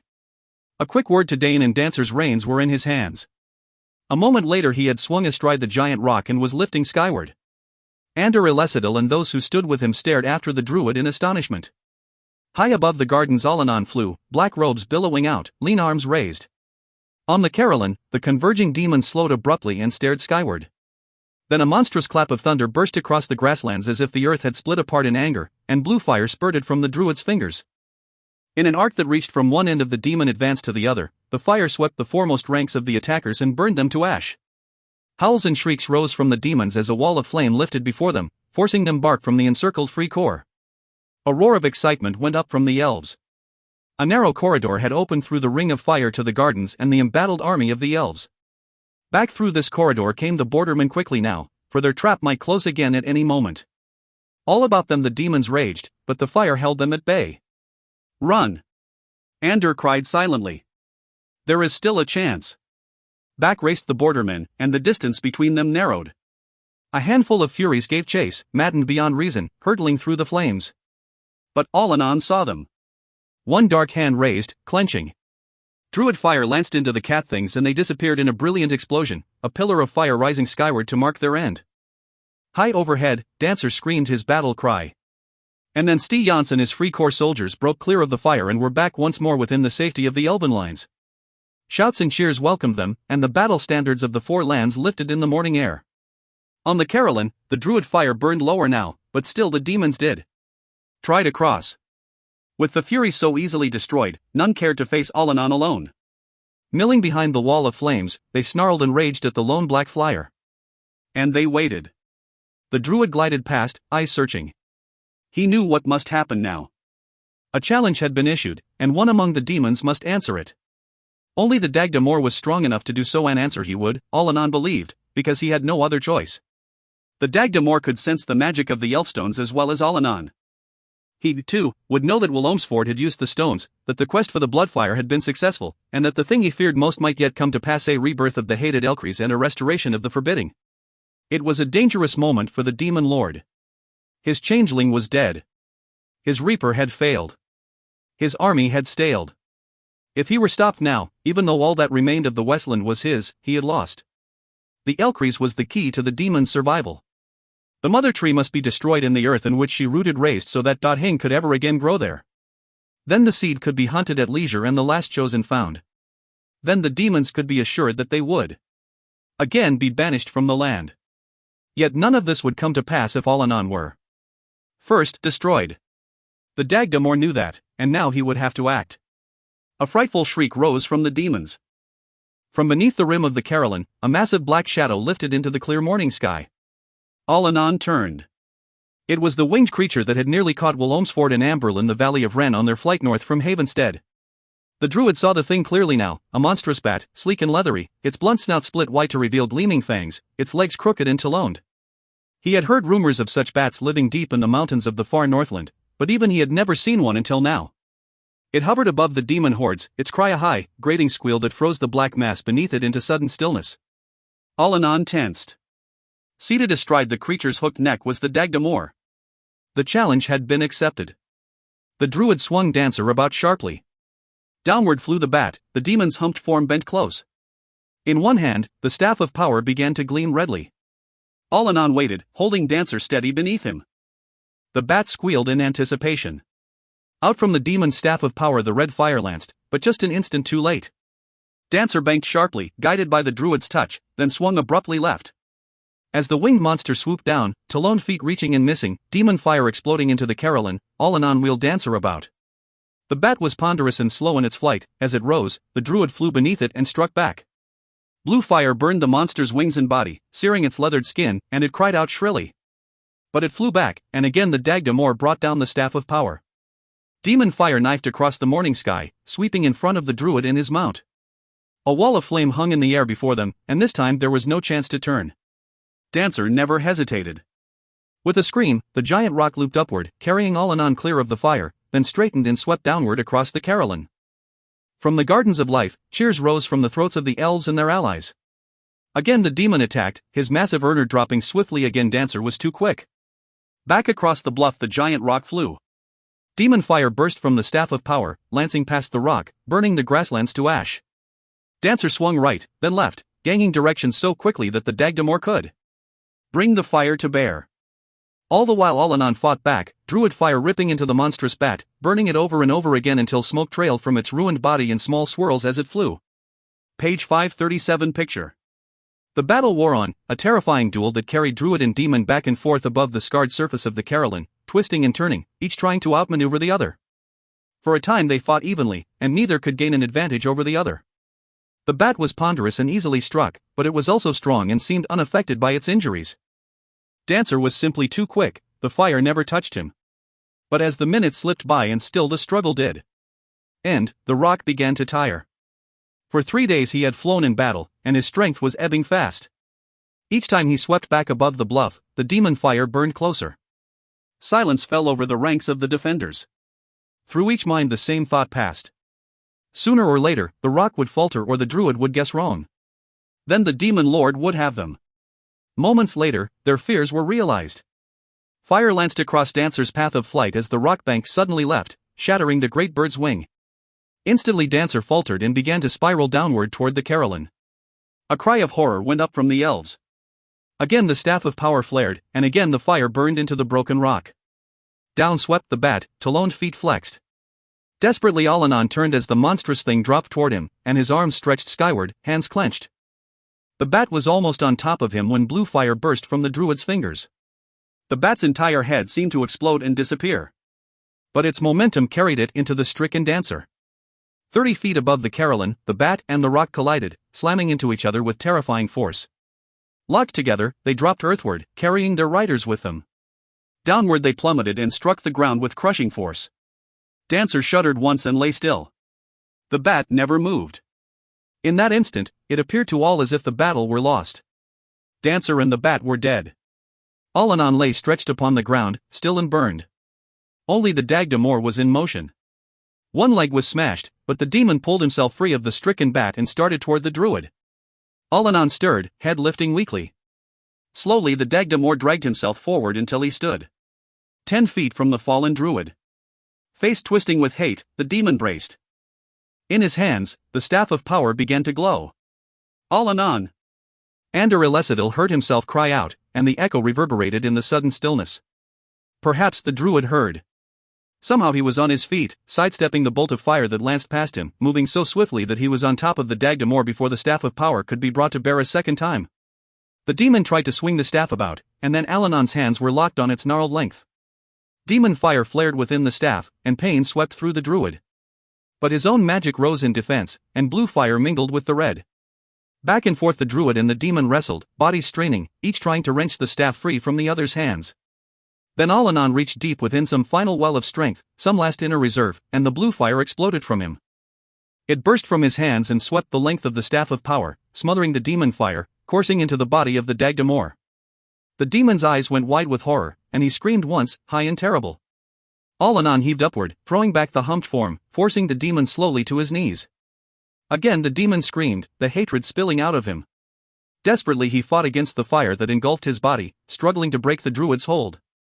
But Alanon's hands closed over his own like iron locks, fastening them tightly to the failing staff. The Dagdamor shuddered wildly and sagged, his cry dying into a whisper, and the terrible eyes went blank. The druid fire swept through him unhindered then, cloaking him in a shroud of blue light until his body exploded into ash and was gone. A silence fell over the Carolyn. Alanon stood alone, the staff of power still clutched within his hands. He stared down wordlessly at the ruined bit of wood, charred and smoking. Then he snapped it apart and threw the pieces to the ground. Turning back toward the gardens of life, he whistled Artak to him. Alone, the black trotted out from the elven lines. Alanon knew he had only moments left. His strength was gone, and he was still on his feet only through sheer force of will. Before him the wall of fire that had held back the demons was dying. Already they massed along its perimeter, eyes fixed hungrily upon him, waiting to see what would happen next. The destruction of the Dagdamor meant .hing to them. Their hatred of the elves was what mattered. The druid returned their stares, his smile slow and mocking. All that held them back now was their fear of him. The moment they lost that, they would attack. Artak nudged his shoulder and whickered softly. His eyes never leaving the demons, Alanon edged carefully back until he could grip the horse's mane and harness. Then painfully he pulled himself into the saddle, nearly blacking out with the effort. Grasping the reins, he turned Artak about. Seemingly unhurried, he started back toward the elven defensive lines. It was an agonizingly slow escape. He kept Artak at a deliberate walk, a faster gait would have been too much for him. Foot by foot, the Gardens of Life drew closer. Out of the corner of his eye he could see movement in the lines of the encircling demons. A few among them were already darting challengingly past the dying flames, shrieking at his back. Others quickly began to follow their lead. He gripped the saddle harness with both hands and did turn. Soon now, he thought, soon. Then suddenly the entire mass broke, howling and screaming. From all sides the demons came after him. He knew at once that he was still too far from the Gardens of Life to escape them at this pace. He had no choice. He put his boots into Artak's flanks, and the black leaped forward. Across the Carolyn the big horse raced, powerful body leveled out and straining. Dizziness washed over the druid, and he felt his grip loosening. He was going to fall. Yet somehow he did. Somehow he managed to hold on until finally the elven lines were before him. With a lunge, Artak was through, carrying him past the outstretched hands of elfin troll and dwarf to the garden's iron gates, there at last to thunder to a halt. Even then Alanan did fall. Iron determination kept him astride the black. His face streaked with sweat, he turned to look back across the bluff as the demon hordes converged upon the gardens. At its walls, the defenders braced. At least they have a chance now, he thought, at least I have given them that. Then a flurry of shouts rose all about him and hands pointed skyward. Dane was beside him, disbelief reflecting in his cry. Gene won. It's Gene won. The druid's eyes lifted. Far to the south, nearly lost in the glare of the noonday sun, a great golden bird was winging its way downward toward Arberlon. Lee. Will Olmsford stared downward in horror. The sun was a dazzling burst of white light that made him squint. Within him the fever still burned. He felt weak and lightheaded, and sweat bathed his body, drying in the rush of the wind. Jeanwyn bore him high above the green, wooded landscape of the Westland, her wings stretched wide as she glided smoothly in the currents of the wind. Leather straps bound Will to the rock, and his shattered arm was splinted and wrapped.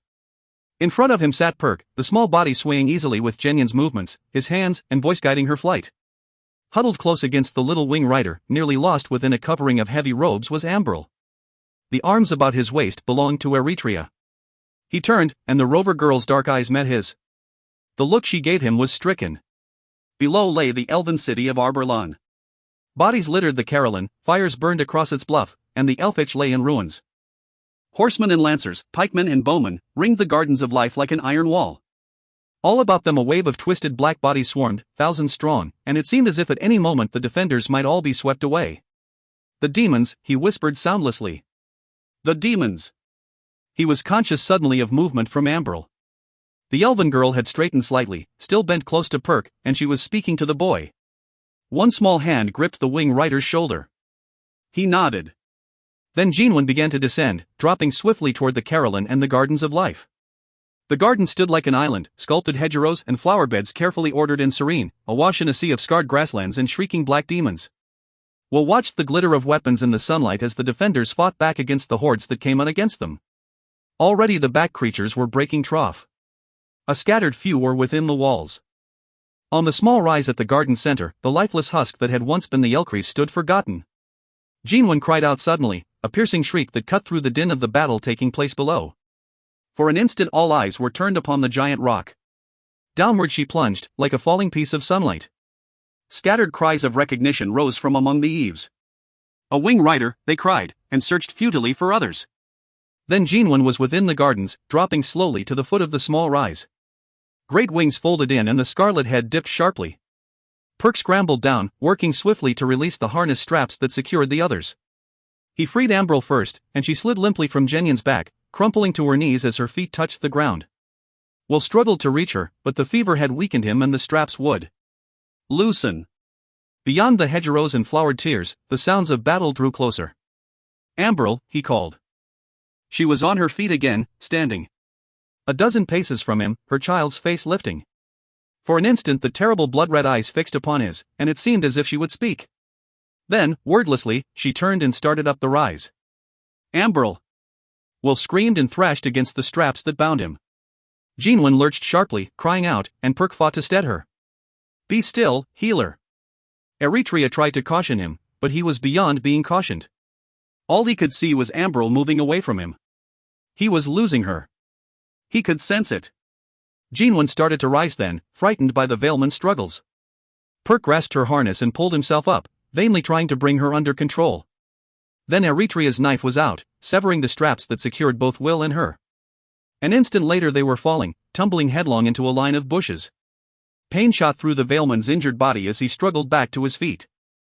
Eritrea cried out to him, but he ignored her, stumbling after the retreating figure of the elven girl.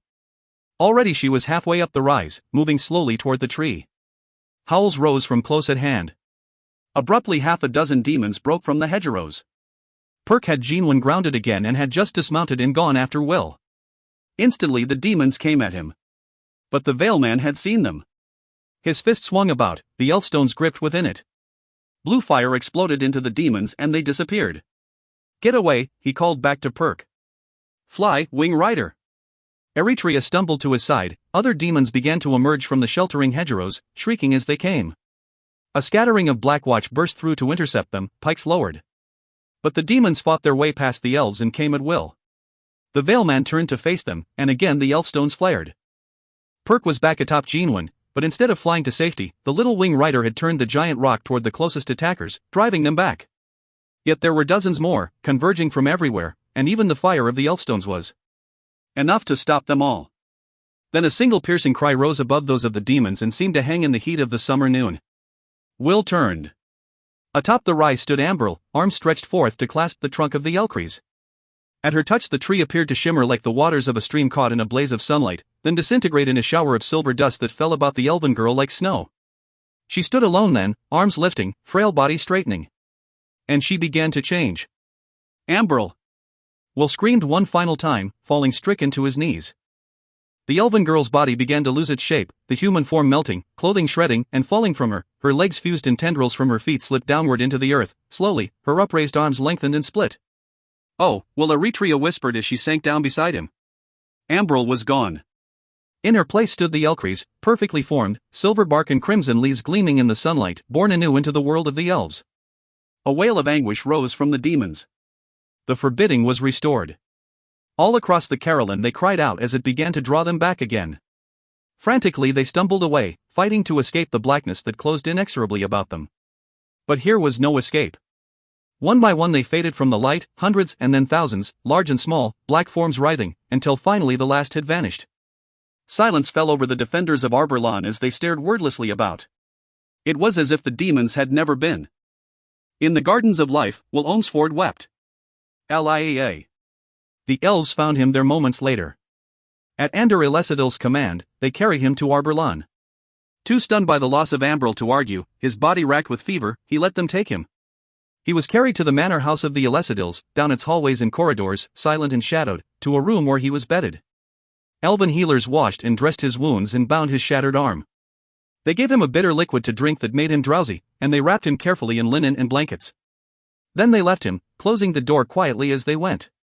In seconds, he was asleep.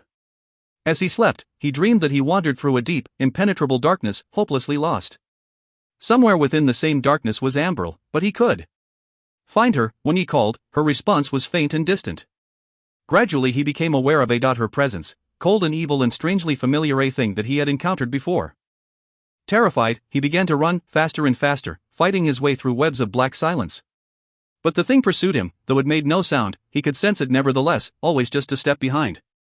At last its fingers touched him, and he cried out in fear. Then abruptly the darkness disappeared. There were gardens all about him, beautiful and rich with color, and the thing was gone. Relief flooded through him, he was safe again. But in the next instant the ground beneath his feet buckled and he was lifted into the air.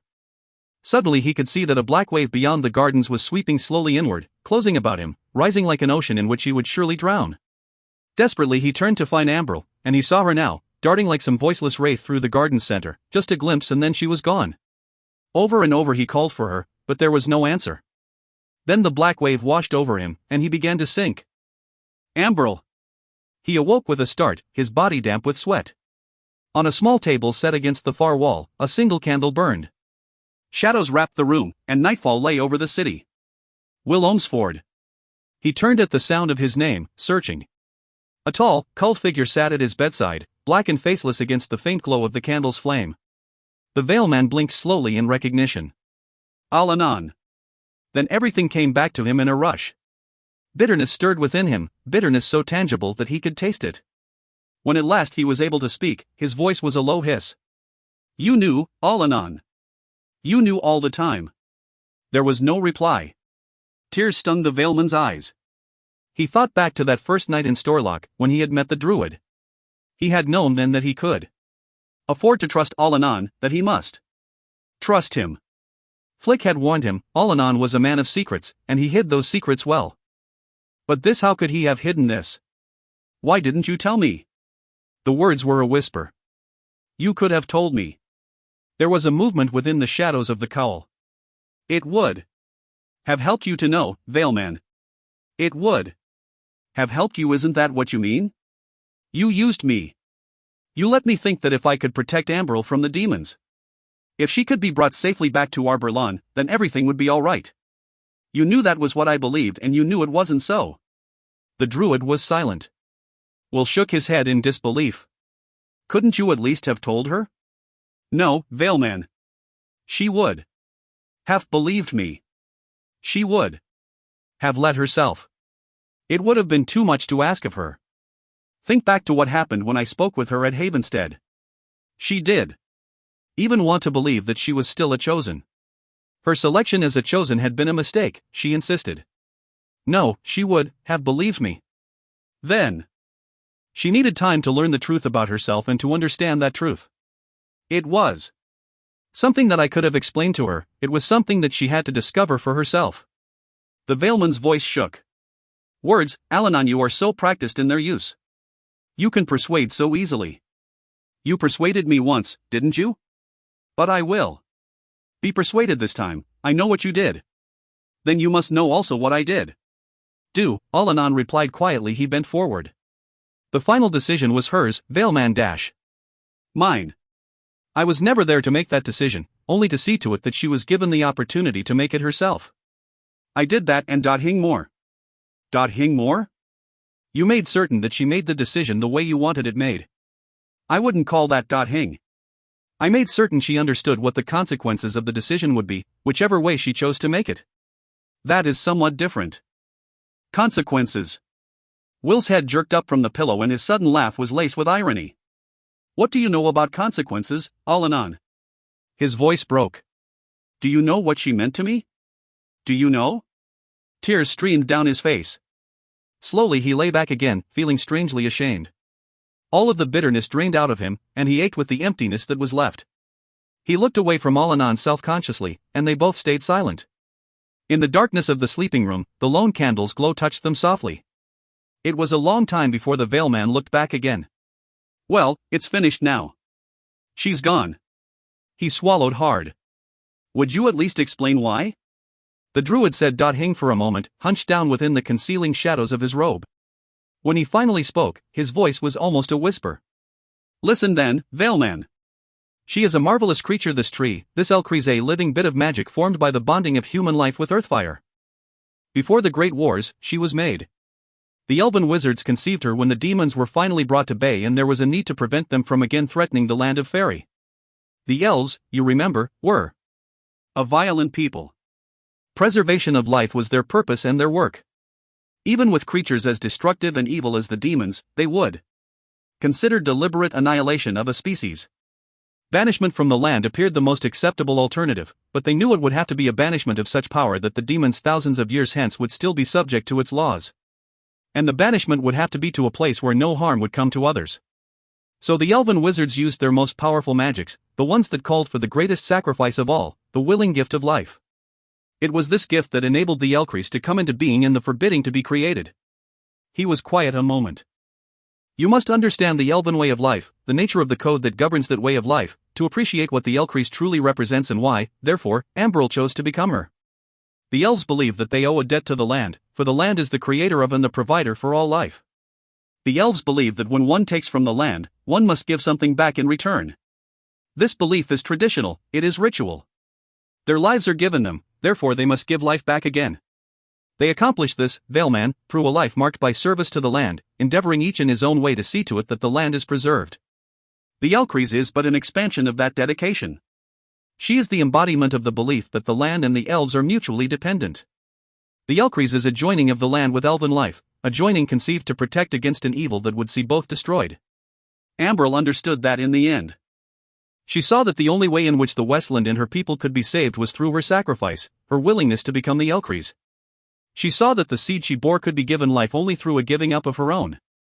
He paused and bent forward slowly, his dark figure casting its shadow over the listening Vale man. You realize that the first Ellcrys was a woman also, it is by chance that we refer to the tree as a lady. The Ellcrys must always be a woman, for only a woman can reproduce others of her kind. The wizards foresaw this need for procreation, though they were able to foresee how often it might be necessary. They chose a woman, a young girl who, I would imagine, was very much like Ambril, and they transformed her. Then they established the Order of the Chosen so that she might be cared for and when the time came might have the means to select her successor. But it was men. Women, that she selected as her chosen down through the years, all but a handful. The histories do record why even she no longer knew. The selections had been made from habit for a very long time, she chose women only when the need was there. Perhaps it had something to do with her creation in the time of the elven wizards. Perhaps they promised her young men to serve her, perhaps she requested it. Perhaps the choice of young men to serve was more acceptable to the elves. I don't know. In any case, when she chose Ambril, the Ellcrys suspected that she might be dying. She could be certain, of course, because she was the first of her kind, and no one had ever known when her death might come or what signs might foretell it. Indeed, many believed that she could die. And the physical characteristics of that part of her that had been human had long since evolved into something far different, so there was no help there. There had been other times in her life when she had thought she might be dying, when she had thought she was in such danger that she must choose the one who would succeed her. Each time she selected a woman a handful of times only. The last was 500 years ago. I don't know what prompted it, so don't ask. It isn't really important. When Ambril was made a chosen, the first woman in 500 years, there was no small amount of surprise among the elves. But the selection of Ambril had far greater significance than anyone realized because the Ellcrys in making her choice was looking upon the girl as a possible successor. And more than that, really was looking upon Ambril as a mother would her unborn child. An odd characterization, you might argue, but consider the circumstances. If the tree were to die, she would then produce a seed, and that seed in Ambril would become one, a new Ellcrys born in part at least from the old. The selection of Ambril was made with that foreknowledge, and it necessarily entailed much of the feeling that a mother would bear for an unborn child. Physically, the woman that had been the Ellcrys had changed, but emotionally she retained much of what she had been. Something of this the tree sensed in the elven girl. That was why they were so close in the beginning. He reflected a moment. Unfortunately, it was this closeness that eventually caused problems. When I first came to Arborlon, awakened by the erosion of the forbidding and the threatened crossover of the demons, I went to the Gardens of Life to speak with the Ellcrys. She told me that after her selection of Ambril as a chosen, she attempted to strengthen the ties that bound the elven girl to her. She did this because she felt the sickness within her growing. Her life, she realized, was coming to an end. The seed that was beginning even then to form within her was to be passed to Ambril. In her dying, she responded to the girl with that same mothering instinct. She wanted to prepare her for what was to come, to see something of the beauty and grace and peace that she had enjoyed in her life. She wanted Ambril to be able to appreciate what it meant to become one with the land, to see its evolution through the years, to experience its changes, in short, I suppose, to understand a little of the growing up that a mother knows and a child does. Will nodded slowly. He was thinking of the dream that Ambril and he had shared after the king of the Silver River had rescued them from the demons. In that dream they had searched for each other, he within a beautiful garden, so breathtaking that it had made him want to cry, she in darkness, calling out as he stood there but would answer. Neither had understood that the dream was a prophecy. Neither had understood that the king of the Silver River had given them a glimpse of what was destined to be. The druid continued. The Ellcrys was well-intentioned, but overzealous. She frightened Ambril with her visions and her constant motherings and her stealing away of Ambril's identity. The elven girl was yet ready for the transition that the Ellcrys was so anxious for her to make. She became frightened and angry, and she left Arborlon. The Ellcrys did. Understand, she kept waiting for Ambril to come back. When the sickness grew irreversible and the seed was completely formed, she called the chosen to her. But Ambril? Will was listening closely now. No. Ambril. She thought Ambril would come on her own, you see. She did want to send for her because, when she had done that before, it had only driven the girl further away. She was certain that once Ambril knew that she was dying, the girl would come. Unfortunately, there was less time remaining to her than she thought. The forbidding began to erode, and she could maintain it. A handful of the demons broke through and the chosen were slain, all but Ambril. When I appeared, the Ellcrys was desperate. She told me that Ambril must be found, so I went to seek her out. A hint of renewed bitterness darkened the Veilman's face. Then you knew at Havenstead that the Ellcrys still considered Ambril a chosen. I knew. And you knew that she would give Ambril the seed to bear. I will save you the trouble of asking further questions. I knew everything. The Druid histories at Piranha revealed to me the truth of how the Ellcrys had come into being, the truth of how she must come into being again. There was a brief hesitation. Understand something, Veilman. I cared for this girl also. I had no desire to deceive her, if you wish to characterize my omissions as deceptions. But it was necessary that Ambril discover the truth about herself, her way then through me. I gave her a path to follow, I did. Give her a map that would explain its twists and turns. Such choices as might be necessary I thought were hers. Neither you, I, nor anyone else had the right to make those choices for her. Only she had that right. Will Olmsford's eyes lowered. Perhaps so. And perhaps it would have been better if she had known from the beginning where that path you set her upon would end. He shook his head slowly. Odd. I thought that hearing the truth about everything that has happened would help somehow. But it doesn't. It doesn't help at all. There was a long silence. Then Will looked up again. In any case, I do have the right to blame you for what has happened. You did what you had to do, I know that. I know that the choices were really Ambril's. I know. But to lose her like this, it's so hard. He trailed off. The Druid nodded. I am sorry, Veilman. He started to rise, and Will asked suddenly. Why did you wake me now, Allanon? To tell me this? The big man straightened, black and faceless. To tell you this, and to tell you goodbye, Will Olmsford. Will stared up at him. Goodbye? Until her day, Veilman. But, where are you going? There was no response. Will felt himself grow sleepy again. The Druid was letting him drift back into the slumber from which he had been awakened. Stubbornly he fought against it. There were things yet to be said, and he meant to say them. Allanon could leave him like this, disappearing into the night as unexpectedly as he had come, cloaked and hooded like some thief who feared that even the slightest glimpse of his face might give him away. A sudden suspicion crossed his mind in that instant. Weakly he stretched forth his hand and caught the front of the Druid's robe. Allanon. Silence filled the little sleeping room. Allanon, let me see your face. For a moment he thought the Druid had heard him. Allanon stood motionlessly at his bedside, staring down from the shadows of his robe. The Veilman waited. Then slowly the Druid's big hands reached up and pulled back the hood. Allanon. Will Olmsford whispered. The Druid's hair and beard, once coal-black, were shot through with streaks of grey. Allanon had aged. The price one pays for use of the magic. Allanon's smile was slow and mocking. This time I fear that I used too much, it drained more from me than I wished to give. He shrugged. There is only so much. Life allotted to each of us, Veilman, only so much and no more. Allanon, Will cried softly. Allanon, I'm sorry. Don't go yet. Allanon replaced the hood, and his hand stretched down to grasp Will's. It is time for me to go. We both need to rest. Sleep well, Will Olmsford.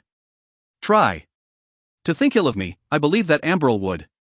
Be comforted in this, you are a healer, and a healer must preserve life.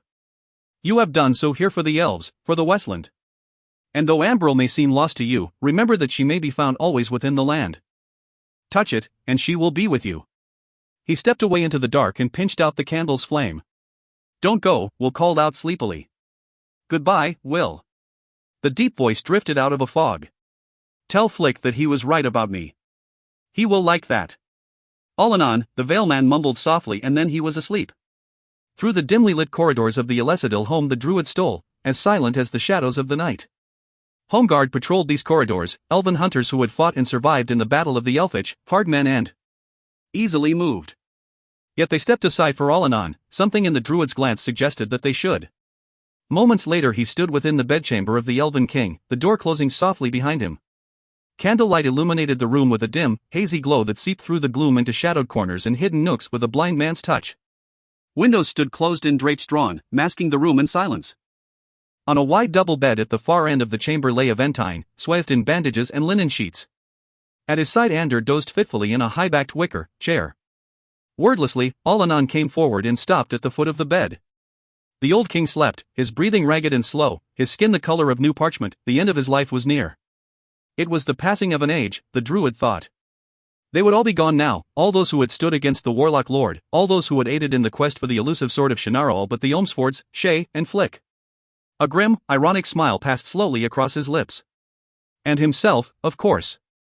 Ire was still there. He was always there. Beneath the linen coverings, Aventine stirred. It will happen now, Allanon told himself. For the first time that night, a touch of bitterness showed in his hard face. Silently he moved back within the concealing shadows at the rear of the room and waited. Ander Ellcrys came awake with a start. Eyes blurred with sleep, he peered guardedly about the empty bedchamber, searching for ghosts that were there. A frightening sense of aloneness swept through him. So many of those who should have been there were Arion, Pindanon, Crispin, Elronte, Karen. All dead. He slumped back in the wicker chair, weariness numbing him until he could feel hing but the ache of joints and muscles. How long had he slept, he wondered. He didn't know. Gale would be back soon, bringing food and drink, and together they would keep this vigil, watching over the stricken king. Waiting. Memories haunted him, memories of his father and what had been, spectral images of the past, of times and places and events that would never be again. They were bittersweet, a reminder both of the happiness shared and its transience. On balance, he would have preferred that the memories leave him in peace this night. He thought suddenly of his father and Ambril, of the special affection they had felt for each other, the closeness that had been lost and found again gone now, all of it. It was difficult even now to comprehend the transformation that Ambril had undergone. He had to keep reminding himself that it was real, that it was imagined. He could still see the little wing rider, Perk, telling him what he had witnessed, his child's face awestruck and frightened all at once, so determined and so concerned that he should be doubted. His head tilted back and his eyes closed. Few knew the truth yet. He was still undecided as to whether or it should remain that way. Ander. He jerked upright, and his father's penetrating blue eyes met his own. He was so surprised that, for an instant, he simply stared down at the old man. Ander, what has happened? The Elven King's voice was a thin, harsh whisper in the stillness. Quickly Ander knelt down beside him. It is over, he replied softly. We have won. The demons are locked once more within the forbidding. The Ellcrys. He could finish. He did. Have the words. His father's hand slipped from beneath the coverings to find his own. Ambril? Ander took a deep breath, and there were tears in his eyes. He forced himself to meet his father's gaze. Safe, he whispered. Resting now. There was a long pause. A trace of a smile slipped across his father's face. Then his eyes closed. A moment later he was dead. Allanon stood within the shadows several minutes more before stepping forward. Ander, he called softly. The elven prince rose, releasing his father's hand. He's gone, Allanon. And you are king. Be the king he would have wanted you to be. Ander turned, his eyes searching. Did you know, Allanon? I have wondered often since Banedraw. Did you know that all this would happen, that I would be king? The druid's features seemed to close in about him momentarily, and his dark face lost all expression. I could have prevented from happening that which happened, Elven Prince, he replied slowly. I could only try to prepare you for what was to be. Then you knew? Allanon nodded. I knew. I am a druid. Ander took a deep breath. I will do the best that I can, Allanon. Then you will do well, Ander Ellcrys. He watched the elven prince move back to the dead king, saw him cover his father as he would a sleeping child, then kneel once more at the bedside. Allanon turned and slipped noiselessly from the room, from the manor house, from the city, and from the land. No one saw him go. It was dawn when Will Olmsford was shaken gently awake, silver-gray light seeping through curtained windows to chase the fading dark. His eyes blinked slowly open and he found himself staring up at Perk. Will? The little wing rider's face was a mask of seriousness. Hello, Perk. How are you feeling? A little better, I think. That's good. Perk tried a quick smile. I was really worried. Will smiled back. Me, too. Perk sat down on the edge of the bed. I'm sorry to wake you, but I didn't want to leave without saying goodbye. You're leaving? The youth nodded. I should have left last night, but I had to rest Jeanlin. She was pretty tired after that long flight. But I have to leave now. I should have been back at the Winghove 2 days ago. They will probably be searching for me. He paused. But they'll understand when I explain what happened. They won't be mad. I hope. I wouldn't want that. My Uncle Dane said he would explain it to them, too. Did you know that my Uncle Dane was here, Will? My grandfather sent him. Uncle Dane said I acted like a true wing rider. He said what Jean 1 and I did was very important. Will pushed himself up slightly against his pillows.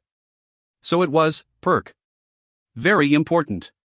I couldn't just leave you. I knew you might need me. We needed you very much. And I didn't think my grandfather would mind if I disobeyed just this once. I don't think he will mind. Perk looked down at his hands. Will, I'm sorry about the Lady Amberl. I really am. Will nodded slowly. I know, Perk. She really was enchanted, wasn't she? She was enchanted and the enchantment turned her into the tree. He looked up quickly. That was what she wanted, wasn't it? To turn into the tree so the demons would disappear? That was the way it was supposed to be? The Veil Man swallowed hard. Yes. I was really scared, you know, Perk said quietly. I wasn't sure whether that was supposed to happen or. It was so sudden. She never said anything about it to me before it happened, so when it did happen it scared me. I don't think she wanted to scare you. No, I don't think so either. She just didn't have time enough to explain. Perk shrugged. Oh, I know that. It was just so sudden. They were quiet a moment, and then the little wing rider rose. I just wanted to say goodbye, Will. Would you come visit me sometime? Or I could come to see you, but that wouldn't be until I'm older.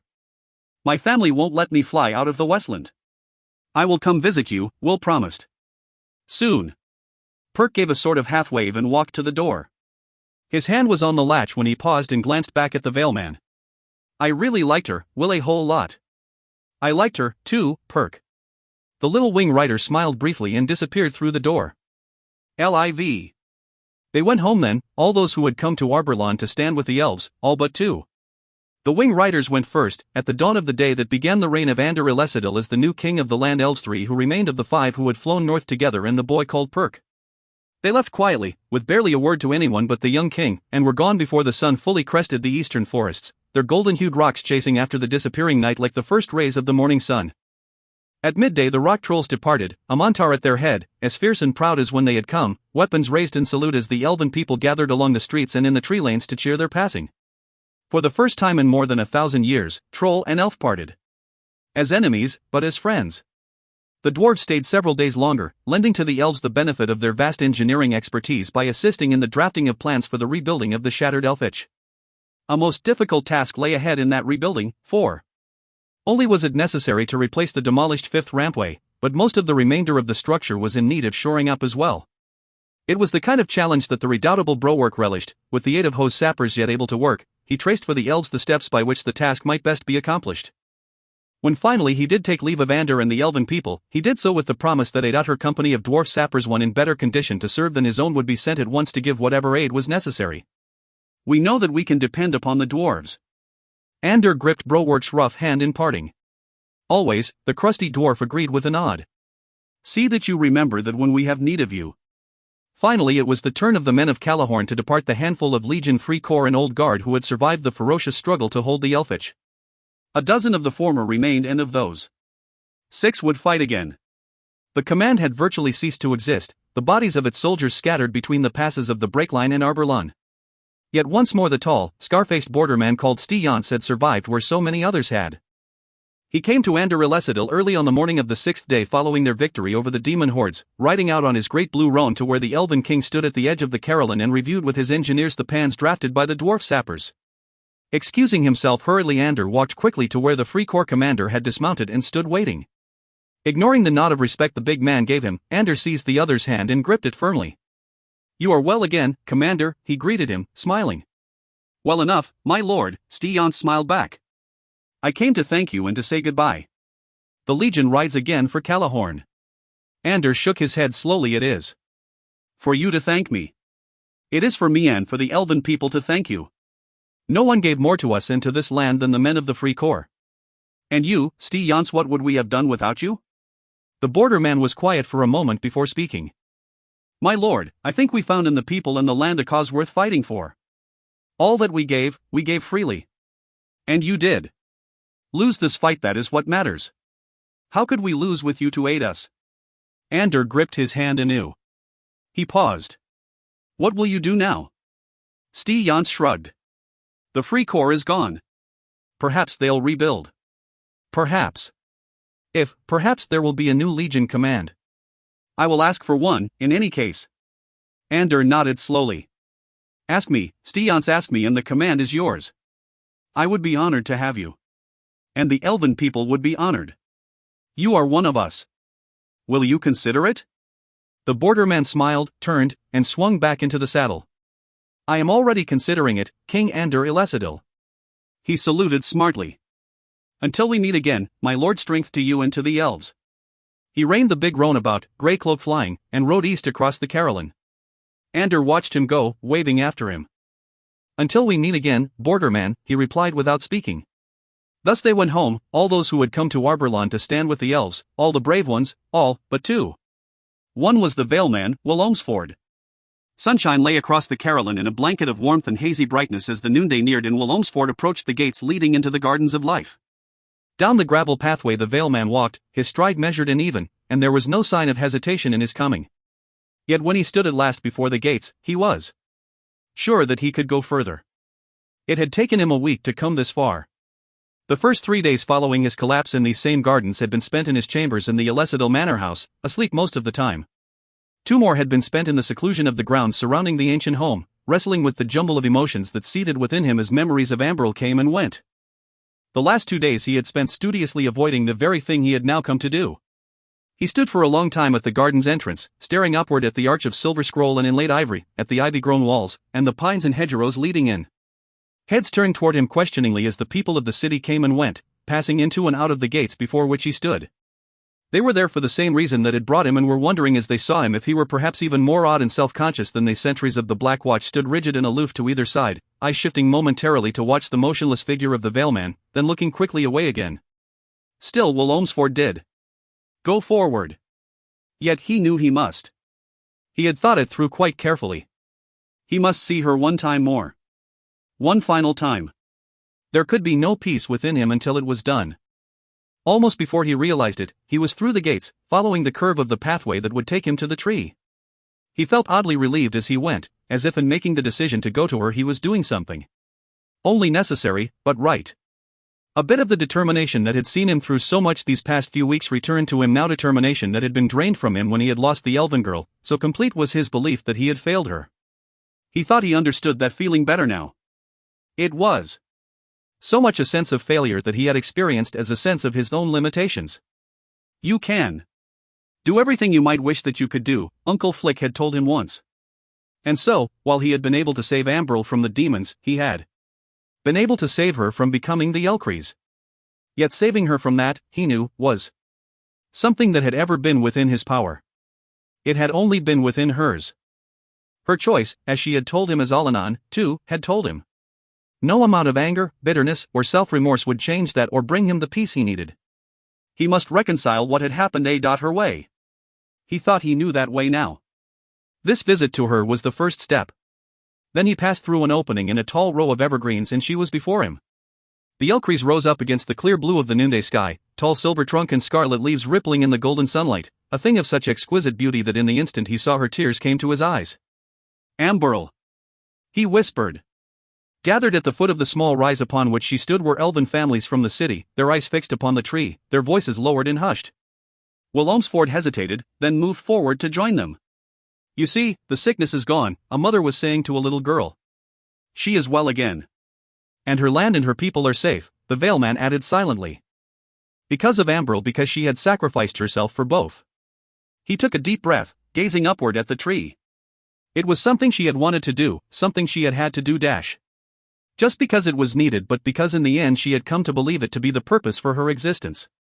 The elven ethic, the creed that had governed her life, something of the self must be given back to the land. Even when she had banished herself from Arborlon, she had forgotten the creed. It had been reflected in her work with the children of Havenstead. It had been a part of the reason that she had returned with him to discover the truth of her destiny. Something of the self must be given back to the land. In the end, she had given back everything. He smiled sadly, but she had lost everything. In becoming the Ellcrys, she had gained an entire world. Will she keep the demons from us, Mommy? The little girl was asking. Far, far away from us.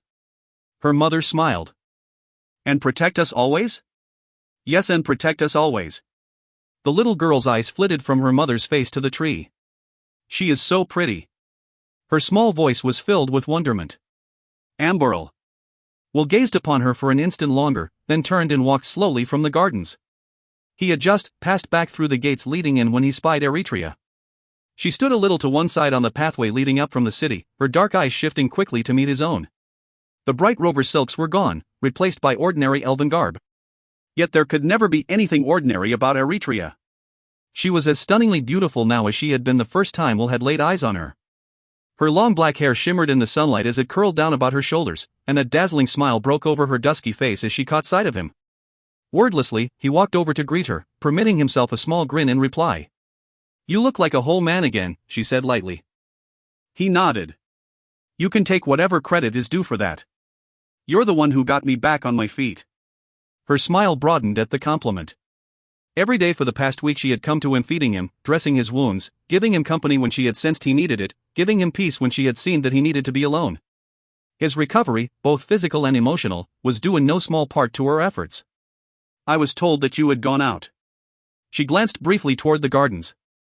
It didn't require much imagination to know where you had gone. So I thought I would follow and wait for you. She looked back at him, the smile winsome. Are all the ghosts laid to rest at last, healer? Will saw the concern in her eyes. She understood better than any what the loss of Amberl had done to him. They had talked about it constantly in the time they had spent together during his recovery. Ghosts, she had called them, all those purposeless feelings of guilt that had haunted him. I think maybe they're resting now, he answered. Coming here helped, and in a little more time, maybe. He trailed off, shrugged and smiled. Amberl believed that something was owed to the land for the life it gave her. She told me once that her belief was a part of her elven heritage. My heritage, too, I think she was suggesting. You see, she always thought of me more as a healer than as a protector. And a healer is what I should be. A healer gives something to the land through the care he provides to the people who look after her. That will be my gift, Eritrea. She nodded solemnly. So you will go back now to Storlock? Home first, to Shady Vale, then to Storlock. Soon? I think so. I think I should go now. He cleared his throat uneasily. Did you know that Alanon left me the Black Thestalion Artak? A gift. I suppose he felt it might help make up for losing Amberl. Her dark face glanced away. I suppose. Can we walk back now? Without waiting for his answer, she beamed to retrace her steps along the pathway. He hesitated in confusion a moment, then hurried after her. Together, they walked in silence. Have you decided to keep the Elfstones? She asked after several minutes had passed. He had told her once, when his depression had been deepest, that he intended to give them up. The elven magic had done something to him, he knew. Just as surely as magic had aged Alanon, it had affected him as well, though as yet he could tell how. Such power frightened him still. Yet the responsibility for that power remained his, he could simply pass it carelessly to her. I'll keep them, he answered her. But I'll never use them again. Never. No, she said quietly. A healer would have no use for the stones. They walked past the garden's walls and turned down the pathway toward Arborlawn. Neither spoke. Will could sense the distance separating them, a widening gulf caused by her certainty that he would be leaving her once again. She wanted to go with him, of course. She had always wanted to go with him. But she would ask Dash. This time. Again. Her pride would let her. He mulled the matter over in his mind. Where will you go now? He asked her a moment later. She shrugged casually. Oh, I don't know. Calahorn, maybe. This rover girl can go where she chooses, be what she wants. She paused. Maybe I'll come to see you. You seem to require a great deal of looking after. There it was. She said it lightly, jokingly almost, but there was no mistaking the intent. I am for you, Will Ohmsford, she had told him that night in the turfing. She was saying it again. He glanced over at her dark face, thinking fleetingly of all that she had done for him, all that she had risked for him. If he left her now, she would have no one. She had no home, no family, no people. Before, when she had wanted to go with him, there had been a reason to refuse her. What was his reason now?